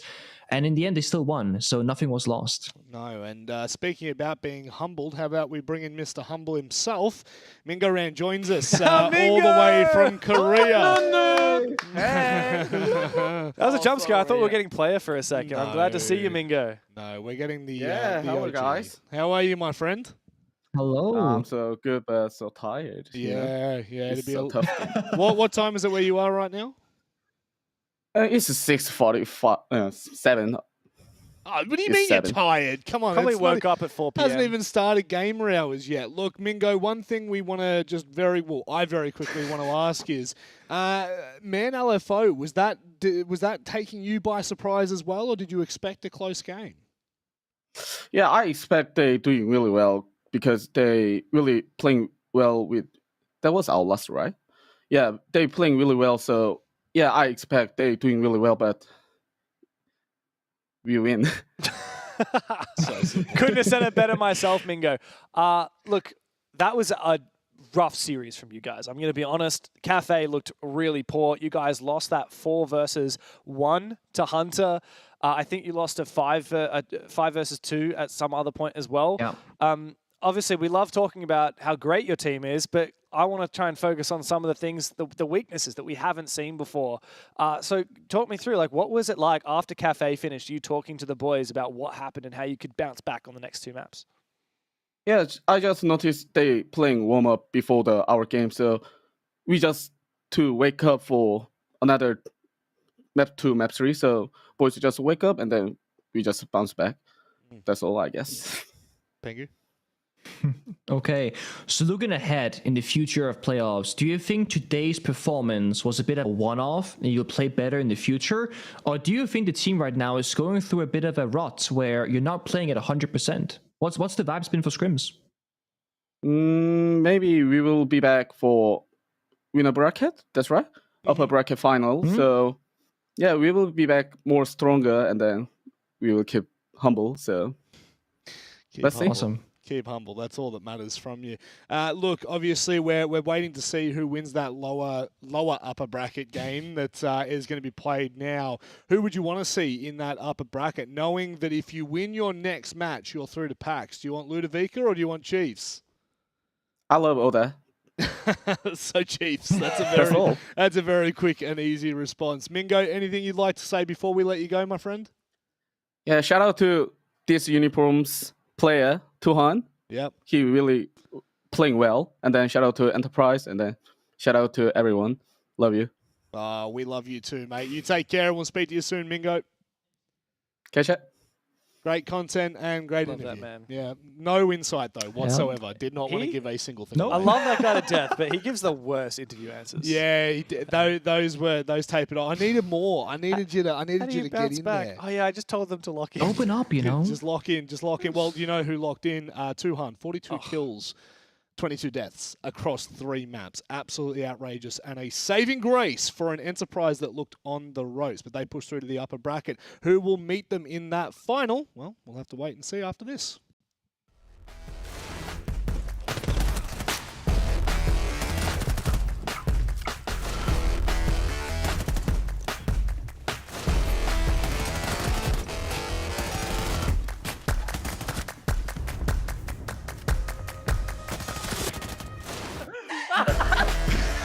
Oh my god!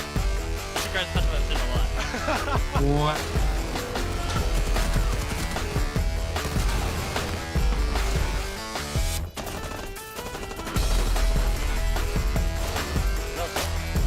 Like, one under. I played my bad. Like, what? Oh my god! Let's go, Harry! Let's fucking go! Fucking go, boys. Right, Listen, they fumbled.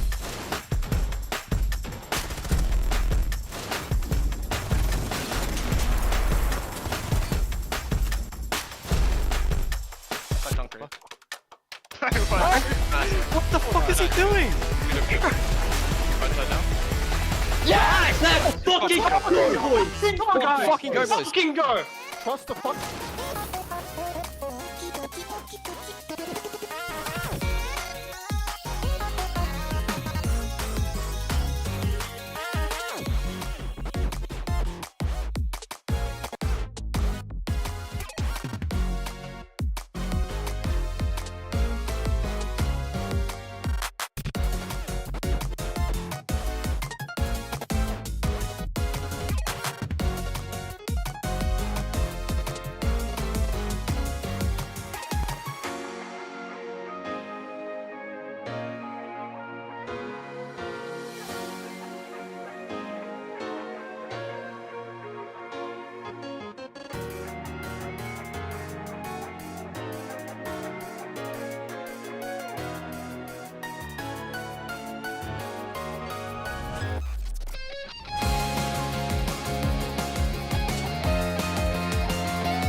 You know how they say it's not the destination, it's the journey?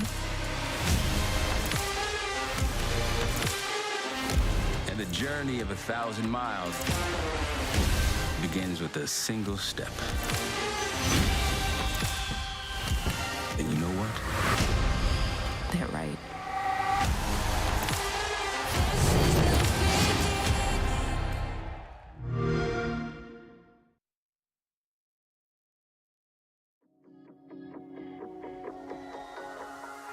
I had a feeling, why am I not surprised? Shattered the ceiling, the glass in my eyes. I'm turning gold, why you so cold to me? Some of the words get harder to find. He made it back just in time. Dev, how are you doing? Smart football. I I'm was going to doing great, wait until mate. you started I'm doing great. talking. I literally let me just get back into position. Get comfy. Sorry, it's getting on. I'm keen for Getting a second. hot? Keen for a second coffee. I'm actually falling asleep a little bit because Oh. I didn't see a lot of grit. Yeah. Didn't see a lot of fight. Yeah. Out of Man LFO on that third map. Nearly So, put you to sleep? Yeah, it did. Unfortunately, Man LFO would have been That's nearly rude. asleep in their 5th map of the day across Valid. 7 hours. Very valid. They would definitely be feeling it. But two teams that go head-to-head now, I tell you what, this one is going to be good. Chiefs take on Ludovica in the second upper bracket semi-final to book a spot against EP. And this one has a fair bit of context. Cairo's a bit of a yapper. Cairo is part of the old dropped. Chiefs team, got dropped, and the yap has never stopped. But to be fair, Chiefs also like giving out their fair share. So this one has a little bit of context behind it. We spoke to Oda a little earlier, Nick, and he said, I don't really care about the yip yap. We'll just play the game and focus on the game. But you know, like as a player yourself, you give that answer outward facing, but inwardly you're like, oh God, I need to beat these guys. Like I need to smash them and demoralize them. So the question to you that I pose: are you a Chiefs or a Ludovica boy here? Oh, I'm a Ludovica fan, if you know what I mean. It's the way the boys play the game, the way I've been mispronouncing their name a whole stage, last stage. You know, it's they're my boys, and the story they had in stage 1 can't beat it. So Danish of you. They're my boys. Yeah. I will say for you, Nick, the last 2 times these teams have played, it has been Ludovica who came way ahead. I can't remember. There We it is. did that game, I think. I don't know. We did so much Siege recently, but there was a big 8-7. Yeah, we did that one. Big 8-7 tight match between Chiefs and Ludovica We did. in the group stage. Yeah, and it's funny because I was thinking back to it and I was like, I remember this being a banger. I don't remember who won. Yeah. Because it was literally separated by 1 round. It was Ludovica who won that. Yeah. Funnily enough, it was Chiefs who still made it to regional finals. There's a bit of a rivalry going around because, of course, the qualification for regional finals, which is the top 2 from OCE, Asia, and APAC North, comes down to your performance in the group stage, not the playoffs. And because Ludovica did really poorly in the group stage in stage 1, even though they ended up coming second in the playoffs, they still failed to make regional finals. And that was kind of because they only won in overtime against Chiefs, and then they bottled the next game against Man LFO as well. So yeah, I think there's a bit of a revenge tour here for Ludovica, of course. They ran the lower bracket in stage 1, taking down both Chiefs and GG, only falling to EP in the finals. If they can achieve a top 2 result again, that'll mean land for them. Can I just say, like, in terms of DIY player photos, these are probably some of the best. Like, Karma actually looks like he's gone and got a proper headshot. I mean, maybe Lunchbox has got 4 pixels, but the thing for me is that's the sign of professionalism. Giving yourself nice player photos means that I take you a bit more seriously when your photos come up and you're not looking like a degenerate who would steal from me. But Lunchbox, I will say, has been a phenomenal player since he broke into the scene, and he's kind of stayed very consistent, which is very hard to do for young players that come in as I wouldn't call him a hothead, but as a more like a heated player. So many of them fall off within their maybe the 2nd, 3rd season. He's now going pretty strong. I think he's in his 3rd season and he's still holding really good numbers at the top end of the league as well, which is very difficult to do. Top 12 he is, which is pretty respectful. Actually, the top player on Ludovica for stage 2 is actually Cairo, funnily enough. Shout out Cairo. Yeah, 5th overall in terms of EPS. And yeah, the only player above him from the Chiefs is actually Jigsaw, who's the 2nd best player in the league. arguably best because Neptune only played 2 maps, so it's kind of hard to use his stats because they're a little bit skewed because of that. But yes, of course, it's going to be a little bit of a Cairo versus Oda, Cairo versus Jigsaw, a face-off today. We also have, I think, a lot of respect from the Chiefs boys to Milo on the Ludovica side because he comes from their, like, he's the same vintage as them. Cut from the same cloth, as some would Exactly. say. Yeah, it's certainly true. He was around back in the golden era of Siege and OCE, and he certainly brings a calm and composure to Ludovica that has been sorely missed for that roster in the past. Lair, then Bank, then Clubhouse. You could not ask for a better OCE series if you tried. Lair was basically the most played map coming out of the OCE League, out of group stages, into playoffs. Very happy to see that. And then, of course, Bank. I'm not actually sure the stats around Bank, but I do know that has been a staple at the top end of OCE Siege for such a long time. Nick, I mean, are you happy with the vetoes, or am I hyping this up too much? No, I'm actually quite happy with this. The only thing I would have seen differently maybe would be like, instead of Lair, I wouldn't have minded Chalet. But other than that, it's right in the money. No skyscrapers so far in players for Dev and I at all. Huge fan of that because screw that map. Yeah, this is actually, I think, the best possible veto we could ask for. Lair is where we saw the 8-7 in the group stage between these two teams, so we get a rematch of that. Chiefs picked it. They lost it last time. They think they can do better this time. Bank is one of the best maps for both of these teams. Both of them have taken serious scalps. You know, Chiefs have beat GG here. Ludovic has beat Chiefs here in the past. And should we get to it, Clubhouse, not only is it just an iconic map, but it's a map we've seen both of the teams play a lot before, and it's actually where Chiefs beat Enterprise 7-2. So on paper, really good map for Chiefs. On the flip side, Ludovica played a lot, but they actually got 7-2'd by Enterprise on that map. So obviously it'll come down to form, like we always say. It comes down to who shows up on the day. Chiefs started slow earlier today, but they finished looking very good. It's like a triangle of love up at the top end of this upper bracket. Enterprise booking their slot in the upper bracket grand final. They are but one game away from booking their spot at PAX and heading to Melbourne, Australia. And by Melbourne, Australia, they're already in Australia. It's not that exciting. They're just going to jump on a plane and come about 2 hours away. However, now we turn our attention to Chiefs and Ludovica. It's a tale as old as time, a rivalry that still stings hot for a few players, but this will be sure to go the distance, and I can't wait to see how it unfolds. The last game of the night, the last upper bracket semi-final, takes place on Lair. Yes, it does, Rob. It's the game we've all been waiting for, Pengu. Arguably the closest match in OCE, right? It's Chiefs versus Ludovica. It's the grudge game between the number 2 and the number 3 in the region. And with the format at the moment, Nick, where the top 2 get to go to LAN, one of these teams has to miss out, or it's going to be Enterprise. That is going to be a tough pill to swallow. Oh, it certainly is. And I mean, we're starting off with a banger as well. I just want to say right now, Chiefs, boom! Electro Broadband, Kite Bandit, boring! Ludovica, Deimos and Buck, exciting! Verticality, removed from play. Aggression, removed from play. I always say, when we're casting Lair, I want to see the attacking teams do more vert from below to deal with whether it's the player positions or utility or whatever. Buck and Deimos, they're your 2 key operators for this. Ludovica won't even give Chiefs the opportunity of doing vert in this round. Of this map. Yeah, well, at least for the first half. Well, I guess at least while Chiefs are attacking, because it'll be the same when we go into overtime, if we go into overtime. And I have a feeling we might just see OT.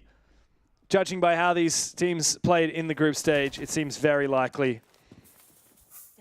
Ludovica on the defensive side, and I'm spotting some things that I know you're a big fan of here, Nick. We've got the Tachanka, we've got the smoke. It's going to be a lot of plant denial available here to Ludovica. And because they went for those vertical operator bans, it's left all the shields in, it's left all the hard breach in. And ironically, Chiefs aren't really leaning into that. Instead, they got something cooking with the Capitao and the Rayora. Big fan of Rayora. Of course, display window. There's a door to the bomb site that could be closed off. You jump on in, take a fight. There is the bomb site door itself by the rocket hallway to take the stairs control once you clear Ops room. Kind of 2 of the most common areas to use this operator of Aurora. But first, we gotta clear the first room here. We got a big belly box in the server, holding on to Ops Room. I gotta say, that's a very, very nice name. Big Belly Box. The triple Bs. Love that. What would be your name? Is it Demon Dev? Dev Demon? Ooh, or? yeah, good question. Maybe Dead Martyr. If I'm opening kill every round. Dead Martyr. That's kind of cold, actually. Imagine, like, you get swung and dead Martyr kills you. I'll be tilted. Yeah. I mean, anytime I get a kill, it tilts people. They're like, wait, I died to a caster? You kidding me? Hey, show match winner, undefeated. Oh, no? that's true. That's true. Yeah, I mean, I beat Esk and Zig, so anything's possible. Is there Aurora Gate? Gotta wait for it now to get close back again, I think, to push down the hallway successfully, but an air jab did go out. Barbed wire points the fire, forcing Oda back, taking a little bit of damage. Good control now of the rocket stairs. Ooh, this fire is going to make things a little bit difficult for Chiefs. A little bit claustrophobic up there. Things are getting a bit hot, thanks to Milo. A minute to go, and man, do we still have so much util for Ludovica. I kind of locked out of this one for now. They got rocket stairs control though, so they kind of have what they want, but a plan is not going to be possible because there's that smoke and Tashanka. Chiefs eventually have to strike first and go for a pick because they can't just go for a F on the keyboard. Also, they have no more hop reach. They can't get in the wall. No. It's not been nearly enough for Chiefs, so they have to go for broke. They have to go big on these entries. It has to become a frag fest for them. And Big Belly Box himself gets aggressive, finds a pick outside the breach, hungry for more. He gets traded. That took a hell of a long time. Chiefs do find that kill. Big dangerous cross for Oda as he gets in, but he is frying. Fire. Thanks to Cairo and Milo.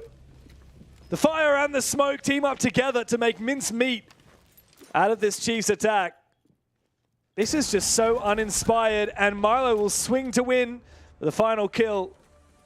I mean, that was just so textbook, so easy for Ludovica. Chiefs had no idea how to deal with such a setup. And this is why I love Ludovica. This is literally the exact reason why I fell in love with this team when I cast them for the first time in the previous stage. They play old school style Siege. They fully commit to plant denial, and it works out so well. The smoke, the Tashanka playing by the shield, and they don't just play that strat off the rip, right? They're just, oh, let's just do it, guys. No, they banned the two most counter operators to that setup as well in Deimos and the Buck.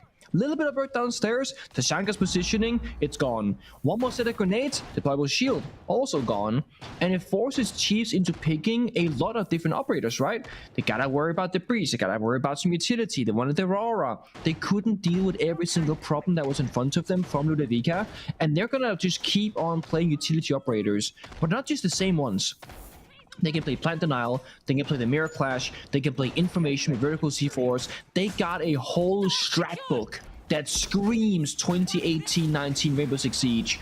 But if they need to get clutch and get into those gunfights, oh, they'll take those as well, because they're not bad shots. They're a very fully fledged team right now, and Chiefs is all about problem solving on the attacking side. And that very first round, like you said, very uninspiring attack, very predictable. Back in the day, when Chiefs were Bliss, of course, I mean, 4/5 of this team played in Copenhagen under Bliss. Of course, little known fact, Chiefs and Bliss actually are now the same company. They merged together. So in a way, this really is the spiritual Bliss team. Of course, the only player that's missing from that one that went to Copenhagen is Fisho Guy. And he was the brains of the operation. He was the one that would always call the strats. And sometimes Chiefs, I mean, you can't discount their firepower, but it is sometimes the strats that are missing when Ludovica have a big brain play, when they play around that Plantanal, when they play, you know, the chess type of Siege rather than the, you know, TDM type of Siege. That's what Chiefs are missing. Yeah, what's the board game comparison? If chess is strategical, what's what kind of board game is the opposite? I don't know. I was just gonna say Ludo? like Cluedo. What? No. Oh, Ludo. What's Ludo? What the hell is that? Ludo. Okay, never mind. You just roll the dice, And you just move the brick, whatever it says. There's no thinking involved. Okay, yeah, literally never heard of that, but thank you for enlightening me. Interesting. Okay. Well, Milo is dead. That means the bomb side is a bit more plantable now, as the whole idea is you hold top 4, you have the solos, you can see the plant is going down, but Chiefs are not going to stop the attack by the looks of it. They also got control of the mirror window in the back portion, so the only real challenge now is going to be Cairo on the clash, and Carmen with the shotty up close. Finds one. Found from behind by Jigsaw, though, who's keen for a little bit more. The Reaper in hand, but Cairo brings out his own SMG and takes the fight. That could be the round, but not if Quiz goes big on the vert. He needs to try and find another kill on the Physics, peeking him above. Oh, big kill on Cairo. It's a great shot. As he tries to return from down the stairs. Physics 1v2 as Brendo's on the ground. I don't know how Brendo got down. Did he fall off the roof or something? Dude's full. Util available. Surely not. Frags and smokes. I mean, there's plenty of opportunity here for Chiefs to find this plant. They need to stick it right now. Brendo's got the smokes to guarantee that this goes down without a hitch. Quiz has to get in, and it's time to body block. Quiz taking a lot of damage as he tries to take this fight upstairs. Physics bides his time, looks for the plant denial, might just drop downstairs. He needs to win this fight up top first, and Quiz will find him. Good recomposure there for Chiefs.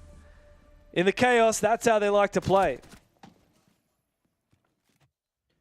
Didn't get to see the clash in full effect that round. It kind of fell apart. 20 bodies died up above, so Cairo just forced to take a gunfight on the staircase of green. Kind of dies to Quiz on the bomb site. I like it though. The Nuke sneaking on bomb site, applying vertical pressure while they're still attacking up above. It was a two-fold attack. A little bit different than what they showed us in the very first round. Definitely a bit more creative. Now, Chiefs, I think a team that you would say relies on a player like Jigsaw to step up to be like at 100%, or can they play at 100% without him being an absolute madman in the server? I mean, that is the question that everyone has been asking, and that's what Jake and Guz were discussing earlier today as well. I'm not sure. It's what I'm still figuring out. I want to have a look back at some of their previous results, and I mean, like, you look at the game where Chiefs beat Enterprise, right? The best team in the league. Jigsaw actually went 7 kills, 8 deaths.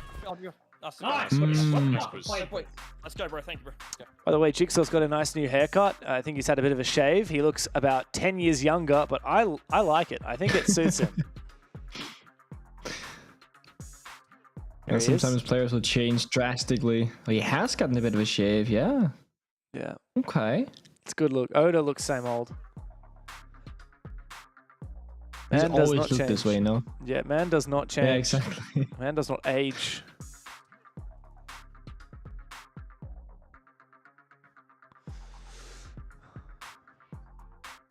Oh, Lunchbox technical timeout as he's gone. Sends it. He must be climbing up onto the roof to fix up the antenna. Here he is. Back in. Oh, on the keyboard. Typing up a storm. It's so funny. Like, I was going to say, Lunchbox looks like 12. Seriously. Like, he does. When you've been playing this game for a while, and like, I remember when I started, I was like the young one. Everyone made fun of me because I was like 18 when I started like trying to get into Comp Siege. And then I was like, oh, he's the young one on the block. And now I feel so old. So old. Yeah. Especially when I see players like Lunchbox at the pro level.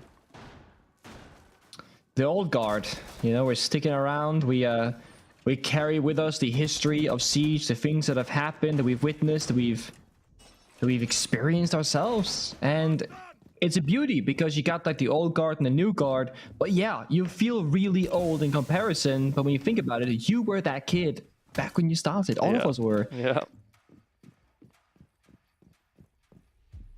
I was 18 and 2 months old. Like, so yeah, barely 18 when the game first started and I became a pro player. So yeah, wow.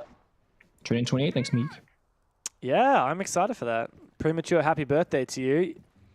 Thank you. I really wish I could leak something, but I can't just yet.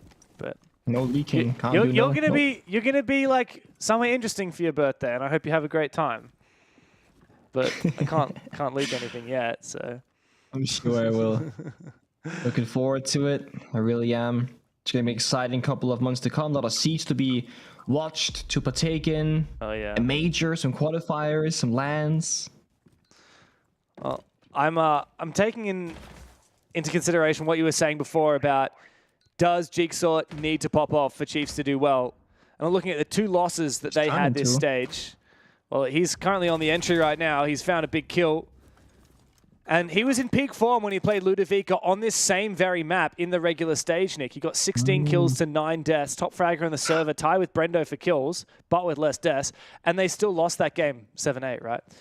When they lost to Man LFO, which is also a game that we casted, he got 9 kills and 9 deaths. You know, he was above Brendo, Quiz, and Oda. So I don't necessarily think it is a matter of, well, if Jigsaw doesn't pop off, then they lose, and if he does pop off, then they win. I think it's more complicated than that. There's something else going on here.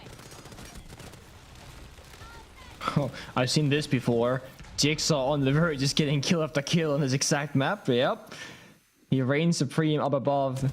Even just Karma and Cairo in a 2v5 against the Mountain of Monty, the Lion Scans, and way too many guns facing their direction. Even got yellow ping information. This should just be a practically flawless round. Oh. Well, Cairo just has to 1v5 his old team. No big deal. It should be an easy plant. For Oda, easy post. Up above, Jigsaw is waiting, and Quiz confirms the kill. It's a solid attack there for Chiefs. 2-1 up in the lead, making Lair look like a piece of piss. That's a pretty Aussie saying. It's piece a of map. piss. Yeah, piece of piss. Is that like, yeah, what is that exactly? I don't know, something's like really easy. Yeah, so that's a piece of piss. It's a piece of piss.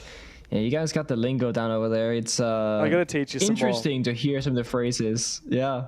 You got a chance to hear the player comms before, because there's some Australian lingo that I couldn't say on broadcast that you might have heard them say. Yeah.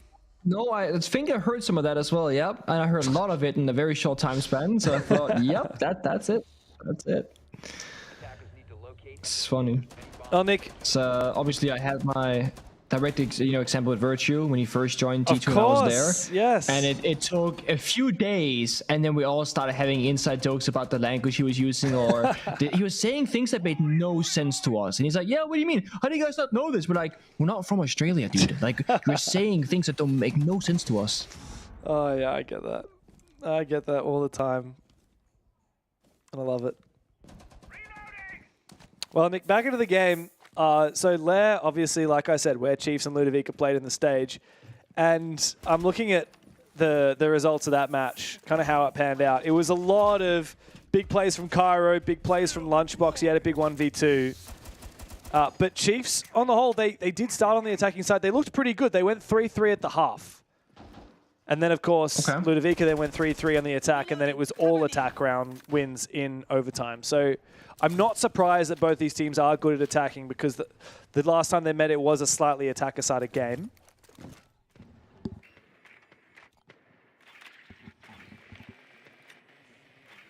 I'm not really too surprised, actually. I feel like Lair is similar to Clubhouse in my mind, where when you are a good team, you can certainly find a lot of success on the attacking side. And these two teams are very good, so could totally see that be the case.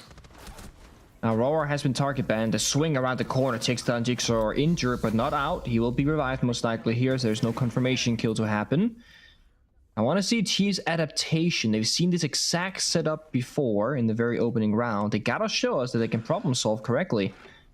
Last time they didn't get the hard breaching done on the interior bomb site wall here in the hallway.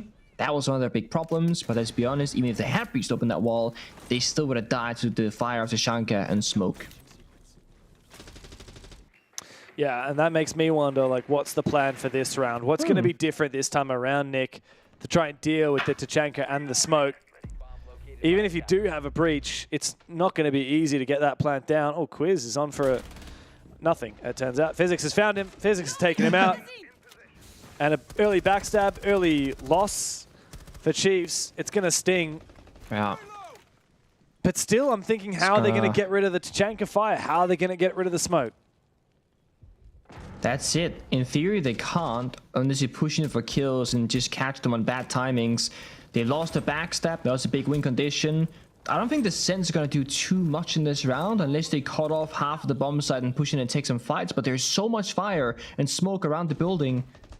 It's going to be hard to walk on in. Not to mention the Ella mines might be somewhere as well. 50 seconds ticking down, but only 10 fires left from Milo. No smokes from Cairo. Where's the Monty? Like, where's the Capital? Where's the Ying? Where is the not here. explosivity from Chiefs? That's what they're lacking at the moment, and I'm not impressed with this attack so far. Cairo is in the perfect position to put a stop to any attempt at bringing it back for Chiefs. But Sage finds a big pick. Karma gets re-aggressive on the site. Sage and Oda, the two supports of the team, have just about no chance of making this happen. Karma caught. Uh-oh. But a reply from Milo. Again, with Milo alive, there's nothing that you can do about this round with a Tachanka fire. Cairo up against his former teammate as Oda goes hunting and Cairo finds him. Such a textbook round. The same story again for Ludovica on that top floor. It's kind of crazy that Chiefs, they have 4 frag grenades and 2 ass breaches, and the shield in the middle of the bomb site that has no Jaeger, all of my protecting it, does not get destroyed. I mean, that's the biggest issue in that round. And I know Bog and Demos are banned, but you could literally take the Ash downstairs, shoot the floor with it, and the shield is gone. Or take the Lion DMR, shoot only half, like one of the 2 layers of the floorboards, and chuck the nade in between, and that'll get the shield removed as well. Small things like that. But when Lion is flanking 2 nades in pocket and dies early, you're just going to be losing out a lot of utility. Yeah, so it feels like Chiefs, they send the wrong operator to the flank. Honestly, what is that Lion pick at all? Like, where is the Ying? Yeah. That's a fair question to ask, right? I mean, it has frag grenades, which, to be fair, it's good. But then again, if you're flanking with the Lion, then you don't get to use the frag grenades for anything on site, and then it's not so great anymore. Counter argument, Lion has a global gadget, so him being the flanker is great because he can help his teammates while flanking. But yeah, I think you're correct. It's like, what is that operator? What are we doing with that? I'm not entirely certain, at least for that bomb site. I've just seen too many good teams use the Ying, especially with shotgun, from bathroom, and just absolutely backstab. Yeah. But like Chiefs, all of their push, 4 players, are pushing from either ops or rocket stairs, right? And then you've got one lone Lion from the exterior R6 room side, which is, you're not going to do anything because you're walking into 2 choke points there. Like, the Ying bathroom is the one way that I think you can unlock that and make it look possible. So it's a shame that Chiefs looked so poor on that top floor attack, but it doesn't matter for the rest of this half, Nick, because it will be locked for the remainder of the half.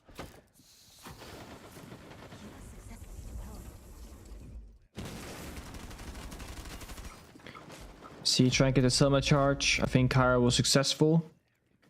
Playing on the one of the more iconic Asami spots actually in recent times. That small desk. One layer. Inside a mask room. T is a little bit slow to punch here early on, but they just don't want to lose any bodies as they have before when Jigsaw got injured and starts the round with 20 health. He's now full. And as I say that, he takes a shot to the shoulder and will not be full anymore, but he's alive at least. Just throwing a DMR seems a bit strange as well. So rarely do I see that guy not holding an automatic weapon. Still very lockstead setup here for Ludovica. Holding on to server with that mirror window with Milo, Cairo and Physics in R6 for him to support. Jigsaw can take down some of these Kiva barriers. That's the benefit of the DMR, but they're still so far from actually executing and taking down these positions. I don't think that air jab's going to mean a lot for Sage. We need to start actually pressuring these players. And Brendo is all out of those Bs from Grim. How, like, what is the plan? It's literally just pop a line and then swing. That's the whole strat here for Chiefs. Sage finds one good entry. Flashbang comes out, but he does get traded by Karma, who falls down below. 4v3 as Ludovica have the advantage. Chiefs still have failed to clear this top floor with Physics hiding in position, finds Quiz, pops on up, and Lunchbox will support him. Again, an uninspired round from the Chiefs in a 1v4. Brendo looks a little bit lost. Help. He needs help, doesn't he? I mean, as just walk in, no one is there to answer his cries for assistance. And Physics goes for a flank instead by display window, confirms that final kill. But you are so correct, James. These attacks, half of them from Chiefs, very simplistic, pushing from one angle, not having those powerful utility operators, and just not really surprising Ludovic, I think, at all on the server. They're not playing Echo, Valkyrie, Maestro, and has full information. They're just playing their setup, and it doesn't feel like Chiefs are going for counter plays. And against Ludovic, who's very strat-oriented, you need to read what they're doing and pick it apart. Otherwise, statistically, the odds are very much against you. It's so funny, like, you look at Chiefs with and without Fisher Guy, and they're a great team. And look, they did make it to the Montreal Major, and they did beat GG time and time again, you know, before this current iteration of Chiefs. But when they fail, they just look so... I keep saying the word uninspired. They're directionless. But it's true. Yeah, they don't have an idea, like, how are we going to win this round strategically? It's just 5 good individual players and, you know, a third of a plan. So, thinking about this concept, do you think this is a problem? Obviously, Ludovica is a very different team, so maybe not entirely, but do you think this might be a regional problem where Chiefs can win 95% of their matches on sheer individual gun skill? Yeah. One, they're not really being fully challenged strategically, and two, why would they do it if they don't need to? Whereas Ludovica, they're not maybe as good mechanically, so they depend a bit more on strats, and that's their whole identity now. Yeah. Is that it? I think you could be onto something there. I mean, it'll work to a certain level, but it will never work past then. It will never work when you're actually playing individual players as good as or better than you.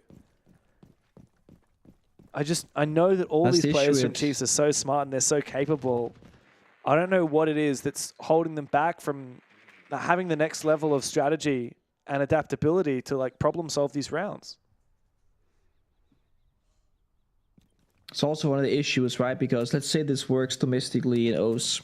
You qualify for a major or even for APAC playoffs, right? Like you have like the LAN finals to qualify for Munich. That's not just going to be OCE. That's APAC North, APAC South, etc.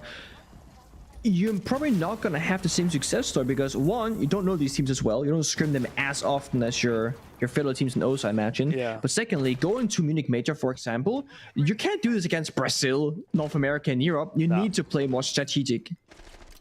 Nah, I tell you what, if Chiefs don't pick up their game, they will get minced at the APAC Major qualifier. Brendo, a good two-piece as Ludovica swing into Chiefs. Ooh. And one by one they fall. This is Chiefs looking to find a third round of attack. And Nick, again, all it came down to was Ludovica giving Chiefs opportunities. When Ludovica play that top floor bomb site, they don't give Chiefs anything. And Chiefs look lost.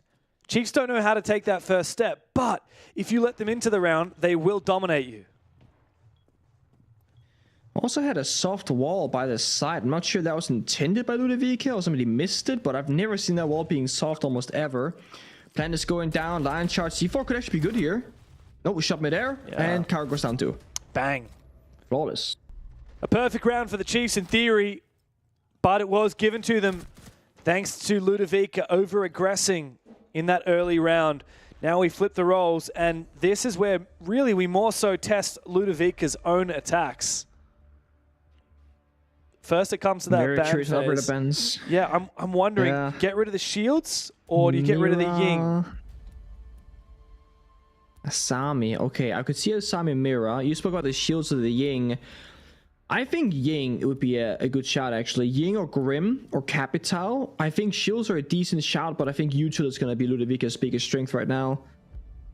Let's see it. Smoke. Ying and Smoke. Ooh, okay. I like this from Ludovica. I'm smelling a little bit of disrespect from Ludovica. They themselves, they know how to play the Smoke-Tachanka combo very well. I have a feeling that they're daring Chiefs are saying, look, we're going to ban the Smoke and force you to play the Tachanka. Show me what you got. They're not going to. I don't think Chiefs will play Tachanka more than a single round, even if we go all 6 on their half. It's I just don't think it fits their style, really, generally speaking. I think this is more like it, right? You play Mira probably every single round till it gets banned third, and you can also force out the Clash. One thing that's also been left open, which we have not really touched upon at all, actually, is Kaid plus Tuberao. Yeah. It's an operator combo that can be very, very difficult to deal with. The only real counterplay is going to be Maverick or going down below vertically, where Deimos has been bent away. You only really have the block now. But it's just a Soul Kaid. And it makes me wish there's a bit more here from the side of Chiefs, right? You want to play the Mirror Window and the Clash, fair enough. Then you want to play the Mine, the Warden, and then you play the Kaid. So all they need now from the attackers for Ludovica is EMPs, and they can completely circumvent this operator. And they can pick secondary EMPs and pretty strong operators. But as I check the lineup, there is only a little bit of heart destruction, and that's on can openers, and there's no EMPs at all. You're right. Yeah. So this is either Ludovica not reading into this correctly, or them having a completely different plan in the back of their mind that doesn't need these pieces of utility. Well, the main thing that comes to mind if you don't want hard breach on this bomb site is if you're going for bathroom. But without the Ying, I see very few teams daring enough to go for bathroom. Maybe if you have Grim and Capital, but they've only selected one of them.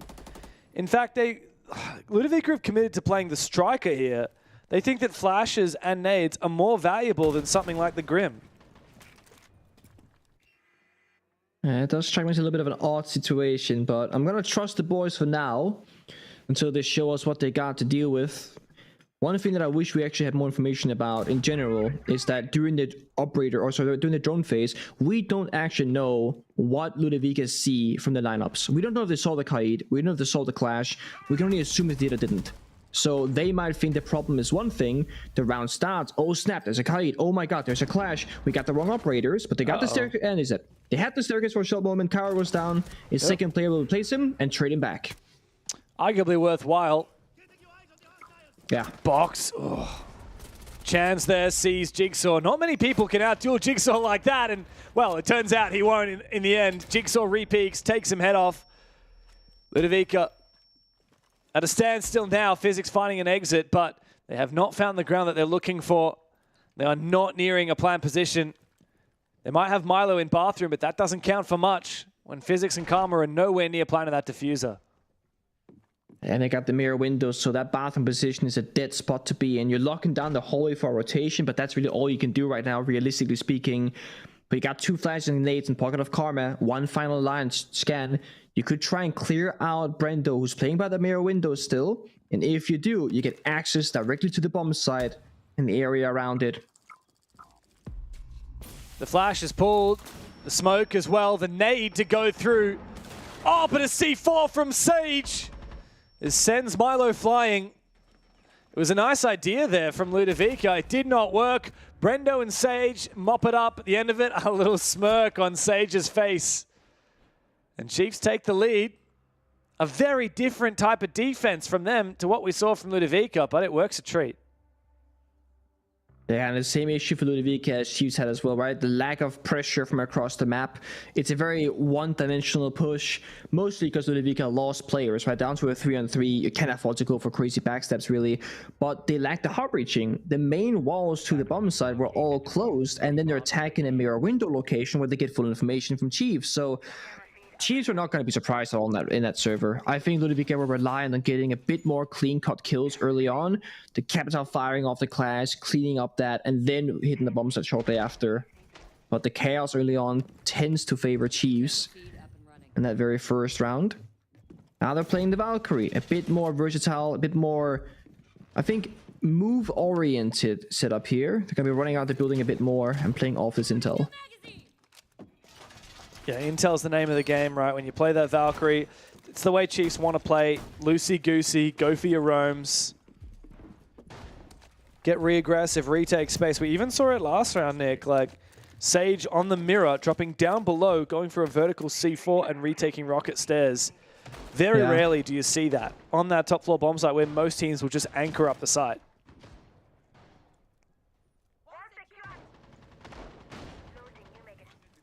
Let's see it. Ludovica, they got something that they want to achieve in this round, and it involves the glass and the aura. They got 6 smoke grenades as well to support. I like some it. Healing and finger stimming. I like it as well, but I'm curious what the thought is. Where's the way into the building with this lineup? You could go for bomb set directly, could go for a roam clear. That's the benefit of having 6 smoke grenades. You got many attempts in you before you gotta give up that attempt of utilizing the glass. Brava's getting the first Melusi Banshee and survives. If we look bottom left, Nick, there's only one player on the bomb site. This is ground floor bomb site, right? Only Oda is in bunks, and he's on his cams. Yeah. Everyone else is either above or below. I mean, Quiz, he was in the basement for a bit. Here comes the execute on the top floor. This is why Chiefs have stacked themselves upstairs, because they're waiting for this push to come on in. The Glaz stalled out for a brief moment. Box doesn't have any smokes left. He's going to have to call over Milo or Cairo to support. Karma, with that thinker, is making his way forward as well. Brendo finds Milo. Oh, caught unawares, though. Jigsaw, what are you doing? What are you watching?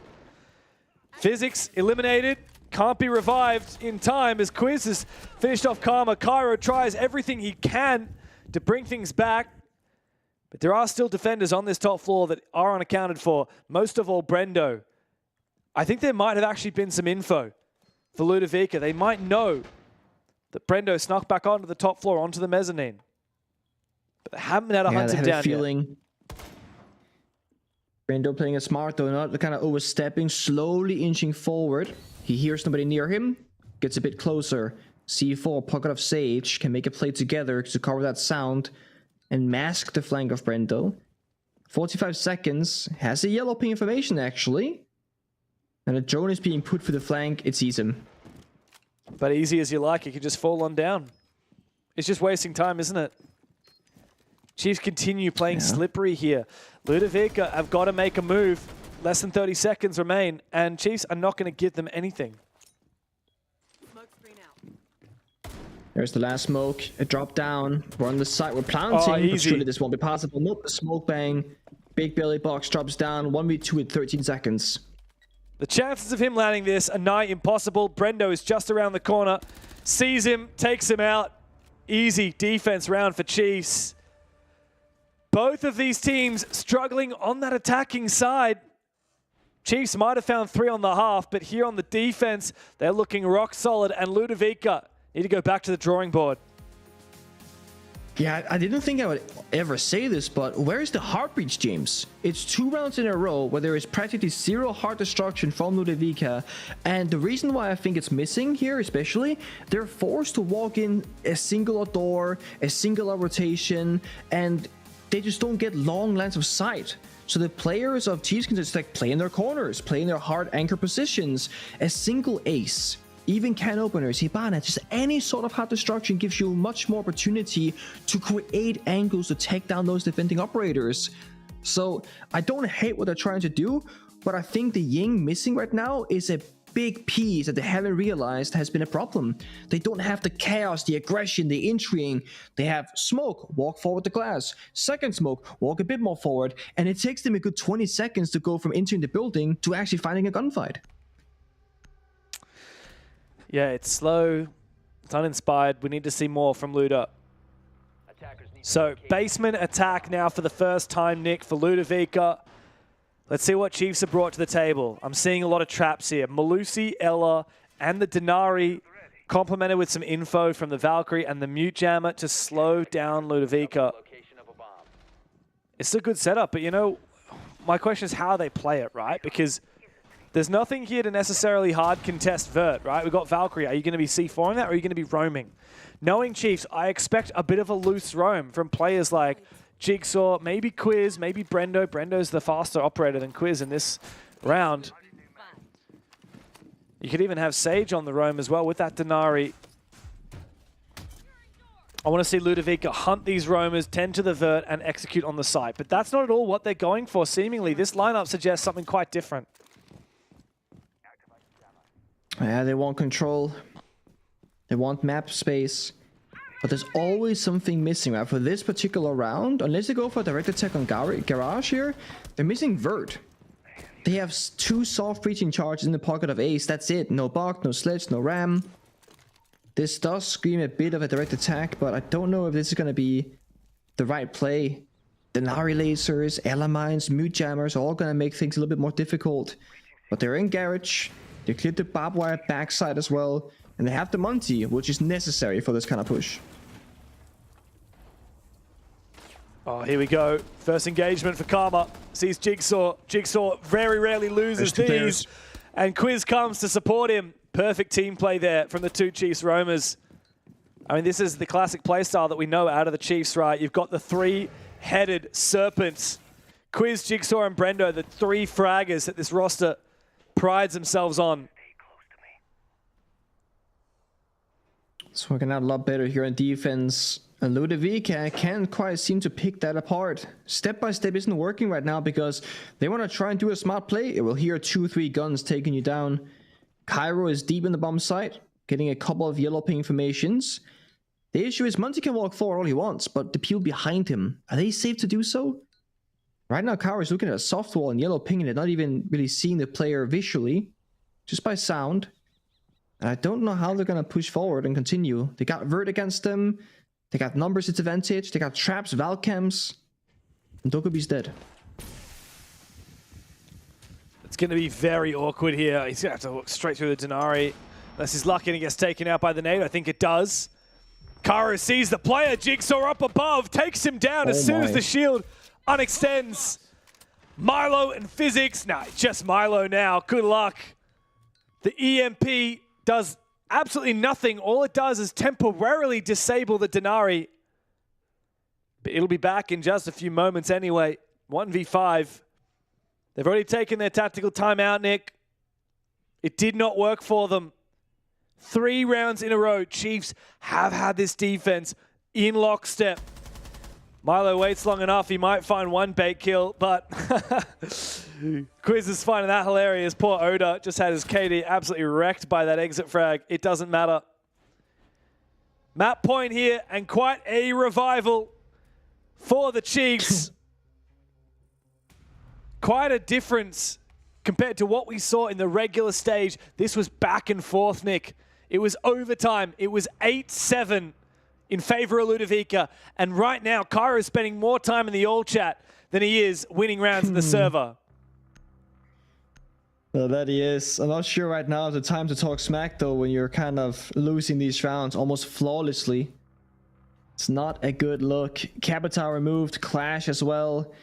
I like both these operator bans, but to be honest, with how these rounds have played out, Ludovica needs a lot more than banning out the Clash. They need to get a bit more creative, bit sharp on the gunfights, and just a bit more, what should I say, convincing in these rounds. They're kind of slowly stepping forward. They take one gunfight, that player will lose the gunfight. Then the 4v5 is a slow, it feels like a slow chokehold rather. Like they just slowly lose the round.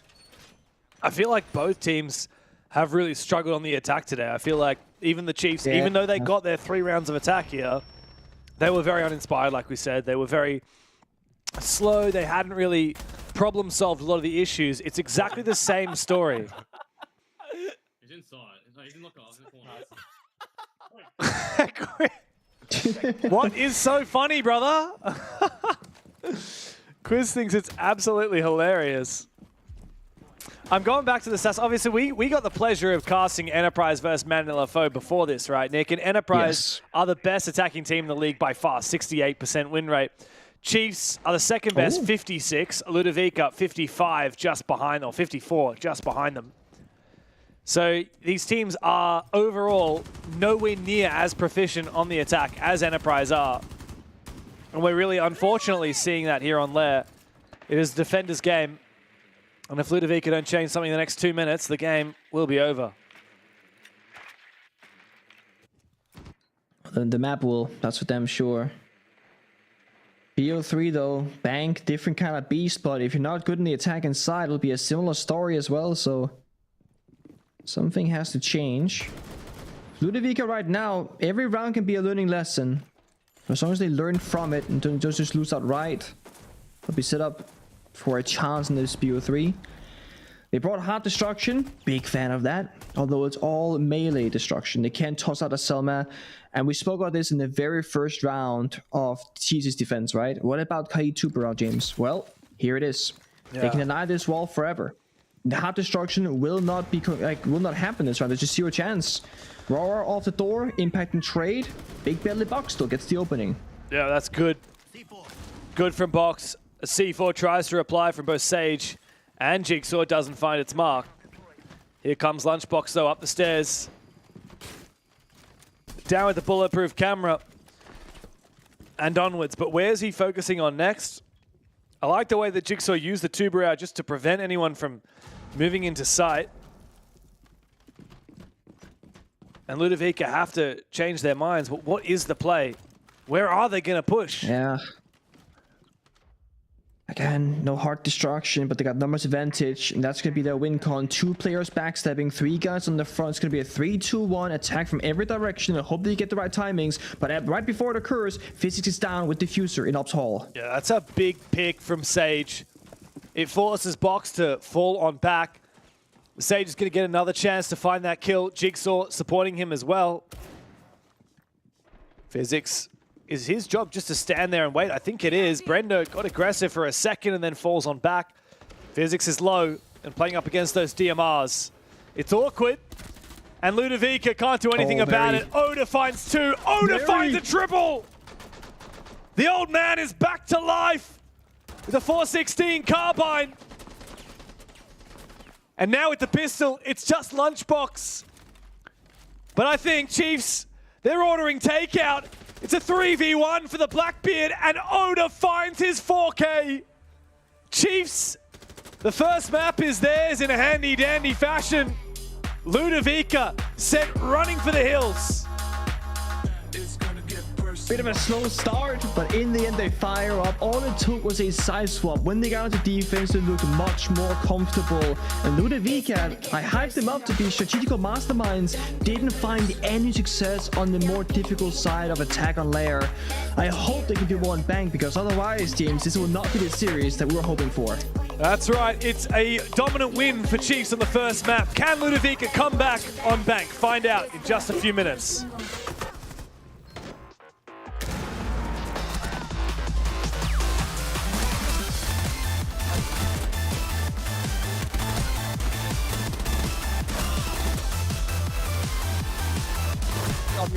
Nice! Let's go, bro. Thank you.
What a round, Oda.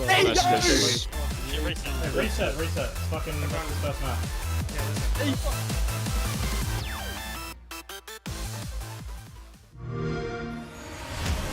You know how they say it's not the destination, it's the journey?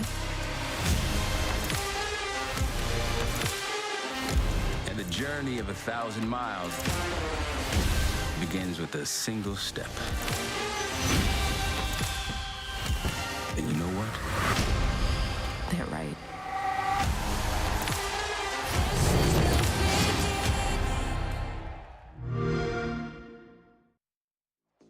OMW, on my way to you.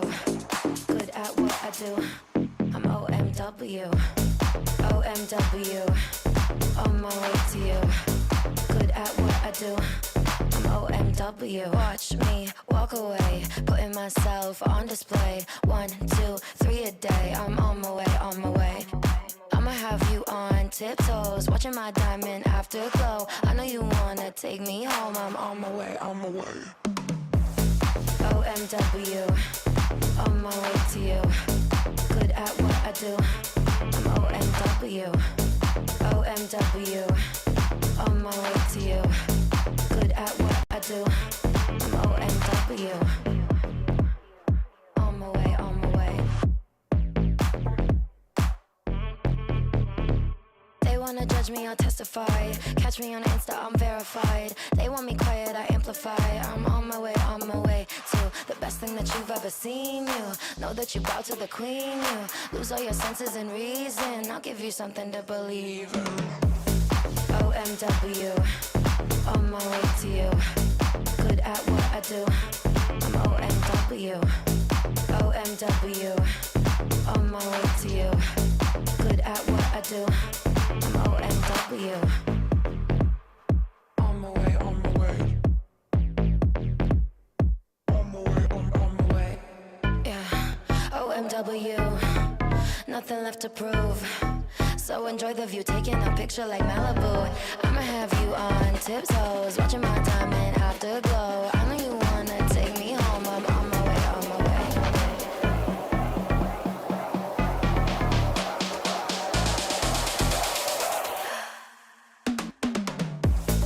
OMW, on my way to you. Good at what I do. I'm OMW. OMW, on my way to you. Good at what I do. I'm OMW.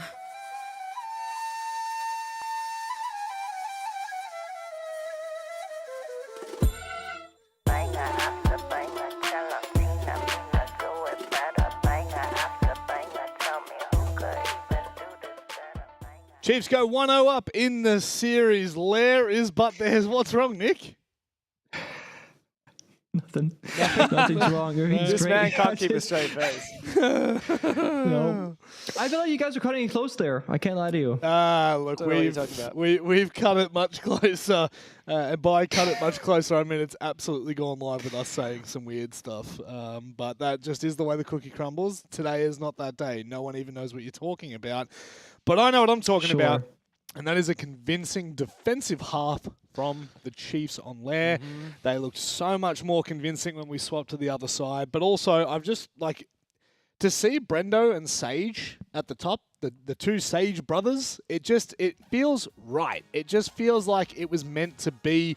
Brendo, a bit of a return to form after, I mean, not really a quiet earlier series by any means, but this is a standout performance for them, and a really important kind of foot forward in this series, Nick, because these kind of series can very quickly get out of control, and just like we saw with the EP game, you could be going to a third when you don't need to.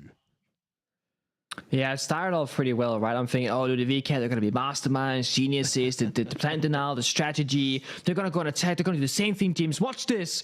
Round 1, and nothing happens. Round 2, nothing happens. Round 3, 4. I didn't get to see the Ludovica that I know and love on Lair, and I really hope that I can get to see a little bit of that before this game will be over, because if this will be the same performance from them on Bank or Clubhouse, if you go to the third one, they're not going to win. Like, they need to just flip things up right now, and hopefully a map change can be what they need. Fundamentally, where are the problems coming from Ludovica on their attacks there, James? I hate to say it, but I just felt like they didn't have the read on how to attack those bomb sites into the setups of Chiefs. And operators, yeah, we talked about this a lot, Nick, during that game. But like, these teams have quite polar opposites ways of playing Lair, at least in that match, right? Chiefs are always really loose. They're playing fragging on the basement. They're roaming everywhere. They're retaking stuff. On the top floor, they're playing really loosely as well. And Ludovica, they're playing all about the plan, all about the objective, all about the plan style. Now, good thing for Ludovica here, especially on Bank basement, it does really come down to, if you play it that way, it comes down to a lot of plan style. I think Ludovica will probably be pretty good on their defenses on Bank, even though it is an attacker-sided map. But yes, attacks will be the struggle. I think we need a shot caller to be like, okay, guys, this round we're doing the strat where let's say we're attacking top floor Bank. We counter that mirror from the repels with XYZ util, with Zero, with Carly, with Capital, whatever, and then we repel in, we execute. We get our OSA. We just need a clear plan to execute, because that's what Ludovica's strengths are, right? Yeah. And not only that, it's also what the strength of Bank is, right? A concise attack will win nearly every time. You have to be but flawless on your defense. You cannot afford to make mistakes if the attacking team is hitting all of the steps from phase 1 to phase 3. It's all about the action, the setup. How will it unfold here in the server? Ludovica are 1-0 down in the series, but between these two teams, this map has been played 9 times in the last 6 months, so they have more than enough experience on this to push it the distance. It's time to get underway. Chiefs, if they win this, they'll be off to an upper bracket final against EP. They are. That's the stakes of this game, Pengu. A spot in the upper bracket final. And the winner of that upper bracket final books their tickets to Melbourne for PAX. For some of these players, it will not be a very long transit. They might even, I don't know, maybe they'll live in Melbourne. Maybe they don't even go very far at all. Maybe they won't even have to fly in, travel. Maybe they can sleep in their own bed the night before the matches at PAX. But of course, we do need to qualify 2 teams from this region there. And the chances of it being both Chiefs and Ludovica are very slim. The loser of this will have to run the bracket, the lower bracket, run that gauntlet, and face whoever ends up in the lower bracket final.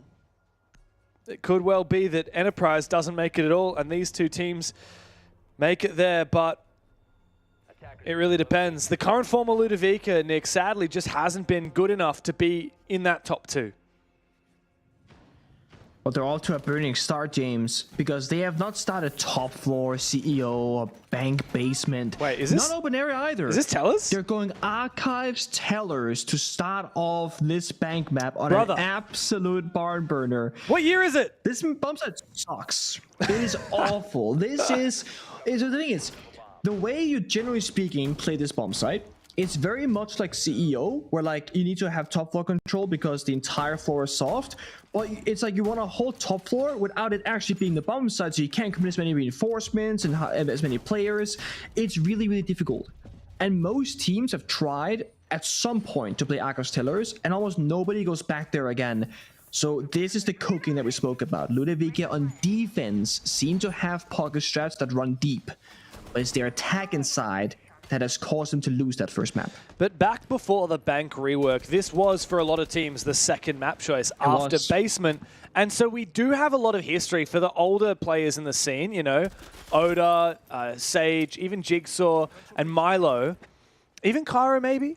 There is a bit of history there if you remember how this map used to be played. And the Archives Teller portion of Bank didn't actually really change that much with the map buff that came through a few years ago. And the final meta that I feel like concluded, I'd love to hear your take because you were probably playing at that time, Nick. It was all about holding on to control of open area and the elevator hallway, the areas around the bomb site. That's exactly it. So you start top for a little bit soft, fall back, play first floor. Yes, open area and elevator hallway, very important. But nowadays, the big difference from, you know, back when the meta was to play this bomb site, we have so many new operators being brought onto the table of Siege. And even operators like Shields that are much more present can just walk in and establish a plant out of nowhere. So it feels like it's a very risky bomb site. A lot can go wrong and very few things can actually go right. And you need them to go right. Right now we see Oda up the lobby stairs, yellow ping on one player, and again, what are you gonna do? Just gonna push back Ludovica and get map space time and time again. I'm curious what their reply will be. Oryx is there, so once he gets too close, can dash onto him. And they got stock control as well for now. And stock control is so important. It's all about those hallways on Bank. Quiz is so close to a player, and he does take down Cairo. That's a big ticket item off the list. However, he is traded. It's still worthwhile, though. You take down your Smoke and your Oryx, arguably the 2 most important operators that Ludovica have brought to the table. It was a gamble, Nick, to play this Teller's bomb site, and it's one that hasn't paid off. Not just yet, but it's still doable. No more calls from Dokkaebi, both spent upstairs to the roam clear, so it comes down to Oda now. The IGL, the old man of the roster, who's often on drones, but this time on the Monty, says, guys, the Denari laser on my door, IQ, please help me get rid of it. Once he gets past this line, though, he can likely try and go for a plant, but it's in the shelf. It's a bit tricky. Oh, he missed it. Might burn it with the EMP instead, but it misses. Of course, the lasers are far left, far right. There we go, that's better. Can walk on in now. And now he spots Physics. That's the Denari player in the site. Karma is on for a flank. This is a big opportunity. Karma might just be able to save this round. He has to tear down the door, and that's going to give away his position. And Cheese will quickly take down the final 2 players. A great way to kick off Bank and attack on this unusual bomb site.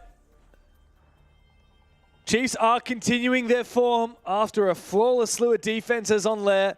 They get straight back into the attack on Bank just fine. Ludovica, they're throwing everything they've got at Chiefs and they cannot find a round. And this is the exact problem that this bomb site has, right? I spoke about how you get a whole top floor control like it's the bomb site. That's like the usual vertical play.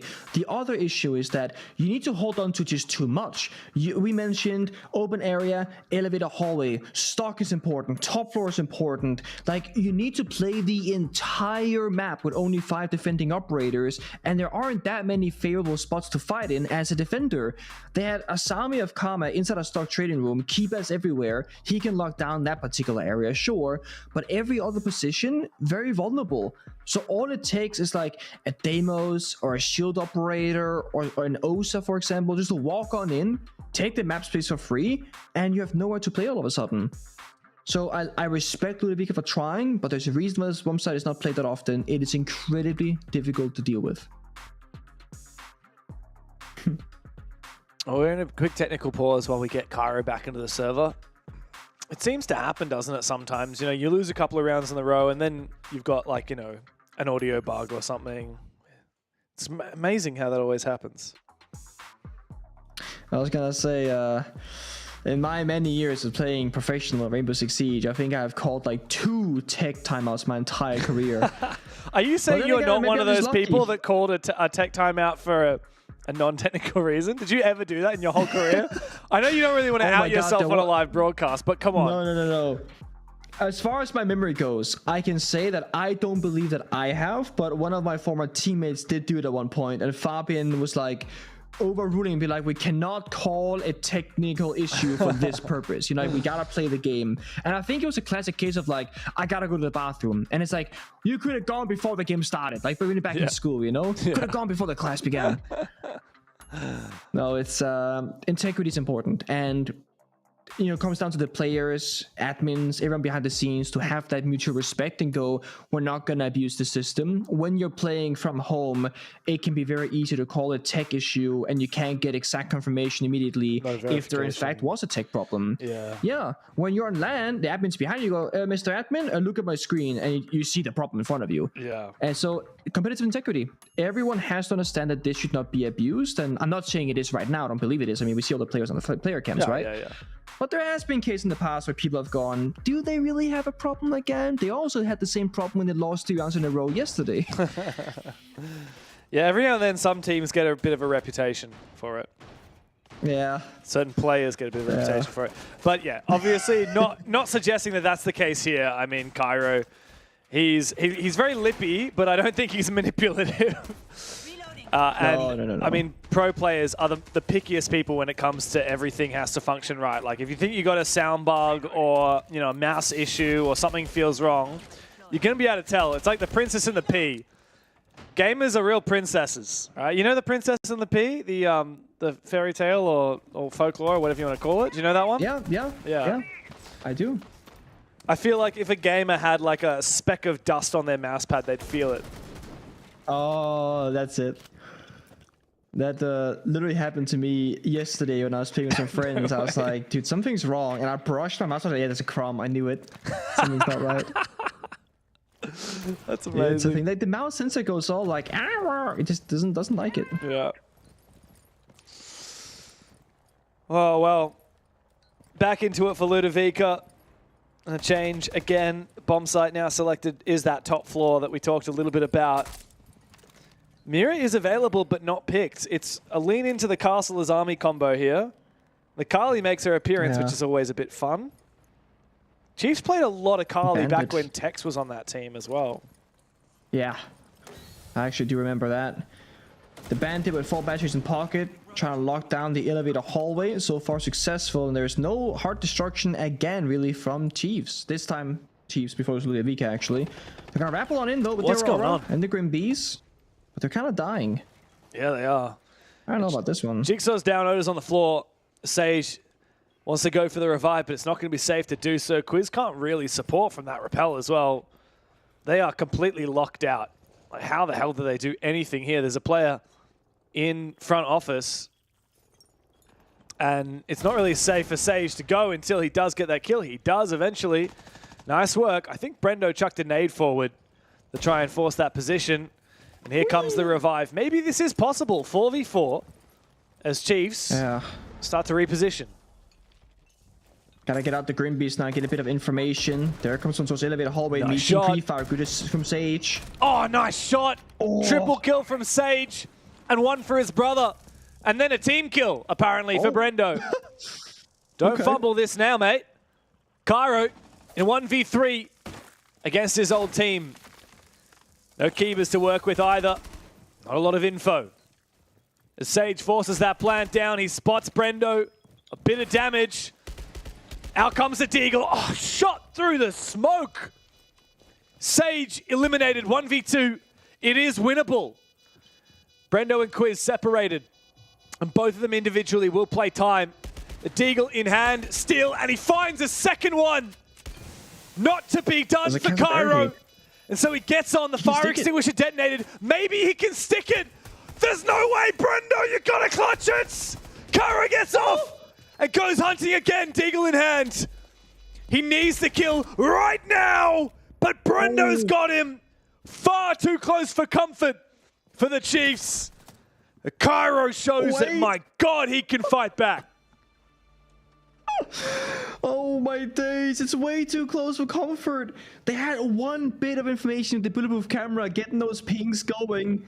Cairo made that look oh so winnable and oh so possible, but in the end, he doesn't get the round victory. Chiefs fast to respond and they realize that, oh my God, we don't have a good post-play positioning from the rappel, get back in there. But like they said in the in-game chat, in hindsight, he could have stuck it, that defuse. He only a tiny portion of his body was exposed. He had decent health left, and he was very, very close on the defuse timer. It started off in a really wonky fashion for the entries, but I mean, Sage really opened up things. Yeah, big from Sage. Still crazy to me that Cairo even made that look close. If he had stuck it here, would he have won? He stopped as soon as his hand started getting shot. I mean, there's quite a bit of damage. Brendo. Good shit, boys. Oh my God, I'm sorry, Oda. Brendo said. Mate, imagine that they got 1v3 by Cairo after Brendo team kills Oda. I mean, that's a tilter, right? Because it's like, oh guys, easy round, team kill, post plant the splat, Cairo's clutching, and you know Cairo's gonna get so lippy in the Olga chat if that happened. Oh yeah. Nobody lippier than Cairo. 2 rounds on the trot for the Chiefs on this attacking side.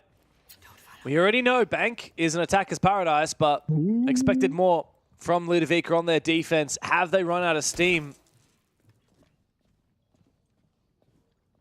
Feels a bit like it. This is awkward. Oh, he's in. Karma v Jigsaw. Where is he? It's a whack-a-mole, and Karma There's one more. Gets a tap on the shoulder. Yeah, I think Box has decided better of it, fallen back. 3 players on the site. Where's the 4th? Oh, here we go. There's Physics and Garage. Garage server, the red hallway, and then downstairs in CCTV. So they're all playing below. And yeah, they got smoke and they got Tashanga, but this is not kind of like a lair. There are a lot more areas you can attack from. There are 2 hatches by the side, 2 hatches backstab, garage walk-in, and the server angle. So you can't just sit back and relax and go for plant denial. You gotta watch so many other angles in the meantime. So losing Karma early is one less gun that can cover. Oda's gonna literally just tank the Aruni charge. Love that. Does not care about his health bar. To get fast into server, pop the fuse canister, then breach the wall shortly after. There's no Goyo here, so the fuse will not really find much value, but it's always good to do it in case you find something. Yeah, and it guarantees that Chiefs don't have any surprises waiting for them. Yeah. Yeah, the problem, exactly that. The problem with this setup, I feel, for Luda is that they just didn't burn enough time. I mean, here comes Chiefs. Oh, Oda almost actually got that plant off. The fire and the smoke required. Oda actually falls on his retreat. That's a good shot from Physics. Nuke's flanking though, right behind him in garage. They just gotta bait this out for a bit longer and Quish gets the free kill. Oh, this is so free. So well played. And that is why the Nuke is so unique. Something that no other operator can do, walk straight past that bulletproof camera. As the smoke goes, and Box tries to get aggressive. He finishes off Quiz, but meanwhile, Jigsaw has stolen the show! In for 2, down to a 1v1. Sage v Box. And Sage had a miraculous attack on the top floor. He's got that diffuser, but he wants to go deep for a kill. It's a trade! Ludovica win on time! I can't believe he landed the shots and yet traded back. So Luda find their first round on the board. Really impressive retake there off Garage. Ludovica saying, guys, if we lose Garage control, we can't play inside a red hallway. We can't deny the plan any longer. So they sprint on in, take care of Quiz flanking them. But then a big entry there. The backstab from Jigsaw almost took down every single player. But Milo, who was on Tashanga, stalled for enough time. The plan was not successful, and the 1v1 favored the defenders. That's the first round victory in a while for Ludovica, and it comes off a huge clutch as a team. Not a single round is going to be easy for them looking at this, because Chiefs are looking hot on Bank. It's a battle back and forth in the garage as well. It's a battle of aces up their sleeves. And Chiefs are lucky they had Jigsaw to drop down. I don't know where he snuck into snuck into lockers from, but 2 kills. Yeah. A miracle that I don't know who it was on Ludovica's side. Whoever it was inside a garage won that fight, because I really thought Sage landing that headshot would have been enough. The fact that it was a trade, crazy. Crazy, crazy, crazy.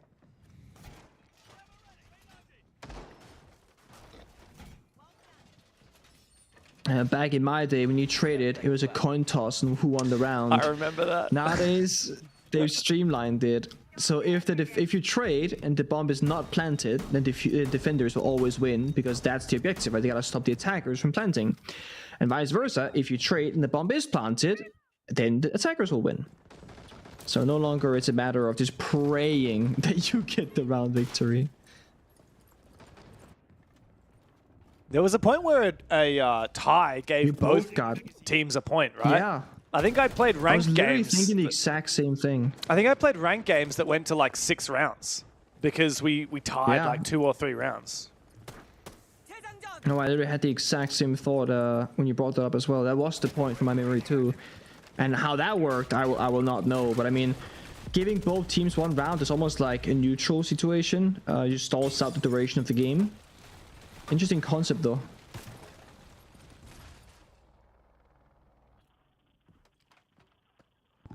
Well, Ludovica finally 1 round on the board, but it doesn't fill me with a lot of confidence, Nick, because it just did come down to that trade. Like, they essentially lost or tied that round. Oh, he's sprinting.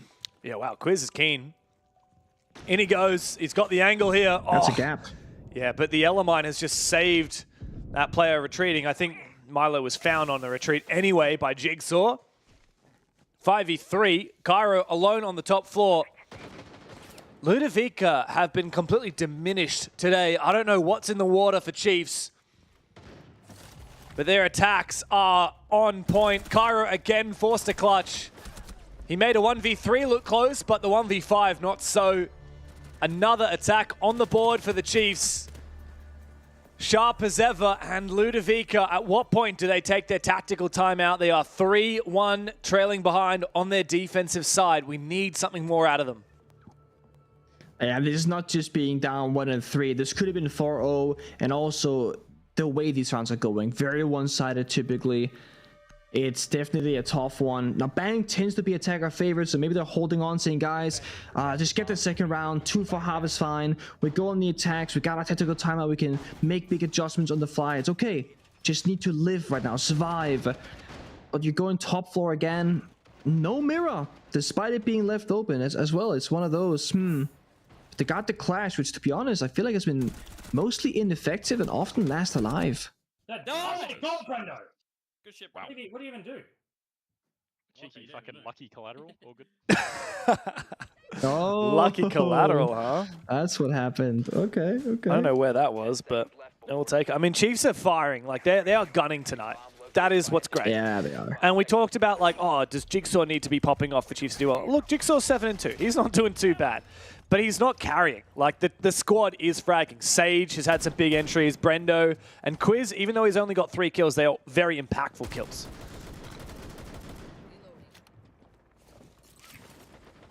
Yeah, it's been impressive to watch. Just in general, the whole team is connected differently right now. They're sprinting in the building. The second the round starts, taking what's free. Good bit of drone work early on. Quiz, 3rd round here on the Nurk, looking for another lurky. Play downstairs in basement. Circumventing the default cams.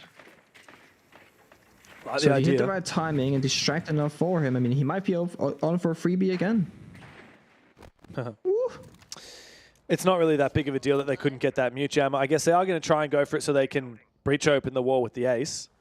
Problem for Quiz is he's in there. Quiz is kind of useless at the moment. Like, he can't move yet because he needs the rest of the team to catch up. We need to start having some pressure on from stock and from the main windows onto site. But I do feel like Ludovica are going to suffer, Nick, because as you said, no mirror. Like, mirror mute and Janitors is so solid.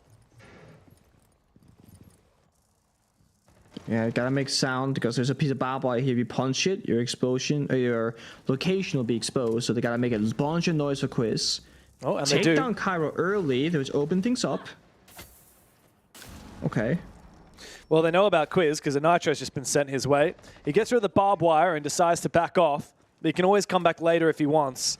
But like you said, Cairo going down on the clash, even though the shield is still up, it's worth so much there for Chiefs. Oh, and a big kill from Jigsaw. He's deadly with these DMRs. 5v3 now for Chiefs. 5v2 as Jigsaw continues his reign of terror from the top of square with that DMR. 3 players on the attacking side, low HP, Jigsaw, Quiz, and Sage, but it doesn't really matter. At the moment, it's just like you said before, Nick. Hamburger for Chiefs. Lock in. Play patient. You have time to work with. Try and force out an overpeak here from these Ludovica guys. The rappel in from Oda. Ooh. Oh, he's got to win this fight. What? Physics whiffs, but somehow Box saves Physics' life. Chiefs should know where the last couple of players are, and Quiz finds his. Physics, 1v4. Quiz on the ground, looking for a second, and there it is. Ooh, 1v2 now. Winnable. Jigsaw low HP. As Brendo, he gets that diffuser back. Needs to look for a plan. It's up to Jigsaw to cover. He's the one with low HP. No C4 to work with, and only a little bit of info. Doesn't know where Jig is, but Plank goes down. Into the post now for Physics. It's up to isolating these ones, but Brendo finds his. Chiefs, they don't stop on this attacking side. They built that momentum, and they are shunting Ludovica on bank.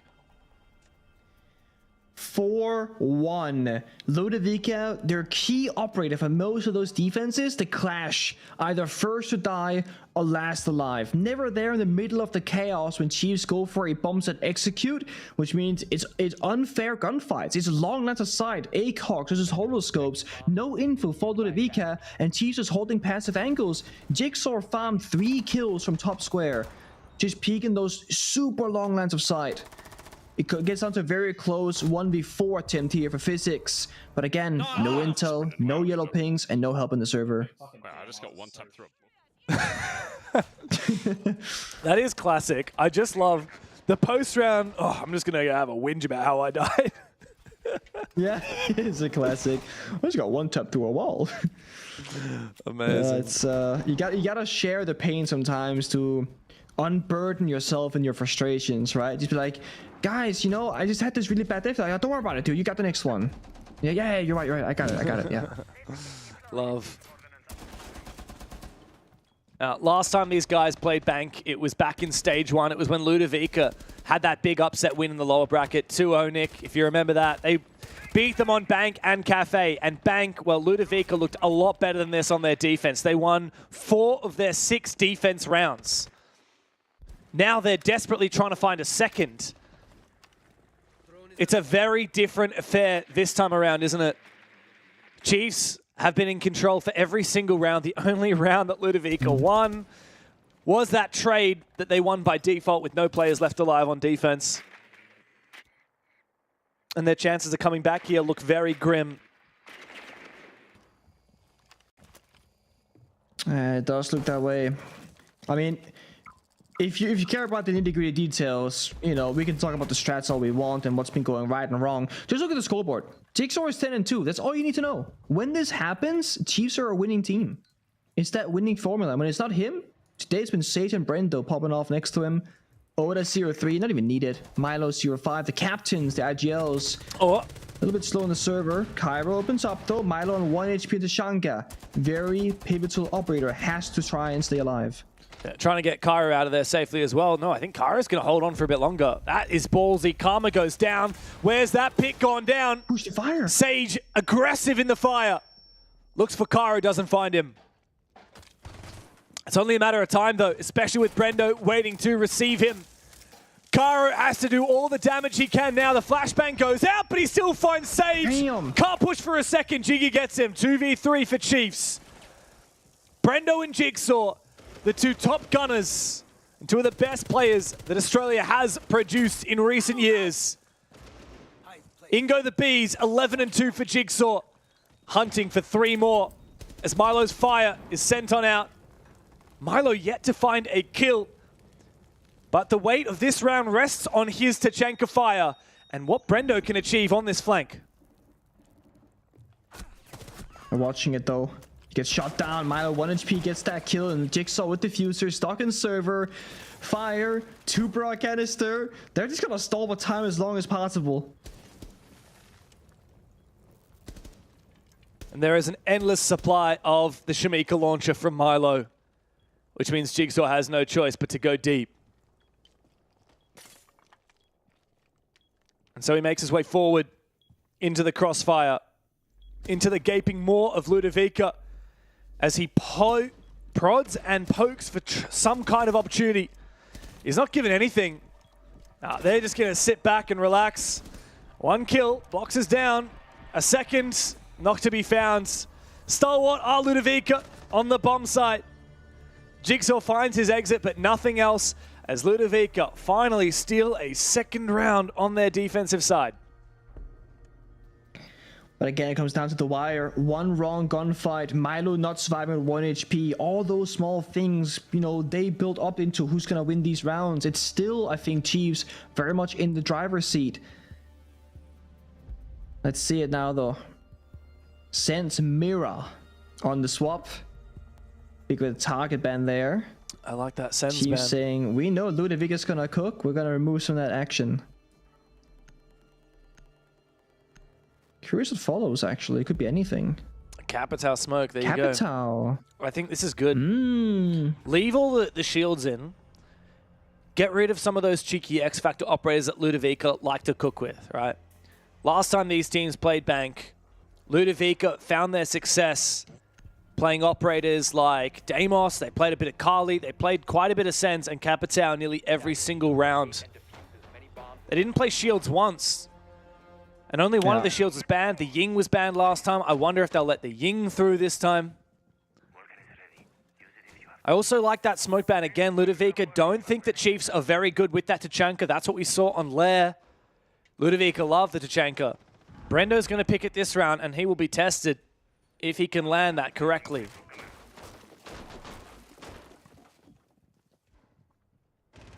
Now, when smoke was banned on Lair, we didn't see the Tachanka being played at all, but you're kind of forced to play this operator on Bank Basement. You have no other choice of plant denial, really. So this might be Chiefs being forced into a little bit of unfamiliar territory for them. I'm sure they've done some practice with this, surely. Smoke being banned away recently in APL, like across all the sub-regions, has had a pretty significant presence. It's the 5th game in the last 3 days, I think, where it's been a smoke ban. We even had a smoke plus the Tachanka ban in APAC North.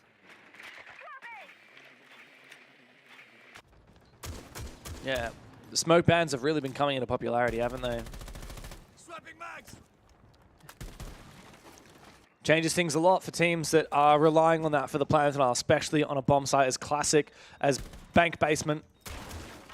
My question, though, really, Nick, is how much are we going to see the roam game from Chiefs? Because that's what we saw on Lair, even on the basement bomb site. It was all about the roam, And there's nothing here. All of the players from Chiefs are down in the basement with the exception of Odo, who's playing Maestro on the blue stairs.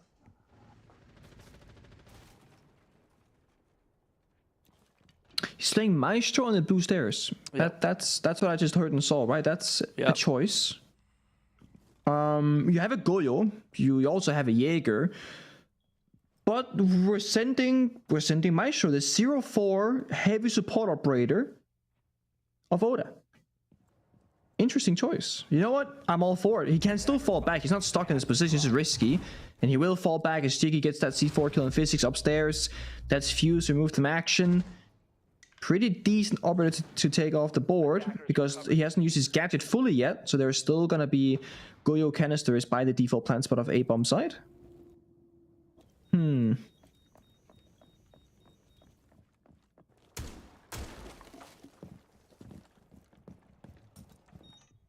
What now? Oh, he's stuck around in server. James, they don't know. They think it's clear because of why. Do they really think it's clear? No, they pre-fire. Surely. Oh, they don't. Okay. Surely they predict this. They will check this. The Dokkaebi call comes out. The flashbang to follow. What have you got, Oda? Not enough, clearly. 50 seconds remain for Ludovica in the 4v4. How are they going to pivot this into an execute?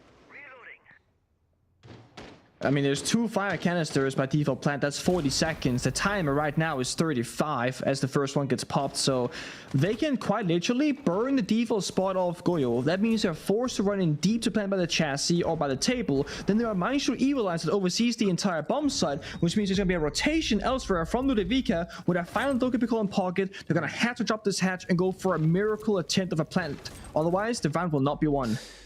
Yeah, the only win condition here is to go deep here for Chiefs, and the two-barrel canister will slow them down. Cairo's the first to fall. One by one, they must drop, but nobody is dropping into those hatches. An easy round for the Chiefs. Nothing to be done for Ludovica. One by one, like flies, they drop into the gaping maw of the Chiefs as they hold down the line. 5-2 is the lead. Just 2 rounds from finishing this off, as Ludovica take their tactical timeout. Yeah, it's a good time forward. They felt out the side swap now. They know what to expect, and they're saying, guys, we're losing to the timer. We're being too slow, and we're not really hitting our marks in the server. It just feels like right now for Ludovica, both the first map and now the second, they just don't have the clear guidance on attack. Like, the operator selection that they showed us, I'm like, okay, they're gonna fuse the hatches, clear the Goyos, go server, go for a plant. But they get into server like 50 seconds left, they lost the fuse early, and they haven't even cleared the Goyo canisters. Like, they haven't again achieved what their goal was. And Jigsaw was 14-3 on top of that. Yeah. So, yeah. I feel like looking at Kara's face, looking at his expressions, it kind of tells you everything you need to know about Ludovica right now. His hands are up. He was saying, what is going on? I didn't see a word from Milo, by the way, the oldest and most experienced member of this team. I saw Lunchbox and Cairo doing most of the talking. And Cheese, well, they just look chill. Very calm. Nothing too crazy so far for them. I mean, nothing particularly exciting, nothing particularly out of the ordinary. Not a very high energy game for them, even. Very chill, very relaxed. And yeah, I'm not exactly sure who Ludovica would be talking to in those tactical timeouts. If it is President, who is listed as their coach, if he has much to weigh in for the team.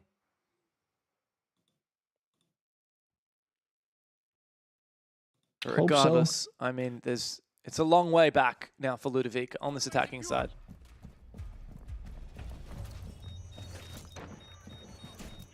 I like the switch up right now in the operator selection though. They're showing aggression, they're showing a bit of confidence here, the Ying, the double shields. But can they hit their shots? Because one thing is to play the correct operators to go aggressive. The other one is, can you also put up the performance that is needed, that is required to make this strategy work? And Chiefs have a good read on this.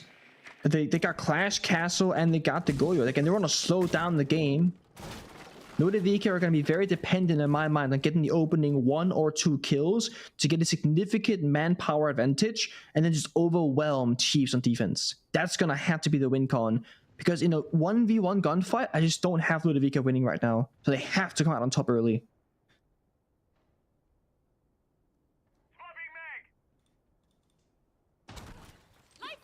Kara is keen to get around it. Early in the building.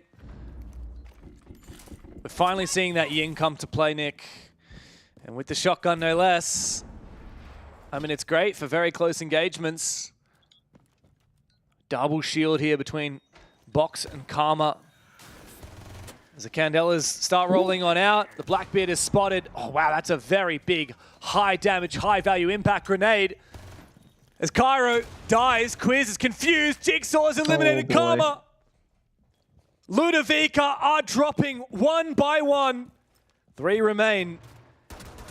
This is what we need from Box. Shield on the back as he's hungry for a little bit more, but that clash will make it nigh impossible for him to play like a normal shield. He's going to have to keep it on his back or get stun locked by the clash. So close to the bomb site, but so far from being able to do anything about it. Hatch open, can pop the first score canister. There are a few spread across the bomb side. Very winnable round here for Ludovica.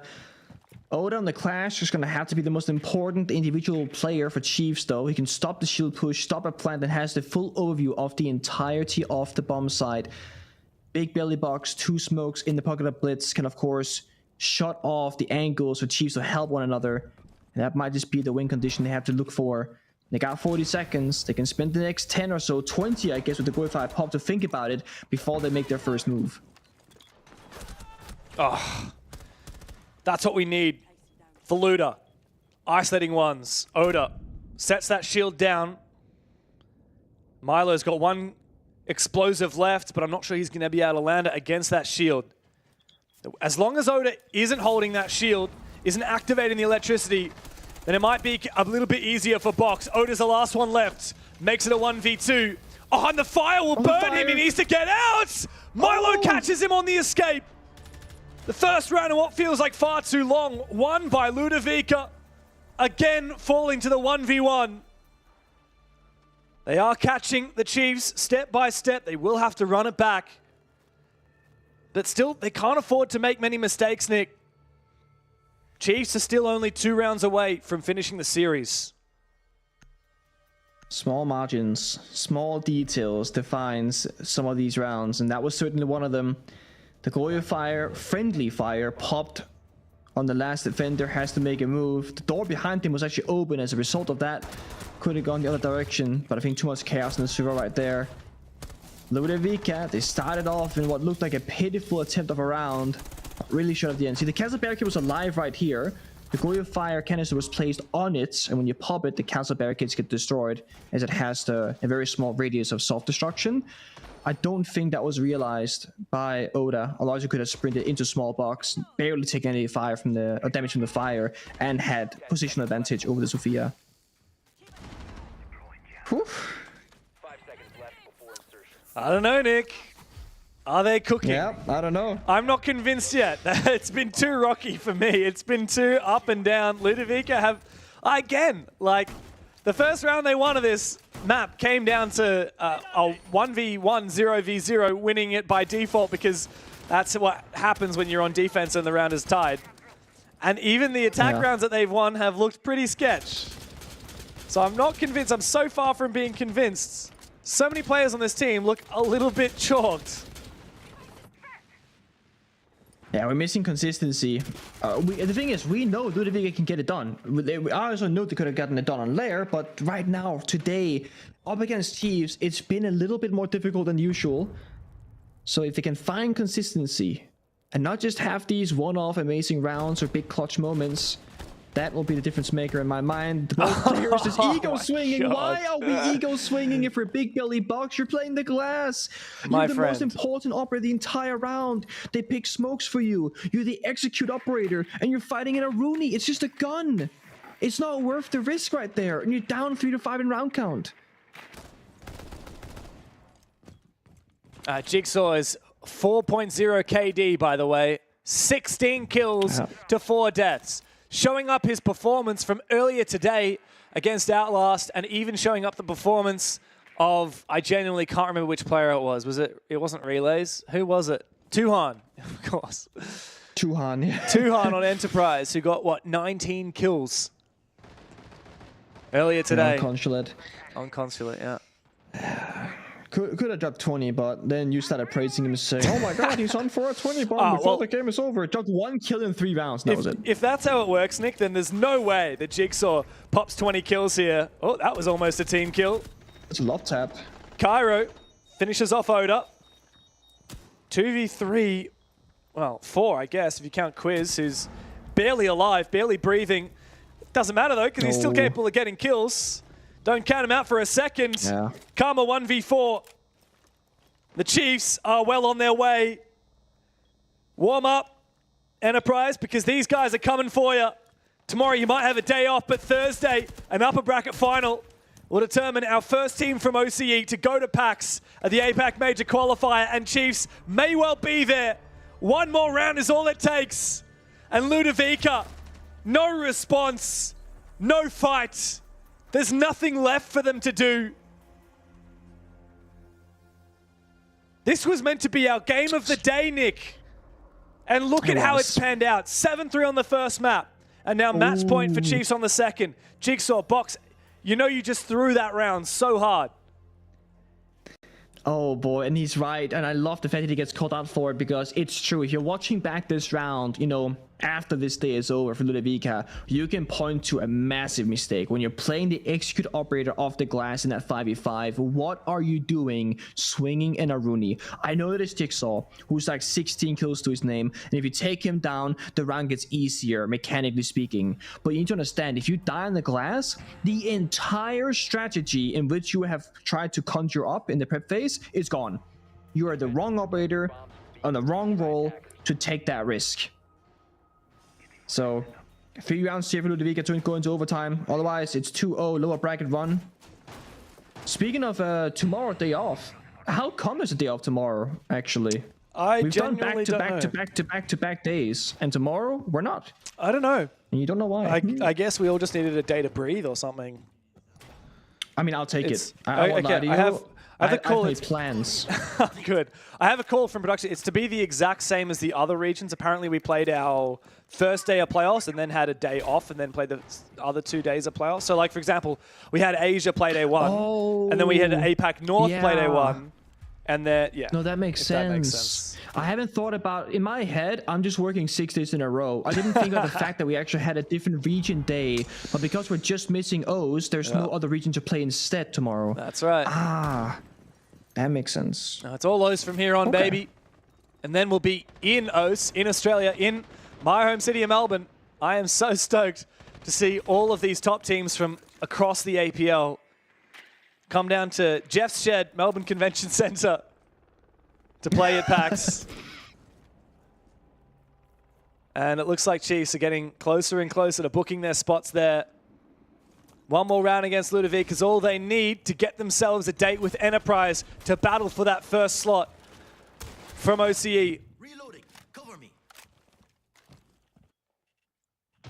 It's kind of like a tense in the server as every second ticks down for Ludovica. Mind you, they're on the attack. They haven't won their injury fights, and they've been struggling a lot the last, 10 rounds or so, even going back to layer previously. And when you're struggling that much in the server, you're probably not going to be going very quickly. Right now, the one guy want to make a rotate. Kyle wants to open up the wall with a secondary soft breach. You're going to EMP, fuse charge, and try and can opener. But there comes a 2-brow. And then guess what? They also have the Kaid. So if they trick this correctly, they can literally lock down these hatches forever. And Cairo only has 3 EMPs. And if he's going to go server stairs down instead, they can't get the A hatch open at all. A flash is good. Oh, well done. Good push.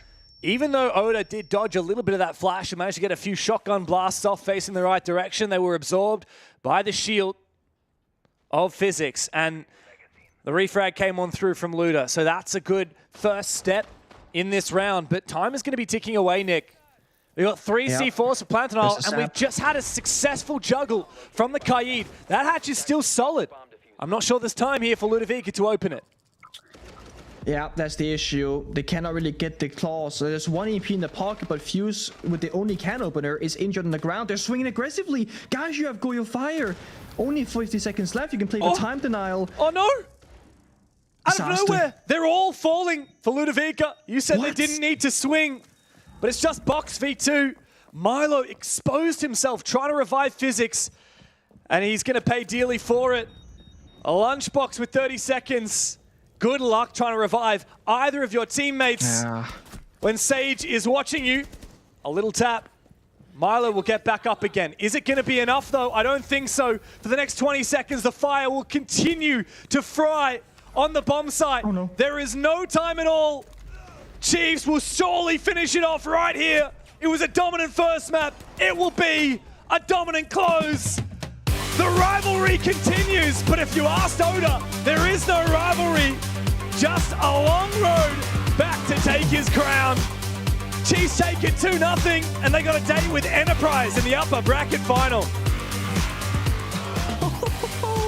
Not the game I expected, not the result I think anybody was really hoping for. I wanted a third mapper, I wanted some more intensity in each individual round, but at the end of the day, I do like to see a team coming on top and having a, significant advantage. And Chiefs, they create that space, they create those openings, and they are today the better team. Yeah, there's no doubt about it. They certainly were in the server. They were, well, heads and shoulders above Ludovica. They did not turn up to play today, and if they did, well, Chiefs just had their number. And I'm sure that if we spoke to Ludovica, they would probably say that was crap. That was unexpected. Yeah. We genuinely wanted more out of this series because with the players they've got on their roster, the confidence that they take into games, this is absolutely not up to par and absolutely not good enough for their own standards. But take a minute, take a bow, Chiefs. I'll tell you what, that's absolutely outrageous. 4 players in the series had a cost of 75% or more. That is insane to consider that 4 of them were active in over 3/4 of the rounds, Dev. It's just, it's been a masterpiece from Chiefs in the upper bracket. And it would have been a quicker game as well if we hadn't seen that trade that we just saw played out on the replays there. Sage getting a kill but dying at the same time in the 1v1 and losing it, of course, because the opponent was on defense. Fucking lucky collateral. I'm loving the team comps, by the way. Man, Jigsaw fired up here today, by the way. According to the match tracker we got, he actually did hit 20 kills at the end of it. Which is crazy to think he only got 5 kills on the first map, so it's still 25 across the series. Isn't that impressive? 20 on a single map is baller. Crazy. Absolutely crazy. But Pengu, now this gives us a really good indication as to what to see, not tomorrow, but the following day when we get to conclude the upper bracket. Chiefs and EP, I mean, if you go purely off what we've seen today, Chiefs have got their number. It does look like it. I mean, both EP and Chiefs had a very slow start to the day. A bit of a bad first map, but the difference is Chiefs took it to 0. EP had to go the entire distance.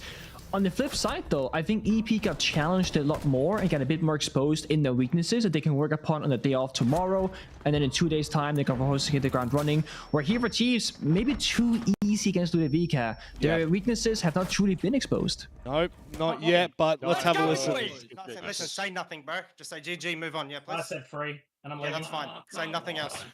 Listen, starve the oxygen. Those guys are bums now, yeah? Good fucking shit. That's hilarious. What a reaction. Was it? Who was telling them say nothing? I couldn't see. I couldn't tell whose voice that was, but then I could hear Jigsaw was like, I'm just saying free, and then I'm leaving. It must have been Nate. Oh, it would have been Nate, of course. Yeah. I was like, I'm looking at all their mouths moving, and that's he's it. like, don't say anything, don't say anything. And Jigsaw's like, oh yeah, I just said free. Yeah, that's all it was. Starve him of oxygen. Starve him of oxygen! On that note, let's go ahead and welcome in the interviewee. I actually have no idea who it is. I'll be really disappointed. Come on, Oda. If it's Get Oda. back here. I'll be really disappointed. Hey! Fellas. We're always treated to you, aren't we? These boys haven't said hello to you yet, so maybe I'll let them do the rounds first before I even ask you a question, because I'm already sick of your face. Look, nice work, Oda. But just to remind you, you lost a couple of big games as well in the group stage. Like, you lost to Ludovica, you lost to Man LFO. Be humble. What happened there? Main LFO game, I think was just like a more of a mental thing. We were kind of just rocking up to the games expecting to win or expecting to be, at our best.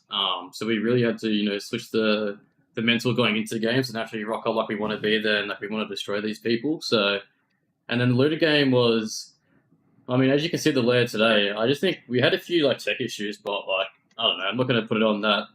for the result. I just think we were a bit more locked in today. Pengu? Nice. I was gonna say today, I couldn't tell if it was you guys winning or Ludovica losing. They did not seem like they were 100% the server. They were shaking a bit against you guys, taking some awful gunfights. Obviously, we had Jigsaw dropping a big 20 bomb there on the last map. Are you guys just a one-man team sometimes where Jigsaw carries you guys a little bit too hard, or do you feel like it's just a part of the plan? You guys are enabling him, droning for him. What's the take there? So as one of my favorite people in this world, Xenox, he likes to say that we're a one-man team, so I would just like to confirm we are a one-man team. It's Jigsaw go shoot. Yeah, I was going to say, mate, I think you got asked that same question after your first match today. How does it feel to always get asked about Jigsaw every time you come to the bloody interview? Right, it was like that before in Bliss anyway. Like when we picked him up from LFO, it was like, oh, how's Jigsaw? He's so good. How's Jigsaw this, Jigsaw that? Mate, Jigsaw's good, guys. He's really good, all right? He's good. I love you, mate. Look, I've just heard from production that we've had some players complaining that you're in the interview all the time and that we're sick of seeing your face. What have you got to say to that? Surely you just stick up for the boys. Wait, Nate was an option. We did have Nate as an option for interview today, so... It's been a long time since it's we've on had production. an interview, actually. It has been it's been a very long time. Well, unfortunately, we're graced with... whatever that is down on the bottom right of your screens. Look, obviously, Oda, the big matchup coming next. This is the one for all the money, right? You win this, not only do you go through to the grand final, but more importantly, you book your tickets to PAX, and that's a huge point for every region we've talked to, every region we've watched. How are you feeling going into that matchup? Because like you guys have been there. I mean, what, 3/5 of the roster is old Bliss. Like, you are well and truly prepared for this. But how do you go into this matchup knowing that, like, EP have really only lost, 2 maps across the course of the last 6 months? I think a team like EP, we always have a good mental going into, like, tougher opponents, I'd say. But we treat everyone the same. I just think when it's a big match like that, like, everyone's just more focused. You can tell in the comms when people are, like, more locked in, or there's that energy, there's that hunger. So I think for a game like EP, like, that will be there. Last time we versed them was a 7-2, so I think our confidence is on our side. I think they might have a bit of nerves going into this one. So it's up to them, really. Yeah, so specifically about EP, obviously, the one element that is different between your current roster and the old Bliss is the man himself, Fisher Guy, who was that IGL mastermind of your team. I got 2 parts to this question. One, what's it going to be like facing him, knowing how much prep work he puts in behind the scenes, knowing what it's like to team with him? And 2, like, what do you do in his absence? Does someone else fill that role, or do you just play completely differently? Do you have a different way of your workflow as a team? I like to say we have a pretty good read on Fisher and the way he likes to play, like the way he likes to set up, attacks, even defenses. So we have a pretty good understanding of, like, his strategic side of the game. As for us, it's more just like kind of like me and Nate doing, like, prep in the preseason or mid-season. We're coming up with strats and ideas and stuff. Brendo helps out a lot as well. But everyone kind of gives their input now, rather than Fisher presenting 100 strats a season, which I think is just a lot better. And towards the end of Bliss, this is the kind of playstyle we wanted anyway. We kind of felt like it was better, like, internationally. So yeah, we're kind of just, like, working on our current playstyle rather than Fisher's playstyle. So ultimately, Oda, Titan was right. Bro, what was Titan right about, bro? Let's move to the international playstyle. Let's stop playing the static Fisher way. That was the best race bait I've had in a while. So many times over. Oh, God, I love you so much. Wait, hold on. We still play OCE playstyle. It's just not all on paper. That is it. It's just not all on paper. Oh, God, that rage bait could not have worked any better if I'd planned it, mate. Look, on that note... If you need to recover, I got another one for you. Yeah, go one more, and then we're wrapping this up. All right, so international playstyle, OCE playstyle, whatever. Have you been watching APAC North and Asia? Those guys would rinse you right now. Oh, jeez. Wait, we'll find it at LAN. We will find out at LAN. Oh, jeez. All I'm saying is I don't think I've ever lost to an APAC team at LAN. That's all I'm saying. What about a Brazilian APAC team? I think Different story there, mate. Different story there. He's got you there, but fortunately there is only one in there, mate. Look, on that note, let's wrap up because we need to go home. Do you want to say anything to the friends, family, fans out there? Oh, yeah, shout out to the fans, I guess you could say Old Bliss is back. And yeah, we're here to take over again, not just go home. I love it, mate. It's great to see you. It's great to see you in high spirits. Give our love to everyone, and we'll see you in 2 days' time. Yeah, on Thursday. Chipper, absolutely chipper. Sorry, I Penguin, love you that. kind of got Oh, strung yeah. along as a fourth wheel there for a No, second. you're good. Just I was Owen a is the fly on one wall guy that- witnessing the history. We just know we can rinse him every interview. Oh, it's just the best. He It's just, like he gives it as much as he gets, but it's mainly the problem is for everyone at home. We probably just look like assholes because we just give it to him on the behind the scenes. He is so much chirpier than what he is in an interview. But I will say, a lot of composure from that roster right now, and they are looking good. But let's have a look at the results from today because, of course, ultimately that is a very important piece to finish on. It started off with a pretty convincing 2-0 to Man LFO. Chiefs obviously taking down TSG after a bit of a slow start, I will say. They bounced back. Enterprise, my God, how lucky, Nick, are they still to be in the upper bracket? They literally came down to a 1-round difference, and that was going to be the big upset of today in O's, but it didn't happen, unfortunately. And I think, honestly, in the long term, I think Ludovic will benefit from lower bracket, get a couple more reps in before the really, really big matches come. Enterprise will find out on Thursday if they would have benefited from lower bracket themselves, because I'm not sure the Enterprise today will beat Chiefs in 2 days' time, but their coach Mingo said we had a slow start, we're confident, we're going to do a lot better up against Chiefs, who they would like to play against, by the way. Yeah, and I think the main takeaway from this game, we were talking about it a little bit, Dev, Enterprise Immortal.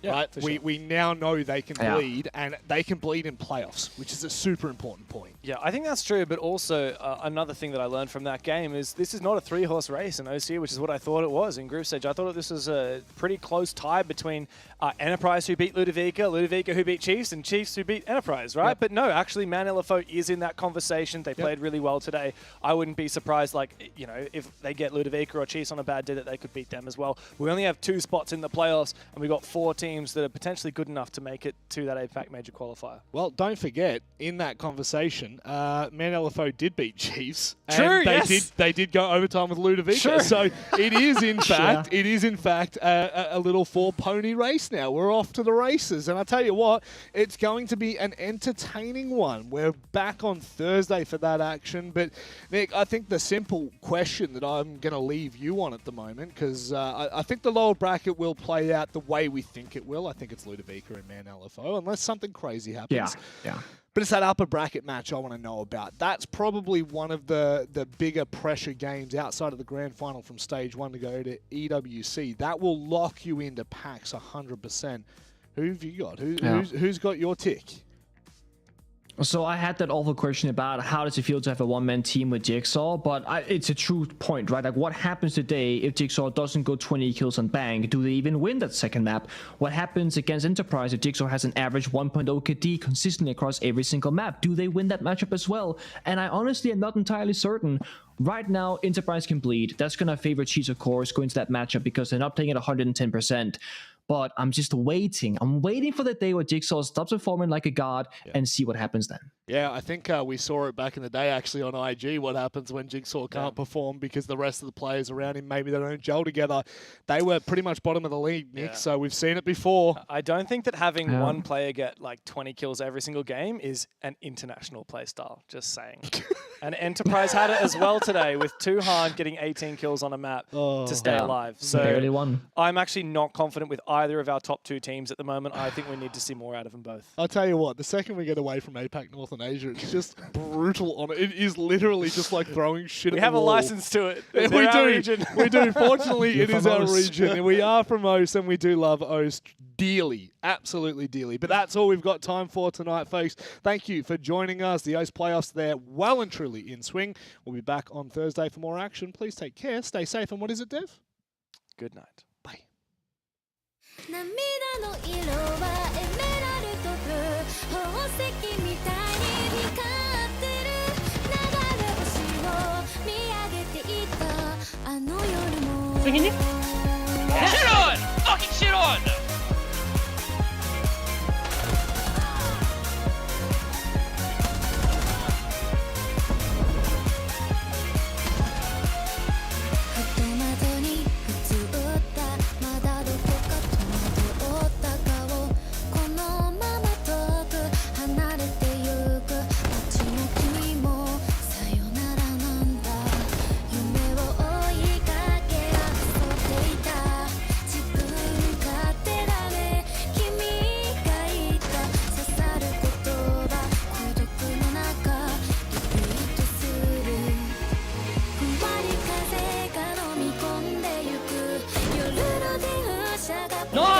Nice, Jaden.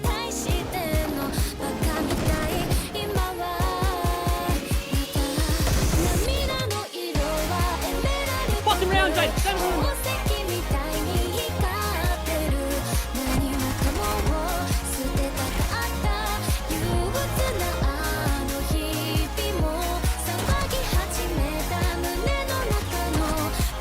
Main. Oh, nice one. You're so good, round.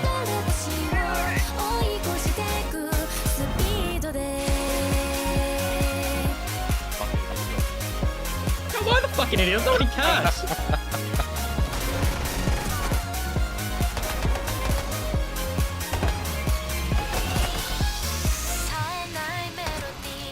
Right, I'm gonna kill my good kills from Machine.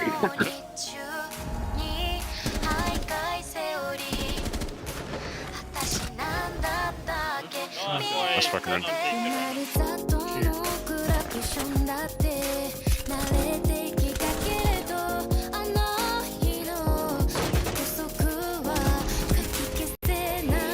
Nice.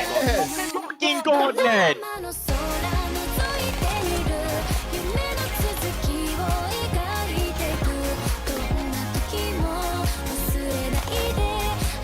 No way, cunt. What the fuck? That's 80.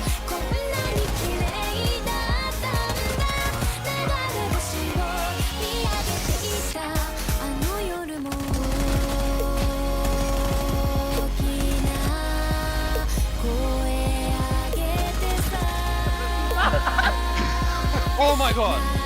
The guy's touched that same line. What?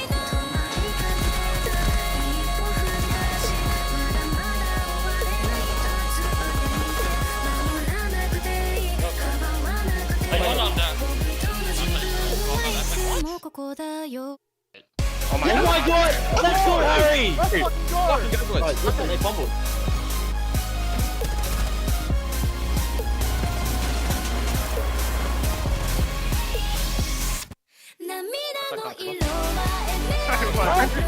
What the fuck is he doing?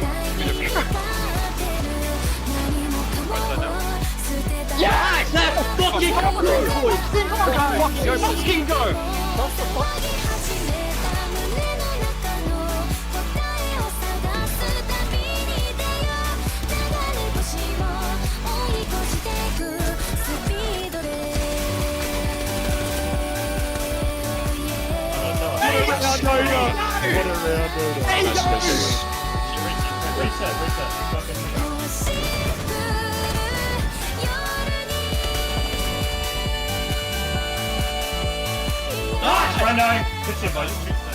Oh my god, I'm sorry, Oda. I'm sorry. No way he got off. No way he got off.